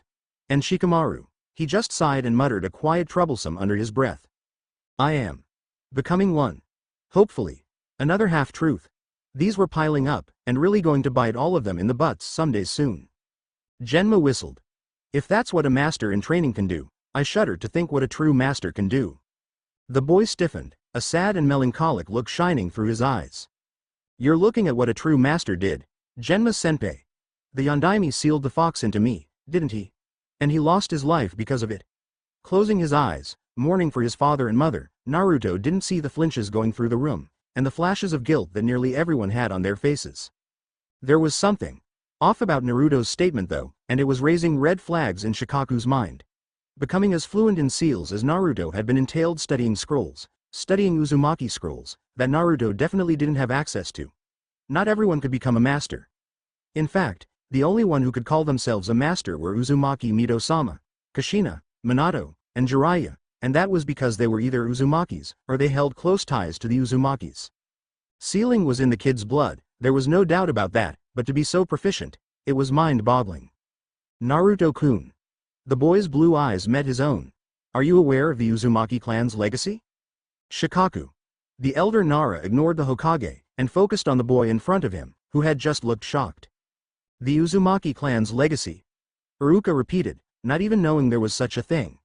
Some of the others were thinking the same thing, but most were aware of what the Jonin commander was alluding to. Naruto-kun? Naruto gritted his teeth, inwardly cursing the Naras for being so damn perceptive. To this, he had to answer with the complete truth. Explaining it was going to be a nightmare. Shikamaru knew that this was going to happen as he and Lee exchanged glances. His father was the most brilliant mind in the village. Of course he was going to ask these questions. If you are referring to my clan's history of being seal masters and having an exceptional life force, then yes, I am aware of the Uzumaki clan's legacy. There was a satisfied gleam in the commander's eyes that Naruto couldn't help but grin at. Which leads me to my next question, and I think you know what it is. The older man studied the boy's expression closely, watching as it went from annoyance to pain to muted happiness. Naruto's eyes flickered to the portrait of the fourth, a soft smile on his face. Yeah, I know. The Hokage's eyes widened. How, Naruto? Kakashi stood a bit straighter, his one visible eye boring into Naruto's own. You know? His voice sounded a bit strangled. The boy swiveled to his sensei. I know, I've known for a long time. And you never said anything, never asked me. Kakashi trailed off, not able to finish his sentence, however Naruto could. You never asked me why I never took you. To the older man's surprise though, Naruto simply shook his head. I get it, sensei, I honestly do, and I don't blame you. You were young, just a bit older than us. What were you going to do with a baby like me? Technically, you were an adult, but could you honestly picture yourself at 15, changing my diapers? When I first found out, I had every intention to find you, beat you to the ground, and force you to adopt me.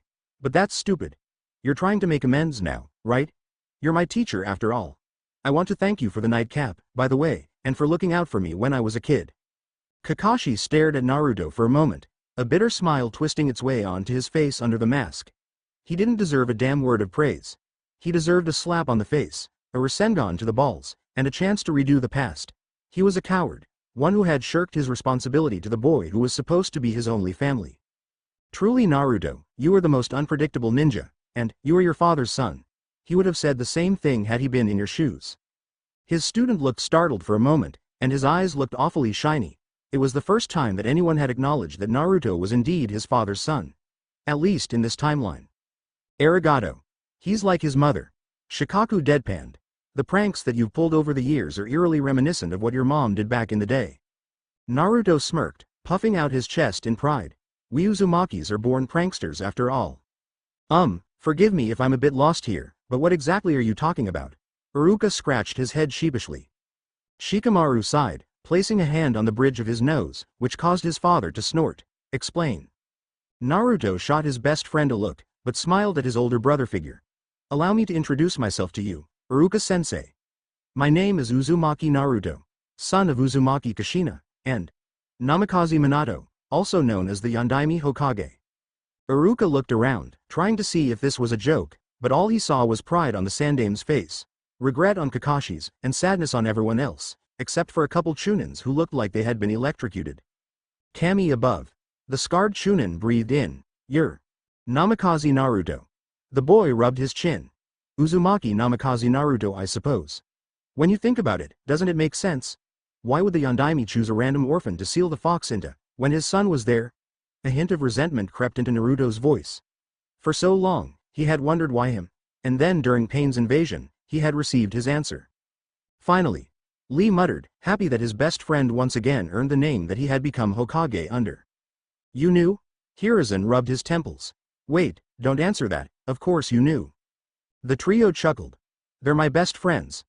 Naruto admitted, getting a soft punch on the shoulder from Lee and a ruffle of his hair from Shikamaru. My brothers really. I can share anything with them, and know that they won't judge. The reverse is true as well. Shikamaru added, a fond look on his face. Shikaku observed the trio in front of him with speculative yet soft eyes. Brothers indeed. Brothers forged from years of familiarity, years of training, years of surviving together. Brothers of war. Naruto. The Hokage stood, his eyes watery. Why Naruto? Why these three? Why did they have to carry such a load on their shoulders, one that no other genin in their generation had? Why? Striding over to the genin, he engulfed him in the biggest hug he could. Naruto stiffened for just a moment, before copying the Sandame. I have made mistakes, my child, and a good leader admits that he has made these mistakes so that he may learn from them. The last thing your parents wanted was for this village to see you as a hero. The Sandame's tone took on an edge of hostility. It has not done that, and I am to blame.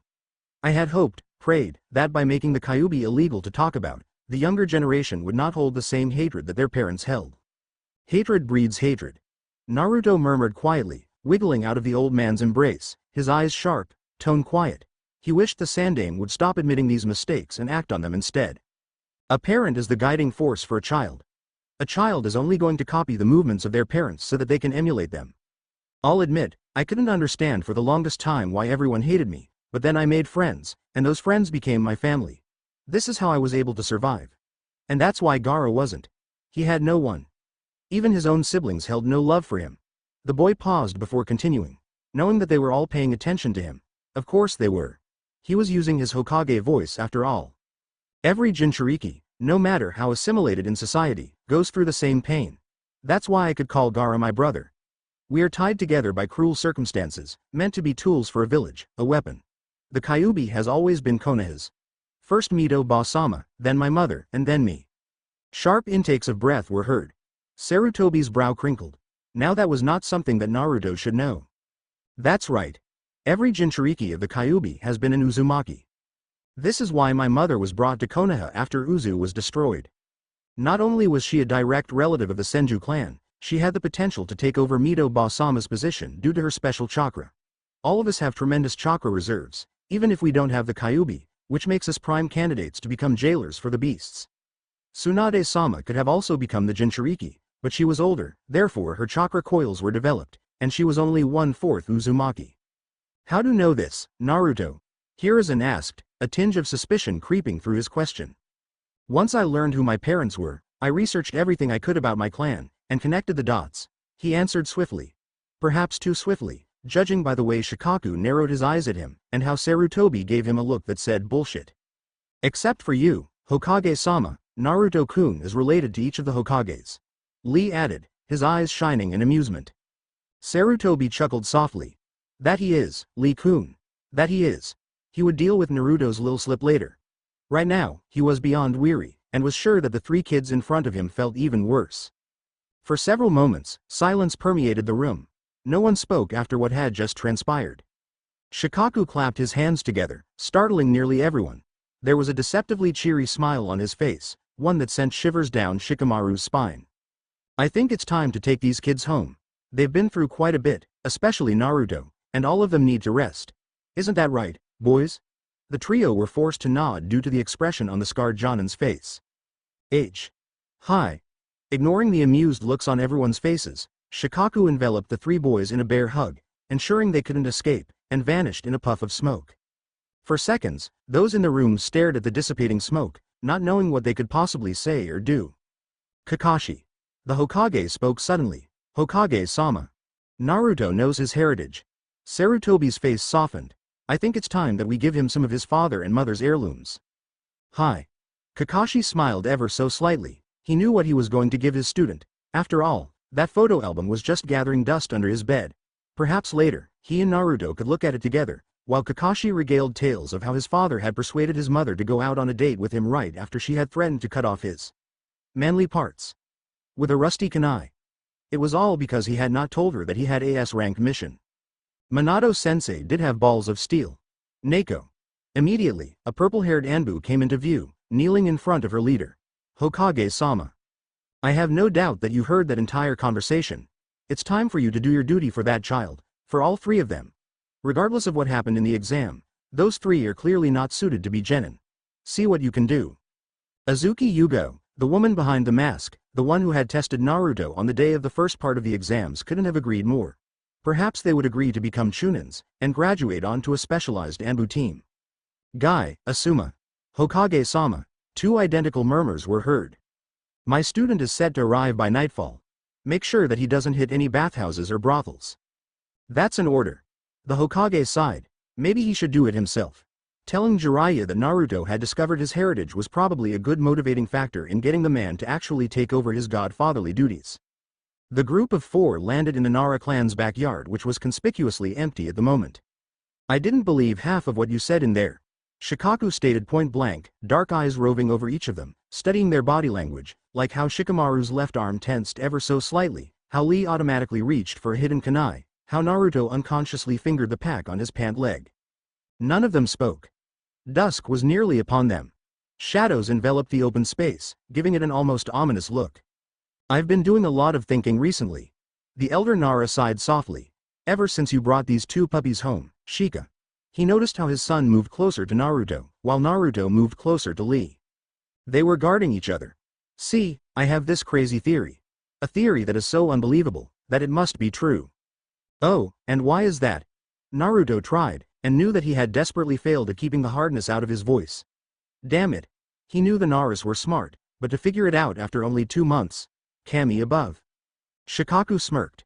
He had them in a corner, and then, he knew his theory was correct, but he just had to mess with them a bit more.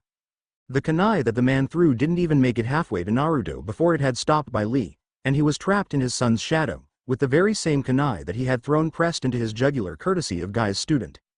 The target himself made no attempt to move, opting to observe the older man in front of him with narrowed eyes. The very same eyes that Minato had when he was about to use the legendary Hiraishin. Enough. Ah, there it was. The tone that Shikaku had been waiting to hear. The tone that truly proved his theory to be correct. Reluctantly, Shikamaru dropped the jutsu, and Lee handed the kunai back to Shikaku, warily backing up to stand in front of Naruto, who simply rolled his eyes and let out a snort. A theory so unbelievable that it must be true, eh? The blonde shook his head, mirth present in his twinkling eyes. By his side, Lee and Shikamaru relaxed before slumping their shoulders in resignation. Nothing gets past you, does it, Oyaji? The younger Nara sighed. I'm your father, Shikamaru, as if that answered everything. Lee let out a small chuckle. The Nara clan truly provides the most brilliant minds. Shikaku sat down on the grass, motioning for the trio to do the same. He noticed that they looked much lighter, like a burden had been lifted off of them. Time travel, huh? Naruto nodded, ducking his head almost bashfully. You're right, Shikaku-san. The camaraderie was back. Time travel. How many years? The man's tone was soft, yet curious. 10. Shikamaru replied, a haunted look going through his eyes. That bad? Worse. Lee ran a hand through his hair, making it stick up much like Naruto's. It was. Hell, we won but, we failed. Could you?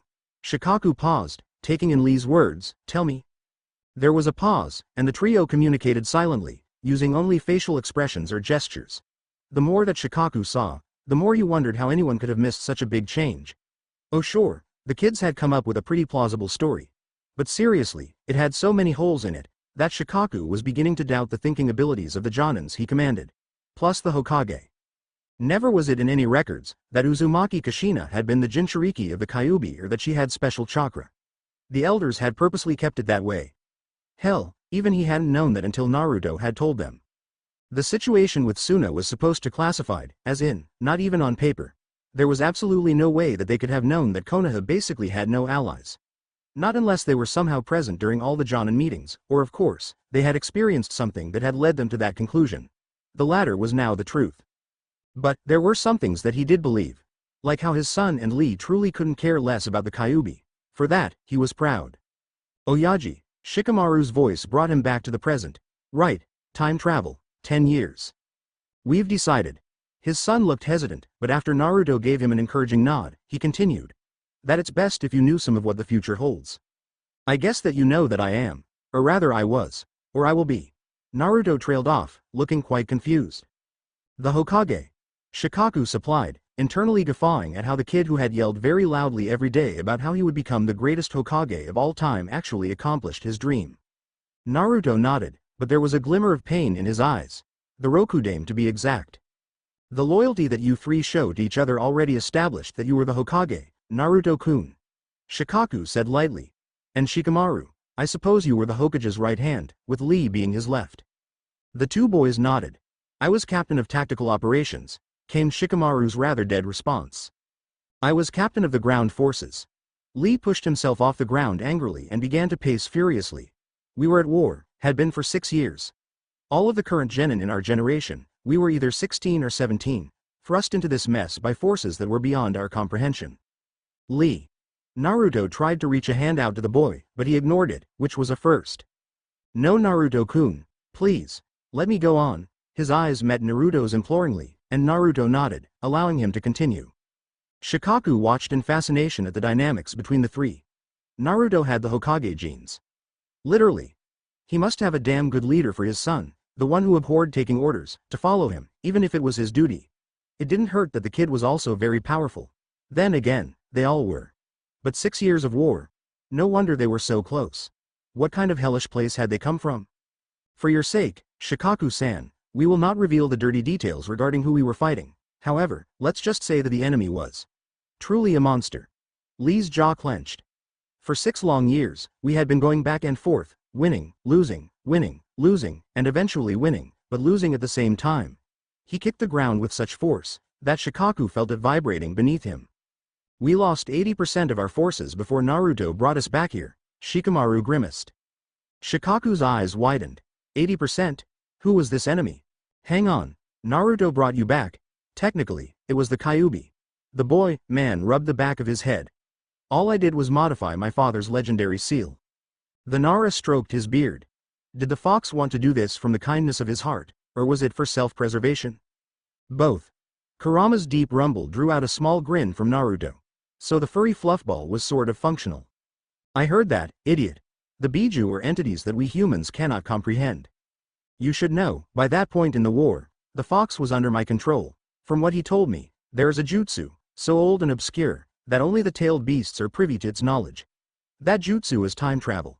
The fox also said that all Biju have a sixth sense of sorts, that allows them to view the future, I suppose. To tell you the truth, I don't even know if that is the truth.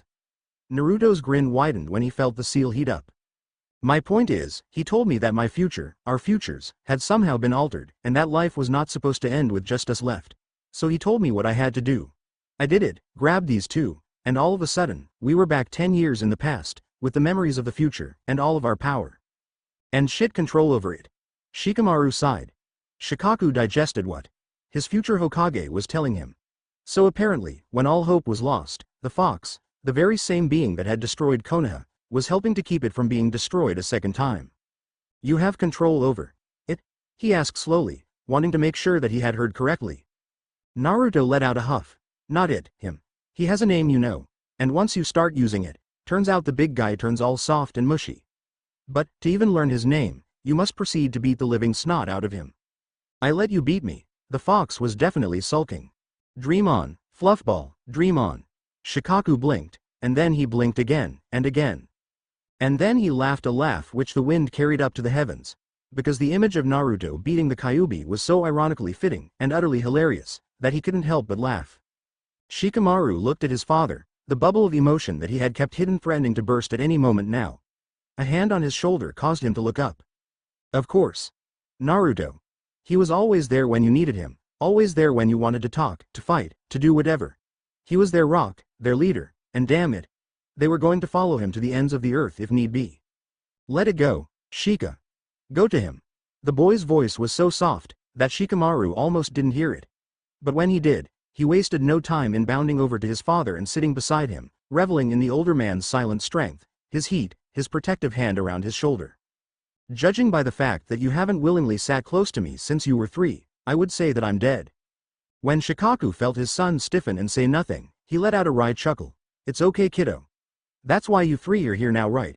To make sure that I don't die? There was definitely something wet of the older Nara's arm, but he made no comment, just letting his kid lean on him. This was something that he could get used to. Lee looked at the father-son pair with some jealousy. He had never had a father, only knowing that both of his parents had been killed when he was 2. Gai-sensei was the closest thing that he had to a parental figure, but even then, it wasn't enough. One glance at Naruto told him that his Hokage was thinking the same thing. Life did not always give you what you wanted. Lee had discovered what true family was, and then he had lost it all. However, the man who he considered a younger brother had given them a chance to change, a chance to make what wasn't there. If you're the Rokudame, Shikaku beckoned the other 2 over. Who's the Godem? A melancholic look came over Naruto before he sighed and snorted. Tsunade Ba-chan. To his credit, the elder Nara didn't react much. All he did was nod his head and not ask too many questions as to why she had become Hokage. Ba-chan? Naruto let out a true laugh, one that reminded Shikaku so much of Minato, that it was as if he had been reborn into his kid. It's kind of true though, isn't it? She's old enough to be my grandmother despite the henge, and I never failed to tell her that. Plus, she really is my Ba-chan, so I'm not being too disrespectful towards her. But you should have seen her face the first time Naruto called her that in public. She looked furious. Shikamaru chuckled. And then she flicked one finger against his forehead. Lee added, his voice tinged with happiness and amusement. That wall wasn't fully repaired until a couple years later. It hurt. Naruto finished lamely, but she liked it. Not that she would ever admit that. I found a book in your room, a couple of them actually. Shikaku said suddenly, causing the 3 to stare at him before their faces fell into realization. We did leave the house in a bit of a hurry that day. Lee mused, not sounding too upset. Did my book? Naruto trailed off, looking at Shikaku quizzically. The man nodded and grimaced. It stung. He scowled at the blonde when Naruto laughed. Gomen, but you really shouldn't touch our stuff. Yeah, I kind of figured. Shikaku rubbed a hand over his stubbly cheeks. May I know what the initials OR and RS stand for? The trio looked at each other before Naruto shrugged. I assume you found Shikamaru's Kage Jutsu notebook. In that case, OR stands for Odama Rasengan and RS stands for Rasen Shuriken. The man looked vaguely proud of himself. So you learned your father's famed technique and expanded on it? The clan head couldn't help but marvel at Naruto's prowess. The Rasengan, as far as anyone knew, was only used by Minato and Jiraiya. It was incredibly complicated and took years. I learned it in a week. Scratch that. A week? Shikaku's incredulous tone only made the three laugh. Naruto-kun has a way of turning the impossible into the possible. We were told that he learned it so quickly because of a bet. Lee grinned. It took a little longer for him to come up with Rasen Shuriken. That's because adding my chakra nature to it was quite the pain. Naruto pouted. Right. So this man, in front of Shikaku had added his own chakra nature, something that even Minato couldn't do, to one of the most deadly attacks known to any shinobi. Unbelievable. Your element is wind? That was a safe question? Naruto nodded. Wind is my primary, but water and fire are secondaries due to your mother and the fox. Shikaku finished for him. He turned to his son. Lightning for you, I presume. You do use an awful lot of Raiden jutsus. Shikamaru cocked his head to the side. Yep, but like Naruto, I have a secondary affinity to fire. Shikaku looked at the last member of the group, the only one who couldn't use chakra, but was so good at taijutsu, that he truly didn't need to. And you, Lee-kun, you can open all the gates? He's called Konoha's green beast in the future, just like Gai-sensei. Shikamaru snickered. When we first came here, even the gentlest kick from him knocked down a handful of trees. Plus, with those ridiculous weights he wears, he's a speed freak. I prefer to think that he's an adrenaline junkie, Naruto added insagely. Oi, Lee growled. As the eldest out of the three of us, I demand some respect. His voice was hard, but his eyes were dancing with amusement. The other two sobered up and bowed deeply. Hi Oni-sama. Lee scowled, and spread his limbs out in the soft grass with a small thud. Troublesome. Shikaku took one look at the time traveler, and burst into uncontrollable laughter again, something that was so uncharacteristic, that his son raised a brow at him. Your habits have rubbed off on him, on both of them, the man explained to his son who smirked. You have no idea. Naruto sighed. I used to think that cloud watching was a drag, but Shikamaru showed me the beauty of it. Now, I can't live without it. A pleasant silence descended over the group. They just sat on the ground beneath them, watching as dusk fell to cast shadows on the forest that was beyond their line of vision. The shadows danced to a tune set by the dimming light coming from the sky. Brilliant hues of crimson, orange, gold, and violet coated the wide expanse of the sky, slowly turning into an inky indigo, flecked with black. The tiny white stars added the finishing touch to the mosaic. A gentle wind cradled the treetops, making them sway to and fro. The night couldn't be more perfect, nothing could Rui. Nara Shikamaru. Uzumaki Naruto, Rock Lee. And you my pathetic excuse as a husband. Get your asses inside before I paddle them with this spoon in my hand. Don't think I don't see you out there. Yoshino's voice startled them to a standing position. 4 faces blanched, and 4 pants felt decidedly wet. Just so you know, she's doing this out of love. Shikaku stated, his voice trembling slightly, out of love. I've seen the whites of my enemy's eyes, but this is possible the scariest thing in the world. Naruto muttered. You two should possibly call her Ba-chan. That'll make her melt. Like, Yoshino Ba-chan, we are truly sorry for causing you to worry. Shikamaru gulped. In here. Now, come comrades. Let us go to our deaths together. Lee took a shuddering deep breath. Go to their deaths indeed. Hell hath no fury like a woman scorned. Scorned of the chance to watch her children do the impossible. Jiraiya had a lot of regrets in his life. First, he wasn't as perverted as he made himself to be. People tended to underestimate him if had that perverted image though. That didn't mean he didn't worship the enigmatic race of women to the nth degree. His first book, that in his humble opinion, was his best book, was not a bestseller. That's what made him start to write those idiotic books that Kakashi and the Sandame loved. He hadn't convinced his supposed best friend to stay in Konoha. That stung. He hadn't drank sake with Gamabunta until they had fought in the Second War together. He hadn't been able to tell the only woman he had ever loved how he felt about her. If that wasn't a regret, then he didn't know what was. He didn't have the guts to tell Minato that he was the son he had always wanted. He couldn't tell Kushina how much she reminded him of Tsunade, and that he wished that he could hold her like a daughter. He couldn't make Tsunade stay after the Kyuubi attack. He let himself be convinced by those old farts in the Council of Elders that he should leave Konoha to rebuild the spy network. He was never there for his remaining family. Naruto. His godson. A grandchild. He was never there to show him what a hug felt like. He was never there to take him out to the park. He was never there to teach him what he had taught his father. He was never there to comfort the kid when he had nightmares. He was never there to buy him ramen. He was never there. Perhaps that was his biggest regret. He, like so many others, had failed Minato and Kushina's child. Unfortunately, though he had an excuse, it felt pathetic to his ears. So as he sat in front of his sensei, listening to what had happened because of his godson and two friends, the regrets that Jiraiya held came crashing down on him. He knows. The white-haired man was doing an incredible job of keeping his face passive up until the point where the Sandaime had told him that Naruto knew of his parents, and that Kushina was the second Jinchuriki of the Kyuubi. Hiruzen looked grave, and older than he had ever been. Yes. Jiraiya slumped back in his chair, swallowing the bitter taste of failure. His emotions were going haywire, but were settling down somewhere self-loathing and guilt. The two went hand in hand. Don't he know about me? His sensei faltered slightly, not quite meeting Jiraiya's eyes. I don't know. He talked about knowing that he was Minato and Kushina's son, but I don't think he knows just how close he is to you, or Tsunade for that matter. Tsunade was Kushina's aunt, making her Naruto's as well, and we. The man trailed off, not stopping the hot tears from sliding down his face. Sarutobi's heart clenched at the sight of his broken student. He still treasures the wallet you gave him. Gama-chan, as he calls it. Jiraiya's eyes brightened for a moment before dulling even further. It would have been better if I gave it to him face to face, rather than asking you to give it. That just shows what a coward I was. The coward that I still am. Jiraiya. There was nothing that Sarutobi could say that would make his student feel better. Luckily, a knock on the door prevented both men from descending into a state of extreme brooding. The secretary peeked her head into the room and gave respectful bows to both men. Forgive me, Hokage-sama, Jiraiya-sama, but there is a Mizu Jonin waiting to see you. He says that it is urgent.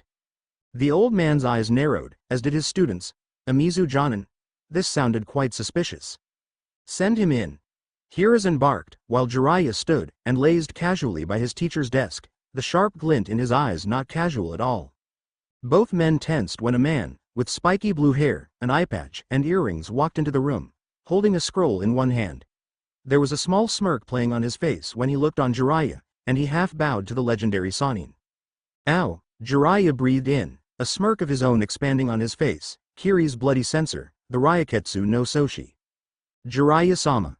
Ao tilted his head slightly. Your help in the past few months has been indispensable for Kiri and the Mizukage. The Hokage looked from one man to the other, surprise showing on his weathered face. Jiraiya, you. His student waved off any questions. It's all in the report, sensei. I played a small role in bringing order to Kiri. Ao here, as well as Mei-ch. Mei-sama, they were crucial. The blue-haired man snorted. Nice catch by the way. Mei-sama nearly chopped your nuts off after you called her Mei-chan. I still have the scars. Jiraiya muttered. His thoughts turned to the buxom lady who packed a mean lunch. Everyone immediately ignored the lecherous grin that gave away the man's thoughts. Ao-san. The Hokage gestured for the man to sit. I assume that catching up with my student was not why you came here tonight. Seeing as all of your students are disqualified as well, please enlighten me as to why you are here. The man's visible eye was as hard as the Hokage's. He set the scroll that he had brought with him on Sarutobi's desk.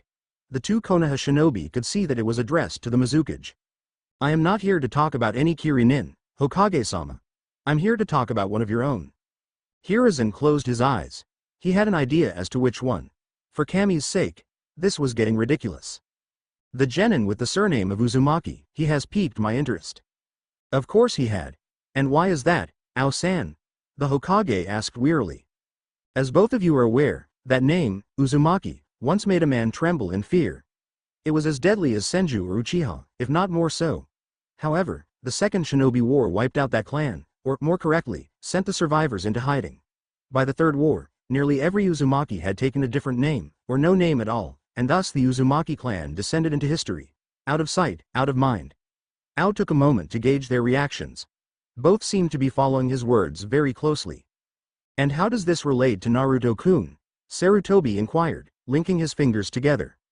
Uzumaki Naruto, the remarkable genin, who is clearly beyond that rank, and his two friends, have shown me that the Uzumaki clan is still strong. His sealing prowess is proof enough. The Jonin remembered the moment when the boy returned back to the other Konoha nin. The look in his eye, the look of triumph, was one that he had worn on many an occasion. That doesn't answer my question. The Hokage's tone was sharper, more harsh now. Why have you taken such an interest in him? Besides the fact that he is the Yondaime's son, Ao deadpanned, enjoying the looks of shock, which transformed into guarded expressions. How? Jiraiya inquired simply. Ao resisted the urge to roll his eyes. The blonde hair and blue eyes were a dead giveaway. No one in this land, not even those Yamanakas, have that exact shade of hair or eyes. But his last name, it's not Namikaze. It's Uzumaki. Which of course got me thinking as to who his mother could be. And that led me to only one name. His fists clenched at the memory of his distant cousin. Uzumaki Kushina, the princess of Whirlpool. Jiraiya let out a shuddering breath while the Hokage seemed to collapse onto himself. Relax, Hokage-sama. Due to my familiarity with the Uzumaki clan, I was able to make the connection. The Sannin examined Ao carefully. You are a member? Ao nodded. My grandmother was part of the clan, but I'm not as directly related to Naruto-san as the Mizukage is. The Jonin enjoyed the incredulous look he was getting from both of them. Terumi Mei, a woman whose hair, though auburn, is not red, is part of the Uzumaki clan. Hi. She is Kushina-sama's second cousin, through her mother, and therefore is not related to the Senju clan like Kushina-sama was. That scroll, Ao gestured towards it, is to let her know that one of her clan members, her cousin, has been found. I thought it best to notify the Hokage before sending it. After all, it concerns one of your shinobi who is also the son of the Kiroi Senko. I assume that if and when she receives this scroll, she will want to come to Konoha to see Naruto-kun, Sarutobi inquired. The Mizu Nin nodded. Actually, I think that this will help in rebuilding the treaty between Kiri and Konoha. Kiri is recovering, no matter how slow it is. Yagura's reign left us shattered, and I lived through that. His handsome face contorted into one of pain and loathing. However, with Mei-sama as our leader, we are coming back, as one people, as one united nation. So you're saying that if Kiri knows that one of Konoha's genin is part of your Kage's clan, then they will be more favorable to building a stable relationship with us? Jiraiya concluded slowly. However, won't that put a price on Naruto's head? Ao shuddered slightly. Mei-sama is protective when it comes to family. She won't let anything happen to the boy. And that's using the word protective loosely. Aside from me, she hasn't met another living Uzumaki, and certainly not one as closely related to her as Naruto-san. Besides, he seems like he can take care of himself. When she finds out about Naruto-san, and if Konoha tries to deny her visiting rights, I hesitate to think what might happen. Jiraiya couldn't help but snicker at that. Yes, he had met the feisty woman who was reforming a broken nation. She had spunk, sass, and a great ass. That in itself should have told him that she was an Uzumaki. He had unfortunately also seen her temper, and she was probably the third scariest woman in the world, the first being Tsunade, and the second being Kushina. How odd that all of them had Uzumaki blood running through their veins. I have a feeling that the scroll is going to be sent, no matter what we say here, the Hokage said wryly. It would be a welcome change to have the Mizukage in Konoha, cheering for a Konoha nin. I agree, Hokage-sama. Ao replied, giving both men a real smile. My cousin, or cousins, as I should say, will be pleased no doubt, especially when the Prince of Whirlpool has been found. The fact that Ao could hear crickets chirping would have been amusing in any other situation. Please tell me this is a joke, Jiraiya said flatly. My godson. He trailed off, shaking his head in disbelief. Ao narrowed his eyes briefly. Obviously Naruto-san had close ties with his father's sensei, but Jiraiya-sama was the boy's godfather. How? Unexpected. Forgive me, but it is true. Even if Whirlpool was destroyed many years ago, that does not negate the fact that Kushina-sama was to Uzu no Kuni, what Tsunade-sama is to Konoha. This makes her son royalty. The Hokage pinched the bridge of his nose, and Ao had a feeling that the old man had been doing that motion many times today. Finally, he simply sighed. Ao-san, do what you must. We hope to see Mizukage-sama during the final exams, and we will inform Naruto-kun about the situation. I would highly suggest seeking the boy out, as you are a cousin, albeit many times removed, of his. I know for a fact that the boy thinks he has no family, and up until now, as did we. However, once he meets you and Mei-sama, I have no doubt that he will cherish the both of you to the nth degree. There was just a touch of bitterness in the old man's voice. Ao didn't know whether it was directed towards him or internally, but he did not comment upon it. Instead, he stood, bowed, took the scroll, and left the room, planning on taking Sarutobi's advice. He would find the young Uzumaki, and perhaps get to know him, and those two intriguing comrades of his a bit better. Sarutobi and Jiraiya watched the Mizu Nin walk out of the room, fatigue clear on both of their faces. For some reason, I can't help but feel that we're about to start something explosive, the Sannin commented dryly. Hiruzen stayed silent, agreeing with Jiraiya. He reached under his desk to where his secret stash of sake was kept, and pulled out a bottle. Sit down, my boy. I have a feeling that we're going to need this to deal with some issues from now on. Luckily, Yoshino had not made good on her promise to paddle them with her spoon, but the verbal chewing out that all four of them had received was something the entire Nara clan had heard. The looks of pity that they received on the way to the dining hall grated on their nerves more than anything else. But Ayumi, the small Nara child that the trio had begun calling Haim-sama, settled herself down on her Lee Ni-san's lap, and made the three of them recall what had happened in the stadium. Her tear-stricken face as she hugged Naruto was something that the boy, man, would not forget for a long time. It was odd to have people care so much about him, when he hadn't known them for more than a couple months. The matriarch of the family had sent the Genins to their room after giving them a dinner of a lifetime. She kept giving them looks of pride and anger at the same time, much to Shikaku's silent amusement. He knew that he was going to have to sleep on the couch tonight, but his wife would probably bring him back to their bed after a couple hours. She always did. The talk of the village, though, not that they knew that, were currently lounging about in their room, playing back the day's events, seeing what all could happen because of it, and waiting for Naruto to tell them that Gaara was awake. So saving Gaara means that Suna will be a sure-shot ally. Lee mussed up his hair in a very Naruto-like fashion. Stronger ties with them, in a shorter amount of time. Shikamaru affirmed. Which means that I can have my wife sooner. We've been put on the global circuit now. Naruto stated quietly, looking down at his ceiling notes. Good or bad? Both. The Nara said quickly. But good in the long-term sense. Iwa. They're tough folk. Literally, and it is inevitable that you will be revealed as the son of the fourth. So they might be antagonists, but they will have to turn into our comrades. Do you think that Obito and Madara will move faster? Lee asked quietly, staring at the ceiling. His best friends tensed, and didn't answer. Truth be told, they couldn't be sure of that, as they weren't privy to Akatsuki's movements until sometime in the next few months. If news travels that well, in this case, that I am much stronger than reports say I am, then they might move faster. But I am probably the most heavily guarded host, besides BJII-chan. Naruto said hesitantly. We also have Uchiha Itachi on our side. Shikamaru sucked in a breath. Itachi. We can't just leave him there. What are we supposed to do? Lee exclaimed. Tell him that we're from the future, that we know what he did for this village, and ask him to come back to the place where he is enemy number one. That rendered the Nara silent. Look, Naruto placated the both of them softly. Uchiha Itachi is a hero. I know this, and you know this. Hell, the elders know this. But no one else does. We could tell Shikaku-san, because let's face it, I think we need someone with whom we can share this kind of stuff with. It'll come in handy. However, right now, we need to leave him alone. If our exploits have reached an international level, then he will come to us. He did last time. That is the best plan for now. The other two frowned, but said nothing else. You're a pretty good peacemaker, Kurama murmured. Like your father. Naruto preened slightly. I'll bet you heard a lot of placation from my father when it came to Mom, didn't you? The fox made a sound that sounded like a snort. You have no idea. Do you have any insight, Kurama? I mean, no? A flash of irritation rippled through Naruto. The fox brought them here, couldn't he help them? Or was he truly being selfish?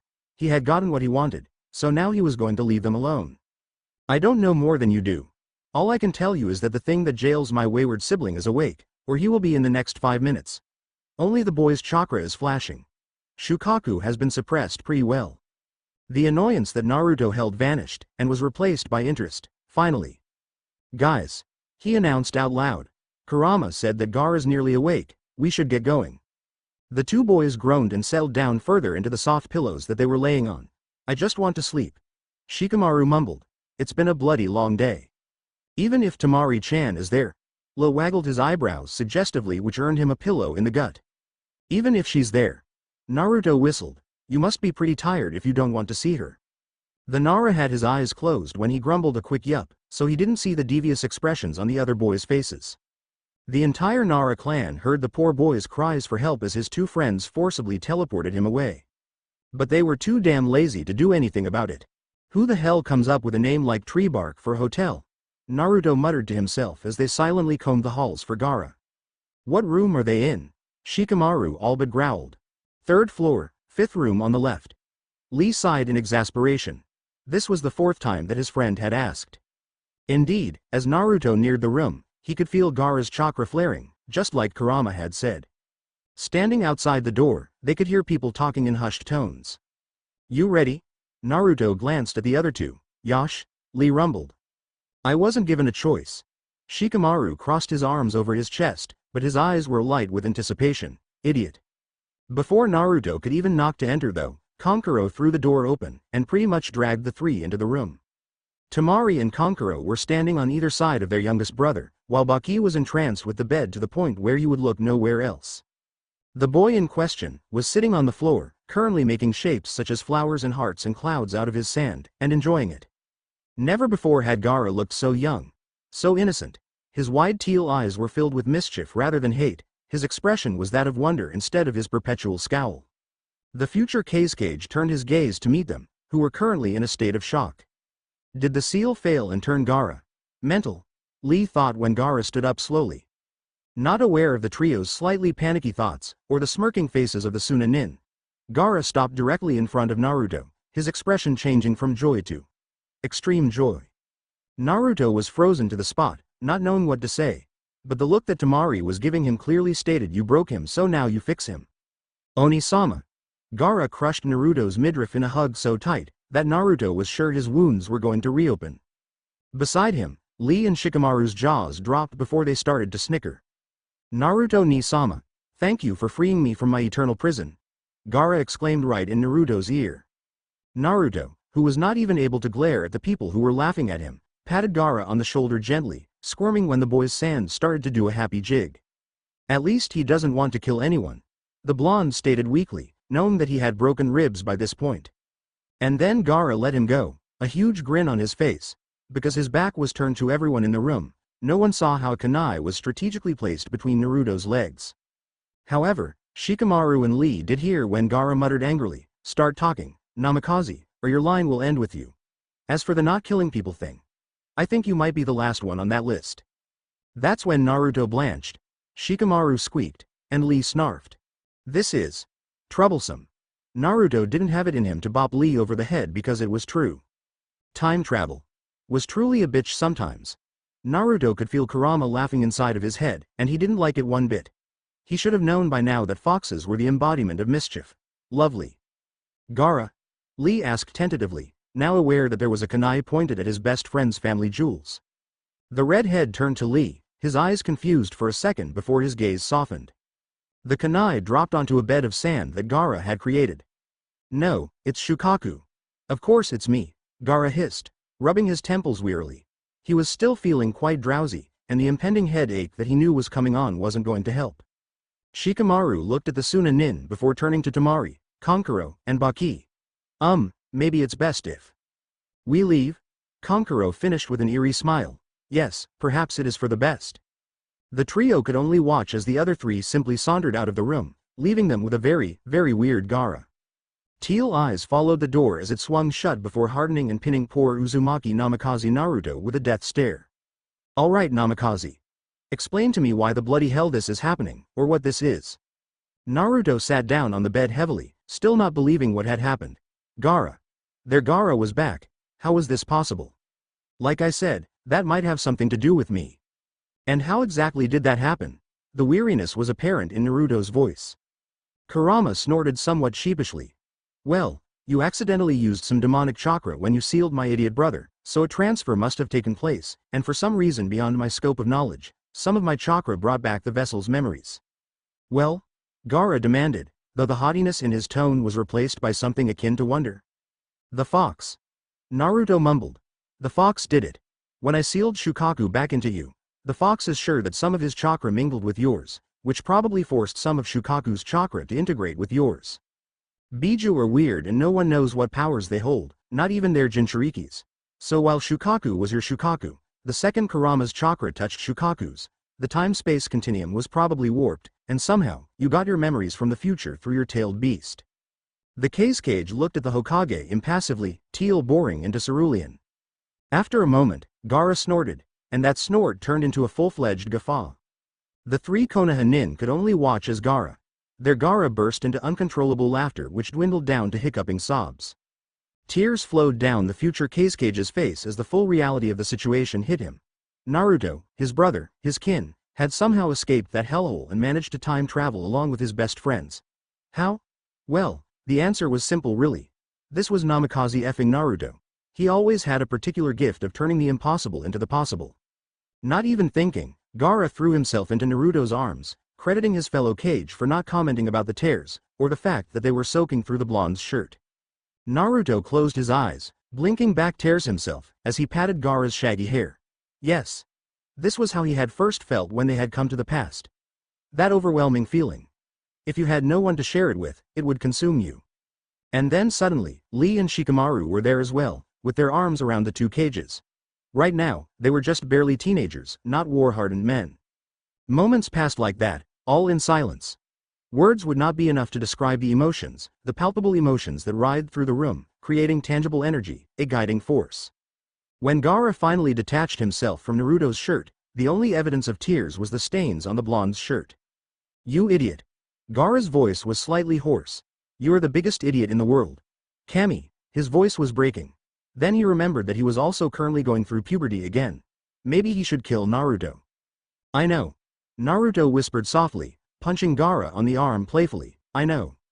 The Kage turned to Lee, shaking his hand before Lee, being Lee, lifted Gaara off of the ground, much to the other man's chagrin and amusement.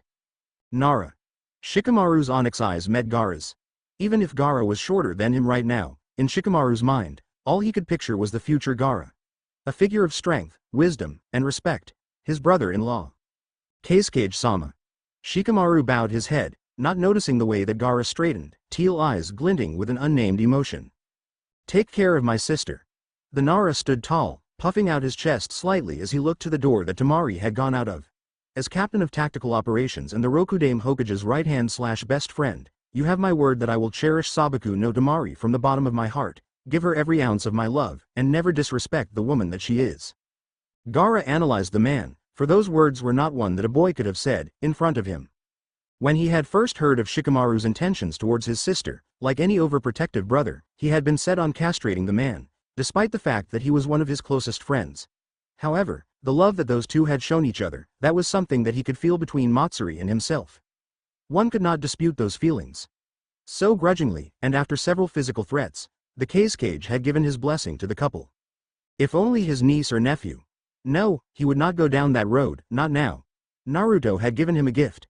He was back to help these three change the world for the better. He would not think those negative thoughts. I know, Shikamaru. Gaara smiled slightly. Lee observed the dynamics between the two with a wide grin. It was hard to believe that Gaara had once tried to kill him. Twice, and nearly succeeded. He was told that when Gaara had been in his hospital room the first time around, it had taken Shikamaru, Naruto, and Shoji to stop him before a sensei came to take Gaara away, and now. Now Gaara was the Kage, one of Lee's comrades, a man who had suffered so much and deserved a chance at happiness. Just like Naruto. While this little reunion is touching and all, Kurama suddenly spoke in Naruto's head, Shukaku's host is about to pass out. Look at him Naruto, he's dead tired. Indeed, Gaara had put up the facade of being awake for a long time, but now that Naruto took a closer look, he could see drooping eyelids, the yawns, and the slight swaying of the younger boy's body. The last 10 minutes must have been emotionally draining, which would make the already sleep-deprived Gaara feel even more tired. Guys, Naruto grasped Gaara by the arm and led him to the cot. He needs rest. Gaara didn't even resist because he felt tired all of a sudden. It was as if all the energy had been drained from him, like all his bones had turned to goo. Ooh, he groaned. Ruto, shish ish your alt. Lee stifled a chortle at the utterly undignified response that Gaara gave, but managed to keep a straight face as he slowly watched the boy drift off into a dreamless sleep in a heartbeat. For a moment, the trio was silent, choosing to observe Gaara. This looks creepy as hell. Shikamaru deadpanned. We're grown men in shorter and weaker bodies. We do not look at the sleeping body of the future Kage whose memories have been transported into his younger body. Naruto could feel his cheeks get warmer, but simply nodded. We'll leave him be for now. What about the invasion? Lee asked suddenly, his mind traveling back to when Sand had tried to usurp the leaf. He had been in the hospital at that time, but rumors of Naruto's heroics had started just about then. And when Naruto came back with Tsunade-sama, those rumors had been cemented. Suna won't take place in it. Shikamaru spoke confidently, looking to Naruto to back up his statement. The blonde grimaced. True, but how do the four of us, he pointed to Gaara's softly snoring figure, explain to Temari-chan, Kankuro, and Baki-san that the Kage is dead. or will die within the next couple weeks, and that their plan with Orochimaru and Sound is effectively over. Gaara-kun will take care of that, Lee stated, turning to Naruto. Look, Ruto, I get it, you're worried about things falling apart. We all are, but now that we have Gaara, the Cage back with us, things are looking up for us. After today, a hell of a lot of people are going to be scrutinizing us with an eagle eye, especially you. But you know that. The last thing you need to worry about is this. On the bright side though, we now know that Hayate-san will be okay, now that Baki-san won't go against Gaara and kill the swordsman. Shikamaru added. Naruto stared Lee with an inscrutable expression. On some level, he knew that Lee was 100% correct, however he still couldn't shake off the feelings of doubt. Not saying another word, the Hokage glanced one last time at the cage before disappearing in a swirl of leaves. His companions, used to their leader's odd mood swings, simply shrugged and left the same way as Naruto. The room which contained the sleeping cage was silent save for some snores. Gaara's face scrunched up in a grimace as he turned to one side. Eyes still closed, he wiggled around slightly, as if uncomfortable. And then he farted. A great big rip that tore through the air, resonating in the very wood of the room. The boy's face softened, and an expression of utter bliss was displayed upon his face. When his siblings and sensei would come back some time later, they would forever wonder as to why Gaara was smiling, or why the room's air seemed a bit stale. Or why his sand was still making funny shapes in the sand, most of them resembling a fox, an octopus, a deer, a turtle, a monkey, and some other ones that they didn't recognize. And all the while, a great big raccoon would be laughing hysterically in the boy's mind, picturing 8 other great beasts, all frolicking around in a giant meadow. Senju Tsunade was a complicated woman, she really was. Some thought of her as a coward for running away after Dan died, and after the Kyuubi attacked, for forsaking the village when it needed her the most. The same village that her grandfather had built. The same village that whispered the Senju name with reverence. Others thought of her as a woman who was so bottled up, that they took pity on her, and forgave her drinking and gambling. Everyone agreed though, that she was a legend who was unparalleled in medical jutsus and strength. She was after all, part of the legendary Sannin. But none of those people asked her what she thought of herself. Truth be told, she wasn't quite sure herself. Sitting here, 50 miles from Konoha, in some dingy bar, throwing away money like it was garbage, she was too hammered out of her mind to even care anymore. Yet it was in moments like these, that she felt as though she had the most clarity. It was in moments like these that the sorrow of years past, of regrets, of what-ifs took over, and the drinking and gambling were the only things that could drown those regrets, those sorrows. Hit me. She slurred, not noticing that Shizune had taken her cup of sake away. Hit me. A voice deep within her cried. Please. It's a sword, not an exploding seal. Kurama muttered in Naruto's head as the blonde glared at the large pointy thing in front of him. It was the first time that he was looking at the sword of his great-granduncle, sort of, properly. The last time he had seen it was when it was poking out of his shoulder. Naruto. Shikaku placed a finger on the bridge of his nose. Morning had dawned, and for the first time in a long time, chaos was present in the Nara clan's house because of the trio.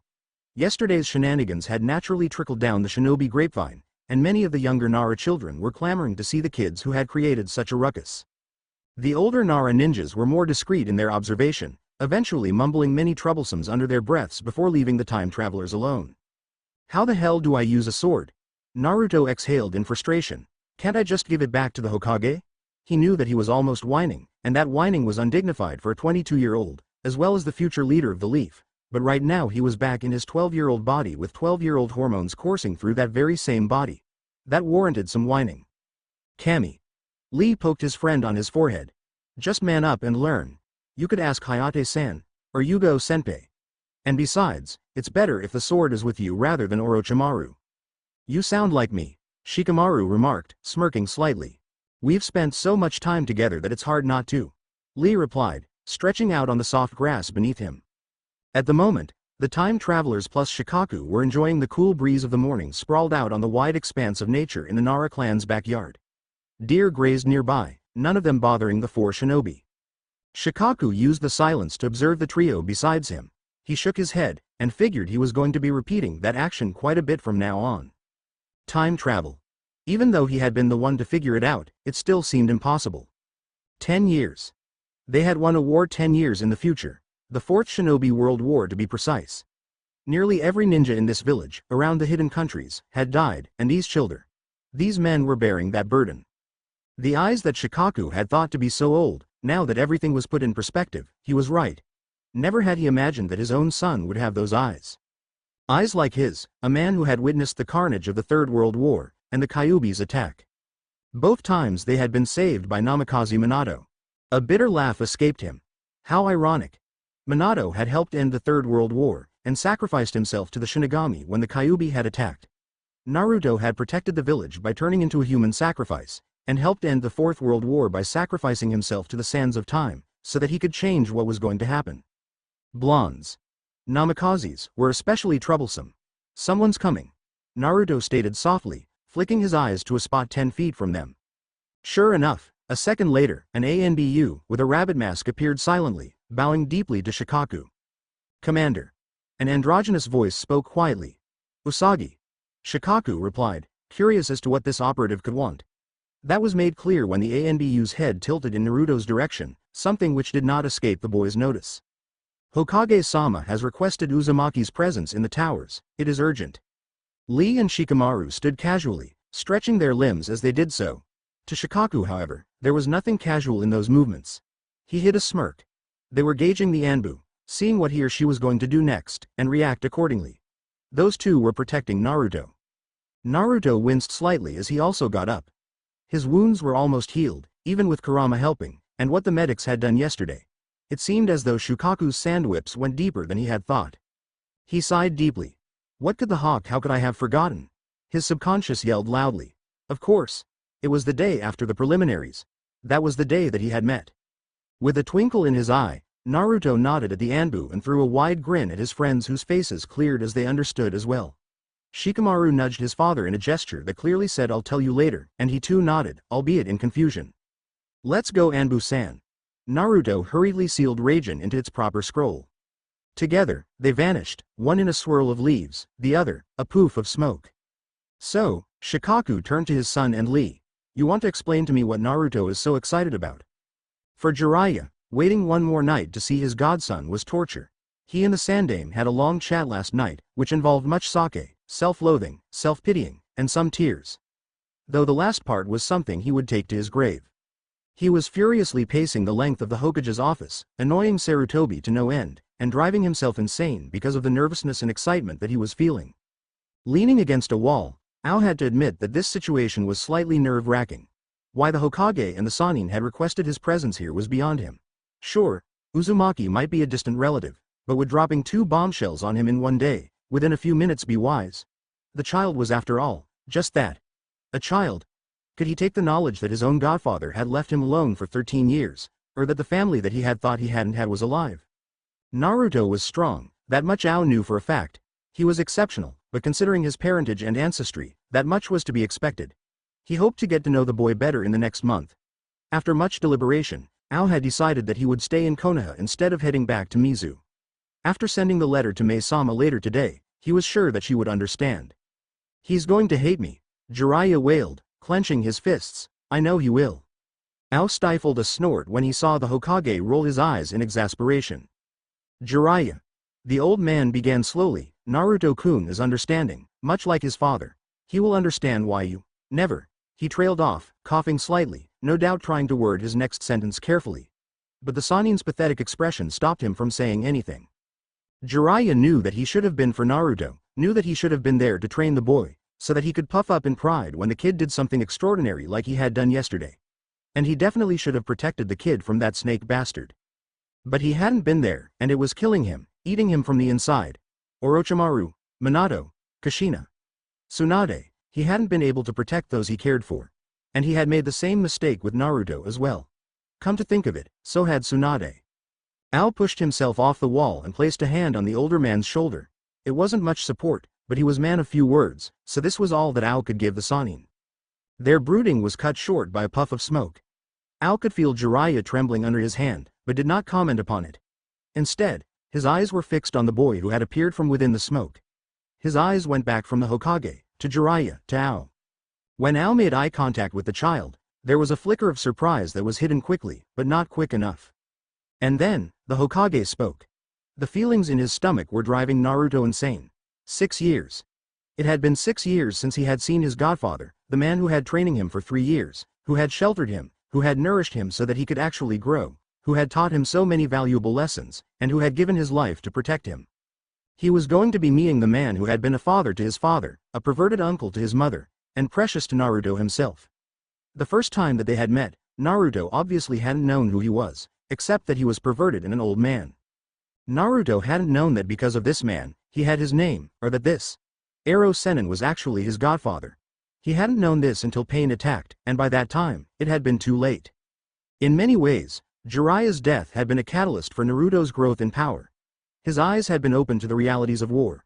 His beloved sensei had been taken from him, and revenge was the only thing on his mind. He had mastered Sage Mode, defeated pain, and talked into returning the lives of those who had died because of Jiraiya's memory of his sacrifice. However, revenge was exactly what Nagato had been talking about, for revenge was a type of hatred.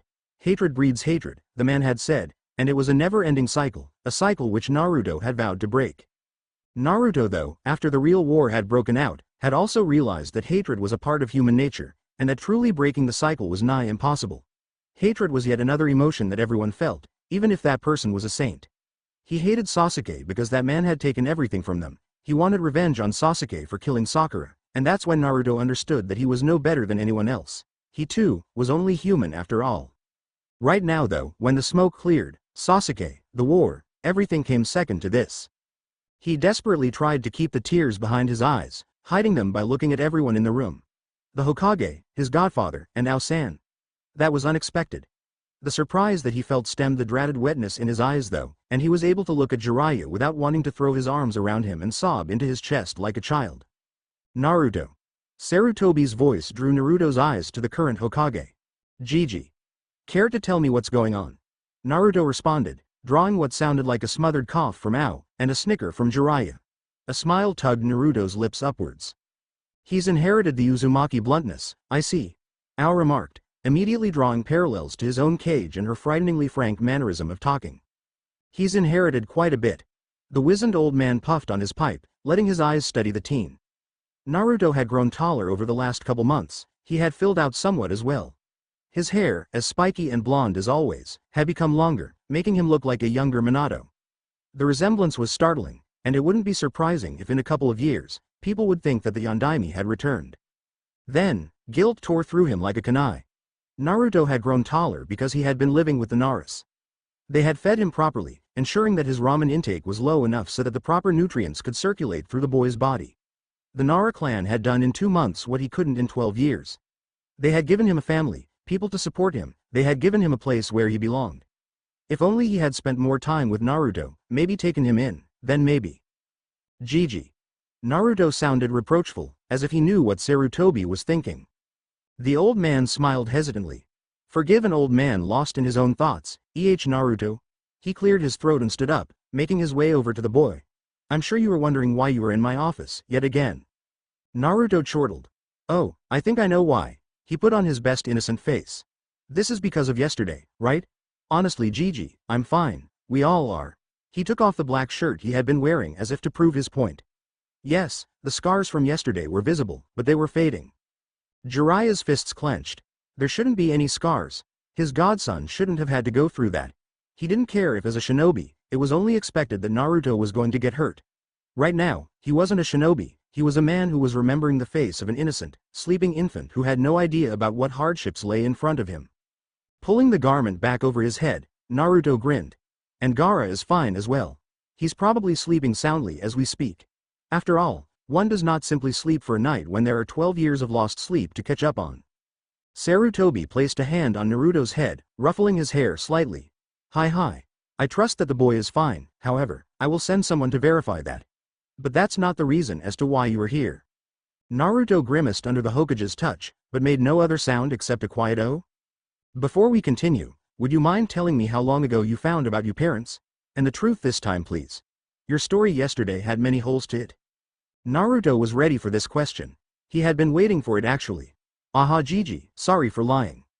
Well, after Mizuki told me about me. Burden, everything made much more sense.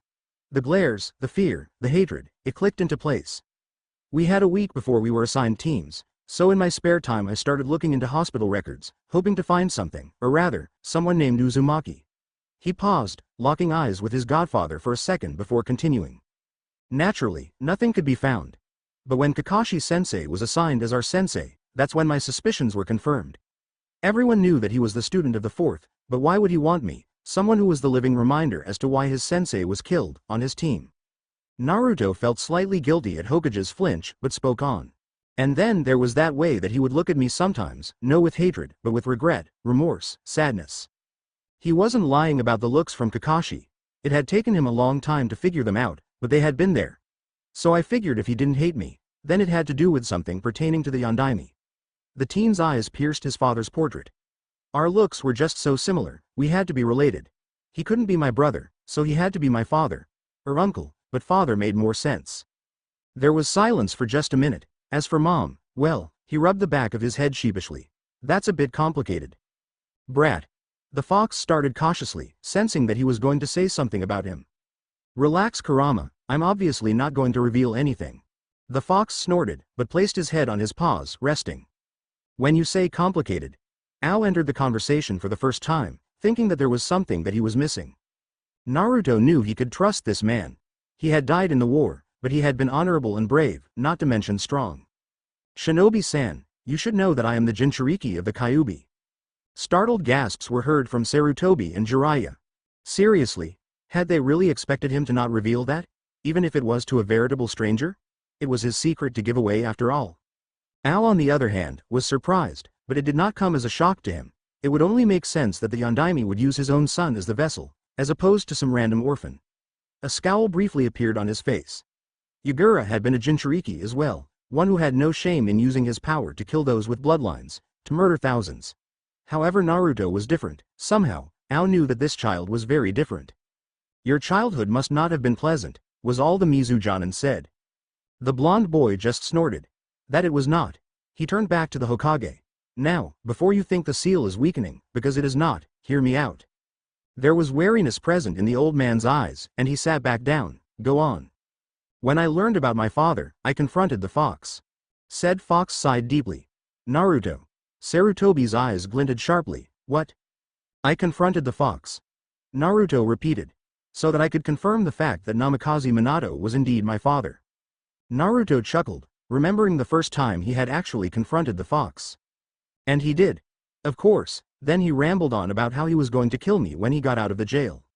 He also told me that he was put inside of me by my father and mother, and that my ancestors had been his previous hosts. That's when I got interested, so I asked him about the people who had imprisoned him, and he was all too willing to oblige me. He told me how my mother's great-grand-aunt, Uzumaki Mito, who had been the Shodai Hokage's wife, had sealed him inside of her during a battle with some guy, and how my mother was chosen to be the new vessel because of her ties to the Senju clan and her special chakra. So that's how I know about my parents. The story was plausible, and there was no reason for him to lie, unless you know, he was actually the future Rokudame Hokage who had performed a jutsu that had brought him and his two best friends 10 years into the past to escape a veritable hellhole, so they should believe him. No one spoke. Naruto felt that he was trapped by 3 sets of eyes, but didn't flinch. May I check the seal? Jiraiya spoke softly. Obsidian eyes met shimmering cerulean. For a moment, Jiraiya swore that he was looking at a 12-year-old Minato again. Even disregarding all the physical similarities between father and son, it was those eyes which connected Naruto to Minato. Those eyes, that looked far too old to be on a 12-year-old. Those eyes that sparkled with confidence, with mischief, with caution, with happiness. That was all Minato. Naruto, when you took control of my chakra, your seal took on a new shape. Remember? It became the Torii seal, in the shape of old man Rakudo's Magatama beads. And that new shape will stay even though you are in this body. Kuso. I didn't think about that. Inwardly, he was panicking even if his face remained stoic. What do we do? Stop him. You know I can't do that. There always is another way.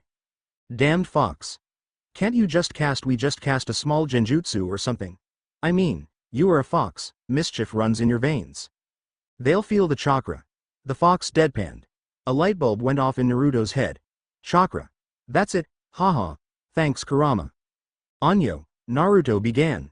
Instead of checking the seal, can't you check my chakra instead? Jiraiya understood. That's right. If the seal has weakened, then some of the fox's chakra would escape. That would work as well, maybe even better than checking the seal.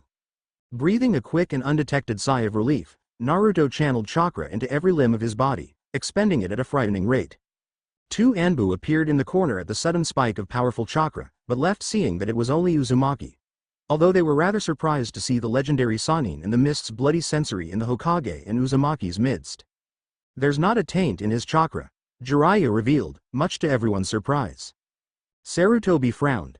Naruto, you released part of the fox's chakra during the Battle of Wave. How is it possible that there is not a trace of it in your system? The teen looked startled for just a split second before recovering. To that, I honestly have no answer. Damn it. When my older self merged with my 12-year-old self, I didn't realize this was going to happen. How could I have forgotten that I used your chakra on the bridge? The fox didn't reply, but opted to snort a couple times instead, which put a scowl on Naruto's face. Is something wrong? Sarutobi asked, concerned. No, the boy said shortly. I'm just wondering why it's not contaminated. Bullshit. Perhaps you purified it somehow. Ao suggested. No one knows for sure how tailed beasts operate. We just know that they are a ball of malevolence. Perhaps your parents did something before they died to ensure that even if part of the seal is chipped away, it will repair itself. Now, as a seal master, Naruto knew that what Ao was theorizing would never work. It would require an even greater sacrifice than the Shikifuin. A self-repairing seal like his was simply not possible, however, right now. Maybe. I'm sorry, Shinobi-san, I didn't catch your name. Naruto said politely, inwardly chiding himself for sounding so. He didn't know what he sounded like. Ao strode forward and held out his hand, which Naruto took. Damn, up close, with that eye patch, Ao looked pretty intimidating. My name is Ao, pleasure to meet you, Uzumaki-san. Please call me Naruto, Ao-san. The boy grinned. It would be good to get to know his allies early on. In the trying times ahead, alliances, friendships would be needed. Likewise. The blue-haired man calmly walked back to his spot on the wall and relaxed there. Naruto, the old man, confused as to how to proceed. Now, the real reason as to why I've called you here is because I've got this, sensei. Jiraiya cut in, holding his hand up. Taking a deep, steadying breath, he turned to his godson. Do you know who I am? Said godson wanted to jump up and down and scream yes, but he held it in. Instead, he opted to look the older man up and down. You're Jiraiya-sama, the Toad Sennin. Jiraiya nodded. And I was also your father's sensei. Naruto sighed heavily. Yes, I know. That's not exactly a secret. Jiraiya took another deep breath and gently ruffled Naruto's hair, which caused the boy to look up in shock. Wistfulness. But that's not all I am. Naruto, he choked over his words. I'm your godfather. There, he had said it. It was out in the open, and although Jiraiya felt much lighter, he found that the inscrutable expression on Naruto's face was putting an even heavier weight on him. Inwardly, of course, Naruto felt happiness soar through him, but outwardly, he kept his face calm. But seriously, he had his godfather back. I see. Damn, he should have joined the TI department because the mind games that Naruto was playing with Jiraiya were worthy of Ibiki's praise.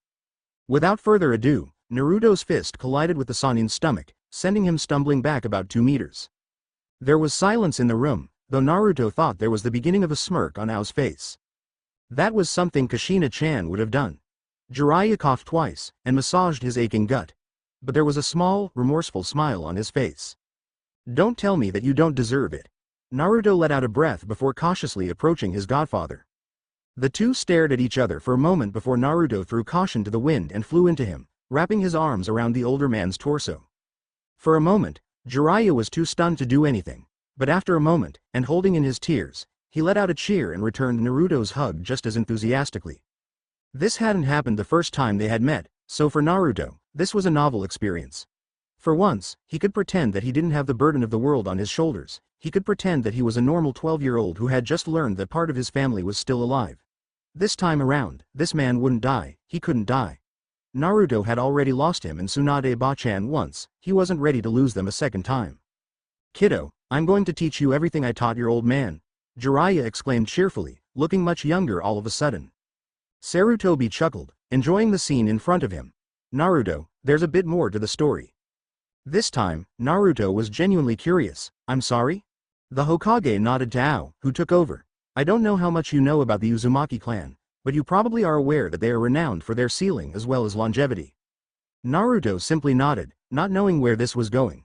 He had wondered why Ao didn't seem surprised when Naruto revealed he was the son of the Yondaime and Uzumaki Kushina. Perhaps this would explain why. Good. Well then you should know as well that the Uzumaki and Senju clans were cousins, and that the spiral on every Chunin and Jonin flak jacket is the Uzumaki clan symbol. Ao paused, and saw that the boy didn't seem surprised in the least. Well, considering that he knew that the Shodem's wife was an Uzumaki, that was to be expected. Now Naruto was really confused. I do know these things, but please continue. After the Second Shinobi World War, the Uzumaki clan, which was feared throughout the 5 nations, was destroyed. Kumo and Iwa led the attack, and there were only couple handfuls of survivors. Among those, was your mother of course. You knew my mother? Naruto inquired. Well, this was news. No, not really. Ao rubbed the back of his head. I knew of her, but I didn't know her. Now this is where it gets interesting. The surviving Uzumakis fled, some to what is now Rain Country, AIM, but most went to Kirigakure. As far as I know, your mother was the only one to go to Konoha because of her relation to the Senju clan. Naruto narrowed his eyes, something which Ao caught on to right away. Naruto-kun, your mother's great-grandfather was the Shodai Azukage, the brother of Uzumaki Mito-sama. The Azukage married a woman from the Senju clan, a cousin of the Shodai and Nide Hokages, just how Mito-sama married your Shodem. Ao announced, gauging the boy's reaction. The boy on his part, remained silent, digesting the information. Yes, he knew that he was related to Tsunade Ba-chan because of the Uzumaki clan, and that his mother had strong ties to Mito Ba-sama.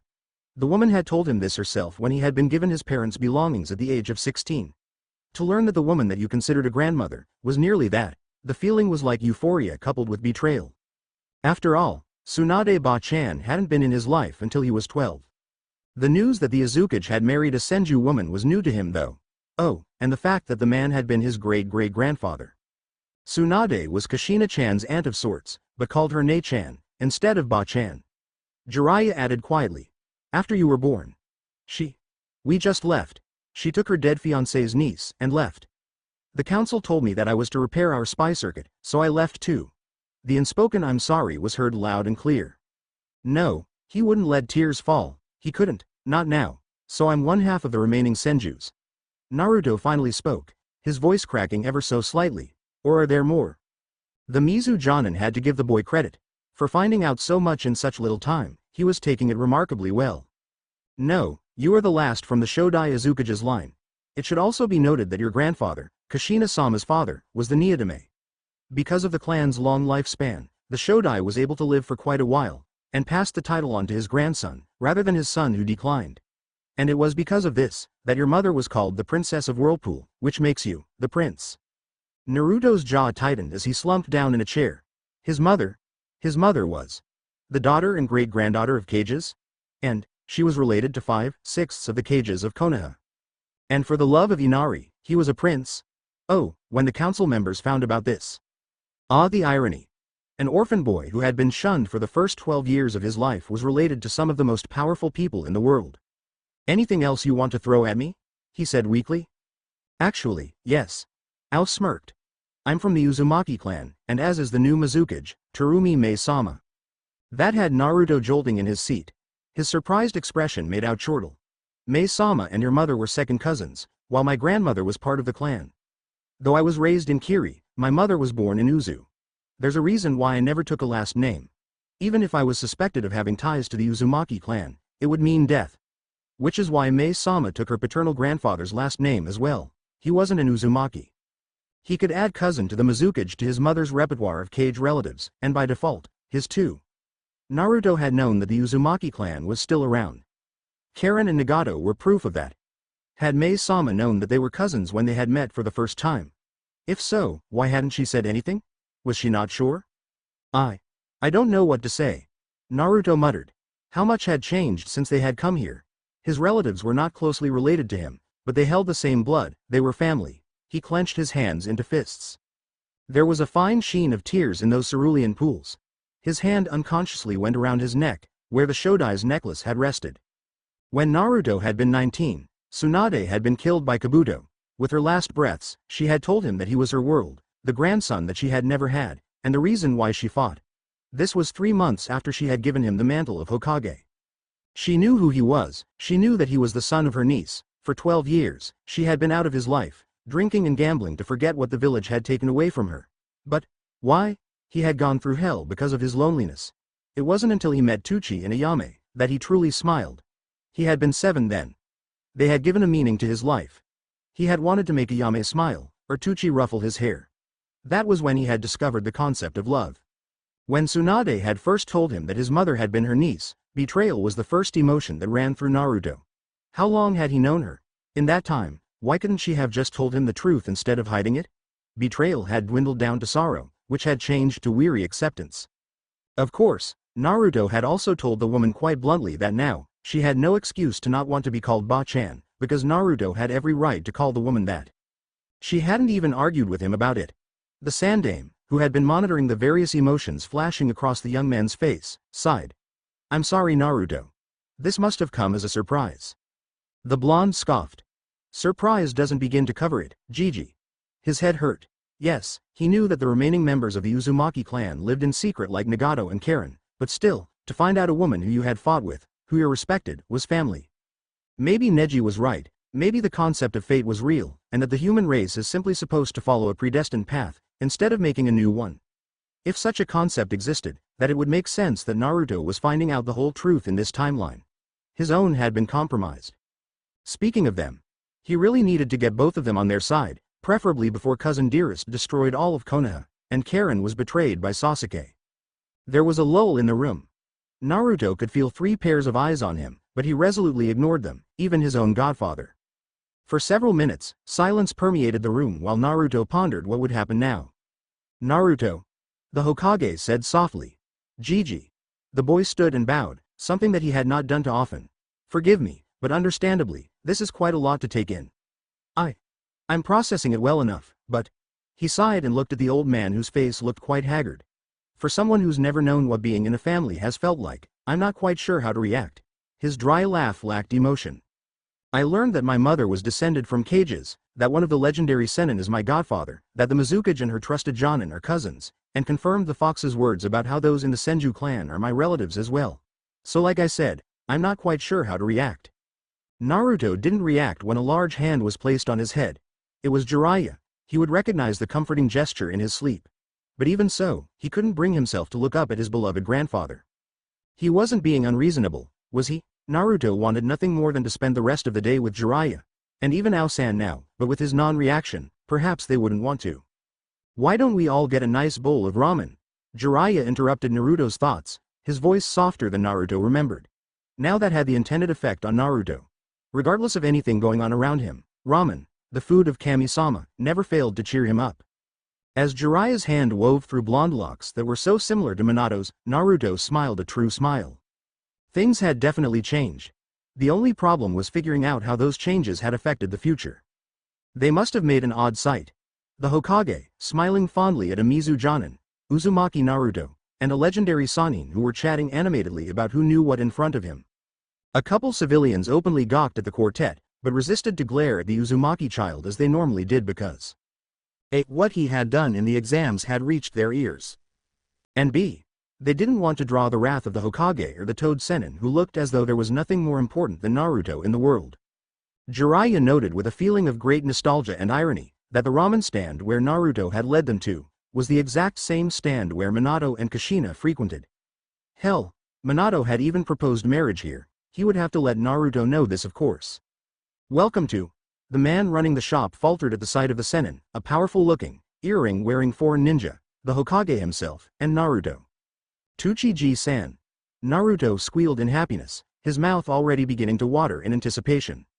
Tucci, who had gotten over his slight shock quickly, called for Ayame who to her credit, merely blinked once at the sight of the powerful people before asking for their orders. "I'll have 5 bowls of beef ramen. But I want 3 with a miso base, and 2 tonkatsu." Naruto clapped his hands in excitement.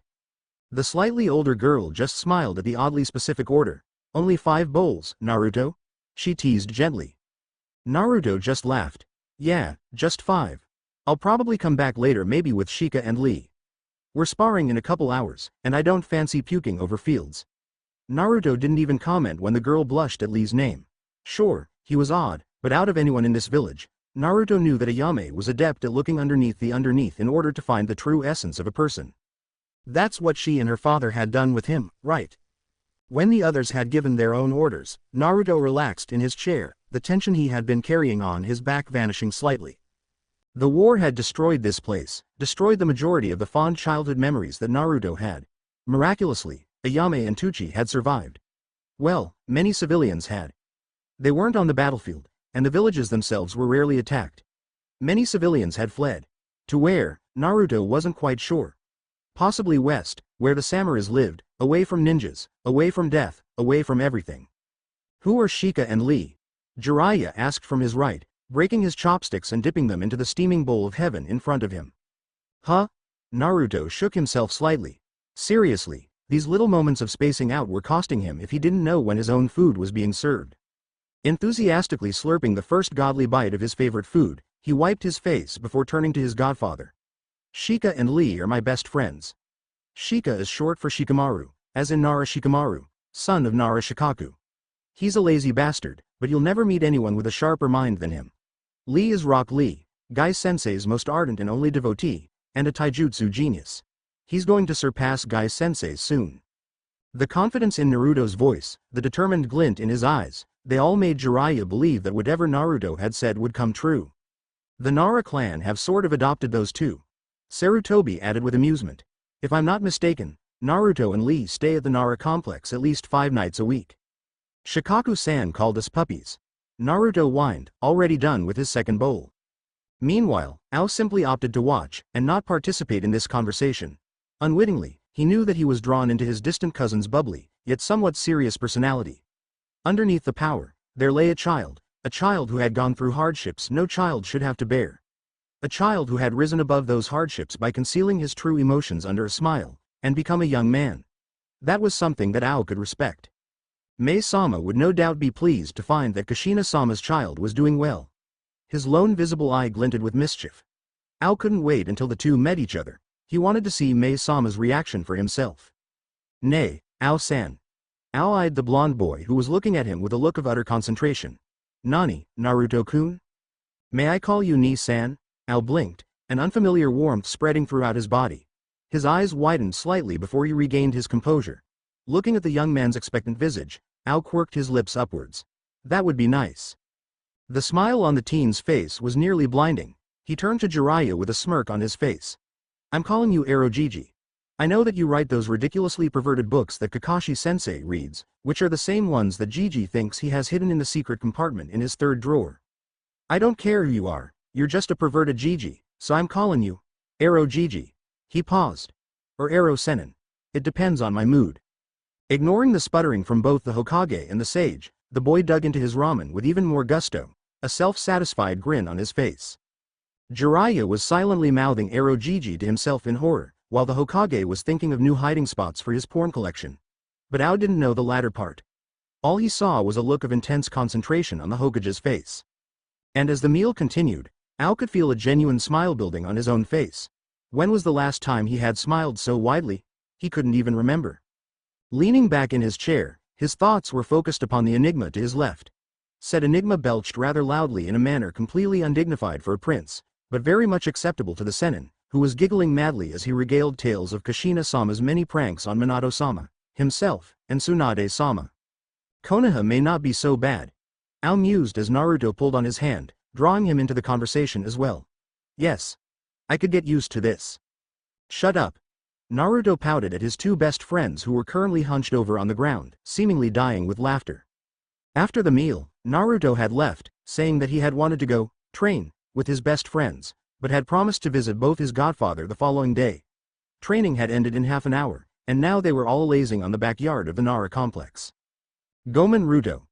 Lee wiped tears of mirth from his eyes. But the idea of you, he promptly burst into another bout of chuckles and snorts.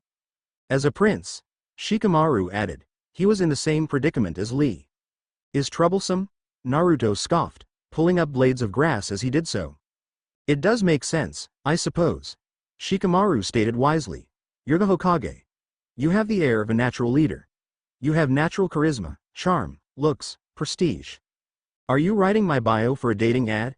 Naruto grumbled, smirking inwardly. Or do you want me? The last part was said in what was supposed to be a seductive whisper. Lee held both hands over his mouth to keep from exploding into laughter. Shikamaru gagged slightly. No, I'm just saying that it's natural for you to be a leader. It's in your blood. To know that you are related to Mei-sama and Ao-san, no matter how distant it is surprising. Naruto sighed. In my blood or not, this is going to be troublesome. Last time around, when my heritage was released, we were all fighting on the same side, so he couldn't be bothered that I was the son of their hated enemy. But by the looks of things, my heritage will be public knowledge, or at least to the shinobis, within the next year. Since the world hasn't been destroyed yet, they would hold no qualms in attacking me. The trio stared at the swirling leaves that the wind was gently blowing. Spirals. The formation the leaves as they fell were taking were in the shape of a spiral. Ruto.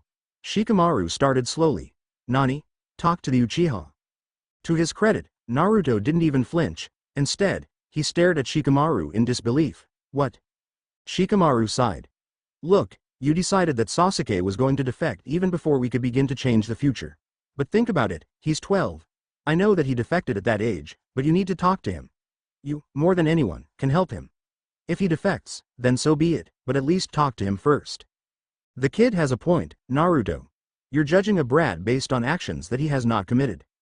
The Namikaze was silent as he contemplated Shikamaru's words and Kurama's input. Perhaps Shika was right. He had been harsh on Sasuke, not that Sasuke didn't deserve it. But 12-year-old Sasuke had not done what his future counterpart had done, yet. Naruto had been unfair to the boy.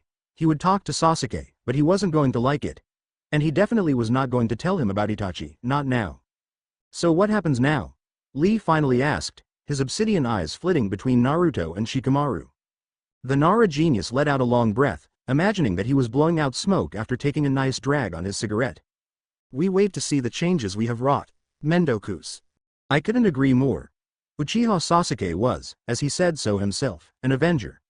He wanted to avenge his clan and kill Itachi to prove to his brother that he was the stronger of the two. But he wasn't sure what would happen after he had accomplished his goal. The scenario had played out in his head so many times. He would confront Itachi, his true strength playing out in his eyes with the Sharingan activated.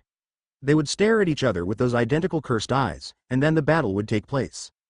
In his head, it would always end with him standing over Itachi's dying corpse, who would be pleading for mercy. Sasuke would just scoff and say, "Did our parents beg for you to stop? Did you give them any mercy?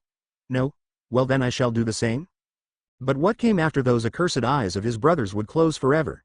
Sasuke needed to rebuild the Uchiha clan so that it could regain its glory. Would he be satisfied with accepting the fact that he had destroyed the biggest traitor to Konoha? No, he wouldn't do it for Konoha. He held no attachment to this place. He would do it for himself. Everything that he had done up until now had been for himself, not for anyone else. Mind if I join you? A voice from his right asked quietly. Sasuke's jaw twitched. Why did he know where Sasuke's favorite spot was? Because it's one of mine too. Watching the sun dip down below the horizon is beautiful from this vantage point. The Uchiha nearly squirmed when he realized that he had spoken aloud. Turning to the source of the voice, he didn't stop the scowl that was already halfway on his face. Dobi. Teme. His blonde teammate responded in kind, sitting down on the soft grass of the hill that overlooked the west side of Konoha. It truly had the best view. None of them spoke for quite some time, which gave Sasuke a chance to examine the person sitting next to him. He had known Naruto since the academy, so for about 6 years, but never had he seen him like this. Quiet and calm, and strong. With Naruto, it was all about the adrenaline rush, the jumpiness, the hyperactivity. The one who rushed into situations headfirst and thought of the consequences later. Sasuke grudgingly admitted to himself that he didn't know Naruto very well, despite being his teammate for the past 3 months, almost 4 now. But, he didn't know anyone, not even himself. Clearly, Naruto wasn't what people thought he was. Sasuke wasn't blind. He had seen the glares, the whispers. He had also seen the way the Dobi's shoulders slumped slightly as he heard the insults before grinning wildly. Masks are a part of life. You just have to know when to wear the right one, Sasuke said, letting the wind carry his voice out. Beside him, Naruto's eyes widened. How did you get so strong, Dobi? There was no malice in the Uchiha's voice, just curiosity. You were the dead last, and then yesterday. Sasuke trailed off. Everyone had been talking about what had happened during the exam, but no one was sure as to what had happened. The Dobi and his 2 friends had done something that was supposed to be impossible for someone of their age, or at least that's what the older ninjas were saying. Sasuke didn't see Naruto grimace, or how his eyes had become contemplative. I was strong from the start, Sasuke. Emotionally strong if not physically. At the Uchiha's blank stare, Naruto snorted. Your comment about masks. I'm assuming you've realized that everything that you think you know about me is false? Then you know the villagers hate me? As to why? Well, maybe I'll tell you later. Sasuke, though he kept his face emotionless, was starting to get engrossed in the tale of Uzumaki Naruto, HN. I had to rise above the hate so that I would come out on top. All those pranks, they were a cry for attention so that someone would acknowledge my presence. Even bad attention is attention nonetheless. The bitter tone in Naruto's voice was something that Sasuke could relate to. But he hadn't wanted attention, he got it anyway. The only thing he had wanted was to be left alone, while Naruto wanted someone to be there for him. Two sides of the same coins. Perhaps they were more alike than Sasuke had first imagined. Both were orphans, both only relied on themselves, both kept their true feelings below multitudes of illusions. It was then that Sasuke truly observed the Uzumaki boy. His hair had grown so that his bangs covered his eyes. The orange jumpsuit was gone, replaced by casual clothing. Just a plain black t-shirt with matching pants, and his shinobi holster around his left leg. As to how I became strong, Naruto stretched his legs, watching the brilliant hues of the sky as it began its transition from afternoon to evening. I practiced. Sasuke snorted. There's more to that, I'm sure. Tell me. The blonde boy gave him a look. Ask nicely, and I might. Sasuke kept his mouth shut, but his eyes revealed that he actually wanted to know. After a few uncomfortable moments of silence, Naruto sighed deeply. Always the emotionless bastard I see. He grinned when Sasuke bristled. Look, strength is a relative concept, and it is something that cannot be measured. Even the weakest person has strength. But that strength, no matter what type it is, has to be brought forth in order for that person to become stronger. That made no sense. Sasuke deadpanned.